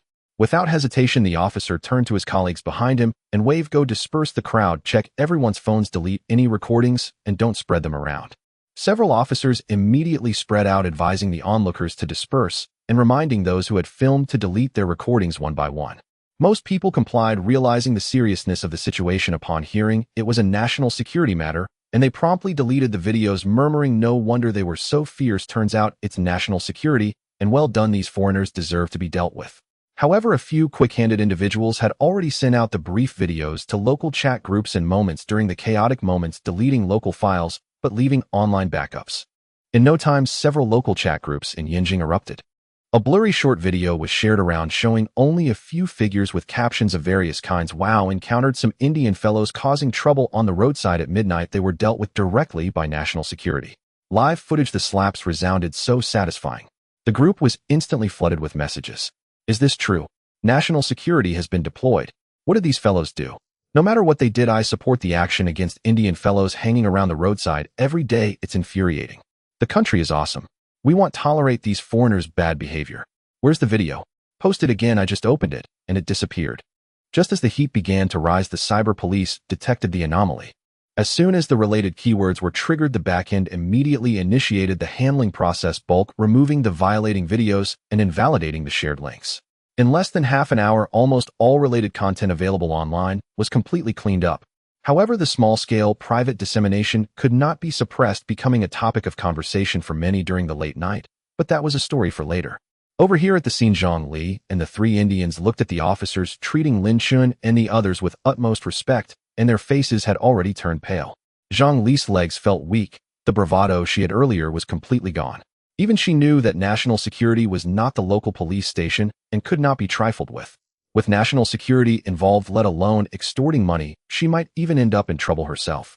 She shrank by the roadside, not daring to lift her head, fearing Lin Chen would come at her for retribution. Regret coursed through her, wishing she had never gotten into this mess. She could have enjoyed a nice late-night snack instead of rushing to curry favor with foreigners, and now she had put herself in danger. The three Indians were even more panicked. Two of them who had been struck leaned against the wall to barely stand, while the bearded Indian covered his swollen face, resembling a pig's head, and all the harsh words he had blurted earlier were swallowed back. Their gazes flickered, not daring to meet Lin Chen's. Even they understood that offending national security in China would lead to severe consequences. Oh, no embassy or high caste could help them. Lin Chen leaned against the roadside pole, casting a cold glance at the group, finally feeling his anger dissipate. Had he known it would come to this, why bother in the first place? Going wild in someone else's territory means being prepared to be dealt with. After dispersing the crowd, the leading officer quickly returned, standing before Zhao Lei, just about to report, when he caught sight of Lin Chen standing at the forefront, his presence clearly overshadowing the others, and he instantly understood that this was the true leader. He immediately turned to Lin Chen, his tone much more respectful. "Leader, the crowd has been mostly dispersed, and the videos have all been deleted. Is there anything else you need us to do? This woman here, take her back with you. She has instigated trouble and assisted foreign personnel in spreading rumors and defaming. Detain her if necessary, impose fines as deemed appropriate, and also check if she has any unusual records involving foreign relations within 3 generations or any traitorous relatives. Make sure everything is clear." "Understood." The officer nodded in acknowledgement and turned to signal his colleagues behind him. 2 officers approached Zhang Li and said, "Come on, follow us back to the station for questioning." Zhang Li's lips trembled. She dared not utter a word of rebuttal, obediently lowering her head and following the officers toward the police car. Only when the car door clicked shut did she realize, tears streaming down her face, filled with regret, wishing there was a way to buy a remedy for her remorse.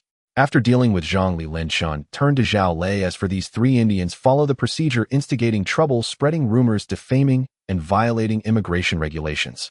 Immediately deport them back to their country, add them to the blacklist for entry, and permanently prohibit them from setting foot in Huaxia." "Yes, I will contact the Immigration and Foreign Affairs departments immediately for the handover."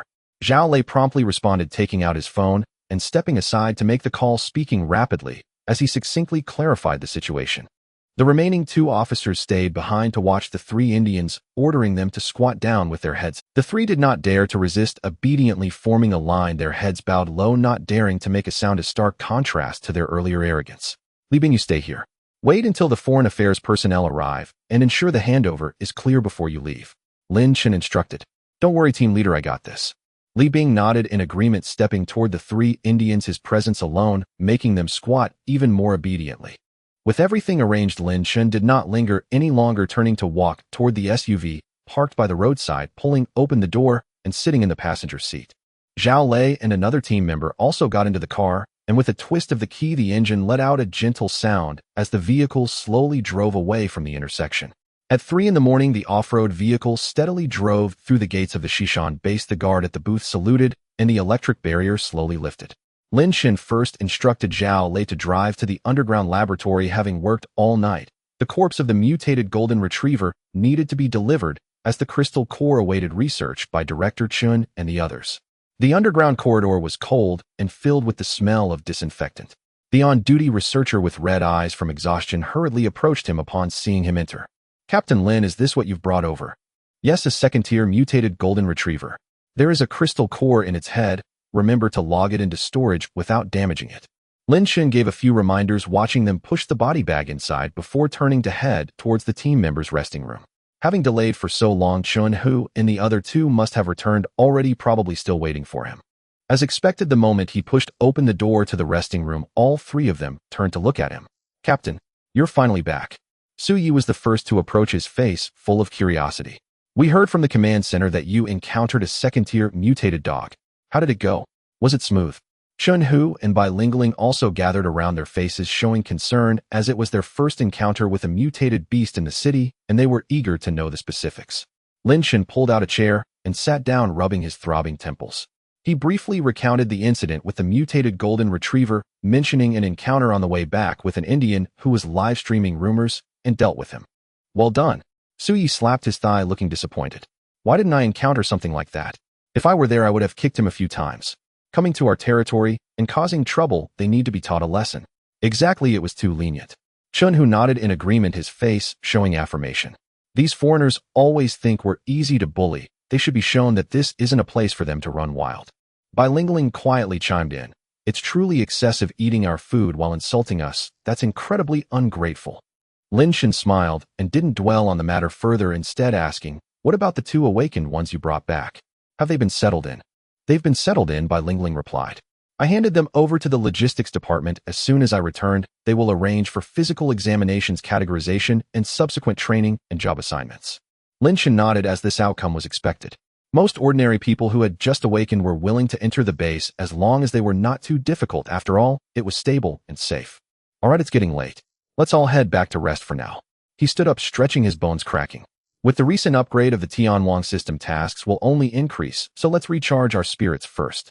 The three responded in unison, each returning to their own dormitory. Lin Chen also returned to his room, quickly taking a hot shower, and fell asleep as soon as his head hit the pillow, dreaming not at all. He woke up the next day around noon, freshened up, and headed straight to the cafeteria. Earlier in the morning, the Tianwang system had detected several first-tier energy fluctuations. Chun Hu and the other three each took their field teams and went out to handle the situation, dealing with low-risk awakened person checks that didn't require his involvement. The cafeteria wasn't crowded. He found a vacant spot by the side and sat down, lowering his head to rummage through the food on his plate. Just as he took a few bites, a young soldier from the communication team rushed in, scanning the room before quickly walking over to his table. "Captain Lin, Director Liu wants you to go to his office. He said he has something to discuss with you." "Understood." Lin Chen nodded, quickening his pace, finishing the food in his bowl in a few mouthfuls, wiping his mouth, and getting up to leave. Arriving at Director Liu Zheng's office door, he raised his hand and knocked. Inside, Liu Zheng's steady voice came through, "Come in." Lin Chen pushed the door open and walked in. Liu Zheng was sitting behind his desk reading documents. Upon seeing him enter, he put down the pen in his hand and pointed to the chair across from him. "You're here, take a seat." Lin Chen sat down without beating around the bush, asking directly, "Director Liu, what do you need me for?" "I have two matters to discuss with you." Liu Zheng leaned back in his chair, a hint of mystery in his smile. "One is good news, and the other can also be considered good news." Lin Chen raised an eyebrow, not interrupting, waiting for him to continue. "The first matter is that we are going to change headquarters." Liu Zheng didn't keep him in suspense, stating directly, "Change headquarters?" Lin Chen was taken aback, a bit surprised. "Why the sudden change? Isn't this base quite good? It has strong concealment and ample space." "It is indeed concealed, but somewhat remote." Liu Zheng shook his head. "It's tens of kilometers away from the city. If an emergency occurs in the city like yesterday's mutated beast incident, by the time we arrive, it would be too late." 3 months ago, the higher-ups approved the construction of a new supernatural management headquarters in the city. The building has been completed for a while, and renovations and equipment debugging have been ongoing. Now that the Tianwang system upgrade is complete, the equipment has also been nearly adjusted. It's time to move over. The new headquarters has 3 underground floors designated for laboratories and specialized training rooms with an equipped warehouse and command center. It will be far more convenient than here. Of course, this place won't be abandoned. It will remain as a backup base and field training ground for future outdoor exercises and handling surrounding mutated beasts. After listening, Lin Chen nodded, understanding that it made sense. Events involving supernatural powers in the city were often sudden, or arriving a few minutes late could lead to casualties. Moving to the city was indeed more reasonable, as the response time could be significantly improved. I understand this matter. Oh, when will we move? In the next half-month, we will move in batches without delaying regular tasks. Lu Zheng waved his hand, bringing the topic back. The key issue is the second matter, which is the main reason I called you here. As he spoke, he leaned down and pulled out a silver metallic briefcase from under his desk, which didn't seem light. He held it with both hands and slowly placed it on the table, his actions conveying a sense of seriousness. Seeing this, Lin Chen felt a bit curious. The briefcase looked like it contained valuables, and he wondered what was. Lu Zheng didn't keep him guessing, pressing his finger on the briefcase's combination lock, quickly tapping a few keys. With a soft click, the lid opened a crack. Lin Chen focused his gaze, noticing the inside of the briefcase was lined with black, cushioning foam, neatly arranged with more than 20 crystals of varying sizes differing in color. Some emitted a faint white glow, while others appeared light brown, all radiating subtle energy fluctuations. These are all crystal cores. Lin Chen was genuinely surprised and instinctively leaned forward. That's right, these are all mutated beast crystal cores. Lu Zheng nodded, reaching out to shuffle the top few. This includes the crystal core from the second-tier, mutated golden retriever you brought back yesterday. It's unfortunate that most are first-tier. There are only 5 second-tier ones, and we haven't discovered any third-tier yet. Where did all these come from? Collected from all over the country. Lin Chen furrowed his brow. Yes, they were gathered by military forces and local special teams from various regions. Lu Zheng's tone grew serious. Since the mutated wild boar incident at Haishi Mountain Forest, various locations have gradually discovered mutated beasts during this period, mostly deep in the mountains, with a few straying to the edges of villages and towns. Based on your team's previous combat situation, ordinary bullets have difficulty penetrating these mutated beasts. So we resorted to armor-piercing rounds. If armor-piercing rounds don't work, we use grenades and explosives. We can always find a way to take them down, and that's how we gathered so many. While speaking, he pushed the briefcase towards Lin Chen. All of these are for you. Lin Chen suddenly looked up, a bit taken aback. All for me? So many crystal cores, over 20 in total, all for him to absorb. This was a huge gesture, especially since there were only these available nationwide. Even as captain, he found it a bit unexpected. Yes, all for you, Lu Zheng affirmed with certainty, showing no hint of jest. You are currently the highest ranked and strongest combatant among all supernatural practitioners nationwide. Given the unclear situation ahead, we can expect more formidable mutated beasts and tricky incidents to emerge. We must elevate your strength further. The stronger you are, the more confident we will be. Seeing Lin Chen remain silent, Lu Zheng assumed he felt pressure and added, don't feel burdened. This was personally approved by the old director. The higher-ups are clear about their intentions. Resources should be prioritized for top-tier combatants to cultivate experts who can handle critical situations. Absorb them quickly and strive to break through to the 4th tier as soon as possible. If a major incident arises, you'll be able to handle it. Lin Chen looked at the crystal cores quietly lying in the briefcase, remaining silent for a few seconds. He understood what this meant. The higher-ups were placing their hopes on him, which also implied that the burdens ahead would be heavier. However, he had no reason to decline. Since the day he joined the base, he had known what he had to do. Then he looked up at Lu Zheng, speaking earnestly, please thank the old director for me. I won't delay things. That's all I needed to hear. Lu Zheng smiled, closing the briefcase and pushing it to his side. Take the crystal cores back with you and absorb them slowly. The most important thing is to be steady and methodical. Logistics will handle the relocation. You don't need to worry about that. Your primary task during this period is to enhance your strength, and everything else should be set aside. Understood. Lin Chen carried the heavy silver suitcase, not returning to the dormitory, but heading straight to the training chamber on the 2nd underground level of the base. This place is specially designed for practitioners to break through in seclusion, with soundproofed walls and a half-meter thick alloy door that, when closed, prevents any noise from the outside, ensuring complete safety. He swiped the highest authority card, and the heavy alloy door slowly slid open with a low rumble. The chamber had no extravagant equipment. The white walls were bare, and in the center lay an old meditation mat, clean and simple, perfect for deep concentration and practice. Lin Chen walked in and closed the door behind him with a click of the lock, and the entire world instantly fell silent, even his own breathing becoming distinctly audible. He placed the suitcase on the floor, opened the lid with a pop, revealing over 20 crystal cores neatly arranged inside, with the low-grade ones glowing faintly white, while 5 second-grade cores emitted a deeper hue. Their energy waves felt even from half a meter away. Sitting cross-legged on the mat, Lin Chen gazed at the pile of crystal cores before him and took a deep breath. All the crystal cores accumulated nationwide had been entrusted to him, and this trust was too heavy. He could not let them down. No one knows how difficult it is to advance from the 3rd to the 4th rank, or what situations may arise during the breakthrough. With no path ahead, he had to be the first to explore. "Don't worry, I won't let you down," Lin Chen murmured softly, as if speaking to himself or to those who trust. He extended his hands, grasping a 1st-grade crystal core in each, and as the icy sensation reached his palms, the fire energy within him stirred restlessly, like a beast sensing blood. Lin Chen steadied his mind, closed his eyes, and slowly activated his abilities. A gentle and pure energy flowed from his palms into his body like mountain stream water, coursing through his meridians and bringing warmth wherever it went. The energy from the 1st-grade crystal cores was not particularly strong, but it was steady and gentle, making it effortless for Lin Chen to absorb. He even had the leisure to refine the original fire energy within him, compressing it to be more concentrated and pure. In less than 10 minutes, the 2 crystal cores lost their luster, turning into ordinary grayish-white stones, with the energy completely drained. Lin Chen opened his eyes and clenched his fist, a cluster of crimson-golden flames bursting forth from his palm, the temperature slightly higher than before, and he could clearly feel that his total energy had increased a small notch. "It's still too slow," he muttered under his breath, frowning. With over 20 crystal cores to use at this pace, how long would it take to absorb them all? This progress was far from sufficient to reach the 4th rank. He decided to grasp 2 1st-grade crystal cores in each hand, the 4 cores held tightly in his palms, and activated his abilities once more. This time the energy flooding into his body instantly doubled. The originally gentle stream of energy transformed into a raging river crashing through his meridians. Lin Chen furrowed his brow slightly, feeling his meridians swell, as if countless small insects were burrowing within, causing both itching and pain. What is this little pain compared to?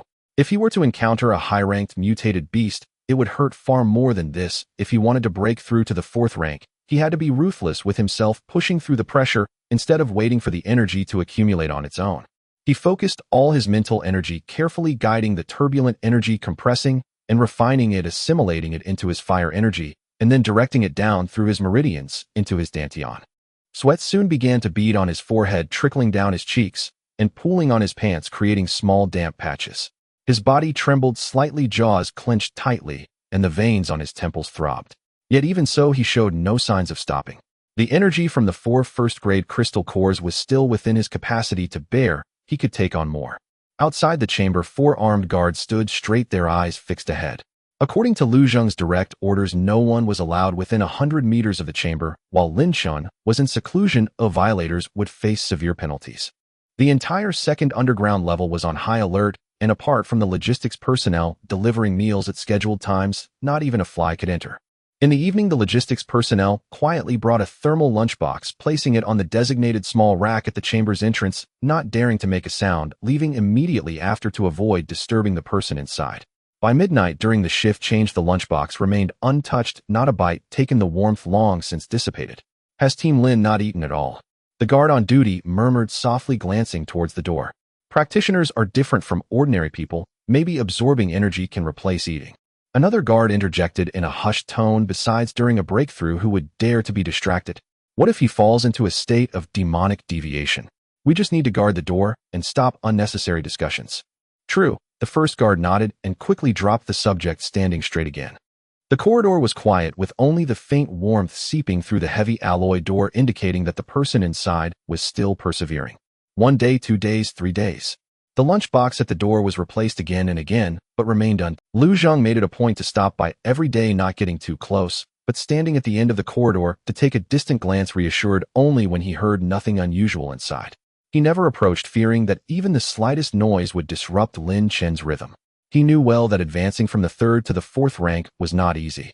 What Lin Chen was doing was not merely enhancing his strength, he was treating himself as a test subject, forging a path through sheer determination.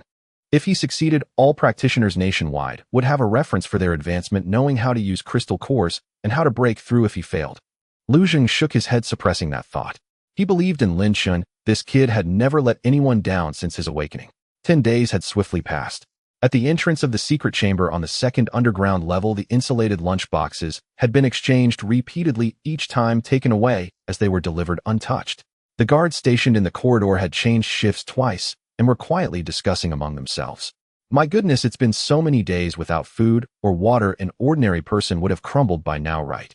The young guard rubbed his arms, filled with admiration in his tone. Captain Lin is too ruthless. This is not cultivation, it's risking one's life. An ability user's body cannot be compared to that of an ordinary person. The older guard scoffed. Besides, a third-tier ability user can sustain their life signs with the energy within them. They wouldn't die after 10 days or half a month. It's just that we don't know when they'll break through. They will definitely succeed. The young guard sighed. If Captain Lin can't break through, then no one can. Just as they were speaking, steady footsteps echoed from the end of the corridor. The two immediately fell silent, straightened their backs, and saluted. Lu Zheng walked over, remaining silent as he stood at the end of the corridor, gazing in the direction of the secret chamber. He had come to make rounds here every day, and it would be a lie to say he wasn't worried. Several times he had almost placed his access card on the door, wanting to see what was happening inside, but in the end he had restrained himself. Distractions were the greatest taboo during a breakthrough. Even the slightest noise could lead to failure. He stood for 2 minutes, gently shook his head, and turned around to leave quietly. Inside the secret chamber, the once clean and tidy environment had long since vanished. Lin Chen sat cross-legged on a mat, looking significantly thinner with sunken cheeks and pronounced cheekbones. A layer of dark brown greasy dirt seeped from his skin, sticking to his clothes and emitting a faint sour odor, all the impurities expelled from his body through his pores due to the energy cleansing. Of the more than 20 crystal cores in front of him, most had turned to grayish-white powder, leaving only the last 3 second-tier crystal cores slowly rotating in his palm, with energy being drawn out and flowing into his body. For half a month he hadn't opened his eyes or consumed food, relying solely on the energy from the crystal cores and his own abilities to sustain himself. His meridians had been violently cleansed countless times, expanding beyond their usual limits, and the fire-type energy within him had become increasingly refined. However, no matter how much he compressed or absorbed, he remained just a step away from breaking through to the 4th tier. It was as if a thin membrane separated him. He could see and touch it, but could not break through. Lin Chen gritted his teeth, his jaw tightly clenched with sweat trickling down his jawline. He couldn't stop, nor could he afford to. Meanwhile, hundreds of miles away in the Black Pine Ridge forest, a different kind of tension was unfolding. Chunhu, Su Yi, and Bai Lingling, along with 6 field team members, were searching through the dense forest in a scattered formation, each holding a gun, their expressions alert. 2 days prior, the Sky Network had detected second-tier energy fluctuations in this forest, suspected to be from a mutated beast. With Lin Chen in seclusion, Lu Zheng assigned the mission to the 3 of them. "Brother Hu, how do you think the captain is doing? It's been almost half a month without a word." Su Yi pushed aside a blocking branch and asked in a lowered voice, his tone laced with concern. "What are you worrying about? The captain will be fine." Chunhu, leading the way with a modified shotgun, kept an eye on the surroundings as he walked. "By the time we return, he might have already succeeded in breaking through." Bai Lingling, walking in the middle, twirled a strand of light green energy at her fingertips, sensing the movements of the surrounding plants. She softly added, "Chunhu is right. Let's complete this mission first. The captain has his fate in his hands. He will definitely be fine. We just need to make sure we don't hold him back." Though the 3 spoke lightly, their hearts were actually heavy. After all, he was the first in the country to attempt a breakthrough to the 4th tier. No one knew what could happen, and they could only hope for the best. While they were walking by, Lingling suddenly halted, her expression changing. "Something's coming." Just as she finished speaking, whoosh, a semi-transparent azure wind blade shot down from the left hillside with a sharp whistling sound, heading straight for Bai Lingling's face. It was incredibly fast.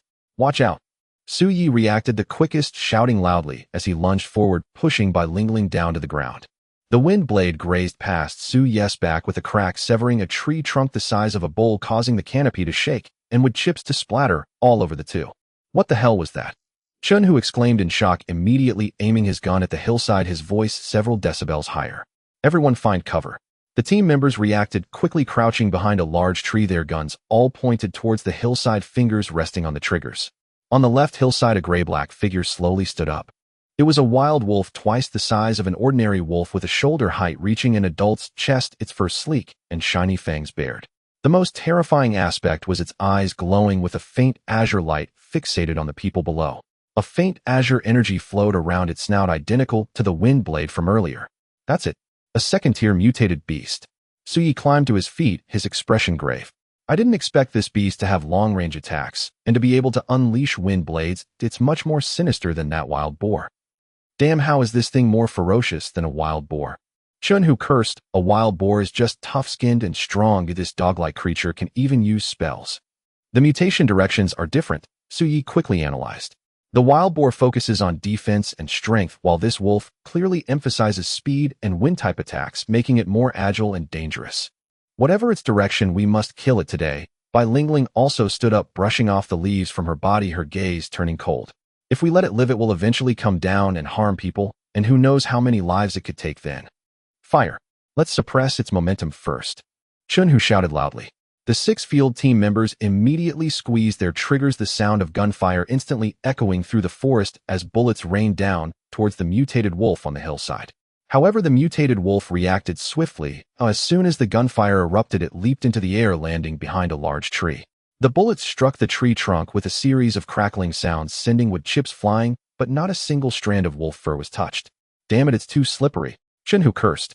In this deep mountain forest, trees were tightly packed together, branches intertwined, making it hard to see. No matter how good the marksmanship, hitting the target was difficult, and only provided more room for the beast to hide and counterattack. You all provide covering fire for me. They'll go around the side. Suyi shouted, and without waiting for a response, activated his speed ability, darting out in a flash. He held his assault rifle, using the tree trunks for cover, quickly circling to the side of the hillside. After a couple of steps, he fired a shot, keeping the mutated wolf from raising its head. His speed was fast, and his aim was accurate. Several shots grazed past the mutated wolf. The mutated wolf was thoroughly enraged, letting out a low growl, shaking its head as it unleashed another wind blade, heading straight for Suyi's chest. Just what I was waiting for.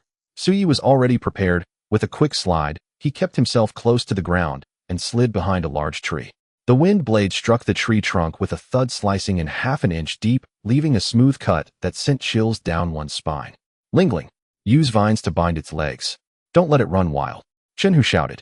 Got it. Bai Lingling responded, extending her hands forward, channeling her plant-based ability to the fullest. Suddenly, the ground beneath the mutated wolf began to churn, with numerous thick vines shooting up from the soil like snakes wrapping around its limbs.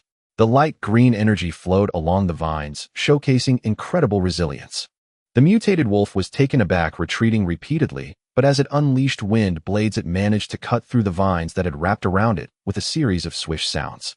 Yet the vines seemed to grow endlessly. As one batch was severed, another would emerge, continuously rising from the soil and tightly binding its feet, causing its speed to slow down. Opportunity. Chun Hu's eyes lit up as he seized the moment, bending down to pick up a nearby rock weighing around 180 pounds, charging forward with all his might. Using the cover of the trees, he got close, shouting loudly as he exerted all his strength to smash the stone down towards the waist of the mutated wolf. The mutated wolf was busy cutting through the vines when it suddenly twisted its body to the side. Thud! A stone crashed onto the ground, creating a shallow pit and scattering dirt and fallen leaves, allowing it to narrowly escape. It shook its head, and 2 wind blades flew straight toward Chun Hu's face, swift and fierce. Chun, who cursed and quickly ducked behind a nearby tree. He heard 2 sharp sounds as the wind blades sliced into the trunk, stripping away 2 chunks of bark and sending wood chips flying into his face. A wave of fear rushed through him. If that had struck a person, wouldn't it have opened them up? Everyone scatter. Don't cluster together. Chun, who shouted, leaning against the tree to take a look outside. The 6 external team members spread out to find cover, firing their rifles at the hillside, but the mutated wolf was too slippery, dashing back and forth in the woods. Its figure blurred into a gray shadow, and bullets either missed or grazed its fur, failing to inflict any fatal wounds. This isn't going to work. Suyi crouched behind another tree, his brows furrowed tightly. This beast is too fast and has wind blades for long-range attacks. We can't get close, and if we drag this out, we'll be the ones in trouble. Just as he finished speaking, a muffled grunt came from nearby. One of the external team members was slow to dodge and got a cut on his arm from a wind blade, blood immediately soaking through his sleeve. Hold on, Bai Lingling shouted quickly. A flash of green light appeared at her fingertips, and several slender vines shot out, wrapping around the team member's arm to temporarily stop the bleeding. They'll bind its legs. You all look for an opportunity. Grinding her teeth, she pressed both hands to the ground, fully activating her plant-based abilities. The soil around the mutated wolf surged upward and thick vines burst forth like a large net wrapping around it from all directions, ensnaring not only its limbs, but also its body and mouth, determined to prevent it from cutting free. Whoa! The mutated wolf growled, low wind blades constantly swirling from its mouth, slicing through several vines in quick succession. But the vines seemed to grow back, furiously sprouting anew after being cut, clinging tightly to it, and its speed visibly slowed. Suyi drew its attention from the front.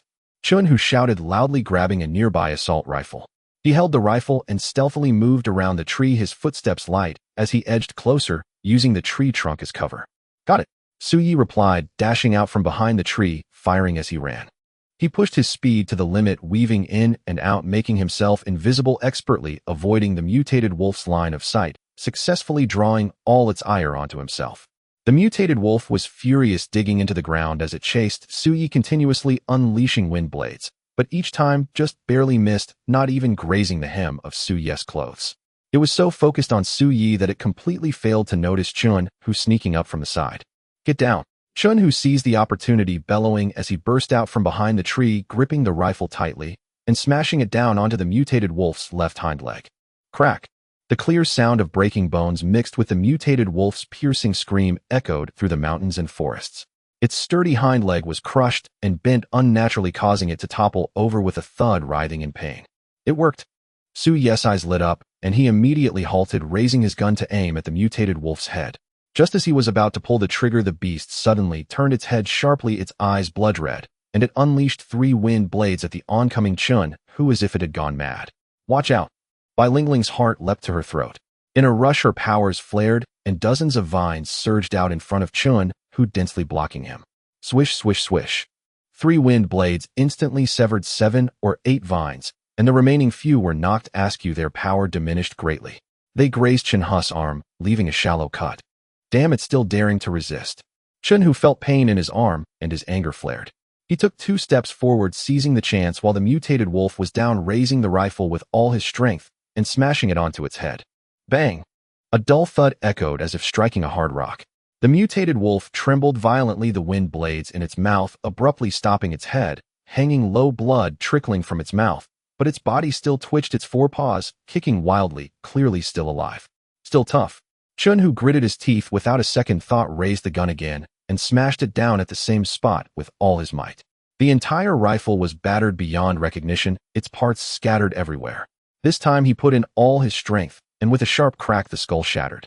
The mutated wolf's body stiffened, then went completely limp, twitching twice before becoming still, its eyes, which had a greenish hue, wide open and devoid of life. The surroundings instantly fell silent, only the sound of wind rustling through the leaves remained. Bai Lingling exhaled in relief, her legs going weak as she nearly collapsed to the ground, her forehead covered in sweat. That last burst of effort had almost drained her powers. Suyi approached, kicking the mutated wolf's corpse to confirm it was truly dead before lowering his gun. Damn it, finally killed it. Chun, who tossed aside the deformed rifle, shaking out his sore arms, the wound on his arm still bleeding, but he didn't care. This beast was way slicker than that wild boar, and it could launch wind blades. I nearly flipped over in the gutter. Are you alright, Tiger? Bai Lingling walked over, looking at the wound on his arm with concern. I'm fine, just a scratch. Chun, who waved his hand, dismissively squatting down to poke at the mutated wolf's head. Once we return, let's extract the core and give it to the captain. The 2nd-tier wind element core might help the captain break through to the 4th tier sooner. All right. Suyi nodded, calling to the external team members. 2 of you come over and carry the body. We need to retreat. Tend to the wounded first, and if there's nothing serious, let's head back. Meanwhile, in the underground chamber of the Western Mountain base, Lin Chen, who had been enduring for half a month, finally reached the most critical moment.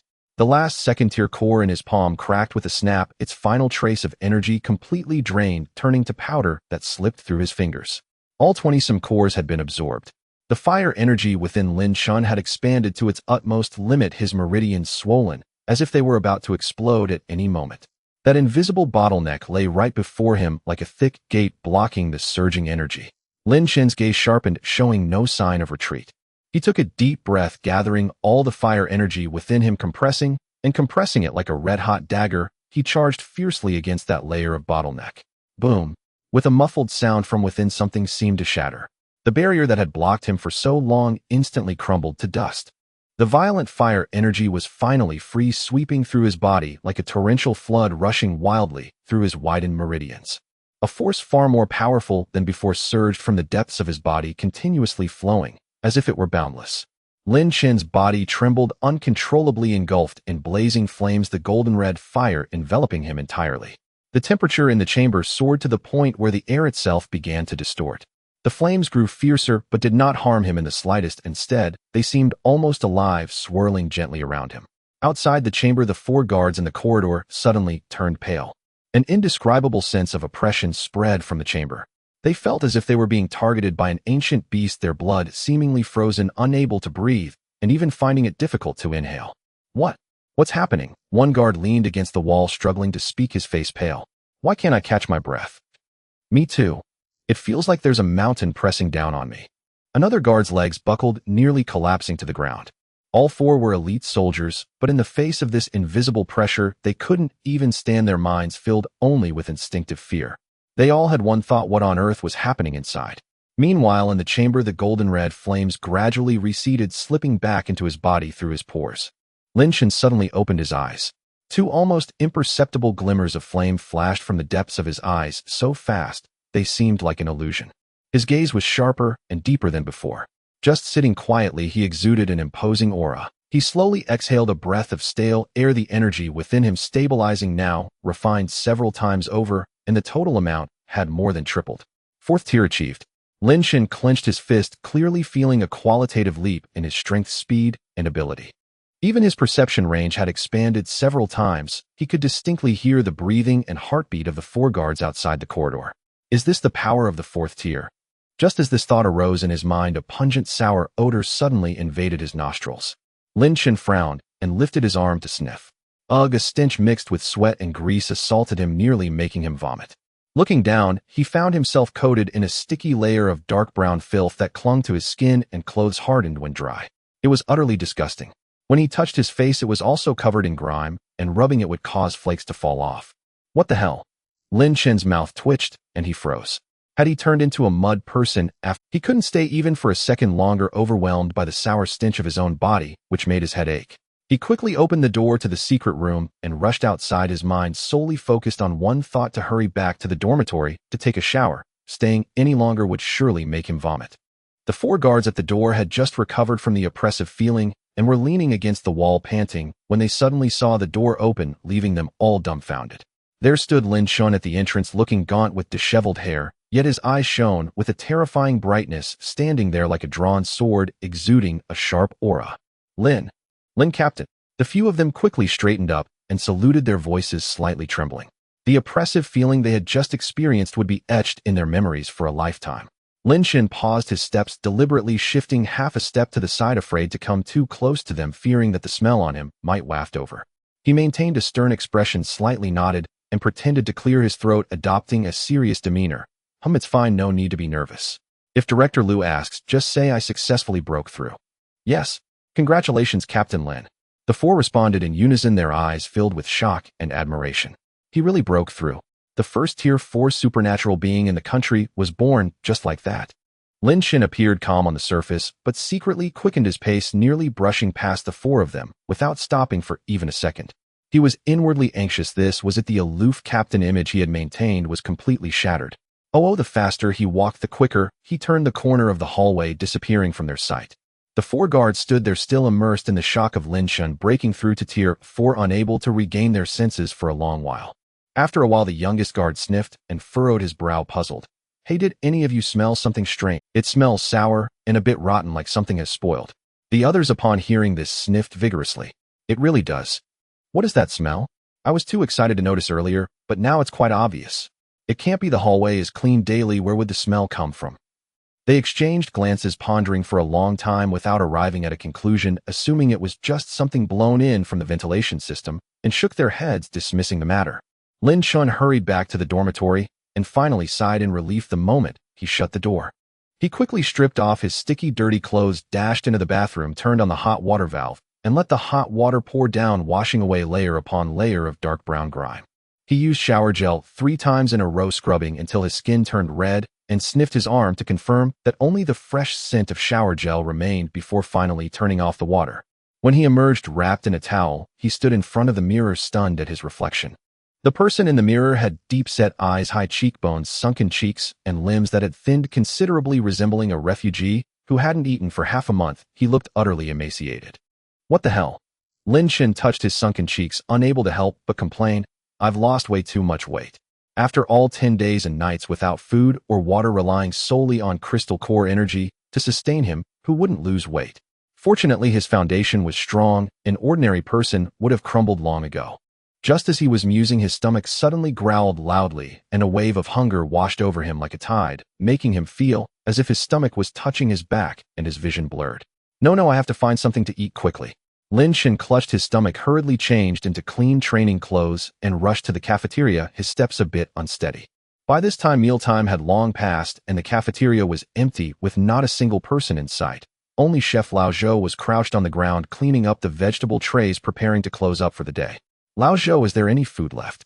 Lin Chen walked over quickly, his voice slightly hoarse from hunger. Lao Zhou looked up, and the plastic vegetable tray in his hand clattered to the ground.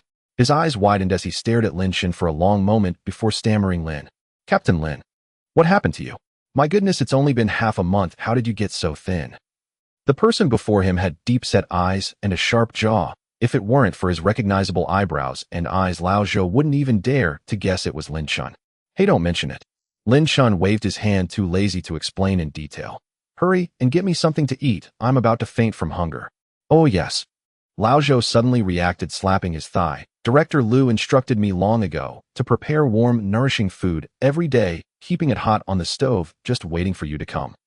Just sit tight for a moment, it'll be ready soon, he said as he dashed to the kitchen, moving much quicker. Lin Chen found a seat against the wall, and just 2 minutes after sitting down, Lao Zhou came over with a tray, running back and forth 3 times, filling the table to the brim. The millet porridge was thick and sticky. The stewed old hen soup was rich with oil. The steamed base was tender and juicy, along with yam stew with pork ribs and a small bowl of ginseng blackbone chicken soup. All were easily digestible and nourishing dishes, smelling delicious. These were specially requested by Director Liu. Lao Zhou placed the last bowl of soup down and wiped his hands. Take your time eating. If you need more, I'll get you some more. Director Liu is really thoughtful. Lin Chen nodded, not being polite, and picked up a spoon to take a sip of chicken soup. The warm chicken soup slid down into his stomach, spreading warmth throughout, making him feel much more comfortable. Starved for half a month, everything looked delicious to him at that moment, and he didn't care about his image anymore, using both spoon and chopsticks to devour the food like a whirlwind. He drank bowl after bowl of chicken soup and demolished most of the fish and ribs until he finally felt a heavy fullness in his stomach, slightly bloated, before he slowed down, leisurely sipping the millet porridge. While eating, he glanced around the empty cafeteria and casually asked, Lao Zhou, on my way here, why did it seem like there were so few people in the base? It felt so desolate, even several sentries were missing. While Director Liu issued an order a week ago, and most people have moved to the new headquarters. Lao Zhou leaned against the table, wiping it down with a cloth. The laboratory command center and various teams have mostly moved out, but there are still quite a few remaining here on duty. Lin Chen's hand holding the spoon paused for a moment as he finally realized. Oh right, Director Liu had mentioned moving to the new headquarters when they talked before, which is located in the city.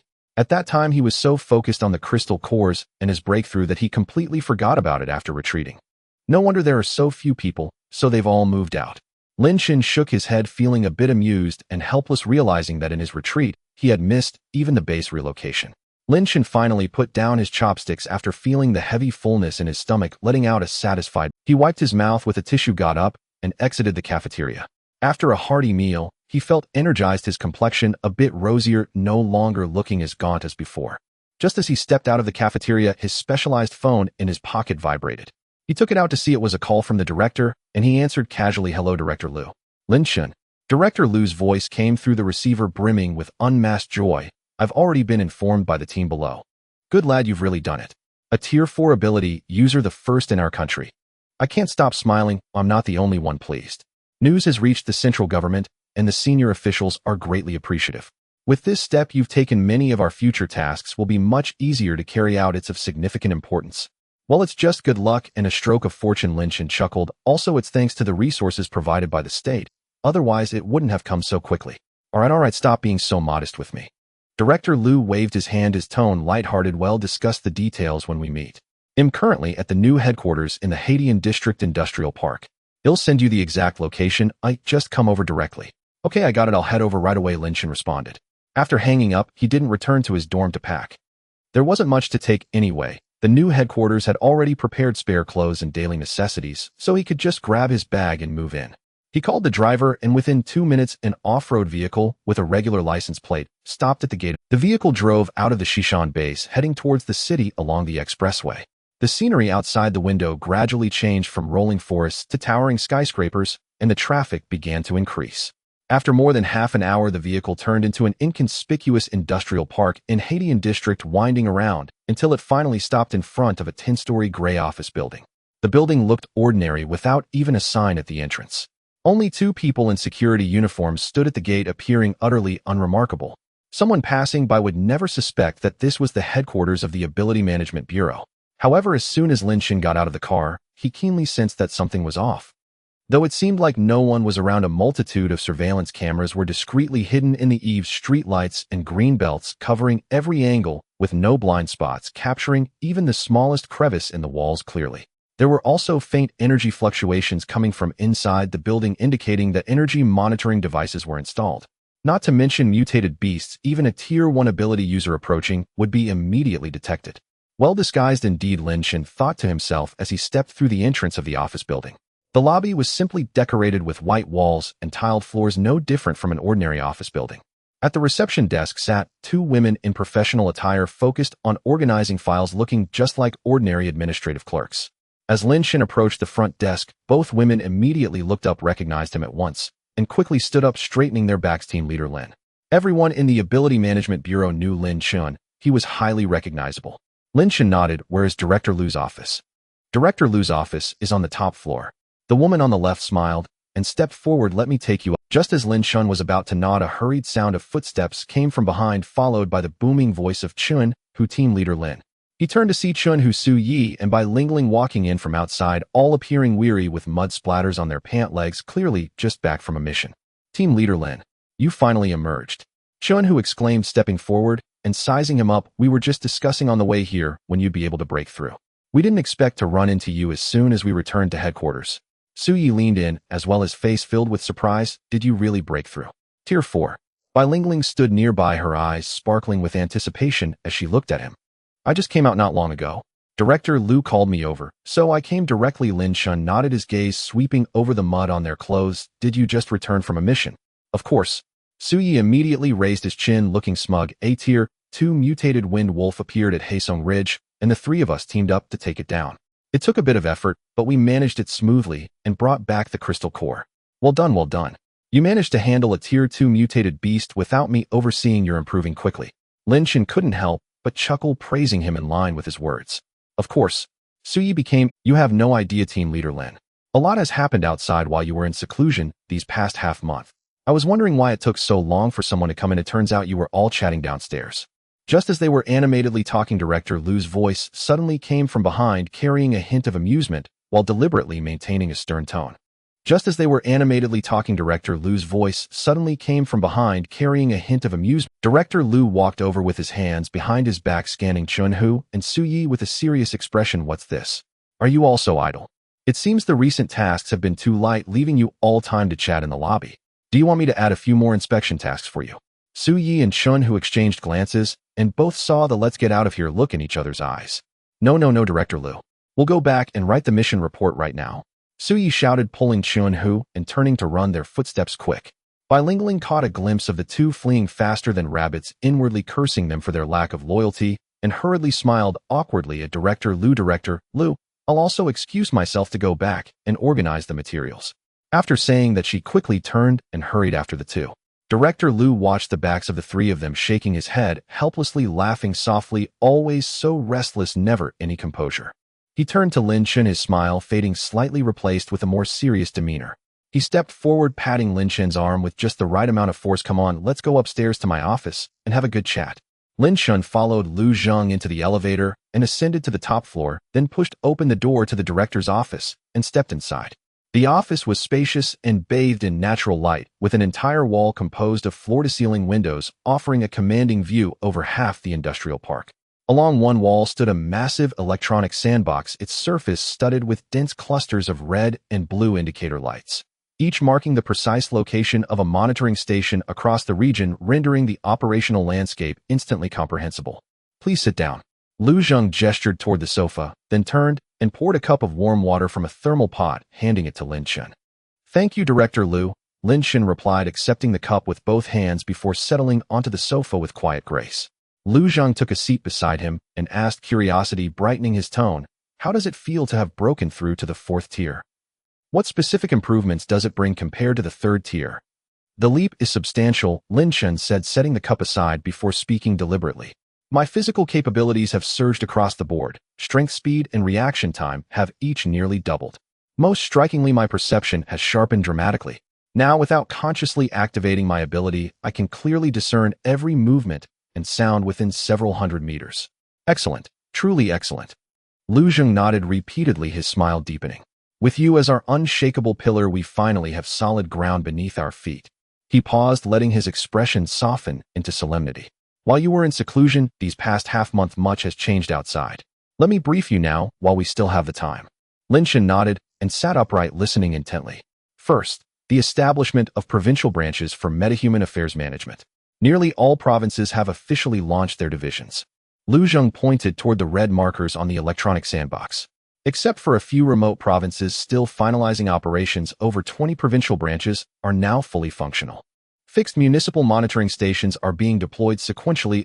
By year-end, coverage is projected to encompass over 80% of cities nationwide and all key forested regions. The celestial net surveillance system has been decentralized to each branch.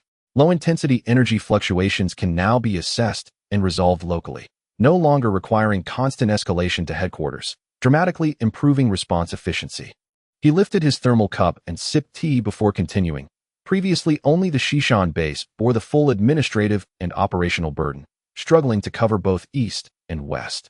Now, with tiered governance, incidents are addressed by the nearest available team, slashing response times significantly. Lin Chen nodded in agreement. Governing such vast territory from a single central command was never sustainable. Decentralized response was not merely practical but inevitable. Second, the recruitment of metahumans. Lu Zheng chuckled wryly at this point, his voice tinged with resignation. Between our headquarters and the provincial branches, we've enlisted nearly 200 metahumans in recent weeks. You may find this hard to believe, but fewer than 20% are actually combat-ready. Most possess non-combat abilities. Lin Chen interjected. Exactly, utterly diverse, almost whimsical in scope. Lu Zheng shook his head and began counting off on his fingers. One possesses hyperacute olfaction, able to distinguish individual scents from hundreds of meters away. Another sees perfectly in total darkness, assigned to reconnaissance. A third hears conversations through thick walls, now serving in intelligence surveillance. Yet another possesses photographic memory, capable of reciting documents verbatim after a single reading, tasked exclusively with archival integrity and intelligence synthesis. And then there are the truly niche talents. A young man whose manual dexterity surpasses precision machinery. He's now training in delicate instrumentation repair and explosive ordnance disposal. Lin Chen couldn't help but smile faintly. He'd encountered metahumans whose sole manifest ability was weeping or insatiable hunger, but never imagined such a dazzling spectrum of peculiar aptitudes. Though unfit for frontline combat, each found indispensable utility in precisely matched roles. How many bona fide combat-tier metahumans exist nationally? He asked, the most critical question of all. Counting strictly those ranked 2nd tier or higher, and spread thinly across provinces, the total stands at barely 20. Lu Zheng sighed. The majority remain 1st tier, limited in power, often outmatched by elite special forces, even in direct engagement. As for 3rd tier and above, until your breakthrough, you were the sole exception. He turned fully toward Lin Chen, his gaze steady, weighted with profound respect and quiet pride.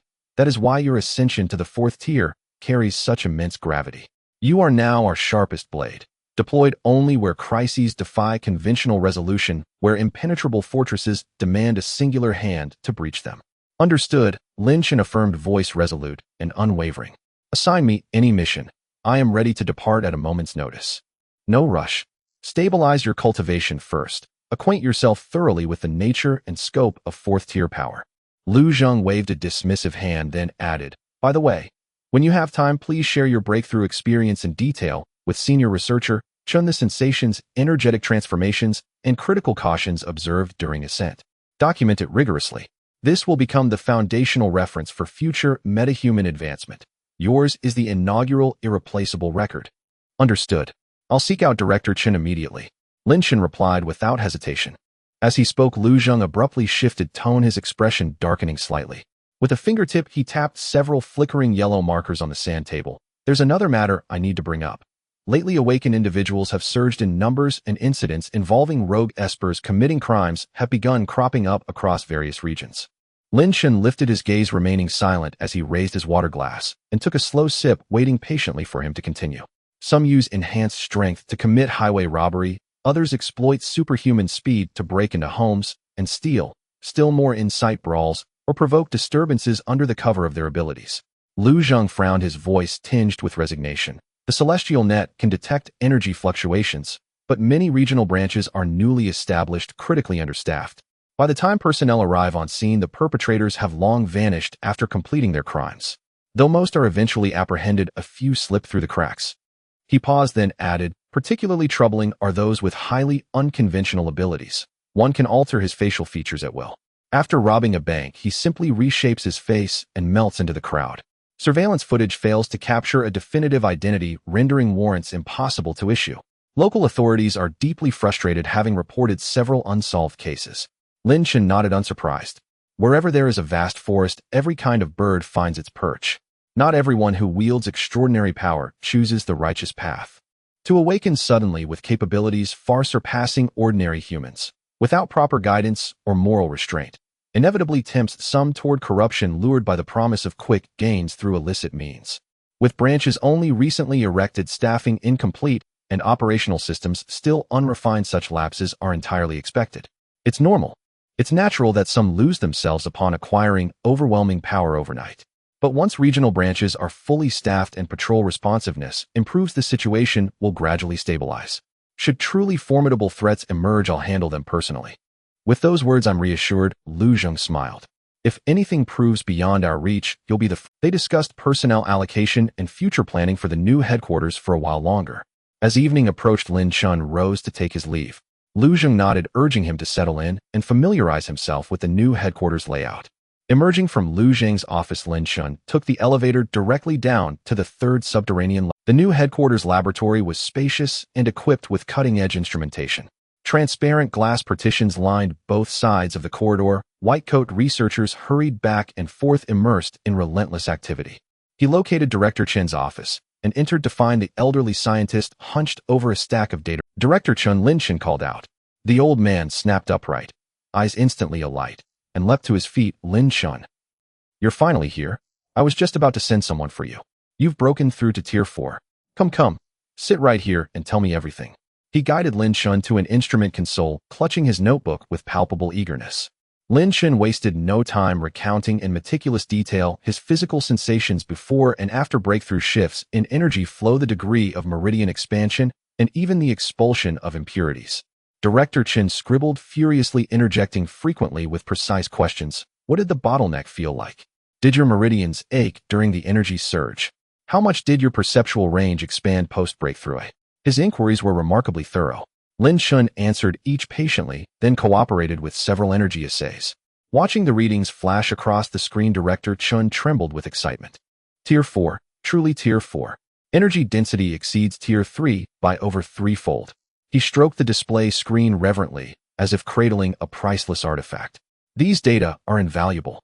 With such benchmarks, future breakthroughs will avoid countless pitfalls. You are the trailblazer. Your contribution is immeasurable. It's only my duty, Lin Chen replied with a faint smile, stretching his arm, where electrode pads clung to his skin. Are all measurements recorded? If so, I'll take my leave. I won't detain you from your work. Go ahead. Director Chen waved dismissively, already refocused on the data, his eyes never leaving the screen. Lin Chen exited the lab and asked a passing staff member for directions to the team's rest quarters, then rode the elevator up to the 5th floor. The moment he pushed open the door, raucous chatter filled the room. Chen, who sprawled on the sofa crunching an apple, Bai Lingling sat by the window, tending a succulent. 3 others engaged in animated conversation. Team leader Lin. At his entrance, all 3 sprang to their feet, faces bright with genuine warmth. We were just saying we'd go find you. And here you are. Chun, who tossed the apple core into the bin. So, how fierce is Tier 4? Can you punch a bull dead with one strike? Not quite that dramatic. Lin Chen chuckled, pulling up a chair. Just denser energy reserves and sharper perception. Su Yi leaned in, brimming with curiosity. By the way, team leader, during your 2-week seclusion, the Bureau recruited dozens of rookies. It's been bustling. Though they're rather pitiful, many newly awakened espers possess barely any ability at all. They're forced to endure Commander Lei's grueling physical training, sobbing and wailing on the field daily. I pass by and can't help but laugh. Absolutely. Chun, who joined in, grinning mischievously. One rookie awakened with elongating nails, just 2 or 3 centimeters like a kitten's claws. Utterly harmless. Even scratching fails to pierce skin. Yet Commander Lei made him run 5 kilometers. After 2 strides, he wheezed like a broken bellows. Hilarious. Lin Chen stared blankly at Chun, who, and you dare mock others. Have you forgotten how Commander Lei trained you, when you couldn't even lift chopsticks to eat? Chun, whose grin froze mid-face, he scratched his head awkwardly, chuckling sheepishly. Well, youth is foolishness. Besides, everyone has their rookie phase. Su Yi and Bai Lingling stifled laughter, shoulders shaking silently. Once the banter subsided, Lin Chen sobered, meeting each of their gazes with quiet gravity. I've been sealed away these past 2 weeks. Every operation, large or small, fell squarely on your shoulders. Thank you. What's there to thank us for? It's simply our duty. Chun, who waved it off nonchalant. We can't expect you to shoulder everything alone. We won't just idle our days away. Exactly. We've grown capable of standing on our own, Su Yi affirmed, earnest and resolute. Lin Chen smiled, leaning back in his chair. Good. You've all matured. Tonight I'll treat you. Dinner somewhere fine, or unwind however you prefer. Your choice. Consider it a half-day reprieve. You've run non-stop. Time to breathe. Really? Su Yi suddenly jumped up from his chair, leaning forward a step, his eyes bright, like little light bulbs, afraid he had misheard, and asked again, Team Leader Lin, you're not joking, right? Taking half a day off and treating us. Not only him, but Chun, Hu, and Bai Lingling also had faces full of joy. It wasn't that they couldn't afford food. They had received quite a bit of salary and task subsidies in the past few months, and since they usually ate and lived at the base, they had no place to spend money. Bai Lingling's family was well off, having seen all kinds of good food. But this was different. This was Team Leader Lin taking the initiative to treat them, even granting half a day off, celebrating the joyous occasion of breaking through to the 4th level. The significance was completely different. Training every day at the base and being on edge due to missions, being able to openly wander around for half a day was more exciting than receiving a bonus. Then there's still time off. Lin Chen smiled as he leaned back in his chair and raised his chin slightly. You guys discuss what you want to eat. Order whatever you like tonight. As soon as he said this, the 3 of them instantly became lively. Barbecue. I wanted to go to that barbecue place we passed by in the city last time. The sizzling, oily kind paired with some ice-cold cola. It's perfect. Su Yi was the first to raise his hand, almost drooling. Barbecue can't compare to hot pot. Chun, who immediately retorted, the red beef tallow pot, dipping in fatty beef rolls, how fragrant it is. Barbecue takes forever to cook. Hot pot is so much more satisfying. Barbecue. Hot pot. The 2 argued, their faces flushed and necks thickening, unable to convince each other, like 2 children fighting over candy. Bai Lingling sat beside them, pursing her lips and smiling, not interrupting, just crossing her arms and watching them bicker. Lin Chen watched them argue, but didn't intervene. After they had argued enough, he finally spoke. All right, it's not a big deal. Let's go have hot pot first to fill our stomachs. If there's still room after eating, we can switch to barbecue. We can have both, is that okay? Team Leader Lin is wise. Su Yi immediately brightened up. Chun, who chuckled, all right, I have no objections. With the dinner plans set, Chun, who suddenly scratched his head, looking hesitant, his eyes darting around his mouth, opening and closing without saying a word. Lin Chen noticed, immediately raising his chin at him. Chun, who, just say it. Why hide it? You're acting like a... Being called out, Chun, who felt even more embarrassed, his face slightly reddening, rubbing his hands and chuckling awkwardly. Well, Team Leader Lin, after we eat and drink, can we go to a bar? I've never been to a bar before. I'm just curious about what it's like inside. Yes. I want to go too. Su Yi immediately chimed in, his eyes full of curiosity. I've only heard others talk about it, how vibrant it is. I've never had the chance to see it for myself. After they finished speaking, both stared eagerly at Lin Chen, then turned to look at Bai Lingling in unison, afraid she wouldn't want to go. I'm fine with it. Bai Lingling smiled and said, I've been to a couple of times with friends before. It's nothing special. If you want to go, just... Coming from a well-off family, she had seen all sorts of occasions and found Chun, Hu, and Su Yi's naive excitement quite amusing. All right, no problem. Lin Chen readily agreed. Since we have half a day off, let's go and take a look. But I'll say it first, once we go in, it's just to experience the atmosphere. Don't cause trouble or make a scene. We'll just take a look and leave. Also, you three hurry back and change clothes. You just came back from the mountains on a mission and you're all covered in dirt. Going out like this isn't appropriate. Okay. The three responded in unison, excitedly running out their steps lighter than usual. Lin Chen watched their backs and smiled, shaking his head. They were all in their early 20s, training at the base every day for missions, always on edge. It was time to relax a bit. He also got up and returned to his dorm, changing into a simple black t-shirt and casual pants, looking no different from an ordinary office worker. Half an hour later, the four gathered downstairs at the headquarters, driving an inconspicuous civilian car, heading straight for the busiest food street in the city. They found an old hot pot restaurant that had been in business for over 10 years. As soon as the beef tallow pot boiled, a fragrant aroma filled the entire room. They ordered a full table of fatty beef rolls, tripe duck intestines, and shrimp paste. Chun-Hu and Su-Yi dug in, chatting about the amusing stories from their past half-month of missions. Ling occasionally chimed in, while Lin Chen leisurely cooked the tripe, listening to them chatter, occasionally joining in. After nearly 2 hours with all the ingredients in the pot fished out, the three finally put down their chopsticks. Su-Yi leaned back in his chair, rubbing his round belly, groaning, "I can't take it anymore. I'm so full. Team leader Lin, I can barely walk now. There's no way I can eat barbecue too. If I eat any more, I'll throw up." Ling also put down her napkin, chuckling in agreement, "I'm really too full. The hot pot servings are too generous. I definitely can't fit in any barbecue." Chun-Hu nodded, rubbing his belly, looking satisfied. "I'm stuffed. Let's save the barbecue for next time. We'll come specifically on an empty stomach."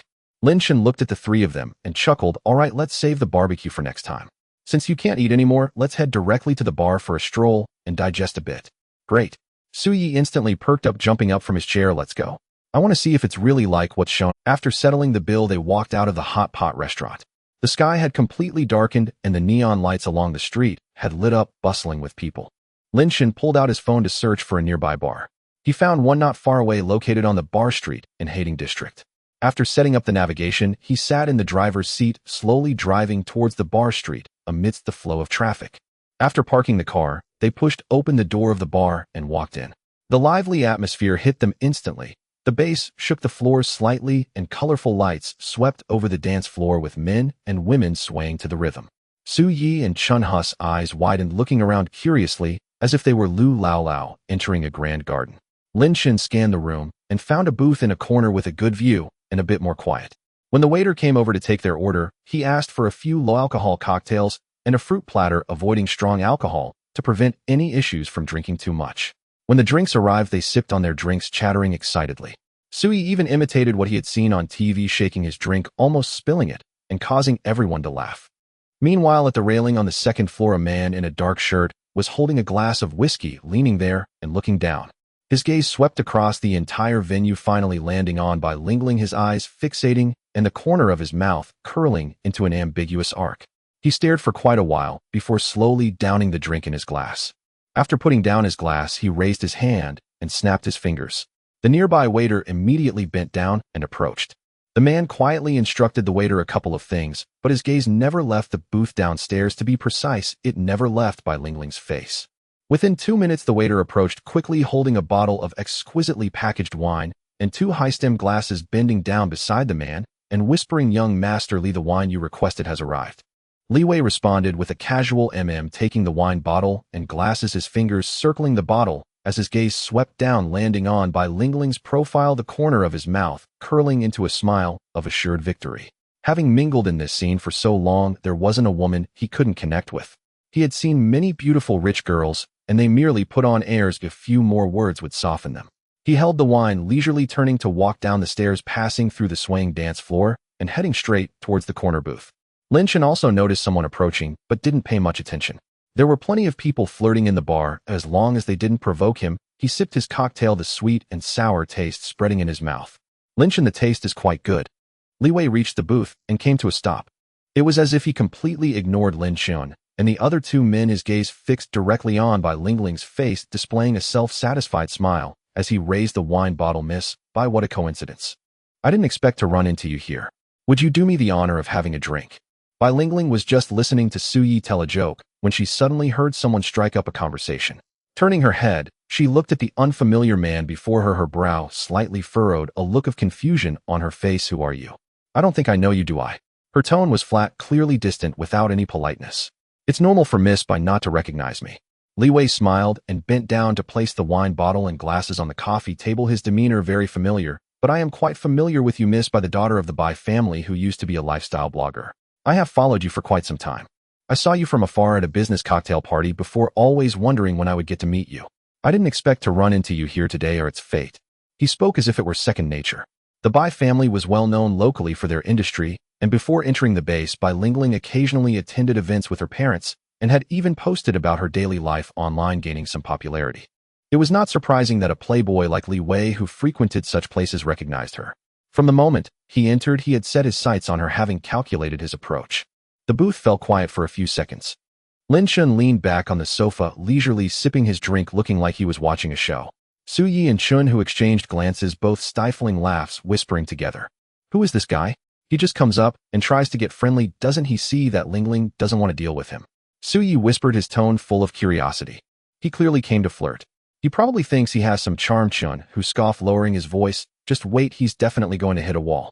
Bai Lingling had seen all kinds of people. How could she fall for this? Bai Lingling's brow furrowed tighter as her tone grew colder, directly issuing an eviction order. Sorry, I came out to have fun with my friends, so I won't be drinking. Please don't disturb us. Her refusal was clear and unambiguous, leaving no room for pleasantries, not even a spare glance. Li Wei's smile instantly froze. He had initially thought that by proactively starting a conversation and revealing his identity, Bai Lingling would at least give him some face. He never expected to be outright rejected. He instinctively felt that it was the three men beside her who were causing the trouble. Bai Lingling was embarrassed in front of her friends. His expression darkened as he glanced sideways at Lin Chen and the others, his tone slightly condescending and impatient, as if dismissing troublesome beggars. You three go out for a bit. I need to speak with Miss Bai for a moment. They'll cover the expenses for this table tonight. Consider it my treat. His demeanor was as if he was sending away three irrelevant bystanders. Upon hearing this, Su Yi and Chun, who were both stunned, almost bursting into laughter. So this guy not only felt good about himself, but also thought he could chase them away. Was he not thinking straight? Lin Chen finally looked at Li Wei. Didn't you hear that she said she doesn't want to? Is it interesting for a grown man to be so shameless?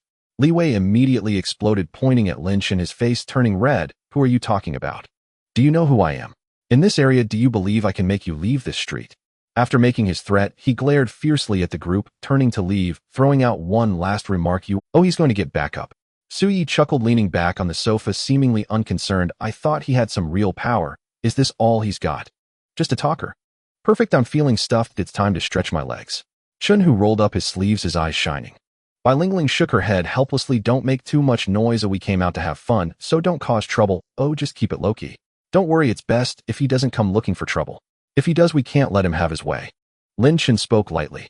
He hadn't really regarded such a minor character. It was just annoying to have his relaxation interrupted. Within less than 2 minutes, Li Wei returned. Behind him were 5 or 6 young men in black vests, all with crew cuts and tattoos visible on their arms, looking rather unruly. They were probably the bar's muscle. The group came swaggering over, and the dancing crowd automatically made way, watching the spectacle and whispering among themselves. Li Wei stood behind the group, his chin held high, pointing at Lin Chen and the others, commanding his underlings, get these 3 blind fools out of here. They're ruining Miss Bai's fun. The word please was pronounced heavily, making the intent clear. Throw them out. Several underlings immediately responded, charging in with fierce expressions, reaching out to grab Lin Chen and Chun Hu's arms, trying to pull them up from the sofa. They really dare to act. Su Ye's smile faded. Su Yi leaned against the sofa, glancing at the tattooed man with a scoff. Who do you think you are? Who do you think I am? Brother Long snorted through his nose, the tattoos on his arms jiggling with his flesh. In this bar street, who doesn't know Brother Long? Kid, you dare mess with young Master Li and even hit someone in my territory. You won't walk out of this door standing today. His words made Su Yi and Chun, who chuckled, nearly bursting into laughter. I want to see how you plan to stop us from leaving this door. Chun, who stepped forward, his tower-like body blocking the booth, rolling up his sleeves. With these misfits you brought, they aren't even enough for us to warm up. Exactly what are you pretending for, big shot? Su Yi curled his lip, his face filled with disdain. If you have the guts, then just make a move. Stop just flapping your gums. Good, very good. Brother Long's face flushed with embarrassment from the rebuttal. His big hand waved, and he barked, all of you get on. Break the legs of these ignorant kids and throw them out. They'll take the blame if anything happens. Hearing this, more than a dozen security guards and lackeys behind immediately grabbed nearby bottles and rubber sticks, charging forward with a loud roar, the scene looking quite intimidating. Chun-Hu and Su-Yi exchanged glances, both seeing the lack of interest in each other's eyes. These ordinary people were far inferior compared to mutated beasts, not even worth warming up against. The two stopped wasting words and walked straight towards the group of thugs. Chun-Hu with his great strength grabbed the wrist of the foremost lackey, gently twisting it, causing the rubber stick in the opponent's hand to drop to the ground, followed by a kick to the stomach, sending the person flying into a nearby table, spilling drinks everywhere. Su-Yi relied on his speed, weaving through the crowd like a shadow. Each punch he threw sent someone clutching their stomach to the ground, unable to even grunt, without even brushing against his clothing. The two held back their strength, not using lethal force, at most dislocating joints and causing soft tissue bruises, ensuring the opponents lost their ability to fight without causing fatalities. The commotion grew louder in the venue, and the patrons in the dance floor were already panicking. "There's a fight. Run!" Someone shouted, causing the guests to scatter in terror, rushing towards the exit, afraid of getting caught up in it. Before long, the once lively bar was half empty, leaving behind a mess on the floor and a group of groaning lackeys lying around. The music had long been cut off, leaving the bar in complete silence, only the sounds of groans remaining. In just 2 minutes, over a dozen lackeys lay flat, none able to stand. Li Wei stood in the back, his face pale, instinctively shielding Brother Long in front of him, his heart pounding. He had originally thought that with Brother Long bringing so many people, they would certainly subdue these three guys, but he never expected them to be so weak. Brother Long was also stunned, looking at his fallen subordinates, his mouth twitching. He had never seen anyone so capable of fighting. These were clearly professional fighters, not ordinary young men. But at this point, surrendering would be too humiliating, so he forced himself to maintain his bravado, shedding his black vest and tossing it to the ground, revealing a chest and arms covered in tattoos, his flesh quivering with the motion, looking somewhat intimidating. "Kid, daring to provoke, Brother Long, you've hit a brick wall." He gritted his teeth, striking a pose. He began to demonstrate a series of high kicks and punches, his mouth accompanying the sound effects, putting on quite the show like a martial arts film. He was calculating in his mind, planning to showcase a few moves to intimidate the opponents, hoping to regain some control. If that didn't work, he would find a way to retreat. In the booth, Lin Chen, Su-Yi, Chun-Hu, and Bai Lingling were all dumbfounded. They exchanged glances, seeing confusion mirrored in each other's eyes. "Lin Su-Chun, Bai, what is he doing?" Su-Yi held back laughter, whispering after a long moment. "I don't know, just showing off." Chun-Hu scratched his head, perplexed. "If you're going to fight, just fight. What's with all the theatrics?" Bai Lingling couldn't hold back and burst into laughter, quickly covering her mouth, her shoulders shaking. Lin Chen also felt a bit speechless. He originally thought the opponent had some skills, but it turned out to be this. It was like a performance. Brother Long was still in place, puffing and panting, his movements fluid, but he didn't even step forward an inch. Lin Chen could no longer bear to watch, not wanting to waste time with him. He stood up and walked directly in front. Brother Long was kicking high when he saw someone approaching, feeling panicked. His movements became disordered, but he still put on a brave front, shouting loudly, "Watch out." As soon as he finished speaking, Lin Chen raised his hand and slapped him. Smack! The crisp sound of the slap echoed loudly in the empty bar. Brother Long was slapped around, spinning in place, and fell to the ground with a thud, his head buzzing, unable to recover for a while. One side of his face swelled visibly, and blood seeped from the corner of his mouth. Lying on the ground, dazed, it took him quite a while to prop himself up with one arm covering his face, astonished and furious. You dare hit me? I've already notified the boss. Our boss will be here soon, and you're done for. Go kneel over there." Lin Chen, uninterested in wasting words, pointed to the corner of the wall. "Hey, all right. He immediately changed his tone, quickly scrambling to his feet, covering his face, and running to the corner, obediently kneeling down with a thud, not daring to lift his head. The swift change left Su-Yi speechless, nudging Chun-Hu. "Did you see that? This is what they mean by a wise person adapting to circumstances." After dealing with Brother Long, Lin Chen turned to Li Wei beside him. Li Wei had been stealthily trying to sneak out towards the door, wanting to slip away amid the chaos, but upon being locked onto by Lin Chen's gaze, he froze in place, his legs turning to jelly, as if immobilized. "You two go over there." Lin Chen lifted his chin, his tone flat. "You? Don't go too far." Li Wei tried to hold on, forcing his neck to speak fiercely. "Do you know who my dad is?" "My dad is Li Jiayin. In real estate. If you dare touch me, I'll make you regret it. You'll never survive in Yanjing. Your dad is useless." Lin Chen merely raised his hand, feigning to step forward. Li Wei shivered in fear, still replaying the scene of Brother Long being slapped away in his mind. With his delicate skin, wouldn't a slap like that take half his life? He didn't dare to hold on any longer, immediately softening. "I'll kneel. I'll go kneel right now." He scrambled to the wall corner next to Brother Long, and with a thud, he knelt down even more swiftly than Brother Long, burying his head low, not daring to breathe. The arrogance he had just displayed was nowhere to be found, resembling a wronged little wife. Brother Long knelt straight on the cold floor, his knees aching, his waist sore and numb, not daring to move an inch, his head bowed low, mumbling incessantly. Brothers, I truly know my mistake. I was blind to your greatness.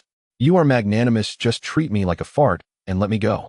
I'm just a security guard trying to make a living, it's not easy. He kept repeating these words, his voice cracking with a sob, while stealing glances at Lin Chen and the others' expressions. Seeing no one pay him any attention, he became even more fervent in his pleas.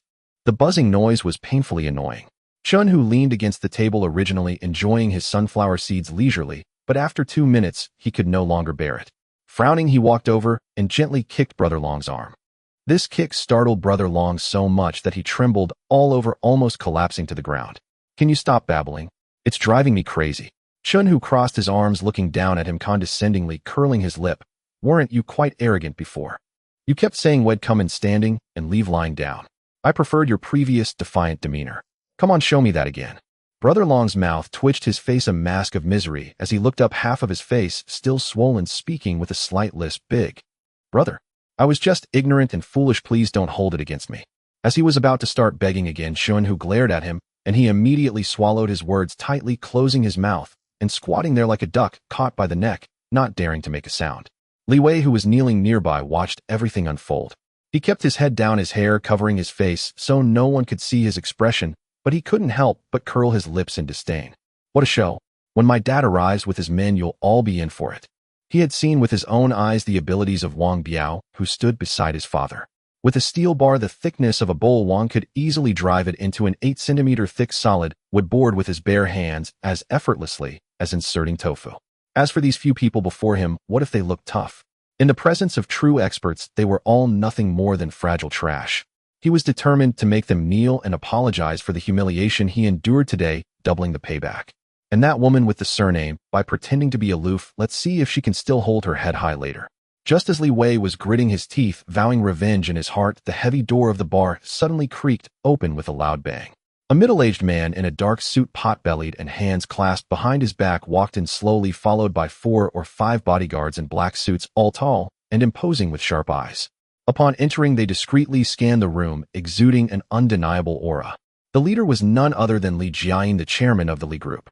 Brother Long, who was kneeling on the ground, was sharp-eyed and immediately spotted the newcomer. It was as if he had seen a living Buddha, and with a shout he sprang up from the ground, not even bothering to dust off the dirt from his knees, scrambling over. Boss, you're finally here. If you had come a moment later, I would have been beaten to death here. These guys are too arrogant and don't even put you in their eyes. Li Wei was even more excited, his face turning red as he stumbled over to Li Jiayin, his eyes reddening, pointing towards Lin Chen's group and shouting, Dad, you're finally here.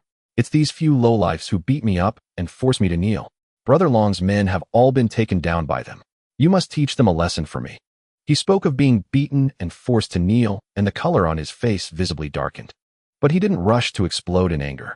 First, he tidied his suit collar, took a couple of steps forward, and scanned Lin Chen and the others with a hint of the arrogance typical of someone in power, speaking slowly. Gentlemen, may I ask which path you are from? On my turf, beating my people like this seems a bit disrespectful to me, Li Jiayin, don't you think? His voice was not loud, but he carried the weight of someone who had long been in charge. Any ordinary person hearing the name of the Li Group would probably have already cowered. Suyi stood at the front, arms crossed, and after hearing this, he scoffed, scanning Li Jiayin from head to toe with apparent indifference. What we do is none of your business. What happened here is because we hit back after your son provoked us first. He came over to disturb my friends, and getting beaten was well-deserved. So how do you want to resolve this? Your son laid hands on me and forced me to kneel, and Brother Long's men have all been taken down. We need to settle this account too. Li Jiayan's eyelids twitched, not expecting these young people to be so disrespectful. Suppressing his anger, he said slowly, Young man, do not be too impulsive. I just want to ask, what exactly did my son do to deserve such harsh treatment from you? If he truly did something wrong, I will naturally discipline him, but since you have injured someone, shouldn't we also settle this account? As he spoke, he subtly shifted his body, giving a glance. The bodyguards behind him immediately stepped forward a half step, their bodies tense, their eyes fixed on Lin Chen and the others, and the atmosphere became tense. Yet throughout it all, Lin Chen, who stood in the middle of the group, didn't even glance at Li Jiayin. From the moment the door swung open and the group walked in, Lin Chen's gaze had already passed over Li Jiayin at the front, over the burly, ordinary bodyguards in front, and landed directly on the man in a black suit at the back of the line. When that man walked in, Lin Chen sensed something was off. No need for any detectors. With his current fourth-tier perception, no one could mask their presence from his eyes. The faint aura of extraordinary powers emanating from that person was clearly not that of a newly awakened novice. Moreover, he had a heavy bloodlust about him, clearly having killed before, and not just once or twice. Lin Chen's gaze showed no signs of concealment, staring directly at the other party. Almost simultaneously, Wang Biao, standing at the back, also sensed something was amiss. The gaze landing upon him brought an indescribable sense of oppression that made the hairs on the back of his neck stand on end.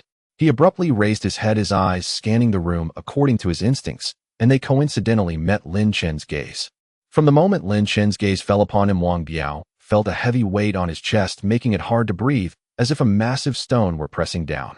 Having navigated the underworld for many years and encountered many ruthless characters, he had never feared anyone since awakening his powers a month ago. Yet today this young man made him break into a cold sweat with just a glance. This brat is definitely not simple. Wang Biao's heart skipped a beat, not daring to be careless.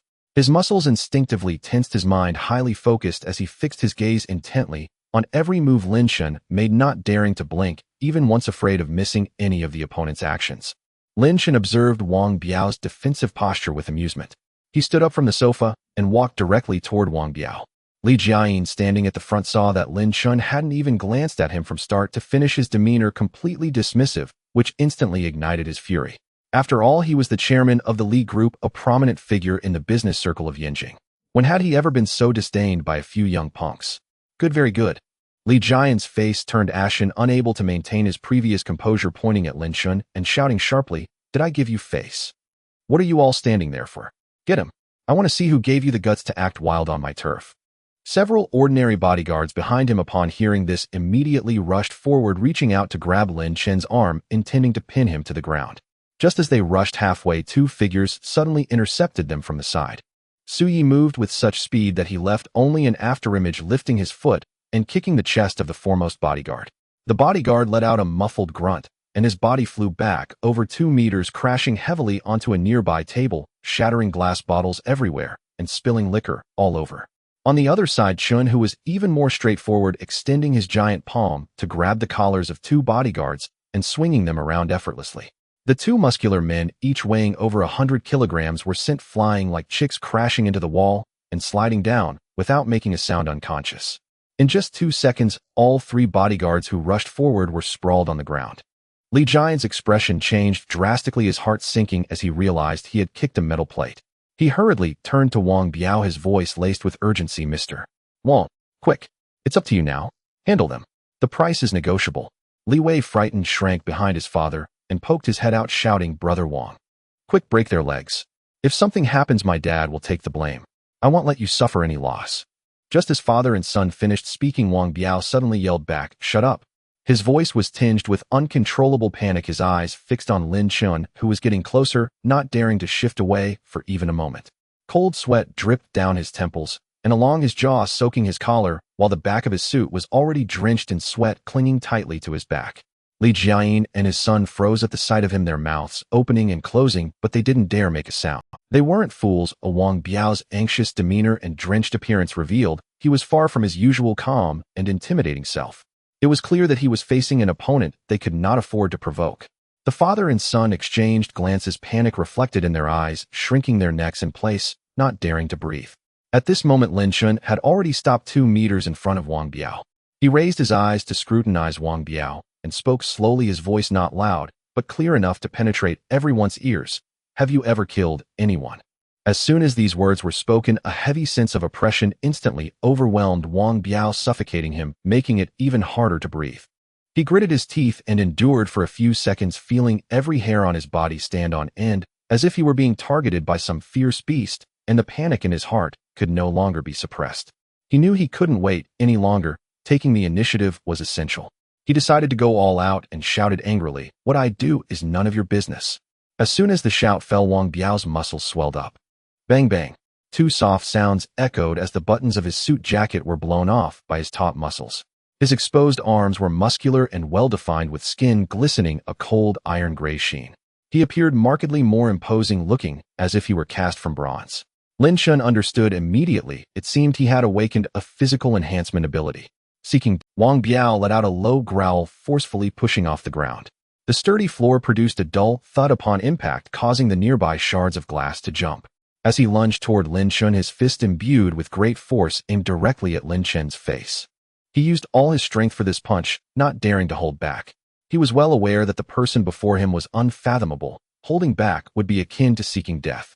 Lin Chen stood still, watching the approaching fist without the slightest hint of panic. Instead, a slight smirk appeared at the corner of his mouth, as if he found this guy amusing.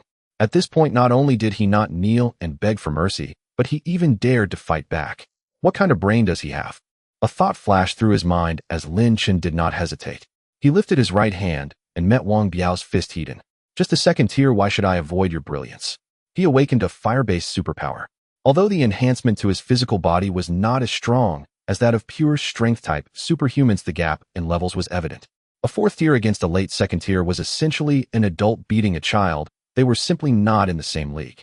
A dull thud echoed in the bar as two fists collided violently in midair.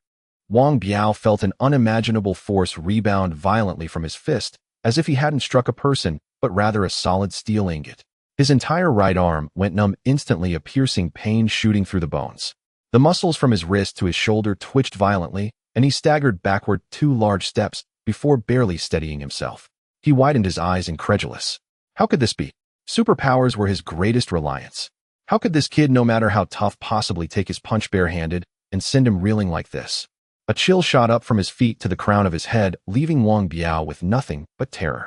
But Lin Chen didn't give him time to react or digest the situation.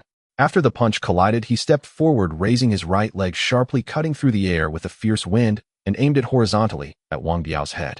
Wang Biao was so scared that his soul almost flew away. With no time to think, he instinctively raised both arms in front of his head to block. Bang!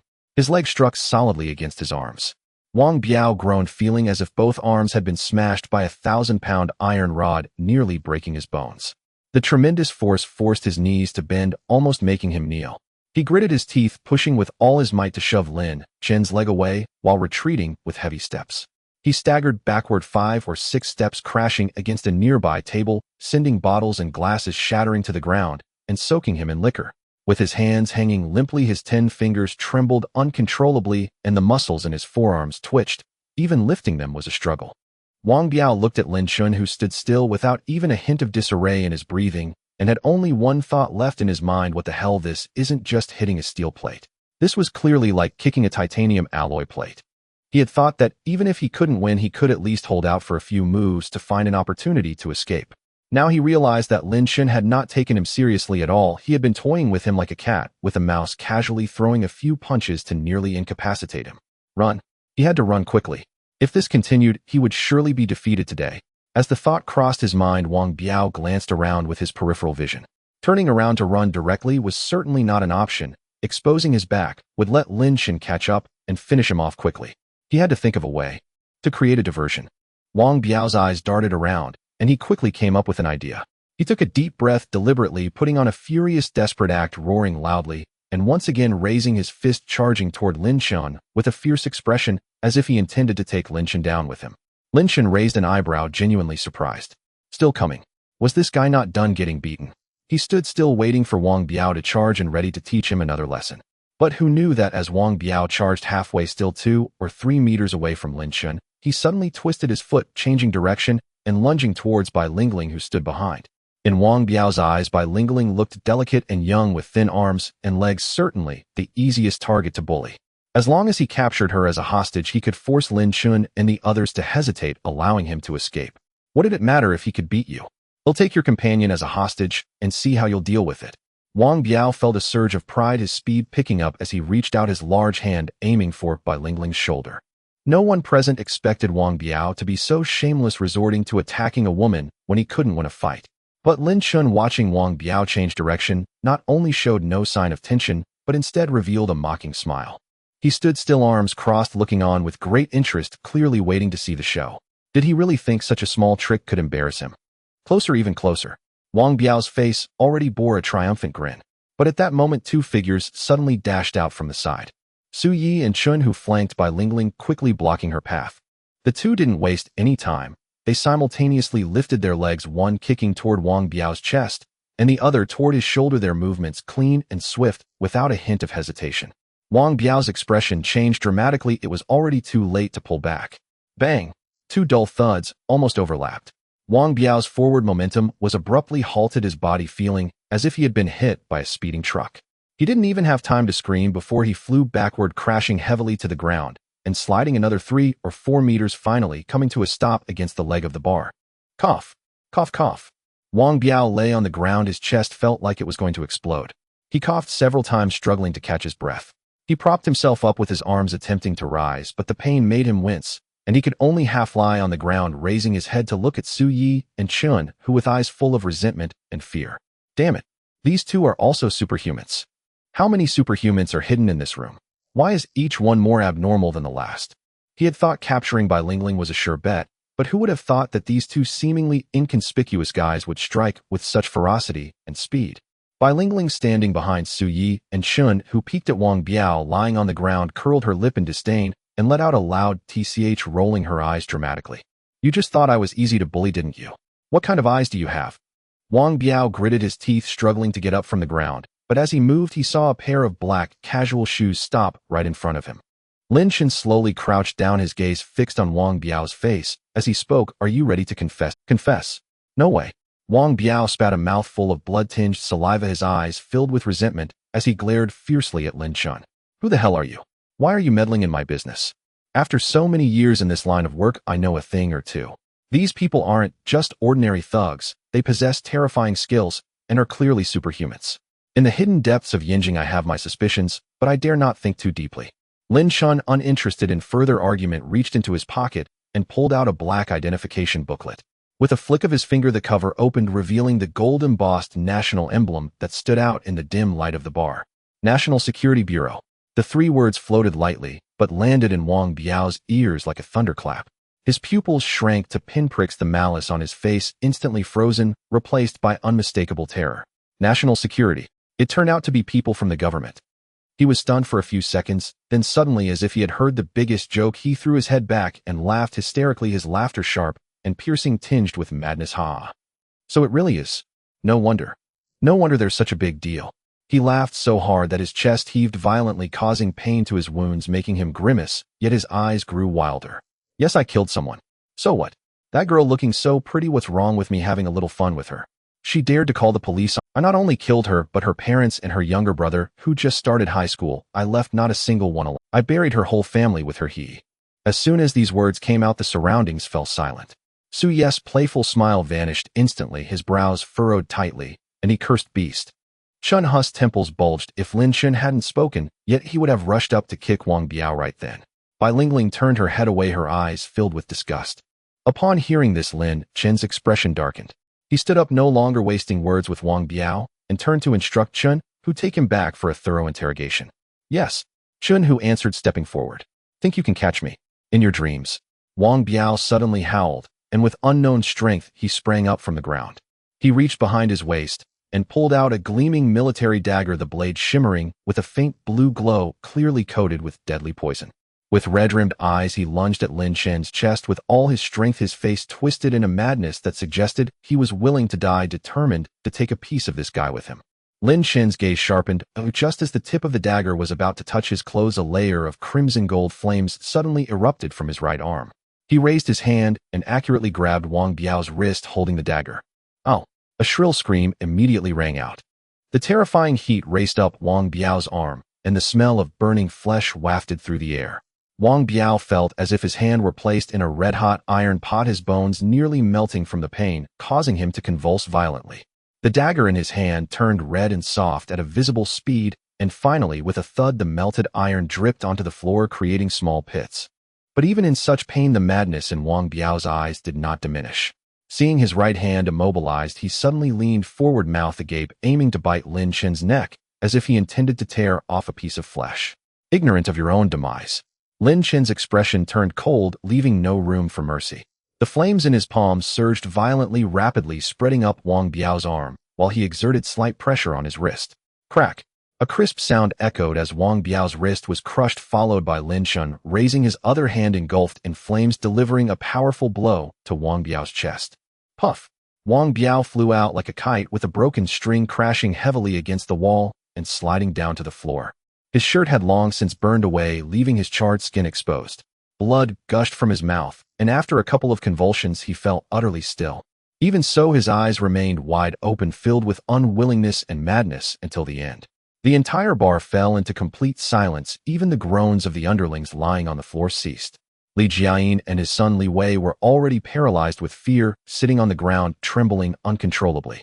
Li Wei's lips quivered, his gaze vacant, repeatedly murmuring, "Monster. Monster." He had originally thought Wang Biao would handle the situation well, but now he realized that the man was simply someone who could crush him effortlessly. Compared to Lin Chen, Wang Biao's abilities were nothing. Lin Chen shook his hand, the flames on his body receding instantly, leaving not a single spark behind, as if the fierce blaze just now had been an illusion. He glanced down at the lifeless Wang Biao on the ground, then turned to Chun Hu and instructed contact the bureau and send someone to take the body back for a thorough investigation into his background. Understood. Chun Hu nodded, pulling out a dedicated communicator to contact headquarters. Lin Chen turned around, his gaze landing on Li Jiayin and his son. The father and son trembled under his gaze. Li Jiayin hurriedly scrambled to his feet, bending over, as if he could touch his knees, forcing a smile that looked worse than crying, and waved his hands repeatedly. "Comrade, I am wronged. I know nothing. I am not familiar with him. Really, not familiar." Su Yi raised an eyebrow, walking over with a smile. "Not familiar, yet you keep him by your side as bodyguard. Not familiar, yet he helps you fight. Do you believe what you're saying?" I really didn't know he was a murderer." Li Jiayin was nearly crying, spilling everything in a rush. "He showed up a week ago, demonstrated some skills, and I thought he was impressive, so I paid to keep him around. I really don't know what he did before, or if he has a criminal record. How could he in good health come looking for you? What does he want?" I don't know." Li Jiayin looked bewildered, shaking his head vigorously. "He just said he was interested in my resources, wanted to cooperate with me, and claimed he could help me resolve many troubles in the future. I thought it wouldn't hurt to have a capable person around, so I agreed. I really don't know anything else." He was truly scared, afraid of being implicated in the murder case, and he spoke as if he were pouring out beans, not daring to hide anything. Lin Chen stared at him for a few seconds, seeing that he didn't seem to be lying, and didn't press further. The specifics would be clarified once they were brought back to the bureau for a slow interrogation. "Take both of them, and that guy over there watching the scene, take everyone back." Lin Chen pointed at Long Gu, who was cowering in the corner, his tone leaving no room for argument. "Examine everyone thoroughly. The bar is to be temporarily sealed off, and no personnel are to be overlooked." "Yes." Chun, who just finishing up his contact with the field team, returned just in time to comply and began to take people away.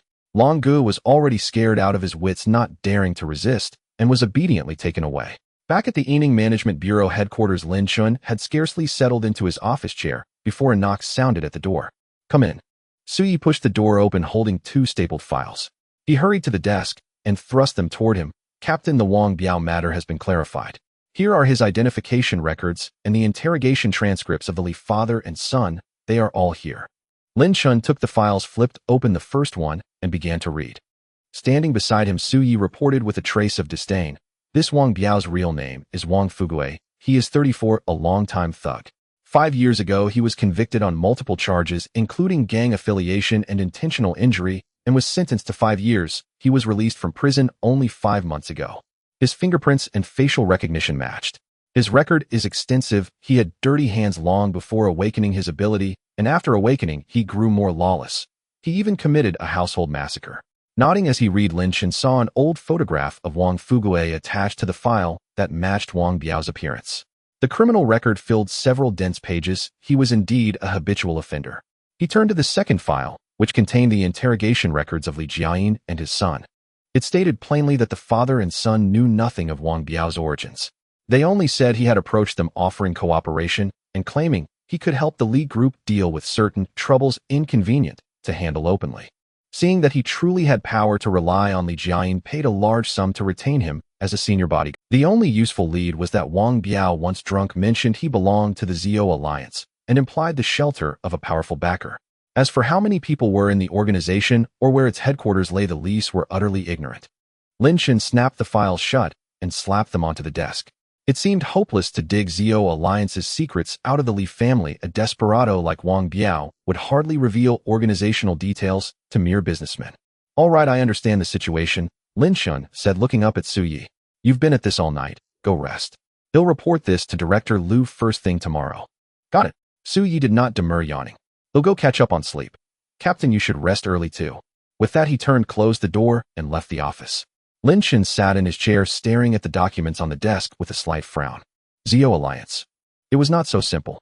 If it could accept a murderous desperado like Wang Biao who knew how many vicious individuals it harbored. He rubbed his temples, switched off the office light, and returned to the dormitory.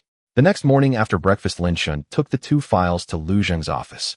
He knocked twice. Lu Zheng called, "Come in." Entering, he found Lu standing before the electronic sand table with his hands behind his back, staring at the multitude of glowing dots, as if lost in thought. At the sound, Lu turned and gestured to the sofa. "You're here? Sit." Director Liu. Lin Chen sat and handed over the files. The follow-up to last night's bar incident is complete. The dead ability wielder's real name was Wang Fuguwei. He has prior convictions, was released from prison 5 months ago, and his identity has been verified. Zhou Alliance. Lu Zheng asked as he skimmed the papers. Yes. Lin Chen nodded. But the Li father and son know very little. Only that he mentioned the name Zhou Alliance. Beyond that, nothing. I suspect the Alliance harbors many desperados and is hardly a legitimate organization. Lu said nothing, quickly finished reading both files and placed them on his desk. His expression darkened. He sighed and looked at Lin Chen. Previously, we received reports from across the country of ability-related crimes, robberies, assaults, even murders. At first, we assumed they were awakened individuals gone astray, trying to make quick money through crime. But recently, the leads aggregated from the provinces have multiplied. By comparing modus operandi and perpetrator characteristics, we found faint links among many cases. It now appears that a large portion of these people may have joined the Zhou Alliance. Lin Chen asked with some puzzlement, Director Liu, I don't understand. If the Tianwang system monitors energy fluctuations, why have we allowed them to wreak such havoc? Couldn't we simply pinpoint and apprehend them directly? Liu shook his head, walked to the window with his back to Lin, his tone heavy. We thought the same at first. When provincial branches were newly established, they dispatched teams on alerts and did capture many small-time thugs, but after a few operations, our people were also badly wounded. These desperados strike ruthlessly and wield abilities. Local team members are mostly newly recruited first or second year, lacking field experience. A heating clash yields no advantage. He paused and then continued. More crucially, these people seem to have some inkling of the Tianwang system's existence.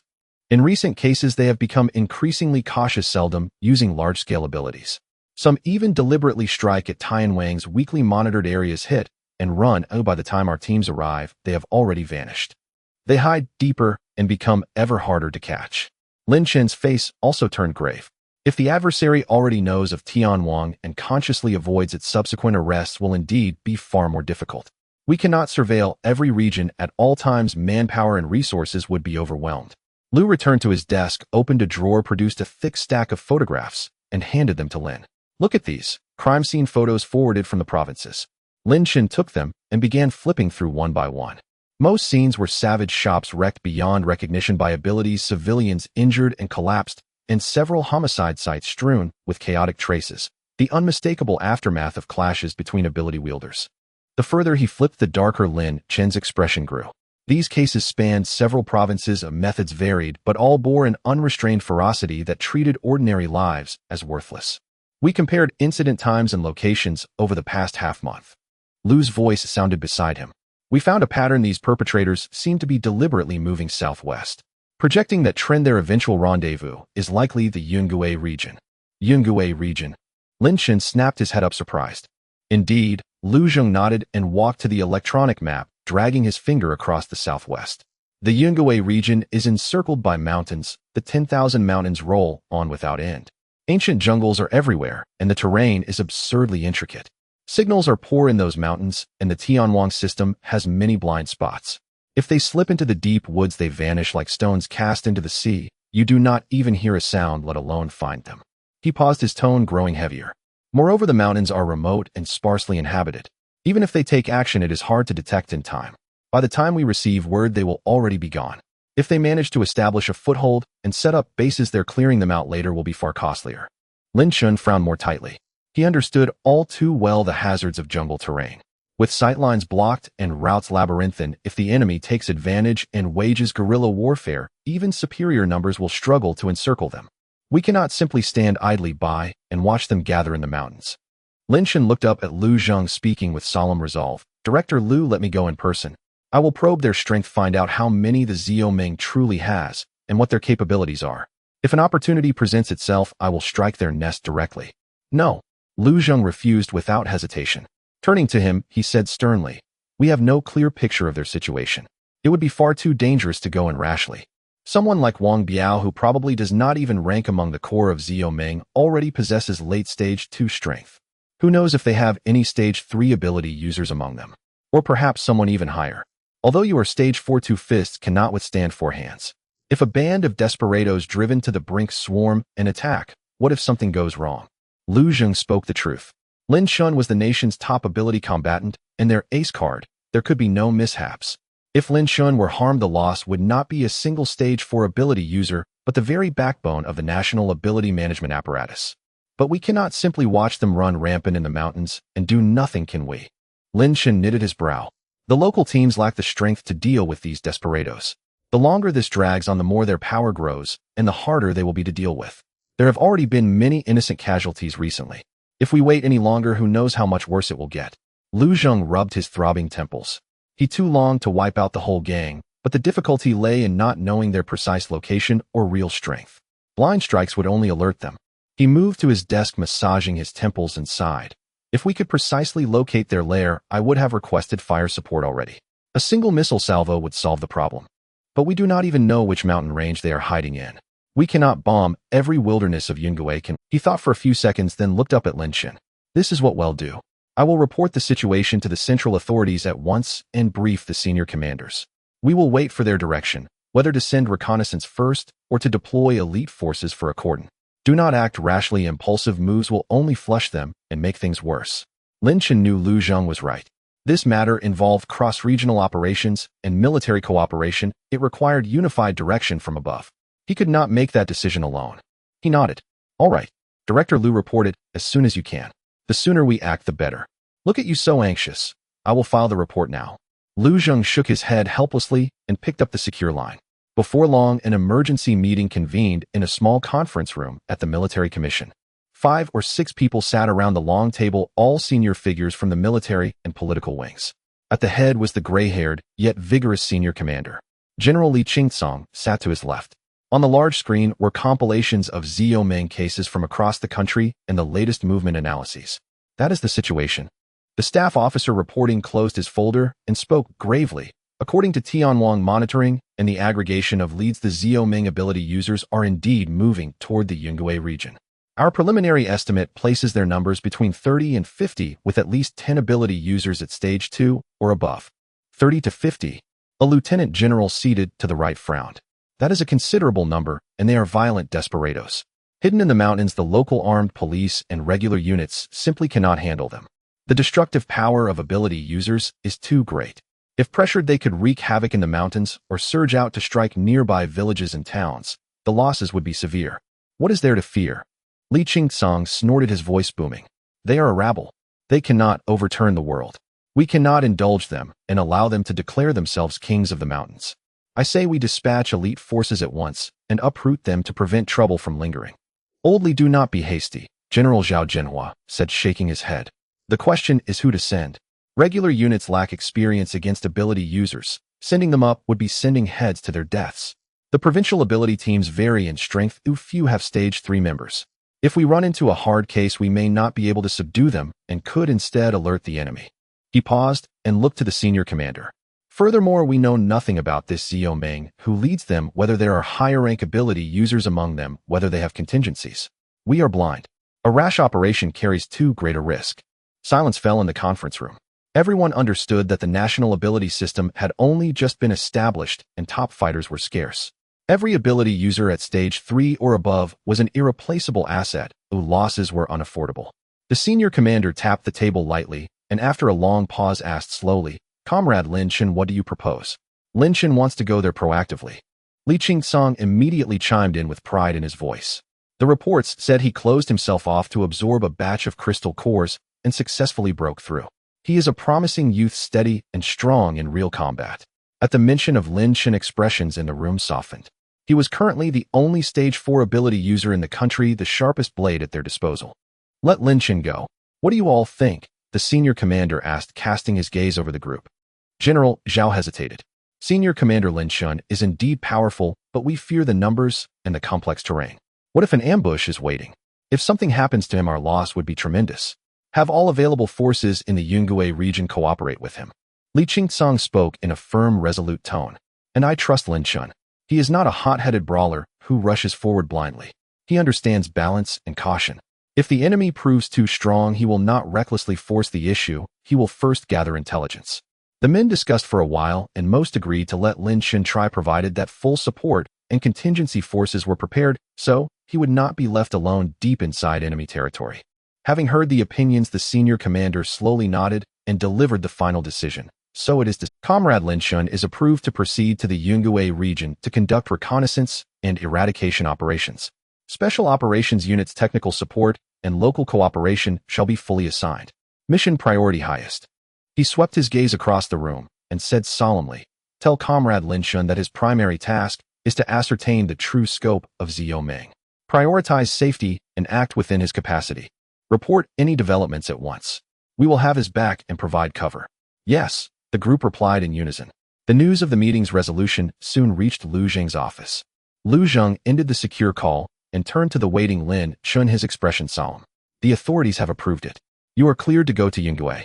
Lin Chen's eyes hardened. He straightened immediately and spoke in a ringing voice.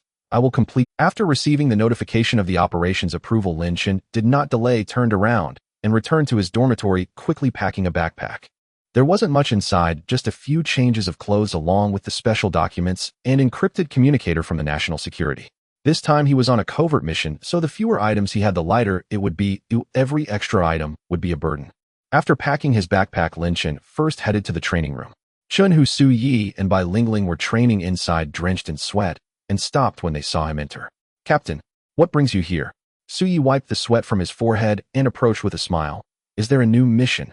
Chun-Hu scratched his head and asked, Captain, with that backpack on your back, where are you headed? There's an urgent mission. I need to go out for a while. Lin Chen did not elaborate on the mission details as it was related to confidentiality, but he emphasized, during my absence, you all must not slack off or focus on improving your strength. There are more and more awakened abilities outside, and they are a mixed bag. Anyone could be among them. If your strength doesn't keep up, you'll face difficulties in future missions. Especially in combat situations, don't just practice techniques, simulate confrontations with the field teams to accumulate experience. If you encounter desperate criminals, having abilities alone won't be enough. Don't worry, Captain. Chun-Hu patted his chest to assure, we will definitely train hard and won't slack off. By the time you return, we might all have broken through to the 3rd tier. That's right, you can focus on your mission. We've got things covered here at the base, just make sure to stay safe. Su Yi nodded in agreement. Bai Lingling didn't say much, just handed over a bottle of water and softly said, Captain, have a safe journey and contact us if anything happens. Lin Chen smiled, took the water, and said, all right, I'm off. He didn't linger any longer, waved goodbye, and turned to leave the training room with his backpack. The three stood in place, watching his figure disappear at the door, feeling somewhat sentimental. He had just broken through to the 4th tier, and before he could even settle in, he had to go on a mission. Indeed, with greater power comes heavier responsibilities.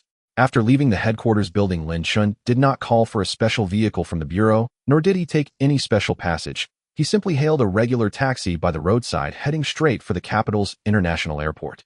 He had purchased a ticket for an ordinary economy class flight to Yunnan province in the morning, wearing the simplest top and casual pants, carrying a backpack, making him look just like an ordinary young traveler with no noticeable features. This operation needed to be discreet. He couldn't raise alarms. Since the Freedom Alliance was capable of sensing the existence of the sky net, they might also have their own channels of information. If he made a grand display by calling a special vehicle or taking special passages, it would easily expose his identity. After passing through security and boarding, Lin Chen found his seat by the window, which had a good view. Once the plane took off smoothly into the clouds, Lin Chen took out the encrypted internal terminal and began browsing all the information regarding the Freedom Alliance. With his level of access, he could basically view all the files related to abilities in the country. In the data, the core information about the Freedom Alliance was still pitifully scarce, with only fragmented clues. However, there were quite a few cases compiled from various places, totaling dozens. Lin Chen flipped through the pages which marked each case's location methods and general characteristics of the suspects. Some could be identified as male around 30 years old, while others had vague descriptions of appearance and gender only indicating a tendency towards strength-type abilities. Most were cases of robbery or assault, which although severe were not particularly large in scale. As he continued browsing, a newly reported clue suddenly caught Lin Chen's attention.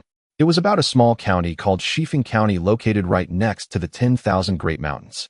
The report stated that in the past week 11 women had gone missing in the county, all aged between 18 and 30, including office workers, students, and 2 newcomers who had just arrived to work. The local police had investigated for several days but found no clues, neither living nor dead, as if they had vanished into thin air. Later the case was reported to the Provincial Ability Department, and the personnel who went there to investigate did a thorough search around the residences of the missing individuals but found no traces of ability fluctuations. Lin Chen frowned, going over the report multiple times. Something was off. There was a high probability that this was the work of the Freedom Alliance, but he couldn't understand their motive. The members of the Freedom Alliance were mostly desperate individuals, and their crimes were primarily for money or revenge. But what was the point of abducting more than a dozen ordinary young women? These individuals were neither influential nor wealthy. They all came from ordinary backgrounds, and kidnapping them for ransom wouldn't yield much money. Surely they weren't abducting them to force them into labor.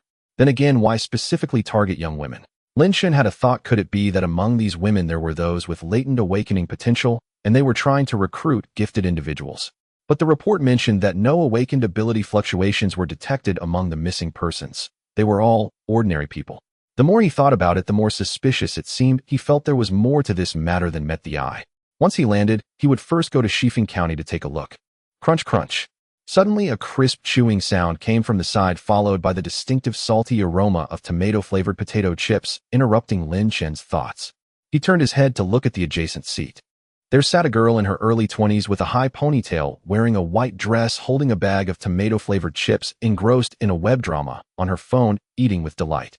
The light from the screen reflected on her face, making her look quite delicate, though her way of eating was somewhat adorable, with her cheeks puffing up. Lin Chen initially paid little attention, but as he was about to continue looking at the materials, he raised an eyebrow and turned to look at the girl again.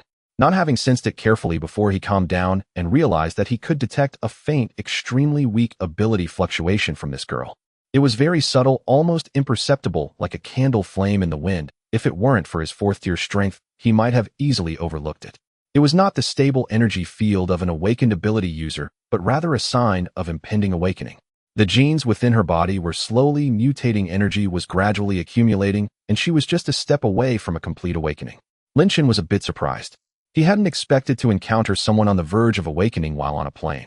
He couldn't help but scrutinize the girl a bit more, trying to ponder what type of ability she had, but unfortunately the fluctuation was too weak, and he could only vaguely sense it leaning towards something gentle, not resembling a combat type. His gaze lingered a bit too long, and the girl quickly noticed. She turned her head, coincidentally meeting Lin Chen's gaze, paused for a moment, and then her face flushed red.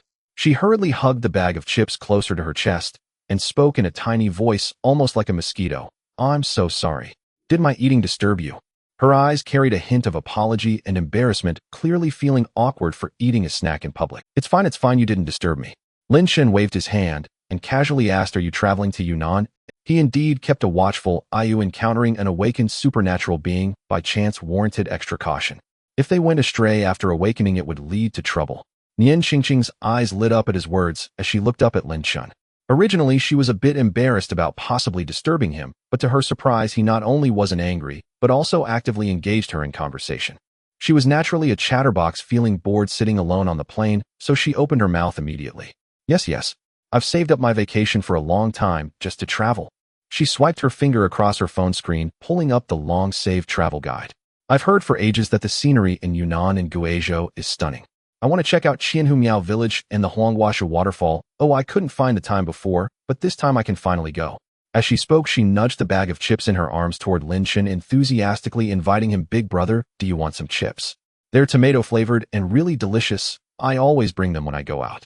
Lin Chen couldn't help but chuckle and waved his hand to refuse, saying, No, you enjoy them. "I'm not really into this." Nian Qingqing didn't insist as she took the chips back and popped one into her mouth, crunching it loudly, while internally wondering how someone could not like chips. It was truly strange. After chewing on a couple of chips, she curiously looked at Lin Chen and asked Big Brother, are you also traveling? Where are you planning to go? Maybe our routes could match, and we could keep each other company. Sort of, Lin Chen replied vaguely, not revealing much. But I have some matters to attend to, so I probably won't be able to play for long. I see. Nian Qingqing felt a bit disappointed, but soon perked up again, picking up her phone to open WeChat. Then Big Brother, let's add each other on WeChat. If you finish your work and have time, we can go to the attractions together, and we can look out for each other. I feel a bit scared traveling alone as a girl. She looked at Lin Chen with bright, eager eyes. Lin Chen naturally wouldn't refuse. He took out his personal phone from his pocket, opened WeChat, and scanned the QR code Nian Qingqing handed over. With a ding sound, the friend request was accepted. Nian Qingqing immediately lowered her head and quickly sent Lin Chen a message. Lin Chen glanced at the screen and softly read aloud, Nian Qingqing. That's quite a rare surname. By the way, my surname is Lin and I'm Lin Chen. Hello, Brother Lin. Nian Qingqing smiled, her eyes crescent-shaped, her voice crisp. If anything happens in the next few days, we should help each other out. No problem, Lin Chen nodded in agreement. During the rest of the flight, Nian Qingqing occasionally chatted with him, mostly about her food recommendations and local customs she found online. Lin Chen would occasionally respond, but mostly he just listened, finding it not noisy at all. Over 2 hours later, the plane landed smoothly at Yunnan Guizhou International Airport. After retrieving his luggage and reaching the airport exit, Lin Chen stopped. He needed to hurry to Shifeng County and couldn't afford to waste time in the city. Looking at Nian Qingqing, Lin Chen reminded her, be careful traveling alone. If anything happens, you can contact me on WeChat. Oh, we're parting so soon. Nian Qingqing was a bit surprised, but didn't ask further. She waved her hand to bid him farewell, saying, then Brother Lin, you take care. If you finish your work and want to explore the surroundings, remember to tell me, and don't forget to share any good food or fun activities. Lin Chen smiled and responded, sure, no problem. Lin Chen smiled and turned to walk towards the taxi waiting area at the airport. The evening airport was bustling with people looking for taxis. Lin Chen waited in line for over 10 minutes before finally getting into a taxi. Driver, take me to Shifeng County. Upon hearing the destination, the driver paused momentarily while holding the steering wheel, turned to look at him and showed a hesitant expression. Little brother, Shifeng County is quite remote. It's all winding mountain roads. The visibility is poor at night, and it's not easy to drive there. Could you perhaps take another car? Lin Chen understood the driver's concerns. The mountainous roads in Yunnan and Guizhou were numerous, and driving long distances at night was both exhausting and risky. He didn't say much and directly offered, I'll add 300 yuan to the fare. Please make the trip. I'm in a hurry. 300 yuan was roughly equivalent to half a day's earnings, and the driver's eyes lit up as he immediately nodded in agreement, saying, all right. Then I'll make the trip. Little brother, hold on tight. The mountain roads are winding, so it might be a bit bumpy. After saying that, the driver started the car, leaving the airport and heading towards the mountains outside the city. The car had just left the city for a short while when it entered the continuous mountains. The asphalt road twisted and turned with the mountain sharp bends followed by gentle curves, and the steep slopes along the roadside were pitch black at night with no bottom in sight. The streetlights became increasingly sparse with a dim yellow light every few kilometers, and for most of the journey they relied on the headlights to illuminate the road ahead. The driver drove especially cautiously, unable to pick up speed, and when facing blind corners he had to honk the horn continuously to slow down, with the car occasionally bouncing on the uneven road. Lin Chen sat in the back seat watching the rolling mountain shadows outside and listening to the sound of the mountain wind rushing past the car window, feeling a bit sentimental. Previously, he had only known from the documents that the terrain in Yunnan and Guizhou was complex with many mountains and dangerous roads. Now experiencing it firsthand made him truly feel the reality. In such a geographical environment, locals took a long time to travel to the county, and their living conditions were considerably worse than those in the plains. It was no wonder that the Freedom Alliance chose to establish its base in this area. The continuous mountains provided a natural hiding barrier, making routine searches extremely difficult. After nearly 2 hours of bumpy travel, they finally arrived in Shifeng County. By now it was past 8 in the evening, and the county was far less lively than the city, with only the shops on the main street still lit and a sparse number of pedestrians. Lin Chen paid the fare and got out of the car with his backpack. He walked along the old street for several hundred meters, turned into an inconspicuous family inn in an alley. The owner, a middle-aged woman, was sitting at the front desk watching television. When she saw a guest, she didn't ask many questions, took the room fee, registered his ID card, and handed over the key to a room on the 3rd floor. The room was small and simply furnished with a single bed, an old wardrobe with peeling paint, and the window facing a quiet alley behind, making it quite peaceful. Lin Chen placed his backpack on the table, locked the door and windows securely, and turned to sit cross-legged on the bed. The perpetrator had committed a series of 10 crimes without leaving a trace, clearly having a thorough understanding of the county's situation and was likely to continue. Taking a deep breath, Lin Chen closed his eyes and fully activated his fourth-order supernatural ability. He didn't release any flames, but transformed the energy into an invisible perception spreading out like a vast net from the inn as the center slowly expanding in all directions. The rustling sound of insects crawling in the wall cracks the dialogue from the downstairs, neighbor watching television, the distant sound of a motorcycle passing by at the street corner. Every subtle noise became clear to him. As the supernatural ability continued to operate, the range of perception grew larger, gradually covering a significant portion of the county. The breaths of ordinary people, the lingering cooking smells from street food stalls, the faint heartbeat of stray cats in the alley, all were captured and filtered by him. Lin Chen's mind was highly focused as he carefully discerned every unusual energy fluctuation. The killer who had abducted over 10 women must possess an energy signature if they were a supernatural being. Even if they usually concealed themselves, as long as they engaged in supernatural activities, they would definitely not escape his perception. The entire night quickly passed. Lin Chen calmed his mind and scanned the surroundings once more. The entire county remained peaceful, without even a hint of abnormal energy fluctuations.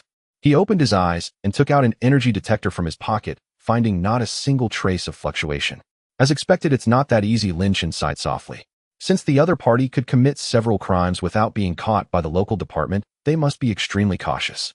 It was unlikely he would encounter them so soon after arriving.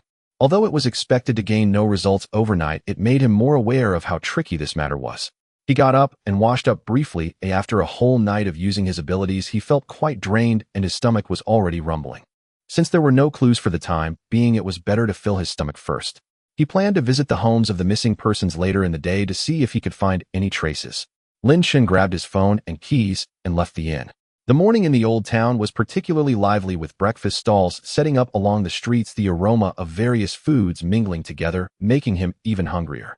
Following the strongest scent, he walked a few dozen meters and stopped in front of an inconspicuous. The pot was bubbling with bone broth as the owner skillfully scooped cooked noodles into a bowl, adding tender blood sausage and flavorful pork intestines, then sprinkling on some golden crispy toppings, and finally drizzling a spoonful of bright red oil, the aroma bursting forth. "Boss a bowl of intestine noodles and make it extra spicy," he said. "Sure thing. Just a moment." In less than 2 minutes, a steaming bowl of intestine noodles was served.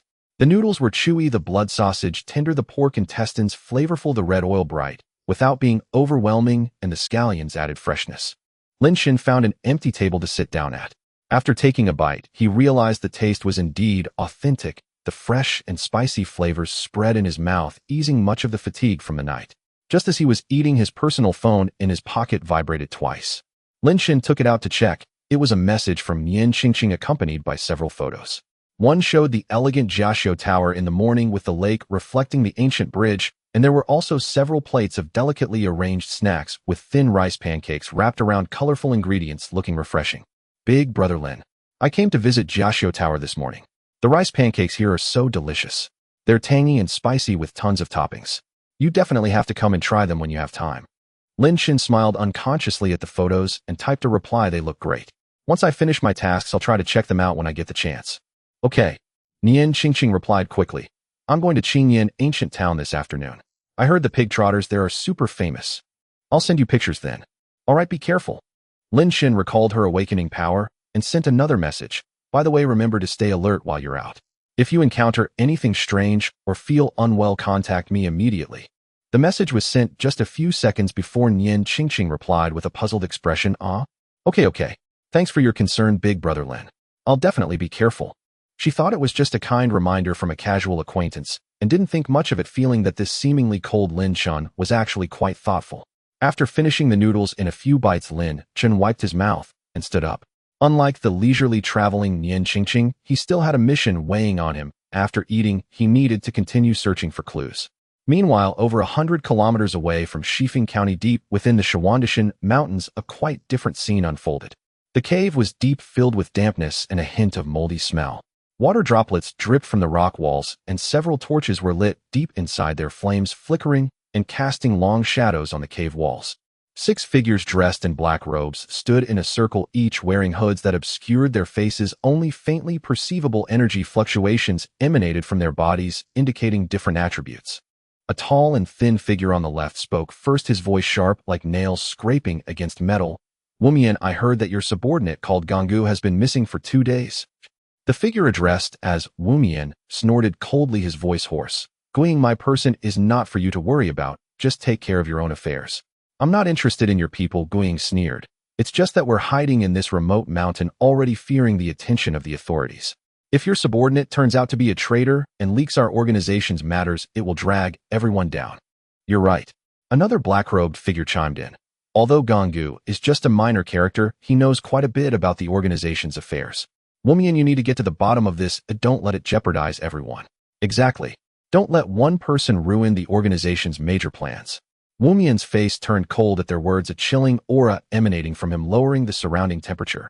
"You don't need to teach me how to do my job. If he dares to betray the organization, I'll personally peel his skin off. There's no need for you to make sarcastic remarks here." Seeing the atmosphere becoming tense, a burly figure on the right suddenly chuckled, his voice hoarse and carrying an indescribable fishy smell. "All right, enough of the bickering.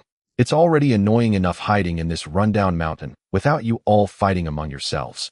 Honestly, if it weren't for avoiding trouble, I wouldn't be hiding in this godforsaken place, unable to enjoy my food properly."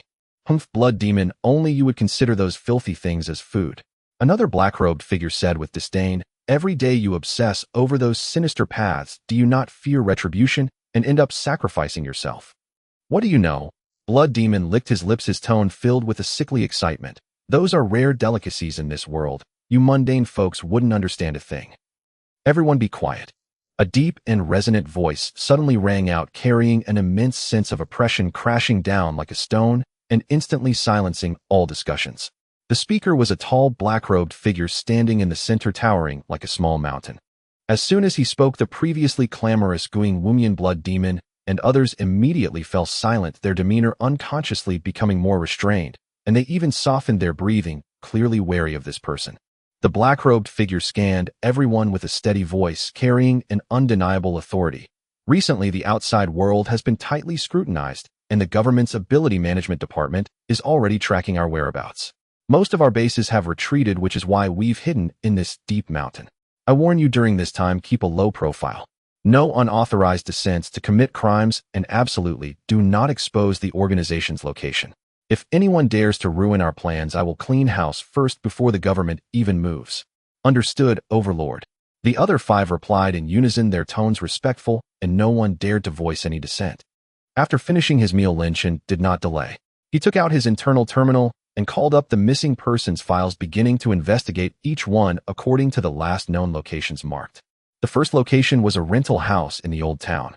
The narrow alley was deep with damp green moss covering the brick walls on both sides, and a stale scent permeated the air.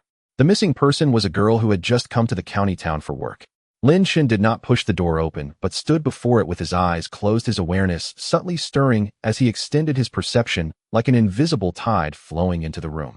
A thin layer of dust lay on the old items. Aside from the remnants of ordinary life, there was not a trace of any supernatural fluctuations left in the room. No supernatural abilities were used during the crime, not even a trace was left behind. Lin Chen thought to himself. The perpetrator was evidently experienced, knowing that the heavenly net could monitor energy fluctuations. They maintained a low profile throughout the crime, abducting the victim in the most ordinary manner. It's no wonder the local division had been investigating for so long without any clues. The second location was the back door of a shopping mall in the center of the county town. The missing person was a sales clerk from a specialty shop, last seen taking this route after work. Lin Chen walked along the small path flanked by the back walls of shops piled with various items. Several surveillance cameras were pointed at the intersection, and as he glanced up, he noticed that the wires of 2 cameras had been deliberately cut. The intelligence team had already recorded these details, but seeing it in person only weighed heavier on his heart. The killer not only had an exceptional counter-surveillance ability, but also had an intimate understanding of the local patrol patterns and camera placements. Throughout an entire day, Lin Chen visited 5 key crime scenes. The perpetrator was like a ghost, executing the crime cleanly, and without leaving any traces, most likely returning to the mountains immediately after the act without lingering in the county town. In the evening, Lin Chen returned to the small hotel leaning against the headboard of the bed, rubbing his throbbing temples. He knew that waiting idly in the county town was inefficient. Since the perpetrator dared to commit crimes in succession, they must have thoroughly grasped the local patrol patterns, perhaps only emerging once every 10 days or so. I need to find a way to enter the mountains and locate their hideout, Lin Chen contemplated. However, Shifeng County was adjacent to the border mountains stretching hundreds of kilometers with countless caves and ravines. There was no signal in the deep mountains. If they were to abduct someone into the mountains, it would be like looking for a needle in a haystack. Not to mention finding the person, it would be impossible to even locate their hideout. The young girl had spent the whole day playing in Qingshan ancient town, sending a steady stream of photos showcasing the night scenery of the ancient town, street food, and selfies of her wearing ethnic silver. The young girl had spent the whole day playing in Qingshan ancient town, sending a steady stream of photos showcasing the night scenery of the ancient town, street food, and selfies of her wearing ethnic silver jewelry, each message brimming with a sense of freshness. Brother Lin, I've been wandering for an entire afternoon. The ancient town is so interesting. This braised pig's trotter is super sticky. The skin is completely tender. You must come and have some when you have time. Lin Chen looked at the girl's smiling face in the photos and his taut nerves relaxed a bit as he replied, looks good. Be careful with your belongings in crowded places. Don't let your guard down. Got it. Nian Xingqing quickly replied with a nodding emoji. The night market is even livelier. There are so many snacks I've never seen before. I'll wander a bit more before heading back to the hotel. In the following hour, Nian Xingqing occasionally sent more photos showcasing golden fried sweet potato cakes, sweet porridge, and the night scenery of a small alley adorned with red lanterns. Lin Chen would occasionally reply, but most of the time, he just watched the messages, his heart still tense. The people from the Free Alliance were hiding in the surrounding mountains, and no one could be certain whether they would suddenly strike in the ancient town, where there were many tourists and a mix of people, making it easier to exploit opportunities. Moreover, there were many young girls perfectly aligning with their targets. As the time approached 10 o'clock, Lin Chen proactively sent a message, it's getting late, head back to the hotel early. Avoid walking in remote alleys at night, try to stick to the main roads. He didn't mention the reason, fearing it would alarm Nian Xingqing, treating it as an ordinary reminder. Nian Xingqing quickly replied with an affirmation emoji, okay brother Lin. I'm on my way back now. The hotel is right at the entrance of the ancient town. I'll be there in 10 minutes, don't worry. Lin Chen glanced at the reply and felt slightly reassured. The entrance of the ancient town was crowded and the hotel was reputable. There should be no problems. Just as he placed his phone on the table and prepared to meditate to continue monitoring the movements around the county town, his phone vibrated again with a voice message. He casually tapped to play it. The young girl's clear voice came through the earpiece, tinged with laughter. Brother Lin, when will you finish your work over there? If we finish around the same time, we can take the plane together. At least there's company on the way. Suddenly, a short scream cut through her words, as if someone had covered her mouth, followed by vague sounds of struggle. Then the voice abruptly stopped. The room fell silent in an instant. Only the distant barking of dogs outside could be heard. Lin Chen's smile vanished in an instant, his gaze deepening as he immediately typed a message. What happened? The message was sent, but vanished into the void. After waiting for half a minute without any reply, Lin Chen directly made a voice call. The beeping sound echoed repeatedly, but no one answered. He tried again, but still no response. Damn, they really dare to reach out. Lin Chen suddenly stood up, his heart immediately confirming that it was the Free Alliance's doing. He hadn't expected these audacious people to attack in the ancient town, especially since the investigation in Shifeng County had just intensified. A surge of anger welled up from the depths of Lin Chen's heart, and his previously relaxed eyes abruptly narrowed, a terrifying, killing intent surging in his gaze. Daring to abduct someone right under his nose, especially someone he had been keeping an eye on, these scoundrels were truly asking for death. Lin Chen did not dare to waste time. He quickly took out his internal terminal and swiftly entered Nian Xingqing's WeChat ID. The backend system instantly completed the matching, and within seconds her bound phone number was retrieved, with real-time location coordinates following closely. Lin Chen watched as the red dot on the screen leisurely moved westward, heading straight into the depths of the 10,000 Great Mountains without a hint of hesitation. Fortunately, I added her on WeChat. Lin Chen sighed in relief, yet the coldness in his eyes did not dissipate. If not for this connection, searching for someone kidnapped in the vast mountains would be like searching for a needle in a haystack. By the time he found her, who knows what might have happened. He dared not delay, quickly gathering his belongings and shoving the terminal into his pocket before rushing out of the hotel door. It was already midnight, and the streets of the small county town were desolate and quiet, with the streetlights casting a dim yellow glow, not even a shadow of a taxi in sight. However, even if there were cars, Lin Chen had no intention of looking for one.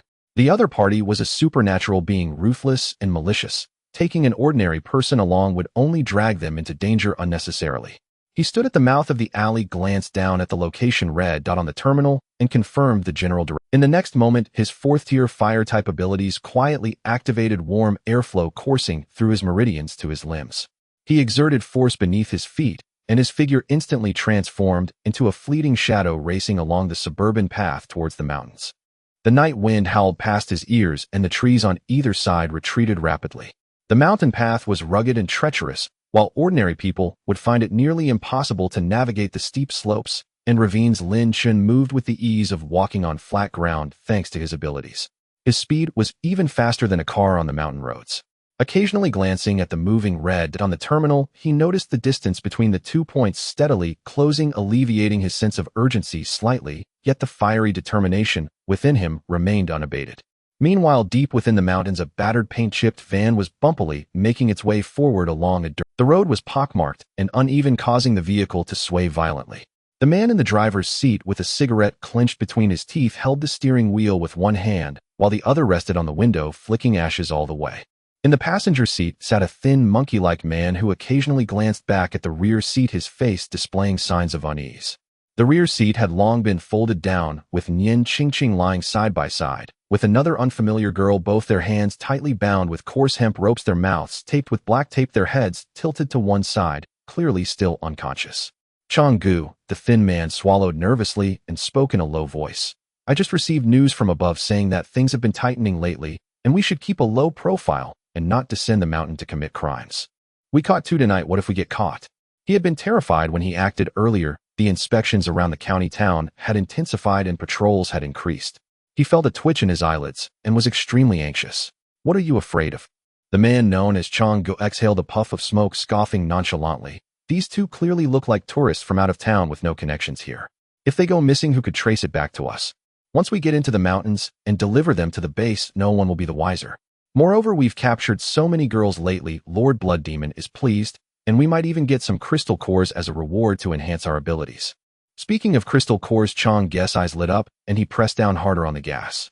The thin man still felt a bit anxious, rubbing his hands and muttering. But the surrounding area really is under martial law. What if? What if what? Chang-gu impatiently interrupted him. These 10,000 great mountains stretch for hundreds of miles with countless caves. Where could they possibly search for us? Besides, with Lord Blood Demon here, even if someone does come looking, it would be a suicide mission. Stop overthinking. The path ahead is blocked. Prepare to get out and carry the people.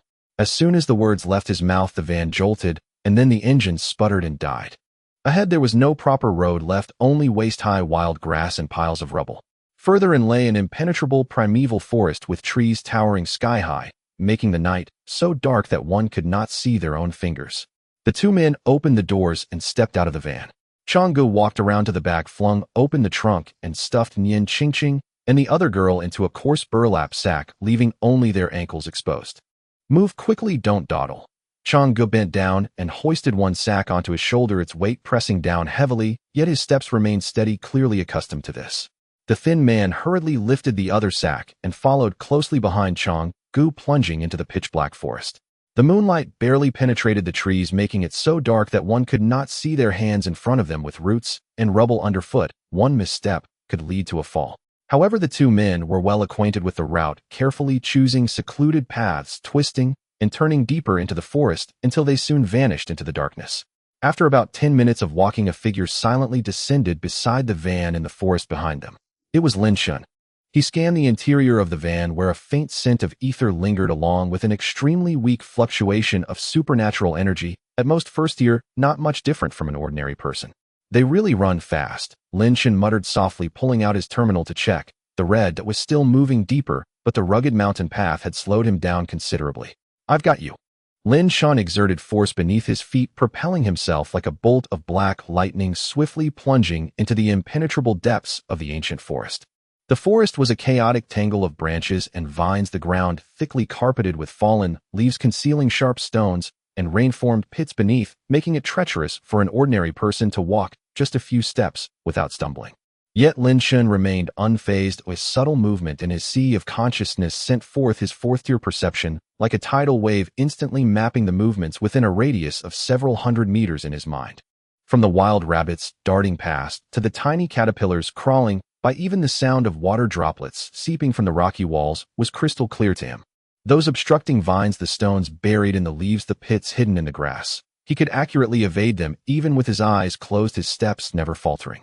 In stark contrast to his ease, the two ahead were in a much more precarious situation. Chang'e and Shouhou each carried a large burlap sack, struggling through the forest with every step.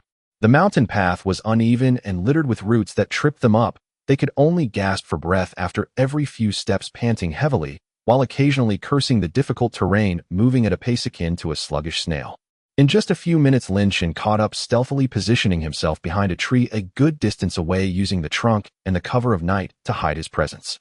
He focused on the two bulging burlap sacks, distinctly sensing the steady breaths of the two individuals inside, both unconscious. One of the breaths felt familiar. It was Yin Qingqing. Fortunately, they seemed to be fine for now. Lin Chen's heart eased slightly. His first instinct was to charge and snap the necks of those two nuisances and rescue her, but as soon as the thought emerged, he forcibly suppressed it. Killing these first-tier lackeys would be far too easy, akin to squashing ants. However, once he acted, he would surely alert the others, causing the mountain stronghold to receive news. Either they would immediately relocate or set up an ambush, making the situation even more troublesome. It was better to follow these two, tracing the source to their lair, and eliminate everything in one fell swoop, saving the effort of searching further. Resolutely deciding, Lin Chen became even more patient, trailing behind at a leisurely pace, his presence completely concealed. The two ahead were too focused on their path, grumbling to themselves, completely unaware of the deathly figure that shadowed them. After walking deeper into the mountain for about 20 minutes, the path became increasingly obscure, with even the traces of foot traffic disappearing, replaced by waist-high wild grass. Finally, Chang'e came to a halt, wiping the sweat from his face, heaved a sigh, and said, "Phew. We finally made it. Hurry, let's get the people inside and hand them over to Lord Blood Demon, and we'll be done with it."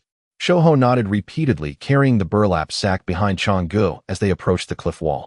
Peeking out from behind the tree, Lin Chen saw that the cliff was overrun with vines and wild grass densely packed. As Chang'e cleared it away, he discovered a dark entrance concealed behind it, nearly impossible to spot without getting close. No wonder it took so long to find the stronghold. It's hidden quite well, Lin Chen mused.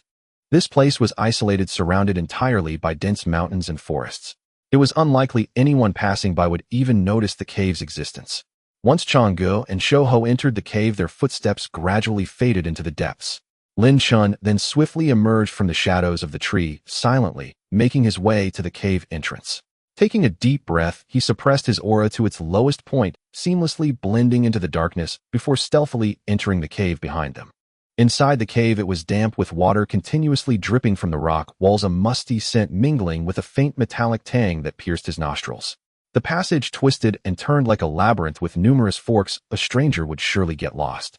But with his fully activated perception, Lin Chen navigated steadily, not even kicking a single pebble, making no sound at all. As he turned the third corner, he faintly heard voices ahead, with dim yellow light filtering through, swaying and casting crooked shadows on the rock walls. Lin Chen halted his steps, quickly pressing his back against the cold rock wall, cautiously peering around the corner. He saw two men smoking lazily, standing guard at a crucial passage, clearly responsible for guarding the entrance. The two were relaxed, leaning against the rock wall, exhibiting no vigilance whatsoever. As Chang'e and Shouhou walked past with their burlap sacks, exchanging a few words, the guards waved them through without any hesitation. Chang'e and his companion wasted no time and continued deeper into the cave, quickly disappearing around a bend. Once the two had left, the remaining guards leaned against the rock wall, chatting amiably, their tone tinged. "You say those two are just too lucky, huh? They come down the mountain for a stroll and catch two fresh ones. Once Lord Blood Demon is pleased, he'll reward them with 2 crystal cores, boosting their strength significantly." The leaner guard blew a smoke ring his face, showing envy as he flicked away the ashes, actions tinged with annoyance. The bulkier one scoffed, spitting on the ground. "Isn't that the truth? When will such good fortune fall upon us? Every day we guard this wretched cave exposed to the elements, and we reap no rewards. Just grinding through the days. Damn it, one day I'll apply to go down the mountain too. Who are we compared to them?" Just as the lean guard was about to continue, he suddenly felt a shadow flash before him, without even a gust of wind. Before he could react, not even managing to let out a cry, he felt a grip like an iron vice tightening around his neck. Crack! With a crisp sound, his throat was crushed, his eyes wide open, and shocked confusion etched on his face as his body slumped down. The bulkier guard still hadn't reacted, just as he noticed a commotion, a hand seized his neck as well. With another crack, he had no chance to struggle, collapsing without even a grunt. Lin Chen effortlessly lifted one in each hand, dragging their bodies into the shadowy recesses, like carrying two chicks, covering them with vines and weeds to conceal them thoroughly. Without a closer inspection, they would be impossible to detect. Brushing the dust from his hands, Lin Chen's expression remained unchanged. These lowly scum, stained with innocent blood, deserved their fate. With the guards dealt with, Lin Chen continued deeper into the cave. The further he went, the brighter the firelight became, and the voices grew clearer, mingled with other sounds that resembled the sobs of a woman. Lin Chen's brow furrowed, a surge of anger igniting within him. It seemed the missing girls were indeed imprisoned here. He lightened his steps, hugging the rock wall, as he turned the corner, revealing a spacious stone chamber. However, due to the angle, Lin Chen, hidden in the shadow of the passageway, could not see the whole scene, only catching sight of Chang'e and Shouho kneeling reverently beneath a stone platform, their heads bowed low, not daring to breathe. On the stone platform sat a figure shrouded in shadow from the firelight, his face obscured, but his tall and slender outline was discernible. Lord Blood Demon, these two girls are the ones my brother and I captured tonight. They are from out of town, tender-skinned and clean, brought here especially for you. Chang'e spoke with a smile, his voice dripping with flattery. You've both done well, showing some initiative. Lord Blood Demon chuckled hoarsely, his voice grating like sandpaper against wood. With a flick of his finger, two softly glowing crystal cores flew from his sleeve, falling steadily to the ground before Chang'e and Shouho with a soft thud. Thank you, my lord. Thank you for your generosity. My brother and I will definitely bring back more good treasures to honor you in the future. Chang'e and Shouho wore flattering smiles on their faces as they hurriedly picked up the two crystal nuclei from the ground, holding them in their hands like treasures. With their abilities, they could never defeat those mutated beasts and could only rely on completing tasks for the organization to earn some rewards. The Blood Demon on the stone platform lazily leaned back in his stone chair, closed his eyes, and waved his hand impatiently, saying, Enough, it's none of your business now. Get out and guard the entrance, don't bother me. Yes, we take our leave. The two quickly responded, slowly standing up and bowing as they stepped backward, retreating until they passed the cave entrance and completely left the Blood Demon's sight before daring to straighten up and let out a long sigh of relief. Oh my, that scared me to death. Shouho wiped the sweat from his forehead, holding the crystal nucleus up to his eyes, repeatedly gazing at it in the torchlight, his eyes shining bright. A crystal nucleus. With this thing, my strength will surely increase greatly soon. Look at your ambitions. Chang'e patted him, his lips stretching into a grin. The Blood Demon is pleased with the people we brought this time. If we work harder in the future and capture a few more young and beautiful ones, won't the benefits be plentiful for you? Indeed. Shouho chuckled, scratching his head a bit regretful. If I had known earlier, I should have captured a couple more. Who knows, I might have gotten another crystal nucleus. As the two mumbled to each other and walked towards the cave entrance, their minds were filled with thoughts of crystal nuclei and a better future, completely oblivious to the figure hiding in the shadows around the corner. Lin Chen pressed his body against the rock wall, his entire aura suppressed to the utmost. Even his breathing was extremely light. As he listened to the footsteps drawing nearer, his arms tensed slightly. Just as the two turned the corner, not yet realizing what was happening, Lin Chen suddenly moved. Two afterimages flickered and his hands shot out simultaneously like two iron pincers, precisely grasping the necks of both men. Before they could shout, with a fierce twist of his wrists, two muffled sounds echoed as they were pinned against the rock wall. The sudden attack left Chang'e and Shouho momentarily stunned. A suffocating sensation surged over them, their eyes nearly bulging out as they flailed in a desperate attempt to struggle, but Lin Chen's grip remained unyielding, like a vice locked around their necks, utterly beyond their capability. Don't move. Lin Chen's voice dropped low. Honestly, tell me what's going on inside. How many people are in the base? Speak everything you know. Chang'e's throat emitted a hoarse sound, his face turning red.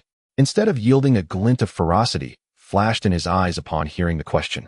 He suddenly activated his supernatural ability, his teeth visibly elongating and sharpening at a terrifying speed, glowing with a sinister yellow light, his eyes turning bright red as he tilted his head, attempting to bite Lin Chen's wrist. This was his beast-type supernatural ability, capable of an astonishing bite force that could snap even thick wood in half. But to Lin Chen, this display was akin to child's play. You don't know when to quit. Lin Chen's gaze turned cold, and he suddenly increased the pressure of his grip. Lin Chen released his grip and Chang Guest's corpse slid down the rock wall, landing on the ground without a sound. Beside him, Shouho watched in horror as his companion's neck was snapped in an instant, his soul nearly leaving his body. Lin Chen released his grip and Chang Guest's corpse slid down the rock wall, landing on the ground without a sound. Beside him, Shouho watched in horror as his companion's neck was snapped in an instant, his soul nearly leaving his body, tears and snot covering his face. Feeling the force still gripping his neck, afraid he would meet the same fate, he desperately nodded his head, making muffled sounds from his throat. "I'll talk. I'll say everything. Spare me." Lin Chen loosened his grip slightly, allowing him to breathe just enough. Shouho gasped for air, his chest heaving violently after a long while he stammered, "Inside. Inside is the blood demon. The core figure in the organization." "Blood demon?" Lin Chen frowned. "What are you capturing those women for?" Shouho shivered, not daring to look up at him, speaking in a low voice as food. "The blood demon cultivates blood-type abilities and needs the blood of living people to enhance. The blood of young women is the most nourishing. Those we captured have all been drained dry by the blood demon. Food." Lin Chen's heart sank suddenly, a surge of anger rushing to his head. He had originally thought it was merely kidnapping for ransom, but he never expected such a madness. Living beings in the eyes of these beasts were merely fodder for cultivation. Suppressing the murderous intent rising within him, he continued to coldly question, "What else? How many people are there in the Free Alliance? How many are in the base? Where are the other core members?" I don't know." Shouho was nearly in tears. "I'm just a lowly lackey, usually only following the blood demon's orders. I've never even seen the other several leaders. I only know that this place is under the blood demon's control. Beyond that, I really know nothing." Lin Chen stared into his eyes for a few seconds, seeing that he did not appear to be lying, and gained some understanding. It seemed this was merely a small outpost of the Free Alliance with only the blood demon as a core member. The rest were just small fry, yielding no more core information. Since there was no useful information left, keeping him alive was pointless. A cold glint flashed in Lin Chen's eyes as he once again exerted force. Crack.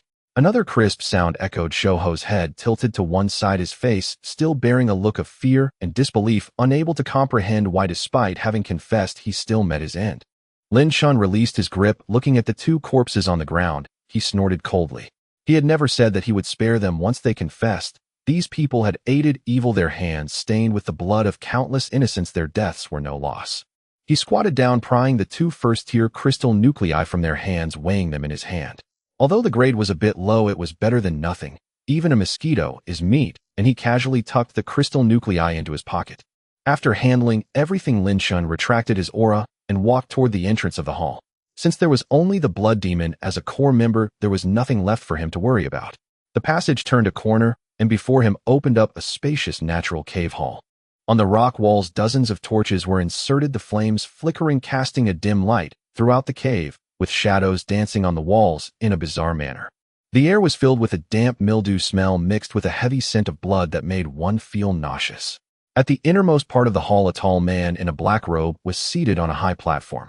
At this moment, he was meditating with his eyes closed, surrounded by a faint bloody aura.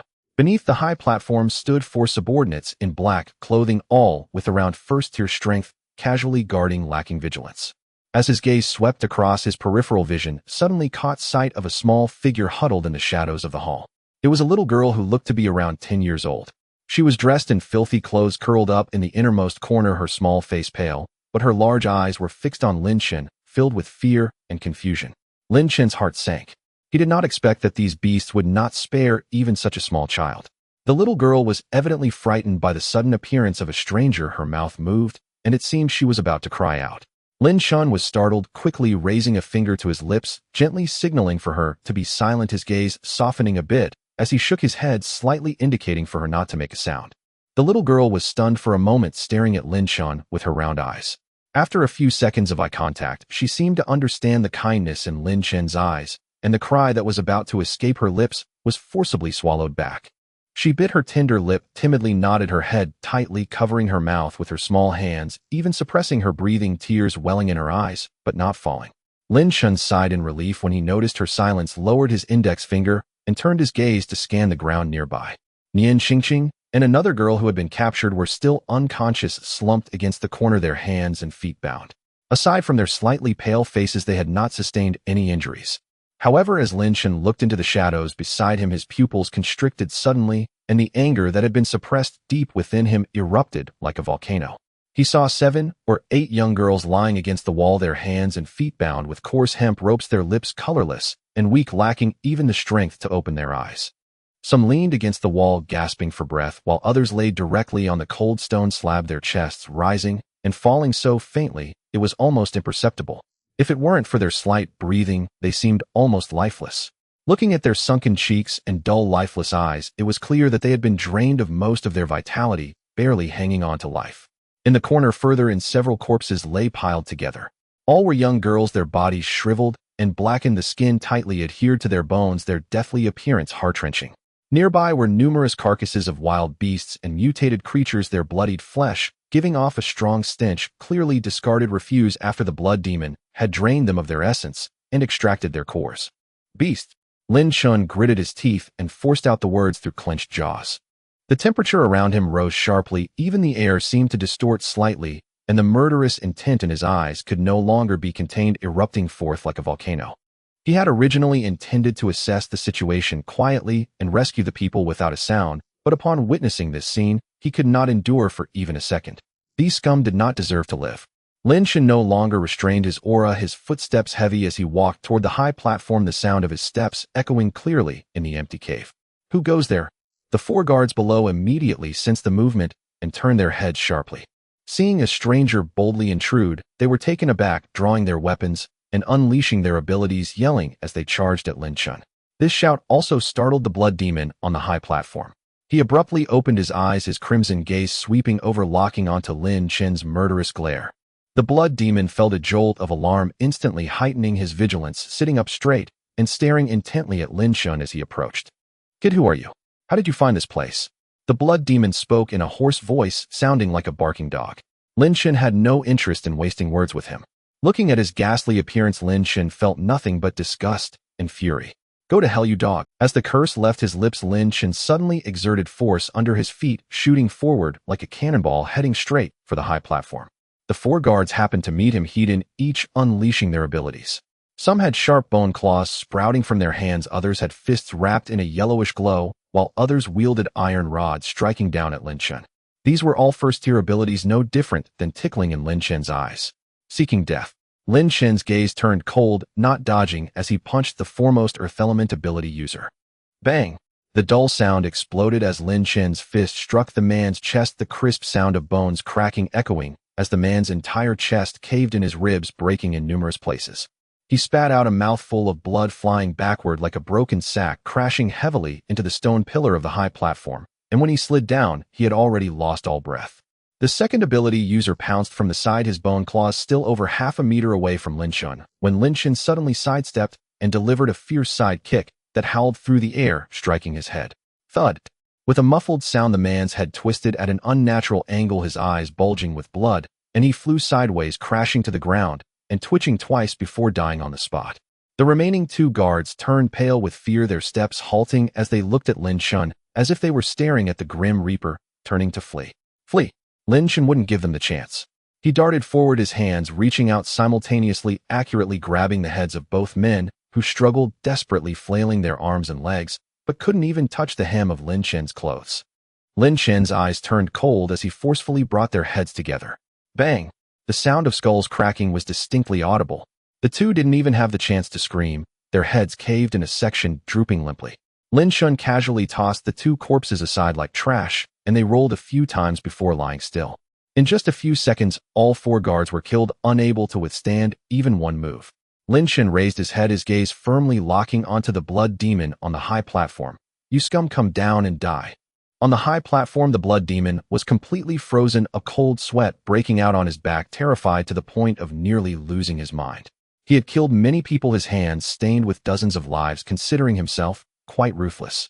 But he had never seen such a ferocious person taking action cleanly and swiftly, killing as casually as stepping on ants, and the murderous aura radiating from him was heavier than that of this man-eating demon. Even the other core members of the Free Alliance did not carry such a terrifying aura.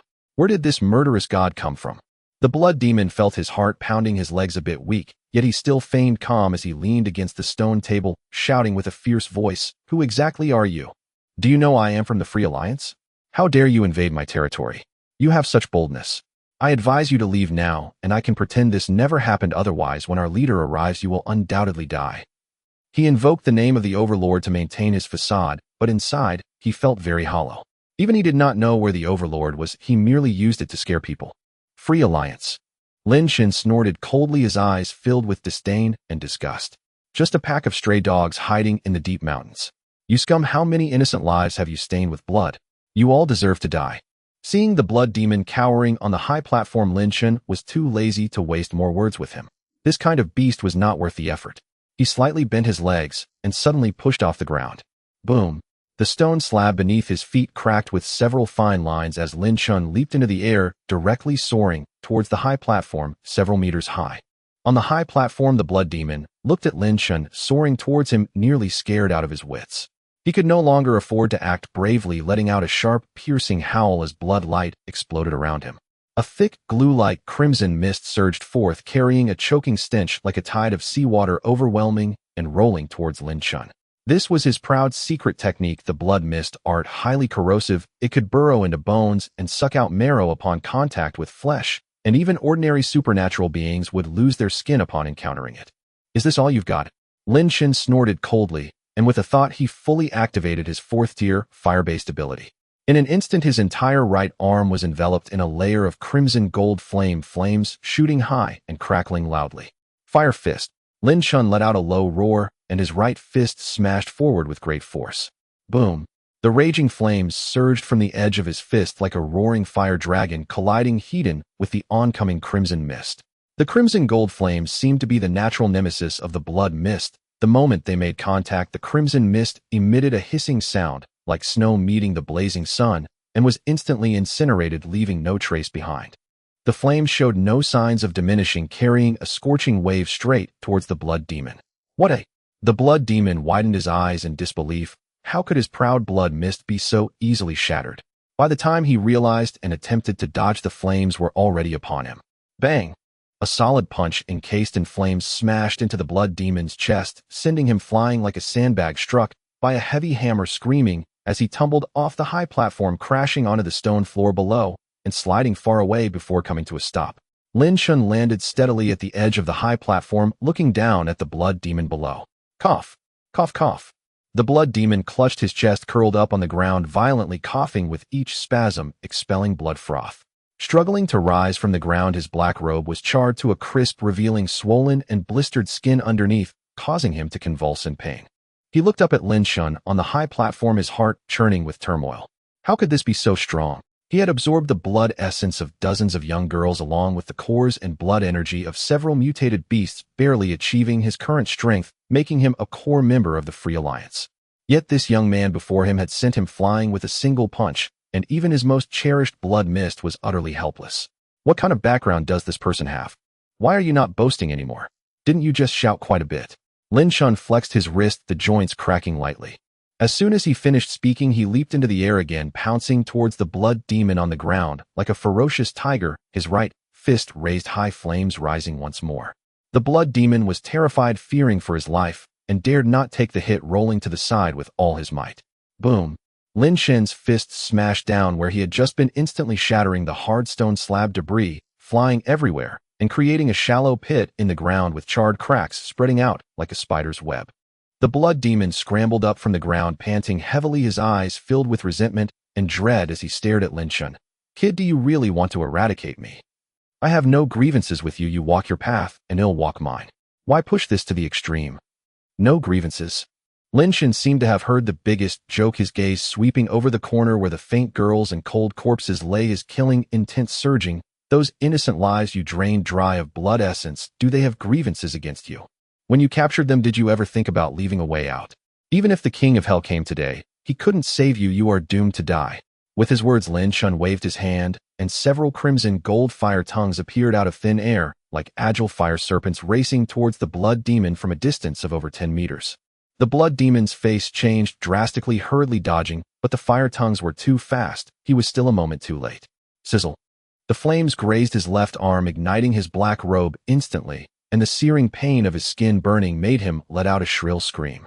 He frantically patted at the flames on his arm, finally managing to extinguish them, but his left arm was already burned to a bloody pulp, causing him to grimace in agony. Good, good, good. The blood demon's scarlet eyes fixated on Lin Chen, his face filled with madness and resentment. This is all your fault. You sought your own death, don't blame me for being rude. He roared, and the blood-colored light around him surged violently, several times denser than before, the stench of blood making one want to vomit. Accompanied by the cracking sound of bones, his fingers grew rapidly longer, his nails becoming sharp and elongated, glistening with a chilling light, resembling deadly claws. His canine teeth also sharpened, suddenly protruding from his lips, giving him a vampire-like appearance. The most terrifying part was his back. With a muffled sound, his flesh burst open, and a pair of massive black bat wings suddenly unfurled, spanning 2 to 3 meters, covered in dense scaled feathers, creating a foul wind with a gentle flap. Hiss! The blood demon let out a sharp shriek, flapping his wings fiercely, and his whole body soared into the air, moving with such speed that only a crimson afterimage remained as he dove towards Lin Chen, claws glinting with cold light aimed at his throat. Lin Chen's gaze sharpened. This was clearly his true supernatural form, blood-based mutation with the ability to fly. Facing the charging blood demon, he stood his ground once again, wrapping his right fist in blazing flames, and smashed it forward with great force. The blood demon in midair had already witnessed the might of the flames, and how could he dare to take it heed? Cursing under his breath, he quickly flapped his wings to evade, narrowly dodging the punch.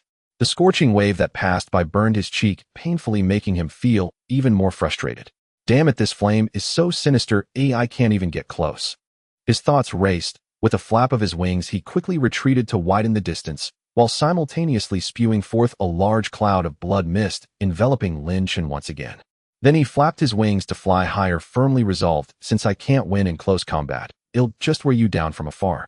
Supernatural abilities have their limits. Once you exhaust your strength, just wait and see how I deal with you.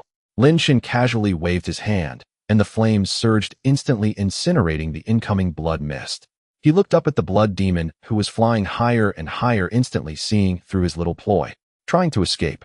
Trying to wear me out. Not a chance. Lin Chen's gaze turned cold as he set his sights on a nearby stone pillar, pushing off with his legs to gain momentum. Bang! The stone pillar shook slightly from the force of his leap. Lin Chen used this recoil to shoot up like a cannonball, his speed astonishing. The blood demon was still ascending when he looked down and saw Lin Chen actually jumping up, his speed outrageous. Before he could react, his calf tightened and Lin Chen's hand gripped his ankle like a vice. Trying to run, Lin Chen looked up at him, eyes burning with fury, and then shouted, "Get down here." In the instant the words fell, Lin Chen's arm exerted tremendous force as he yanked downward fiercely. The blood demon flapped his wings desperately in midair, but that little strength was utterly insufficient against Lin Chen, as his ankle felt as if it were welded in place, unable to break free. He felt an immense force tugging down his leg, causing him to instantly lose his balance, with his head pointing downward like a dead chicken being grabbed by the neck, crashing straight towards the ground. With a dull thud, the blood demon was slammed firmly onto the stone floor, raising a cloud of dust. The fall left him dazed and confused, his bones feeling as if they had come apart, while blood surged in his chest, and with a sweet taste in his throat, he spat out a mouthful of fresh blood, splattering the ground crimson. Dizzy and disoriented, he tried to prop himself up with his arms, but suddenly felt a heavy weight on his back as a foot pressed down with the force of a small mountain. With a muffled groan, the blood demon felt his chest constricting, unable to catch his breath, forced to lie flat against the ground, half of his face pressed against the cold stone, utterly unable to move. Still thinking of escaping, Lin Chen slightly bent down, looking down at him. After killing so many people, do you think you can just run away? There's no such cheap deal in this world. As he spoke, his right hand slowly reached over, grasping one of the blood demon's bat wings from behind. The touch was slippery and reeked of blood, causing Lin Chen to furrow his brow in disgust. The blood demon, pinned to the ground, felt a jolt of panic as he realized Lin Chen's intent, his soul nearly fleeing in terror. He twisted his body desperately to evade, but the foot on his back remained unmoving, leaving him no choice but to frantically plead, "No, please, I beg you, spare me. I'm also from Huaxia. We are all compatriots. Please let me go. I won't dare to do it again." Compatriots?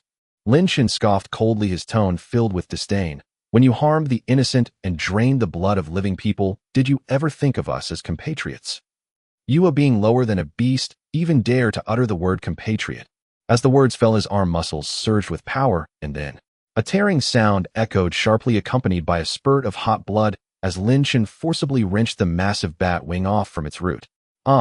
The blood demon let out a shrill and horrifying scream, his voice rising in pitch, echoing through the cave like a pig being slaughtered. The agonizing pain washed over him like a tide, causing his body to convulse violently, blood gushing from the wound on his back, and soon staining the stone beneath him red, the stench of blood, making one feel nauseous. Lin Chen released the foot, pressing down on him, casually tossing the still dripping meat wing aside, as if discarding garbage, his face filled with disgust. Looking at the blood demon curled up on the ground, rolling in pain, Lin Chen felt not an ounce of sympathy. Fly. Why aren't you flying now? Weren't you just so good at flying? The blood demon, nearly losing consciousness from the pain, was drenched in cold sweat, which trickled down. He curled up on the ground, repeatedly muttering, "Spare me. Please spare me. I know I was wrong. I truly know I was wrong." The earlier arrogance had vanished, replaced by sheer terror and pleading resembling a lost dog. Lin Chen crouched down, observing his pitiful state without a hint of emotion, knowing that such a person would not shed tears until they saw the coffin, and if he showed any kindness they might just take it for granted. "You don't know you were wrong, you know fear, you know you are about to die." He spoke in a deep tone. "If you want to live, I can give you a chance. Honestly, tell me where your Freedom Alliance's base is. How many core members are there? What are their respective strengths?" The blood demon gasped for breath, trembling from the pain. He struggled to lift his head, looking at Lin Chen with a hint of faint hope in his eyes, his voice hoarse like a broken bell. "If I tell you everything, will you? Will you let me go?" He no longer cared about being a tyrant or any organizational rules. Staying alive was the most important thing, and he was willing to say anything to preserve his life. Lin Chen raised an eyebrow. "If you state the truth, I might consider it." The blood demon seemed to grasp the last straw of hope, nodding quickly, not bothering to ponder the truth behind those words. He hurriedly spouted everything, fearing that if he was slow, Lin Chen might change his mind. I'll tell you everything. The organization does not have a fixed base. Every meeting is held at a temporary location, mostly in deep mountains and forests, changing very frequently. Normally, the higher-ups pass down messages, and I have no idea where the main base is."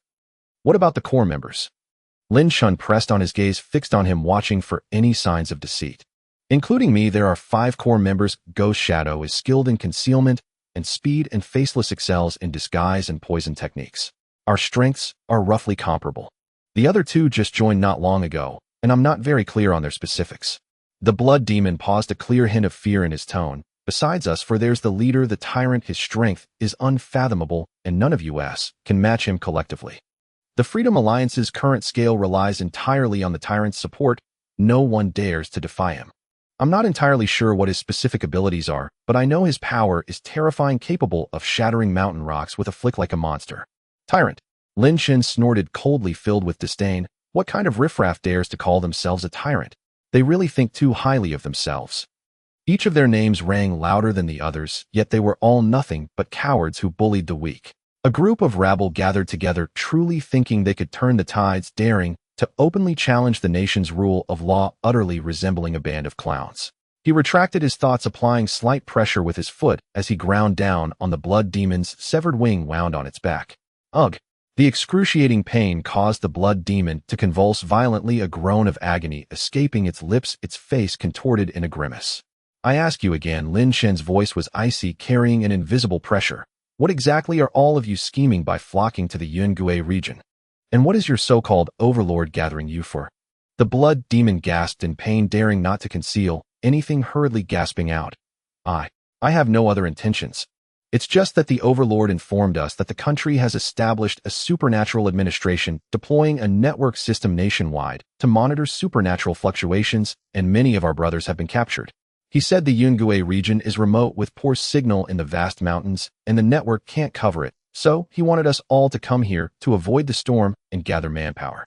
He paused, adding with a hint of grievance, "Yesterday, he just gathered us and instructed everyone to act low-key during this time, forbidding us from casually descending the mountain to commit crimes, fearing it would attract the attention of the authorities. This was also due to my subordinates not knowing better, seeing 2 out-of-town tourists alone. They got greedy, not realizing it would lead to you." Lin Chen's gaze sharpened, uninterested in his complaints, directly seizing the crucial information. "Yesterday you were gathered for a meeting. Where was it held?" Just southwest of this base, about 30 to 40 kilometers away, in an abandoned cave." The blood demon quickly replied. "That place is very secluded, surrounded by dense forests. No one ever goes there." Lin Chen had a clear understanding. It seems this overlord is not entirely a brainless brute. He knows to hide in the blind spots of the network, and chooses abandoned caves as meeting points, displaying a degree of caution in his actions. It's just a pity that his subordinates are too greedy, unable to control their own desires, daring to act against the wind for a bit of cultivation resources, ultimately revealing their flaws. Is there anything else?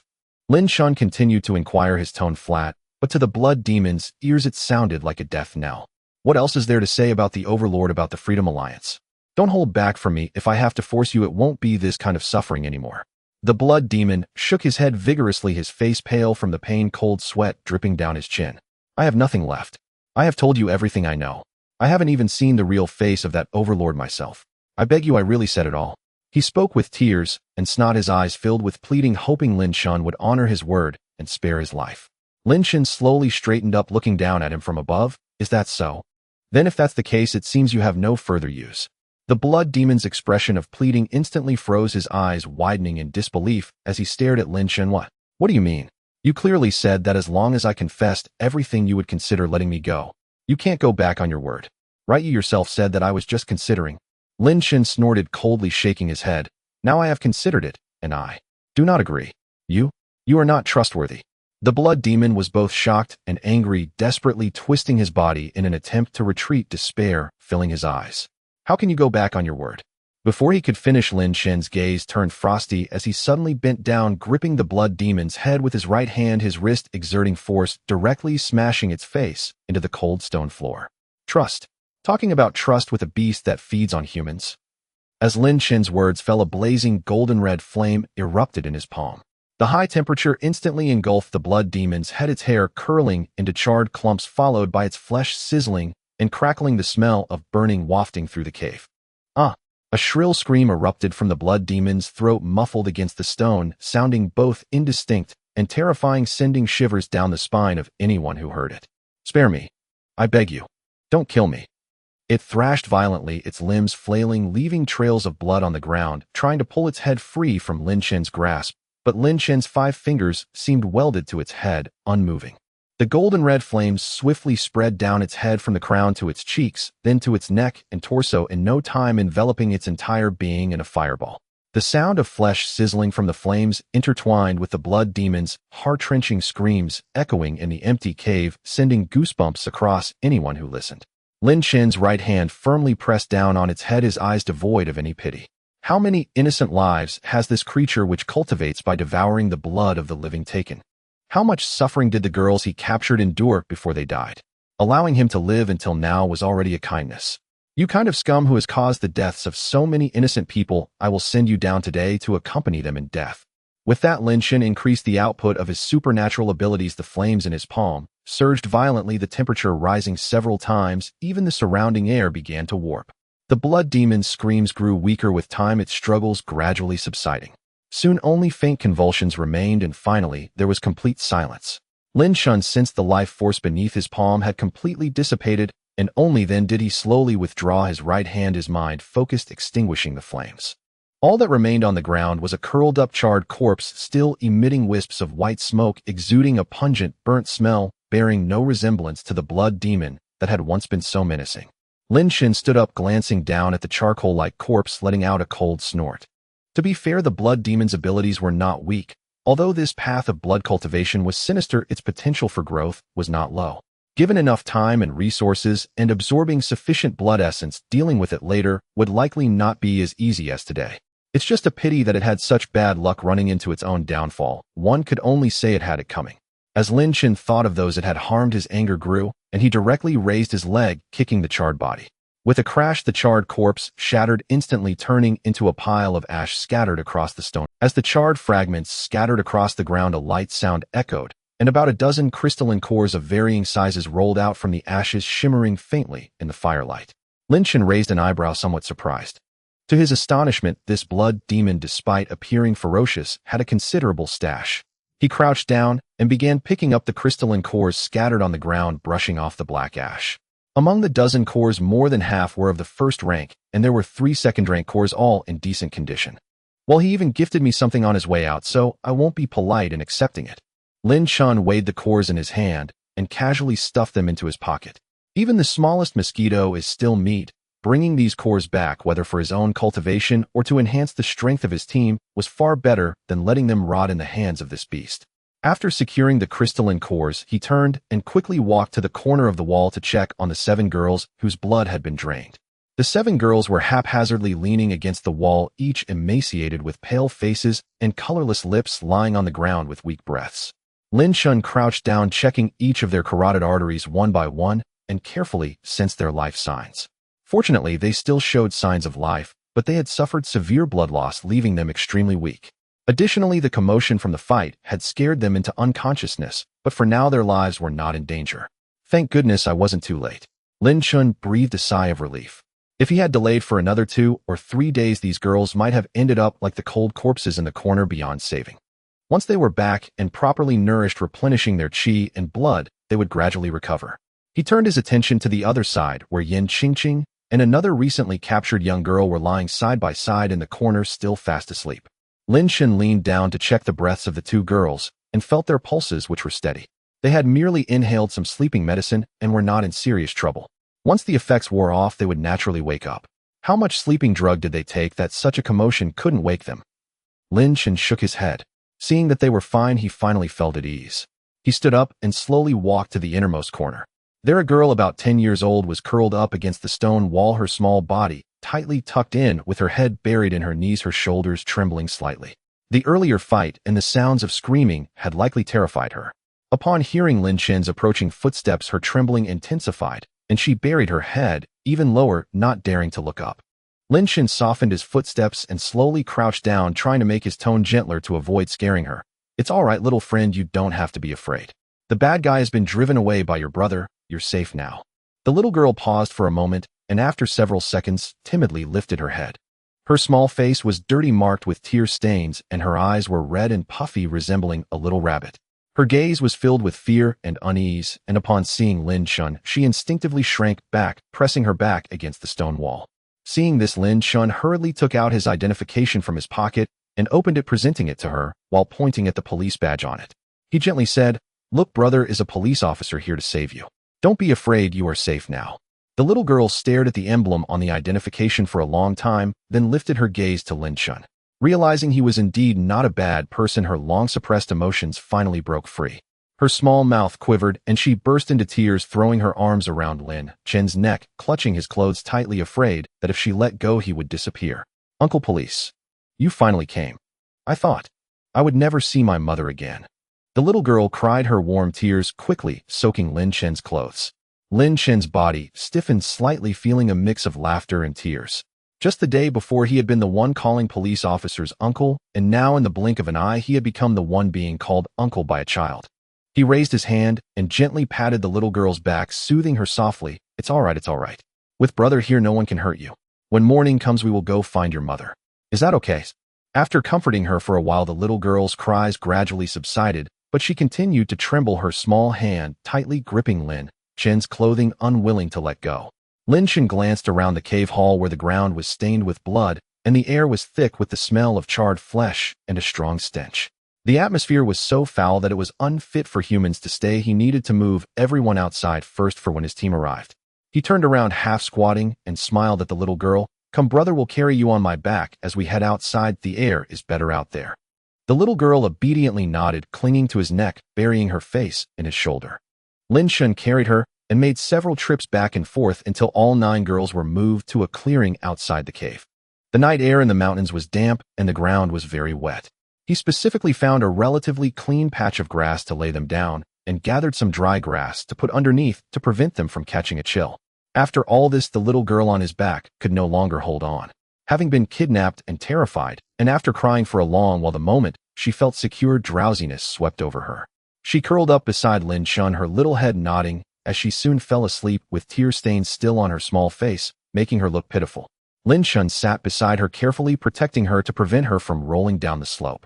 Once everyone was settled, he took out his internal terminal, pulled up the contact information for Su Changwa, the director of the Supernatural Abilities Management Bureau in the Yunnan-Guizhou area, and directly dialed the encrypted phone number. At this time, it was already past midnight, and the phone rang several times before being answered. A low, sleepy male voice came through, sounding groggy. "Hello. This is Su Changwa. Who is this?"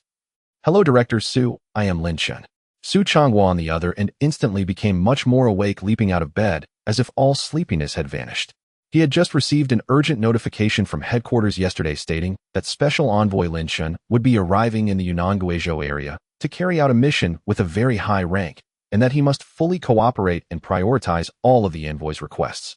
He had originally thought that it would take a few days for Lin Chen to arrive, but he didn't expect a call in the middle of the night. Su Changhua hurriedly got out of bed, feeling his way in the dark to the outer room, his tone respectful. "Hello, Chief Lin. I apologize, I just fell asleep and didn't answer in time. May I ask what instructions you have?" "No need to be so polite, just call me Lin Chen." Lin Chen didn't engage in small talk, getting straight to the point. "I just destroyed a stronghold of the Freedom Alliance. The leader, the Blood Demon, has been killed. There are 10 ordinary citizens who were abducted on the scene, 7 of whom are severely weakened from blood loss and need urgent medical treatment. Arrange several helicopters to come over immediately. I will send you the coordinates via terminal for direct pickup." Su Changhua was taken aback, then immediately fell to shock.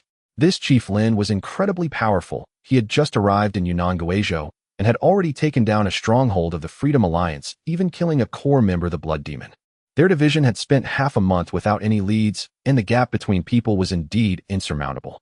Not daring to delay, he quickly replied, "Understood. I will arrange it immediately.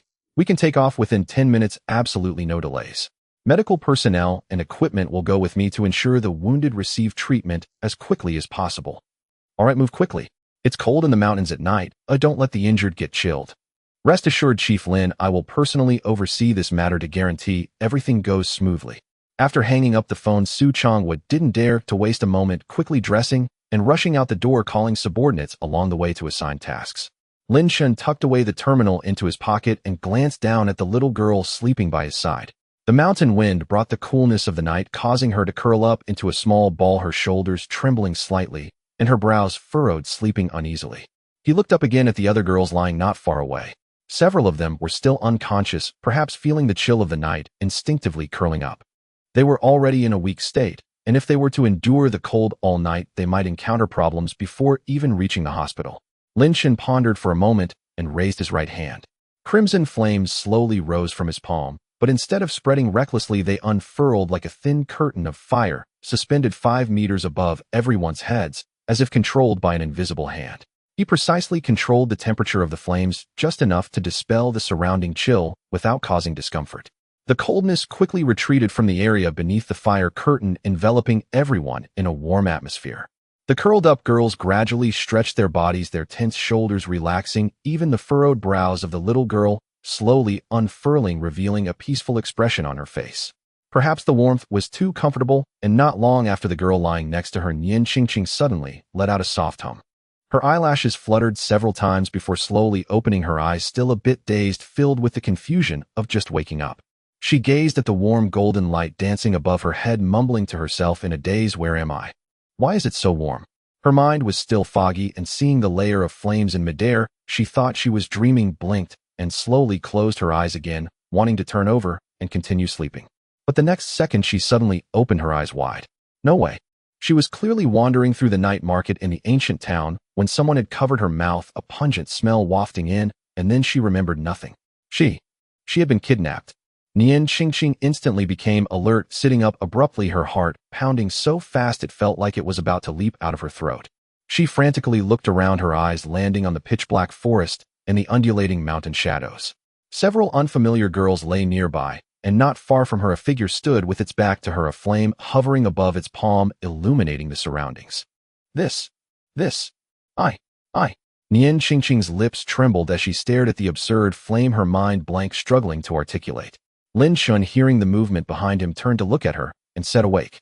Stop overthinking it. This is not a dream." Nian Qingqing stared at him blankly, then glanced at the flame hovering above his head, and after a long moment, she finally reacted, "Brother Lin. What is going on? What about the people who kidnapped me? And this fire?" She had never seen such a bizarre scene before. Someone could conjure fire from their palm and have it hover in midair without falling. It felt like a scene from a movie. "It's complicated to explain in just a few words. You'll understand gradually as time goes by." Lin Chen did not elaborate on the abilities, and instead asked, "How do you feel now? Are you still dizzy? Is there anywhere uncomfortable?" Nian Qingqing had a unique constitution, being on the verge of awakening her abilities, giving her stronger resistance than an average person, which is why she woke up earlier than another girl. If an ordinary person had been given such a strong sedative, they wouldn't wake up for at least half a day. Nian Qingqing shook her head and honestly replied, I'm a bit dizzy and feel a little nauseous, but it's nothing. As she spoke, her gaze couldn't help but dart back to the flames, her eyes filled with curiosity and shock, her mind racing with one thought: who exactly is Brother Lin? This is too amazing. Just then a sudden series of rumbling sounds came from the distant night sky, growing closer and clearer. The sound of helicopter rotors disrupting the tranquility of the mountains in the night sky. Several blinking navigation lights were rapidly approaching.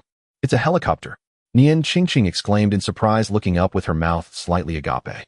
Why were there so many helicopters coming to the mountains in the middle of the night? The roaring noise also woke up the little girl sleeping nearby. She rubbed her eyes and sat up, seeing the helicopters flying closer and closer, and upon glancing at the surrounding dark forest, she shrank back in fear and moved aside. Seeing this, Nian Qingqing quickly shifted her body over, gently wrapping the little girl in her arms, soothing her softly. It's okay, don't be afraid. The little girl timidly leaned against her, looking up at her. Seeing the gentle expression in her eyes, which didn't seem threatening, she gradually relaxed and stopped struggling. Sister, she spoke softly, her voice delicate and slightly tearful. Hey, I'm here. Nian Qingqing patted her head. Little friend, what's your name? My name is Lu Tingting, the little girl replied softly. Sister, are we really safe now? Those bad people won't come back, right? They won't. Nian Qingqing herself was still unclear about the situation, but she mustered her courage to comfort her, patting her back and saying, the police have come to save us. The bad people have been driven away. It's all okay now. As she spoke, the helicopter had already arrived overhead. Lin Chen stood up, raised his hand, and dispersed the flames above, the warm golden glow gradually fading into the night. With the extinguishing of the flames, he could finally see that a total of 5 helicopters had arrived, fully equipped with weapons, hovering above the grass several dozen meters away. The strong winds from the rotors bent the surrounding grass and trees, sending dust swirling. Soon the helicopters slowly descended onto the grass. As the doors opened, a team of operators in combat uniforms jumped down, first swiftly spreading out to secure and protect the area. Following them were medical personnel carrying stretchers, quickly running over with medical kits, their hurried footsteps showing their urgency to provide treatment. Leading them was a middle-aged man, tall and sturdy with a resolute face. He spotted Lin Chen standing among a few people and hurriedly walked over. Hello, Chief Lin. I am Su Chongwa, the director of the Yungue branch, reporting to you as ordered. Lin Chen raised his hand in polite greeting. Director Su, please don't stand on ceremony. Troubling you and your team to rush into these remote mountains at such a late hour is no small burden. Not at all. This is precisely our duty. Su Chongwa hastily waved his hand, then glanced swiftly around. The military physician and team members accompanying him had already hurried toward the injured, swiftly and efficiently assessing their conditions. He turned back to Lin Chen, spine erect and posture unwavering. Sir, please instruct us. Anything further required of us, we stand ready to carry out without hesitation. Lin Chen's gaze drifted toward the cave entrance, his voice deepening with gravity. There remain several victims' remains inside the cave. Bring them back as well. Identify them thoroughly, contact their families, and ensure dignified burial. Yes, sir, I understand. Though Su Chongwa had anticipated this, he still sighed softly upon hearing it. He turned and gestured sharply behind him. Several operatives clad in tactical gear immediately responded, gripping sealed body bags, as they strode briskly toward the cave. As they passed Lin Chen, each stole a furtive, curious glance. Lin Chen's eyes swept over them and instantly perceived faint fluctuations of latent energy within their bodies. Most hovered around level 2 in cultivation strength. So, this was the Yungue branch's Esper task force. Once inside the cave, they confronted the grim scene within. Even seasoned operatives accustomed to harrowing sights felt a chill tighten their spines. Their movements grew quieter, more reverent. Respect for the young commander deepened palpably. Sir, given the remoteness and rugged terrain here, might I arrange escort for you back to the branch headquarters for rest? I'll personally oversee the cleanup. Every detail will be handled with utmost precision. Su Chongwa paused thoughtfully before broaching the suggestion. His curiosity about the youthful Commander Lin only intensified. The man held high rank despite his age, had single-handedly dismantled a Free Alliance stronghold and possessed unfathomable strength. Not a trace of negligence dared enter Su's bearing. Just as Lin Chen opened his mouth to reply, he felt a gentle tug at his pant leg. He looked down to find Lu Tingting standing silently beside him, small and fragile. Her tiny hand clutched his trousers tightly, her upturned face dewy-eyed and trembling resembled that of a startled fawn. Lin Chen softened his expression, crouching to meet her gaze levelly. Gently stroking her crown, his voice lowered to a tender murmur. What is it, little Tingting? Uncle, I don't want to go anywhere else. I want to go home. I miss Mama. Her lips trembled as she whispered, voice barely audible. Her eyes glistened anew, yet beneath the tears lingered quiet resolve. She had made up her mind. Watching her, Lin Chen could not bring himself to insist. A child freshly shaken by terror yearns most desperately for the warmth of kinship. Rising, he met Su Chonghua's gaze and spoke with mild apology. Director Su, you've seen it yourself. The child wishes to return home, so she won't accompany you to headquarters. Kindly dispatch a medic to conduct a brief examination. Ensure no injury has been overlooked. Absolutely, no trouble at all. Su Chonghua responded, instantly turning toward the medical unit and calling out, Medic, report here. Examine this girl immediately. Moments later, a female medic carrying a field kit hurried over. Kneeling beside Lu Tingting, she first soothed the girl with gentle words before beginning a careful patient assessment. After a short while, she stood and reported crisply, Commander, the child bears no visible external injuries. Only acute shock and mild malnutrition. Otherwise, she is in stable condition. Good. No injury is excellent news. Su Chonghua immediately directed a nearby operative. What are you waiting for? Show some initiative. Fetch food and drink for the child at once. Let her regain her strength. Yes, sir. Within minutes, the operative returned with bread, milk, and a ration bar. Lu Tingting, ravenous, seized the provisions and devoured them hungrily. Her cheeks puffed full, her appetite fierce and earnest. Lin Chen watched amused and gently wiped a smudge from her corner of mouth. She blinked, then flushed, ducking her head modestly and slowing her pace just slightly. When she had eaten her fill, Lin Chen turned toward Nian Qingqing, who had stood quietly nearby since the beginning. Though composed, her eyes kept flickering toward him, drawn by the earlier flame and the extraordinary spectacle unfolding before her. Countless questions stirred unspoken within her, yet she hesitated to voice even one. Lin Chen withdrew a level 1 essence core from his pocket and extended it toward her. Its surface shimmered with a soft, milky translucence. Nian Qingqing paused, uncertain whether to accept it, and looked up at him, puzzled. Brother Lin, what is this? Take it. Keep it close to your body. It will benefit you. He placed the core firmly into her palm. The full explanation awaits you in the city. Branch personnel will clarify everything. Your constitution is exceptional. Soon enough, you'll understand exactly what this signifies. Nian Qingqing was on the cusp of awakening. Carrying an essence core would subtly nourish her body, accelerate her emergence, and stabilize the process. No more than a small, thoughtful gesture on Lin Chen's part. Nian Qingqing nodded, half comprehending, clutching the jade-like core tightly before tucking it securely into her inner pocket. Su Chong was standing nearby, recognized the essence core instantly. His sharp gaze flickered between the two, yet he wisely remained silent, offering no inquiry and turning his attention elsewhere with practiced neutrality. Lin Chen offered Nian Qingqing a few final instructions, urging her to travel with the medical team to headquarters, assuring her she could contact him anytime should matters arise. She nodded obediently. Half an hour later, all remains had been removed from the cave. The wounded girls were secured onto stretchers and loaded aboard the helicopters. Every logistical thread had been tied with meticulous care. Commander, may we now commence our return flight? Su Chonghua approached respectfully. Should you require anything further, my number is always open. Our branch stands on 24-hour standby, fully committed to supporting your operations. Very well, thank you all. Lin Chen gave a slight nod. Nian Qingqing boarded the helicopter with the medical team, pressing her face to the cabin door to wave farewell. Her voice, scattered by the roar of rotors, carried a warm, earnest timbre. Brother Lin, goodbye. Stay safe. Lin Chen inclined his head in quiet acknowledgement. Almost instantly, the blades thundered anew. 5 helicopters lifted in sequence, their lights tracing luminous arcs across the velvet night sky before vanishing beyond the distant mountain ridges. Silence reclaimed the forest. Only the rustling of wind through leaves and the occasional chirp of crickets lingered in the hush. Lin Chen clasped Lu Tingting's small hand, standing atop the hill as the last helicopter faded from view. Then he bent down, meeting her upturned, trusting gaze.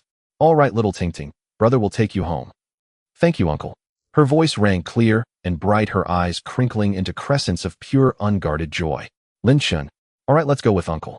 Lin Chen squatted down and asked, do you remember where your home is, Xiao Tingting? What is the name of your village? Lu Tingting furrowed her brows and pondered for a long time, her little face scrunched up in concentration, but in the end she still weakly shook her head, clutching the hem of her clothes and whispering, I don't know. I only know it's called Lu Family Village. Lin Chen chuckled helplessly, and most villages in the mountains are remote, and it's quite normal for children not to remember specific locations. As long as they know the village name, it will be manageable. He pulled out an internal terminal and opened the map, typing in the 3 characters Lu family village. The moment the search results popped up, he was momentarily taken aback. The screen displayed a dense array of 2 to 3 dozen red dots. Within 100 kilometers radius, there were more than 20 villages named Lu family village. Come on, let's take a look one by one. Lin Chen led the little girl to sit on a flat boulder, adjusting the terminal to high-definition satellite map mode, clearly showing the rooftops and field ridges of the village. Take a good look and tell me which one is your village. Lu Tingting leaned over her little face, nearly touching the screen, her round eyes focused intently on identifying the village. Lin Chen slowly scrolled through the map, flipping through one village after another. After looking at 7 or 8, the little girl shook her head, each time her expression dimming. Until the map slid to a cluster of villages in an eastern valley, Lu Tingting suddenly brightened, pointing at the old locust tree in the center of the screen, excitedly exclaiming, "This one. This is it. Uncle, look at that big tree. There's a tree like that at the entrance of my village. We all rest on." Lin Chen focused his gaze. Indeed, at the entrance of the village stood a flourishing old locust tree, particularly eye-catching among the gray-tiled rooftops. He glanced at the coordinates again. It was about 30 miles away in a straight line from their current location, but all mountain roads, making it much longer to walk. "It's good that we found it." Lin Chen put away the terminal, brushed off the grass clippings from his pants, and stood up, bending down to signal to the little girl, "Come on, Uncle will carry you. We'll hurry, and we can see your mom and dad before noon." Lu Tingting obediently climbed onto his back, her little arms tightly hugging his neck, her face pressed against his shoulder, her voice brimming with excitement. "Thank you, Uncle. You're so nice, Uncle." Lin Chen thought, "If only you would call me brother, I would be even better, TT." In the mountains, there were hardly any proper paths. Knee-high weeds and fallen branches were everywhere, along with deep and shallow ditches formed by rainwater where stepping in could reach the calves. Carrying Lu Tingting on his back, Lin Chen's steps were steady. He would leap over low slopes and lightly jump over fallen logs, walking quickly and steadily, barely causing the little girl to sway. Lu Tingting, lying on his back, could only hear the wind whistling past her ears, with the trees on either side rapidly retreating. It was many times faster than when she walked, leaving her feeling both curious and secure. As the sky gradually brightened, the eastern horizon slowly tinted with a faint glow, painting half. When they crossed a ridge, a bright red sun suddenly leaped out from behind the mountains, golden sunlight spilling across the entire forest, even the dew on the leaves sparkling. Lin Chen paused to catch his breath, shaking the little girl on his back with a smile. "Look, the sun is out. We'll soon be home." Lu Tingting nodded vigorously, her little face filled with anticipation. After resting for a few minutes, Lin Chen continued on his way, occasionally checking the terminal to confirm their position, afraid of taking a wrong turn. The further east they walked, the gentler the mountains became, and gradually small paths made by people became visible, though still bumpy and muddy. They encountered a small river about knee-deep. The water was clear, with various sized stones exposed on the riverbed, the sound of rushing water echoing. Lin Chen didn't let the little girl get wet. Stepping on the stones, he jumped across in a few strides, landing as steady as a mountain, without even causing Lu Tingting to wobble, making her giggle joyfully. "This path is really hard to walk on," Lin Chen couldn't help but complain, turning his head to ask the little girl on his back, "Xiao Tingting, do you usually walk on paths like this? Do you take this route to school too?" Lu Tingting nodded, her tone full of familiarity. "Usually I walk with my friends from the village. Once you get used to it, it doesn't feel difficult. Apart from going to school and gathering pig grass, we don't walk too far otherwise." Lin Chen paused, slightly feeling a bit uncomfortable. Given his current strength and physical condition, he found these paths difficult to navigate, let alone such a small child who had to traverse them daily. Having grown up in the city, he could hardly imagine the life of having to climb mountains and cross valleys just to go. He said no more, only quickened his pace, wanting to get the child home as soon as possible. As the sun rose higher and its golden rays spread across the mountains and fields, a cluster of gray-tiled rooftops finally appeared in the valley ahead, and the canopy of the old locust tree was visible from afar, resembling an open umbrella. "We're here, Uncle. It's over there." Lu Tingting suddenly became excited, squirming on his back, eagerly wanting to get down. Lin Chen smiled and slowed down, placing her down gently. "Be careful running, don't fall." As soon as her feet touched the ground, Lu Tingting dashed towards the village entrance, her pigtails bobbing behind her. Under the old locust tree at the village entrance, an elderly woman with graying hair was squatting down, gathering firewood. "Grandma Wang," Lu Tingting called out brightly from afar. The old woman stood up in confusion, looking over at the sound. When she recognized the little girl running towards her, her eyes widened in shock, and the firewood in her hands fell to the ground with a thud. She hurried over, taking 2 steps at a time. "Oh my, it's Tingting. My dear child, you're finally back." Your parents have been worried sick these past few days. Everyone in the village helped look for you. She grabbed Lu Tingting's hand, examining her from head to toe. Seeing that the child was fine without missing any limbs and in good spirits, she finally let out a heavy sigh of relief. Her worries from the past 2 days finally eased. Then she turned and shouted towards the village, her loud voice echoing for half the village to hear. Tingting's mom. Tingting's dad. Come out. Our Tingting is back. She's home safe. As her voice fell, several doors from different households in the village creaked open and villagers began to peek out, with some hurrying towards this direction. Soon a middle-aged couple dressed in simple cloth clothes ran out from an alley. The man's face was weathered with mud splattered on his pant legs. The woman had disheveled hair and puffy eyes, clearly having cried for several days, dark circles under her eyes. As soon as the woman saw Lu Tingting standing at the village entrance, tears instantly welled up in her eyes, and while running, she choked out, Tingting. My Tingting, where have you been these past few days? You scared your mother to death. Daddy, Mommy. Lu Tingting's eyes lit up as she saw her parents, her little legs moving quickly as she cried out and rushed toward them.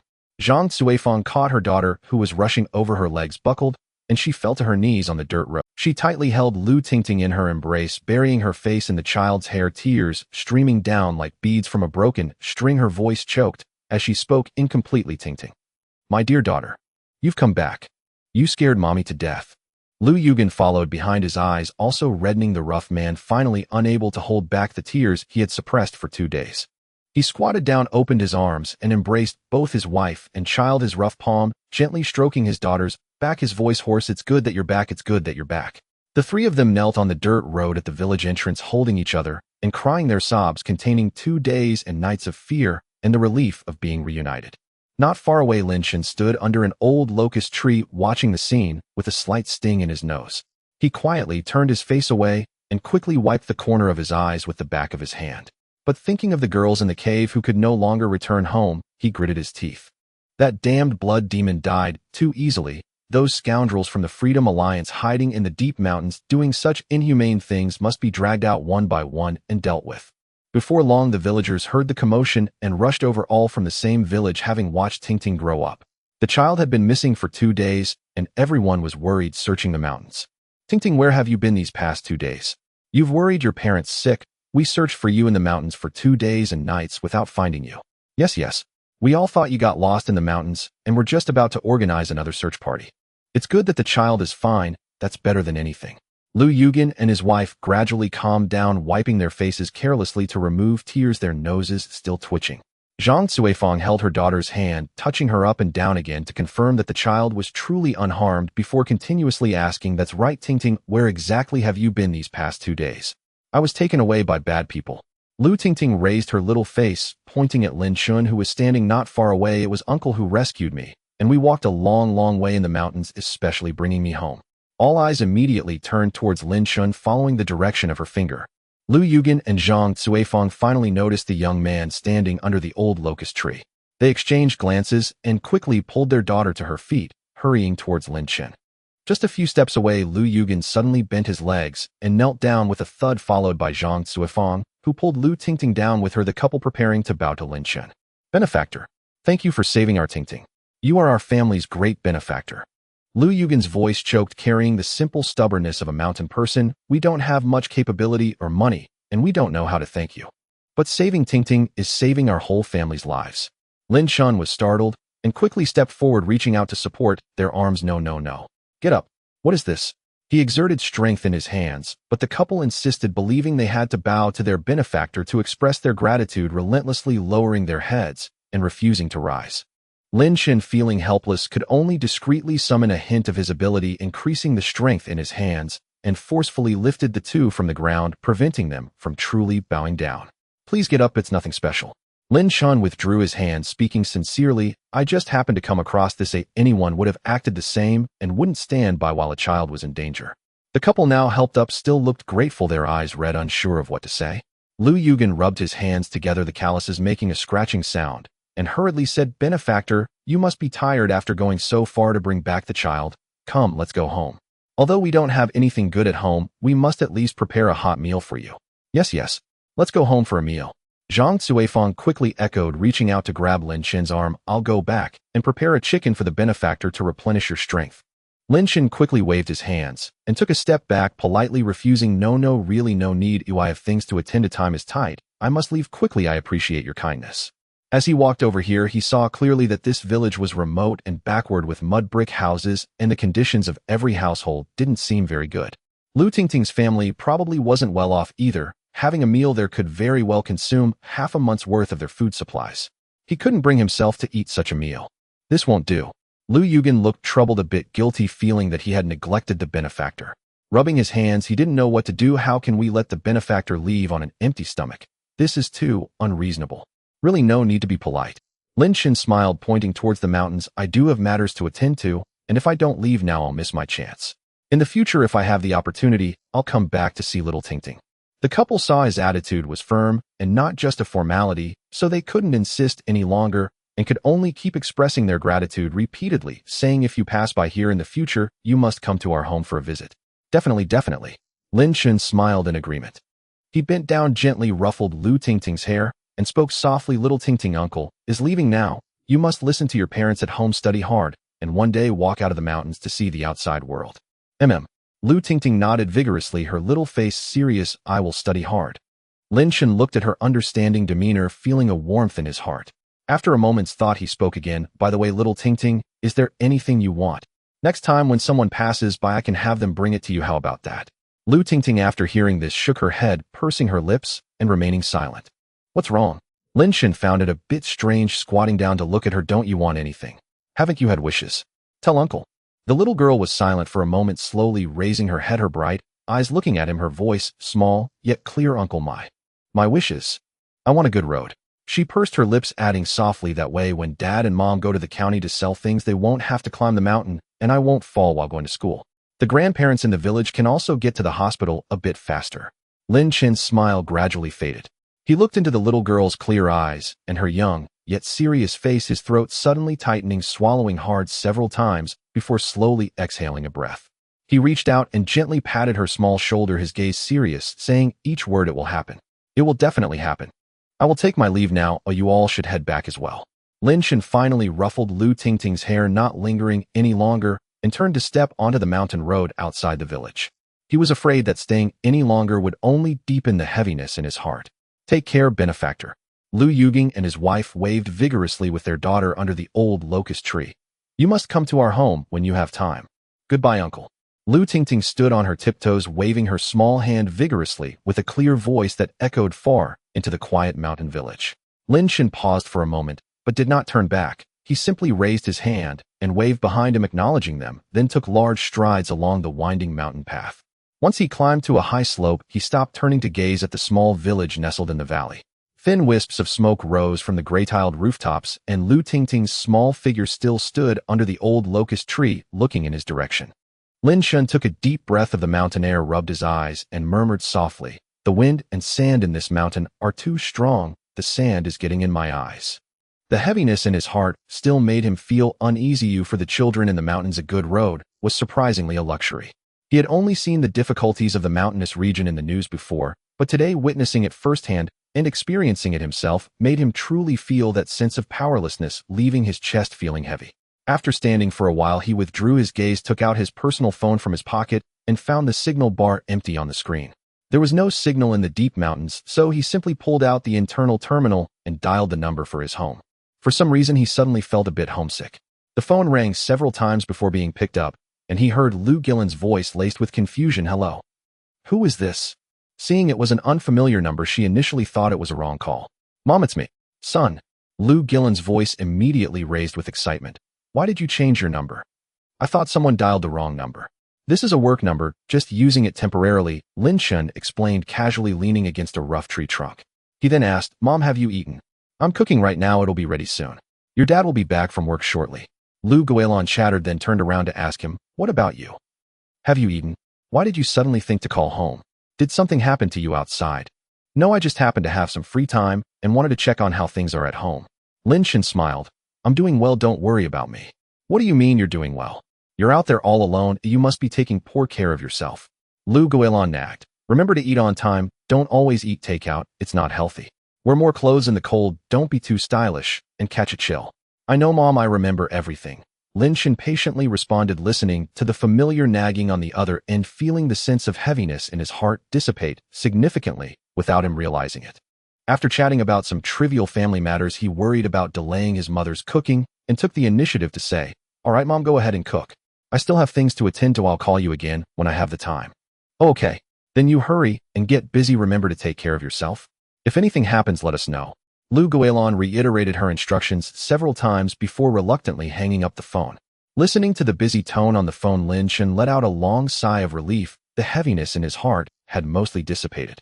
He collected his emotions, set aside personal matters, and got down to business. He opened the map on the terminal and cross-referenced the coordinates provided by Blood Demon, carefully verifying the location.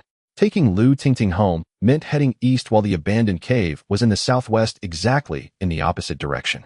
The round trip was approximately 50 or 60 kilometers. "That is quite a distance," Lin Chen murmured, but didn't take it to heart. For a Tier 4 supernatural being, this distance was hardly anything. Determined to head southwest, he suddenly exerted force under his feet, and his figure darted out. Without the little girl on his back, he fully unleashed his speed, the power of a Tier 4 supernatural being activated, and he moved like a shadow, swiftly traversing through the forest. Whenever he encountered a sturdy tree, he would use his toes to push off the trunk and leap into the air, stepping on the protruding branches and leaping far. When faced with deep ditches and cliffs, he would simply vault over them. The wind whistled past his ears, and the trees on either side quickly receded. Throughout his journey, he maintained an expanded sense of perception, like an invisible net sweeping across every inch of the terrain he passed. Not only did he focus on the energy fluctuations of supernatural beings, but the movements of the beasts hiding in the forest could not escape his detection. This deep mountain forest was already remote, and after the resurgence of supernatural abilities, many wild animals had mutated, becoming energy-infused mutated beasts. After walking southwest for nearly 10 kilometers, Lin Chen's perception first picked up on some unusual movements. In the thicket at the foot of the slope, 3 mutated wild boars larger than ordinary wild boars were rooting through the soil for food, their tusks sharp and long, glowing faintly with a yellowish hue. All were Tier 1 Earth-type mutated beasts. To an ordinary person, these 3 creatures would be troublesome, but to Lin Chen, they were no different from wild rabbits by the roadside. He swiftly descended, and the 3 wild boars, hearing the noise, charged over with a snort, their hooves. Lin Chen raised his hand and shot out 3 small fire blades. The crimson golden flames flashed by, accurately piercing into the foreheads of the 3 wild boars. Without even having the chance to let out a cry, the 3 massive creatures fell to the ground with a thud, kicking their legs a couple of times before dying. Lin Chen walked over swiftly and cleanly, dissecting the beast's head to extract a yellowish crystal nucleus the size of a pigeon egg. The Tier 1 crystal nucleus was of low quality, but it was better than nothing. Along the way, encounters with such low-tier mutated beasts didn't cease. Lin Chen cleared them one by one as he went, not even slowing his pace. Occasionally, he would encounter a Tier 2 mutated beast, such as a Tier 2 porcupine covered in sharp spikes, which could break trees as thick as a bowl with its charge. In this mountain forest, it was considered a minor overlord. However, when faced with Lin Chen, it only lasted for one move before he smashed its head with a punch, causing its brains to splatter, leaving it utterly dead.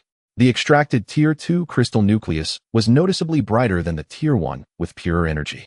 Continuing his journey and clearing his path, by the time Lin Chen had walked 30 or 40 kilometers southwest, he had already accumulated over 20 Tier 1 crystal nuclei and 3 Tier 2 crystal nuclei, which could be considered an unexpected harvest.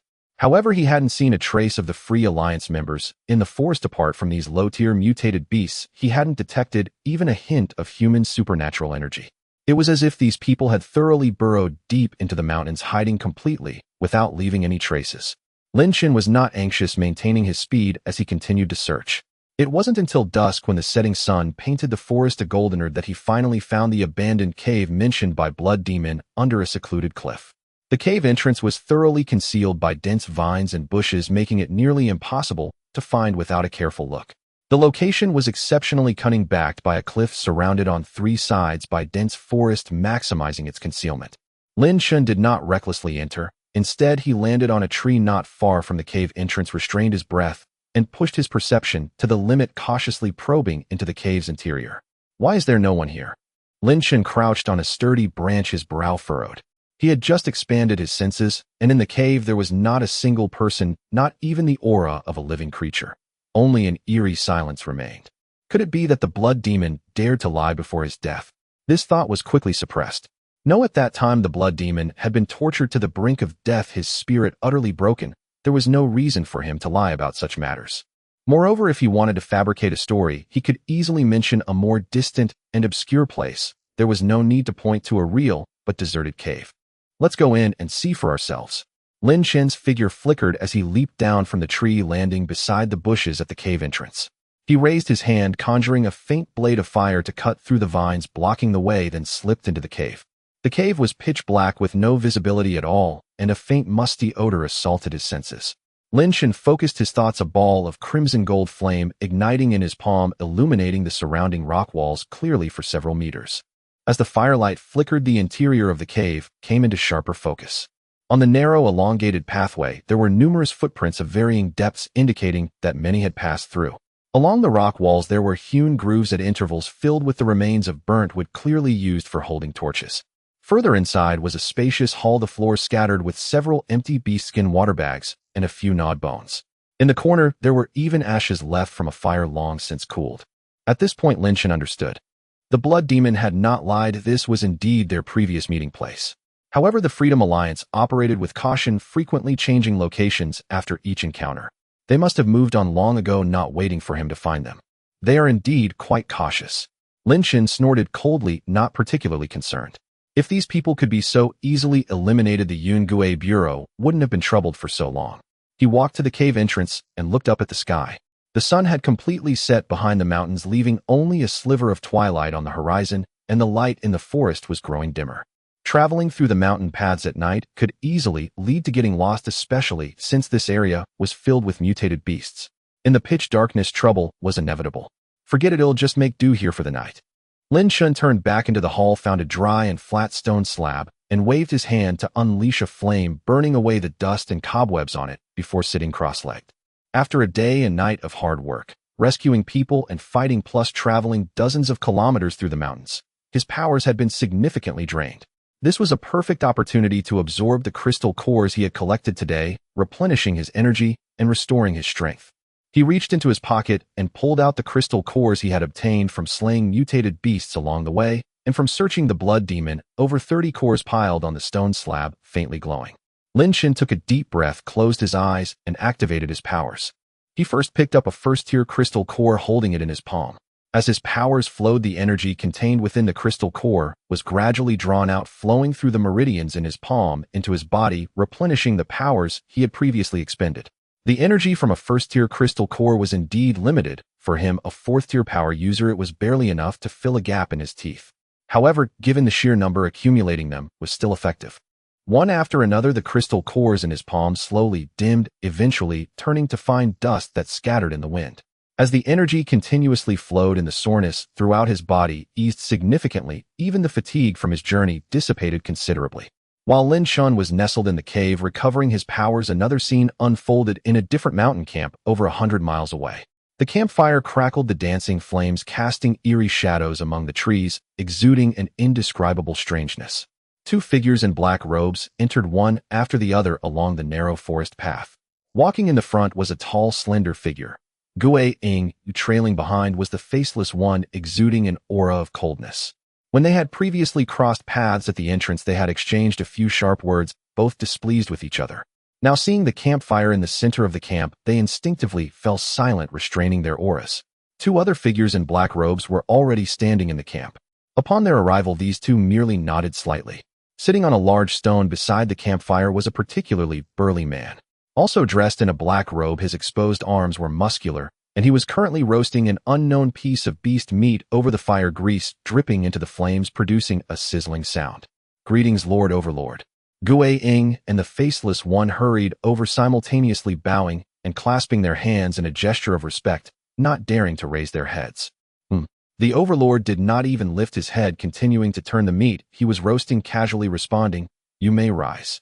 The two complied, standing to the side, aligning themselves with the other two figures in black robes, not daring to breathe. The faceless one stood among the group, but felt a sense of unease as something was off. Where was the blood? In the past, whenever the Overlord called a meeting, the blood demon was always the first to arrive, eager to show his loyalty. Today, four had gathered, yet he was the only one missing. This was truly unusual. Could it be that he was delayed on the way? Or had something happened? The faceless one speculated, but did not dare to ask further. After all, he and the blood demon were not on good terms, always competing for credit. Without him to divide the spoils, he was quite pleased for the peace. Guo glanced around at the others, and also noted the absence of the blood demon, but he did not keep it to himself like the faceless one. Clearing his throat, he raised his voice. Lord Overlord, did you summon us here in haste for something urgent? As soon as he finished speaking, the Overlord finally paused in his actions, placing the roasted meat on a nearby stone. He raised his head, his gaze sweeping over the four of them. All four instinctively held their breath, not daring to make a sound, fearful of provoking this harbinger of death. I have called you here for an important matter to inform you of. The Overlord's voice carried a sense of pressure, each word ringing clearly in their ears. He paused, observing the tense expressions of the individuals before him, and slowly began to speak. The blood demon is missing. The campfire crackled and spat sparks into the night. They knew blood demon's strength better than anyone. His blood mist technique was vicious and insidious, ranking him solidly among the top 3 of their circle. Just 2 days ago during the assembly, he'd been perfectly fine, boasting proudly about how many captives he'd seized and how much refined essence blood he'd extracted. Yet within mere days, he'd vanished without a trace. How could he vanish so suddenly? Maskless frowned, his voice hoarse as he spoke first, tinged with grim amusement. Could it be an accident? Or has he betrayed the organization and fled on his own? He'd long harbored ill will toward blood demon. Seizing such an opportunity to strike a blow was only natural. Betrayal. He lacks even the audacity for that. Tyrant rose to his feet. His massive frame loomed like a mountain, casting a shadow over nearly half the campsite in the firelight. He snorted coldly, his hands are stained with dozens of lives. State security would never grant him mercy. Even if he wished to surrender, no path remains open to him. Pausing briefly, his gaze swept northeastward, a glint of icy resolve flashing deep within his eyes. Yesterday, our subordinates reported hearing helicopter rotors dozens of miles northeast. The blood demon's stronghold lies precisely in that region.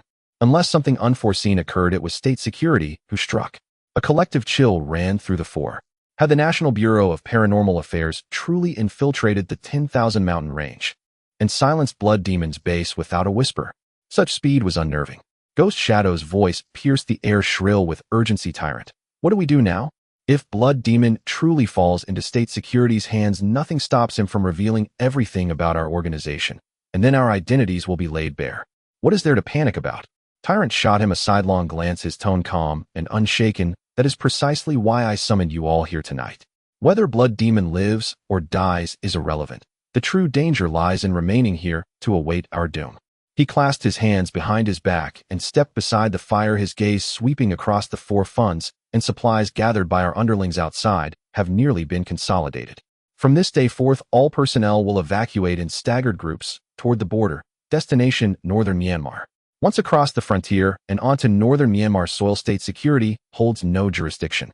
Their mountains rise high and imperial authority fades. Warlords rule fragmented domains, offering fertile ground for our expansion. After securing our foothold, returning will be but a matter of time. The four exchanged glances. With the situation as dire as it was, staying in the homeland meant certain death. Retreat to northern Myanmar was indeed their sole viable course. Their governance was lax and paranormals operated unchecked. With their strength, they could seize territory and reign unchallenged, far preferable to perpetual evasion within their own country. Ghost Shadow.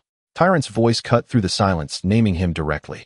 At your command. Ghost Shadow stepped forward, instantly bowing low in readiness. Among you, your speed is unmatched, and your skill in concealment second to none. Tyrant fixed him with a gaze brooking no dissent. You and your team will remain behind to cover our retreat, erasing every trace along the way. Delay them as long as possible. Do not let them close in too swiftly. Understood. Ghost Shadow bowed deeply, unwavering. I shall not fail this charge. Though rearguard duty carried peril for one whose mastery lay in velocity and stealth, it was paradoxically the safest assignment. Should battle turn dire, escape remained assured, perhaps even yielding unexpected advantage. Tyrant nodded in quiet satisfaction, then turned his gaze once more toward the northeast, a flash of ruthless intent blazing in his eyes. They wish to capture us. Not so easily. Before departing, I shall deliver them a gift, a fitting welcome for these far-traveling guests. The night passed in silence. At dawn the next day, as mist still veiled the mountains, Lin Chen slowly opened his eyes inside the abandoned cave. A fleeting ember of crimson gold fire flickered deep within his irises, then vanished. He rose and stretched, joints popping crisply. A wave of fatigue from last night's crystalline core absorption washed away entirely, leaving him sharp and revitalized. Scattered at his feet lay fine powder, the residual ash of spent cores. Though the sheer quantity of cores failed to elevate him to mid-tier fourth order, it fully replenished his depleted paranormal energy, and even gently nourished his meridians, leaving him in peak condition, stronger than ever before. Condition optimal. Lin Chen flexed his wrists and nodded approvingly. Emerging from the cave, he soon heard the rush of water. Following the sound, he found a mountain stream, its waters crystal clear, icy cold, redolent of alpine chill. Kneeling, Lin Chen cupped the water and splashed it across his face. The shock of cold jolted him fully awake, banishing the last vestiges of nocturnal exhaustion. He rinsed his mouth, patted his cheeks, and felt utterly refreshed. After tidying himself, he consulted his terminal's coordinates, oriented southwest, and with a light push off the earth vanished once more into the dense forest. The monk may flee, but the temple remains. Lin Chen leapt effortlessly between treetops, his feet barely brushing branches as he wove seamlessly through the canopy. So large a contingent cannot leave no trace. If they elude detection for one day, he would search 2, if 2 then 5. So long as they wielded paranormal energy, their presence would never escape his perception. His extended senses spread like a vast invisible net, encompassing several miles, registering every tremor of wind, every rustle of leaf. From mutated beast trails to unnatural disturbances in foliage, any sign of human passage ignited his immediate awareness. After 2 hours of steady southwestward pursuit, crossing 3 ridges, Lin Chen abruptly halted. He landed lightly upon a thick bough, brows lifting slightly as his nostrils twitched toward a thicket below. Blood scent. In an instant, he dropped from the branch, landing beside the thicket. Parting waist-high weeds, he revealed the massive corpse of a mutated black bear. Its body dwarfed that of any ordinary black bear, nearly twice its size, with dark gray fur and claws honed like serrated blades, unmistakably fearsome. Yet it lay rigid in a pool of blood, its skull cleaved cleanly down the center, cranium peeled back hollow and emptied of its core. Beyond the head, deep gashes, bone deep and surgically precise, marred its hide. Lin Chen crouched, dipped a fingertip into nearby blood, and rubbed it between thumb and forefinger. The blood had yet to dry completely, its edges faintly darkened, indicating death no more than 12 hours prior. He leaned closer to examine the wound's clean, decisive incisions. Each strike delivered with flawless precision, splitting the skull in one fluid motion, without hesitation or excess force. Clearly the work of a human hand, and one belonging to no weakling.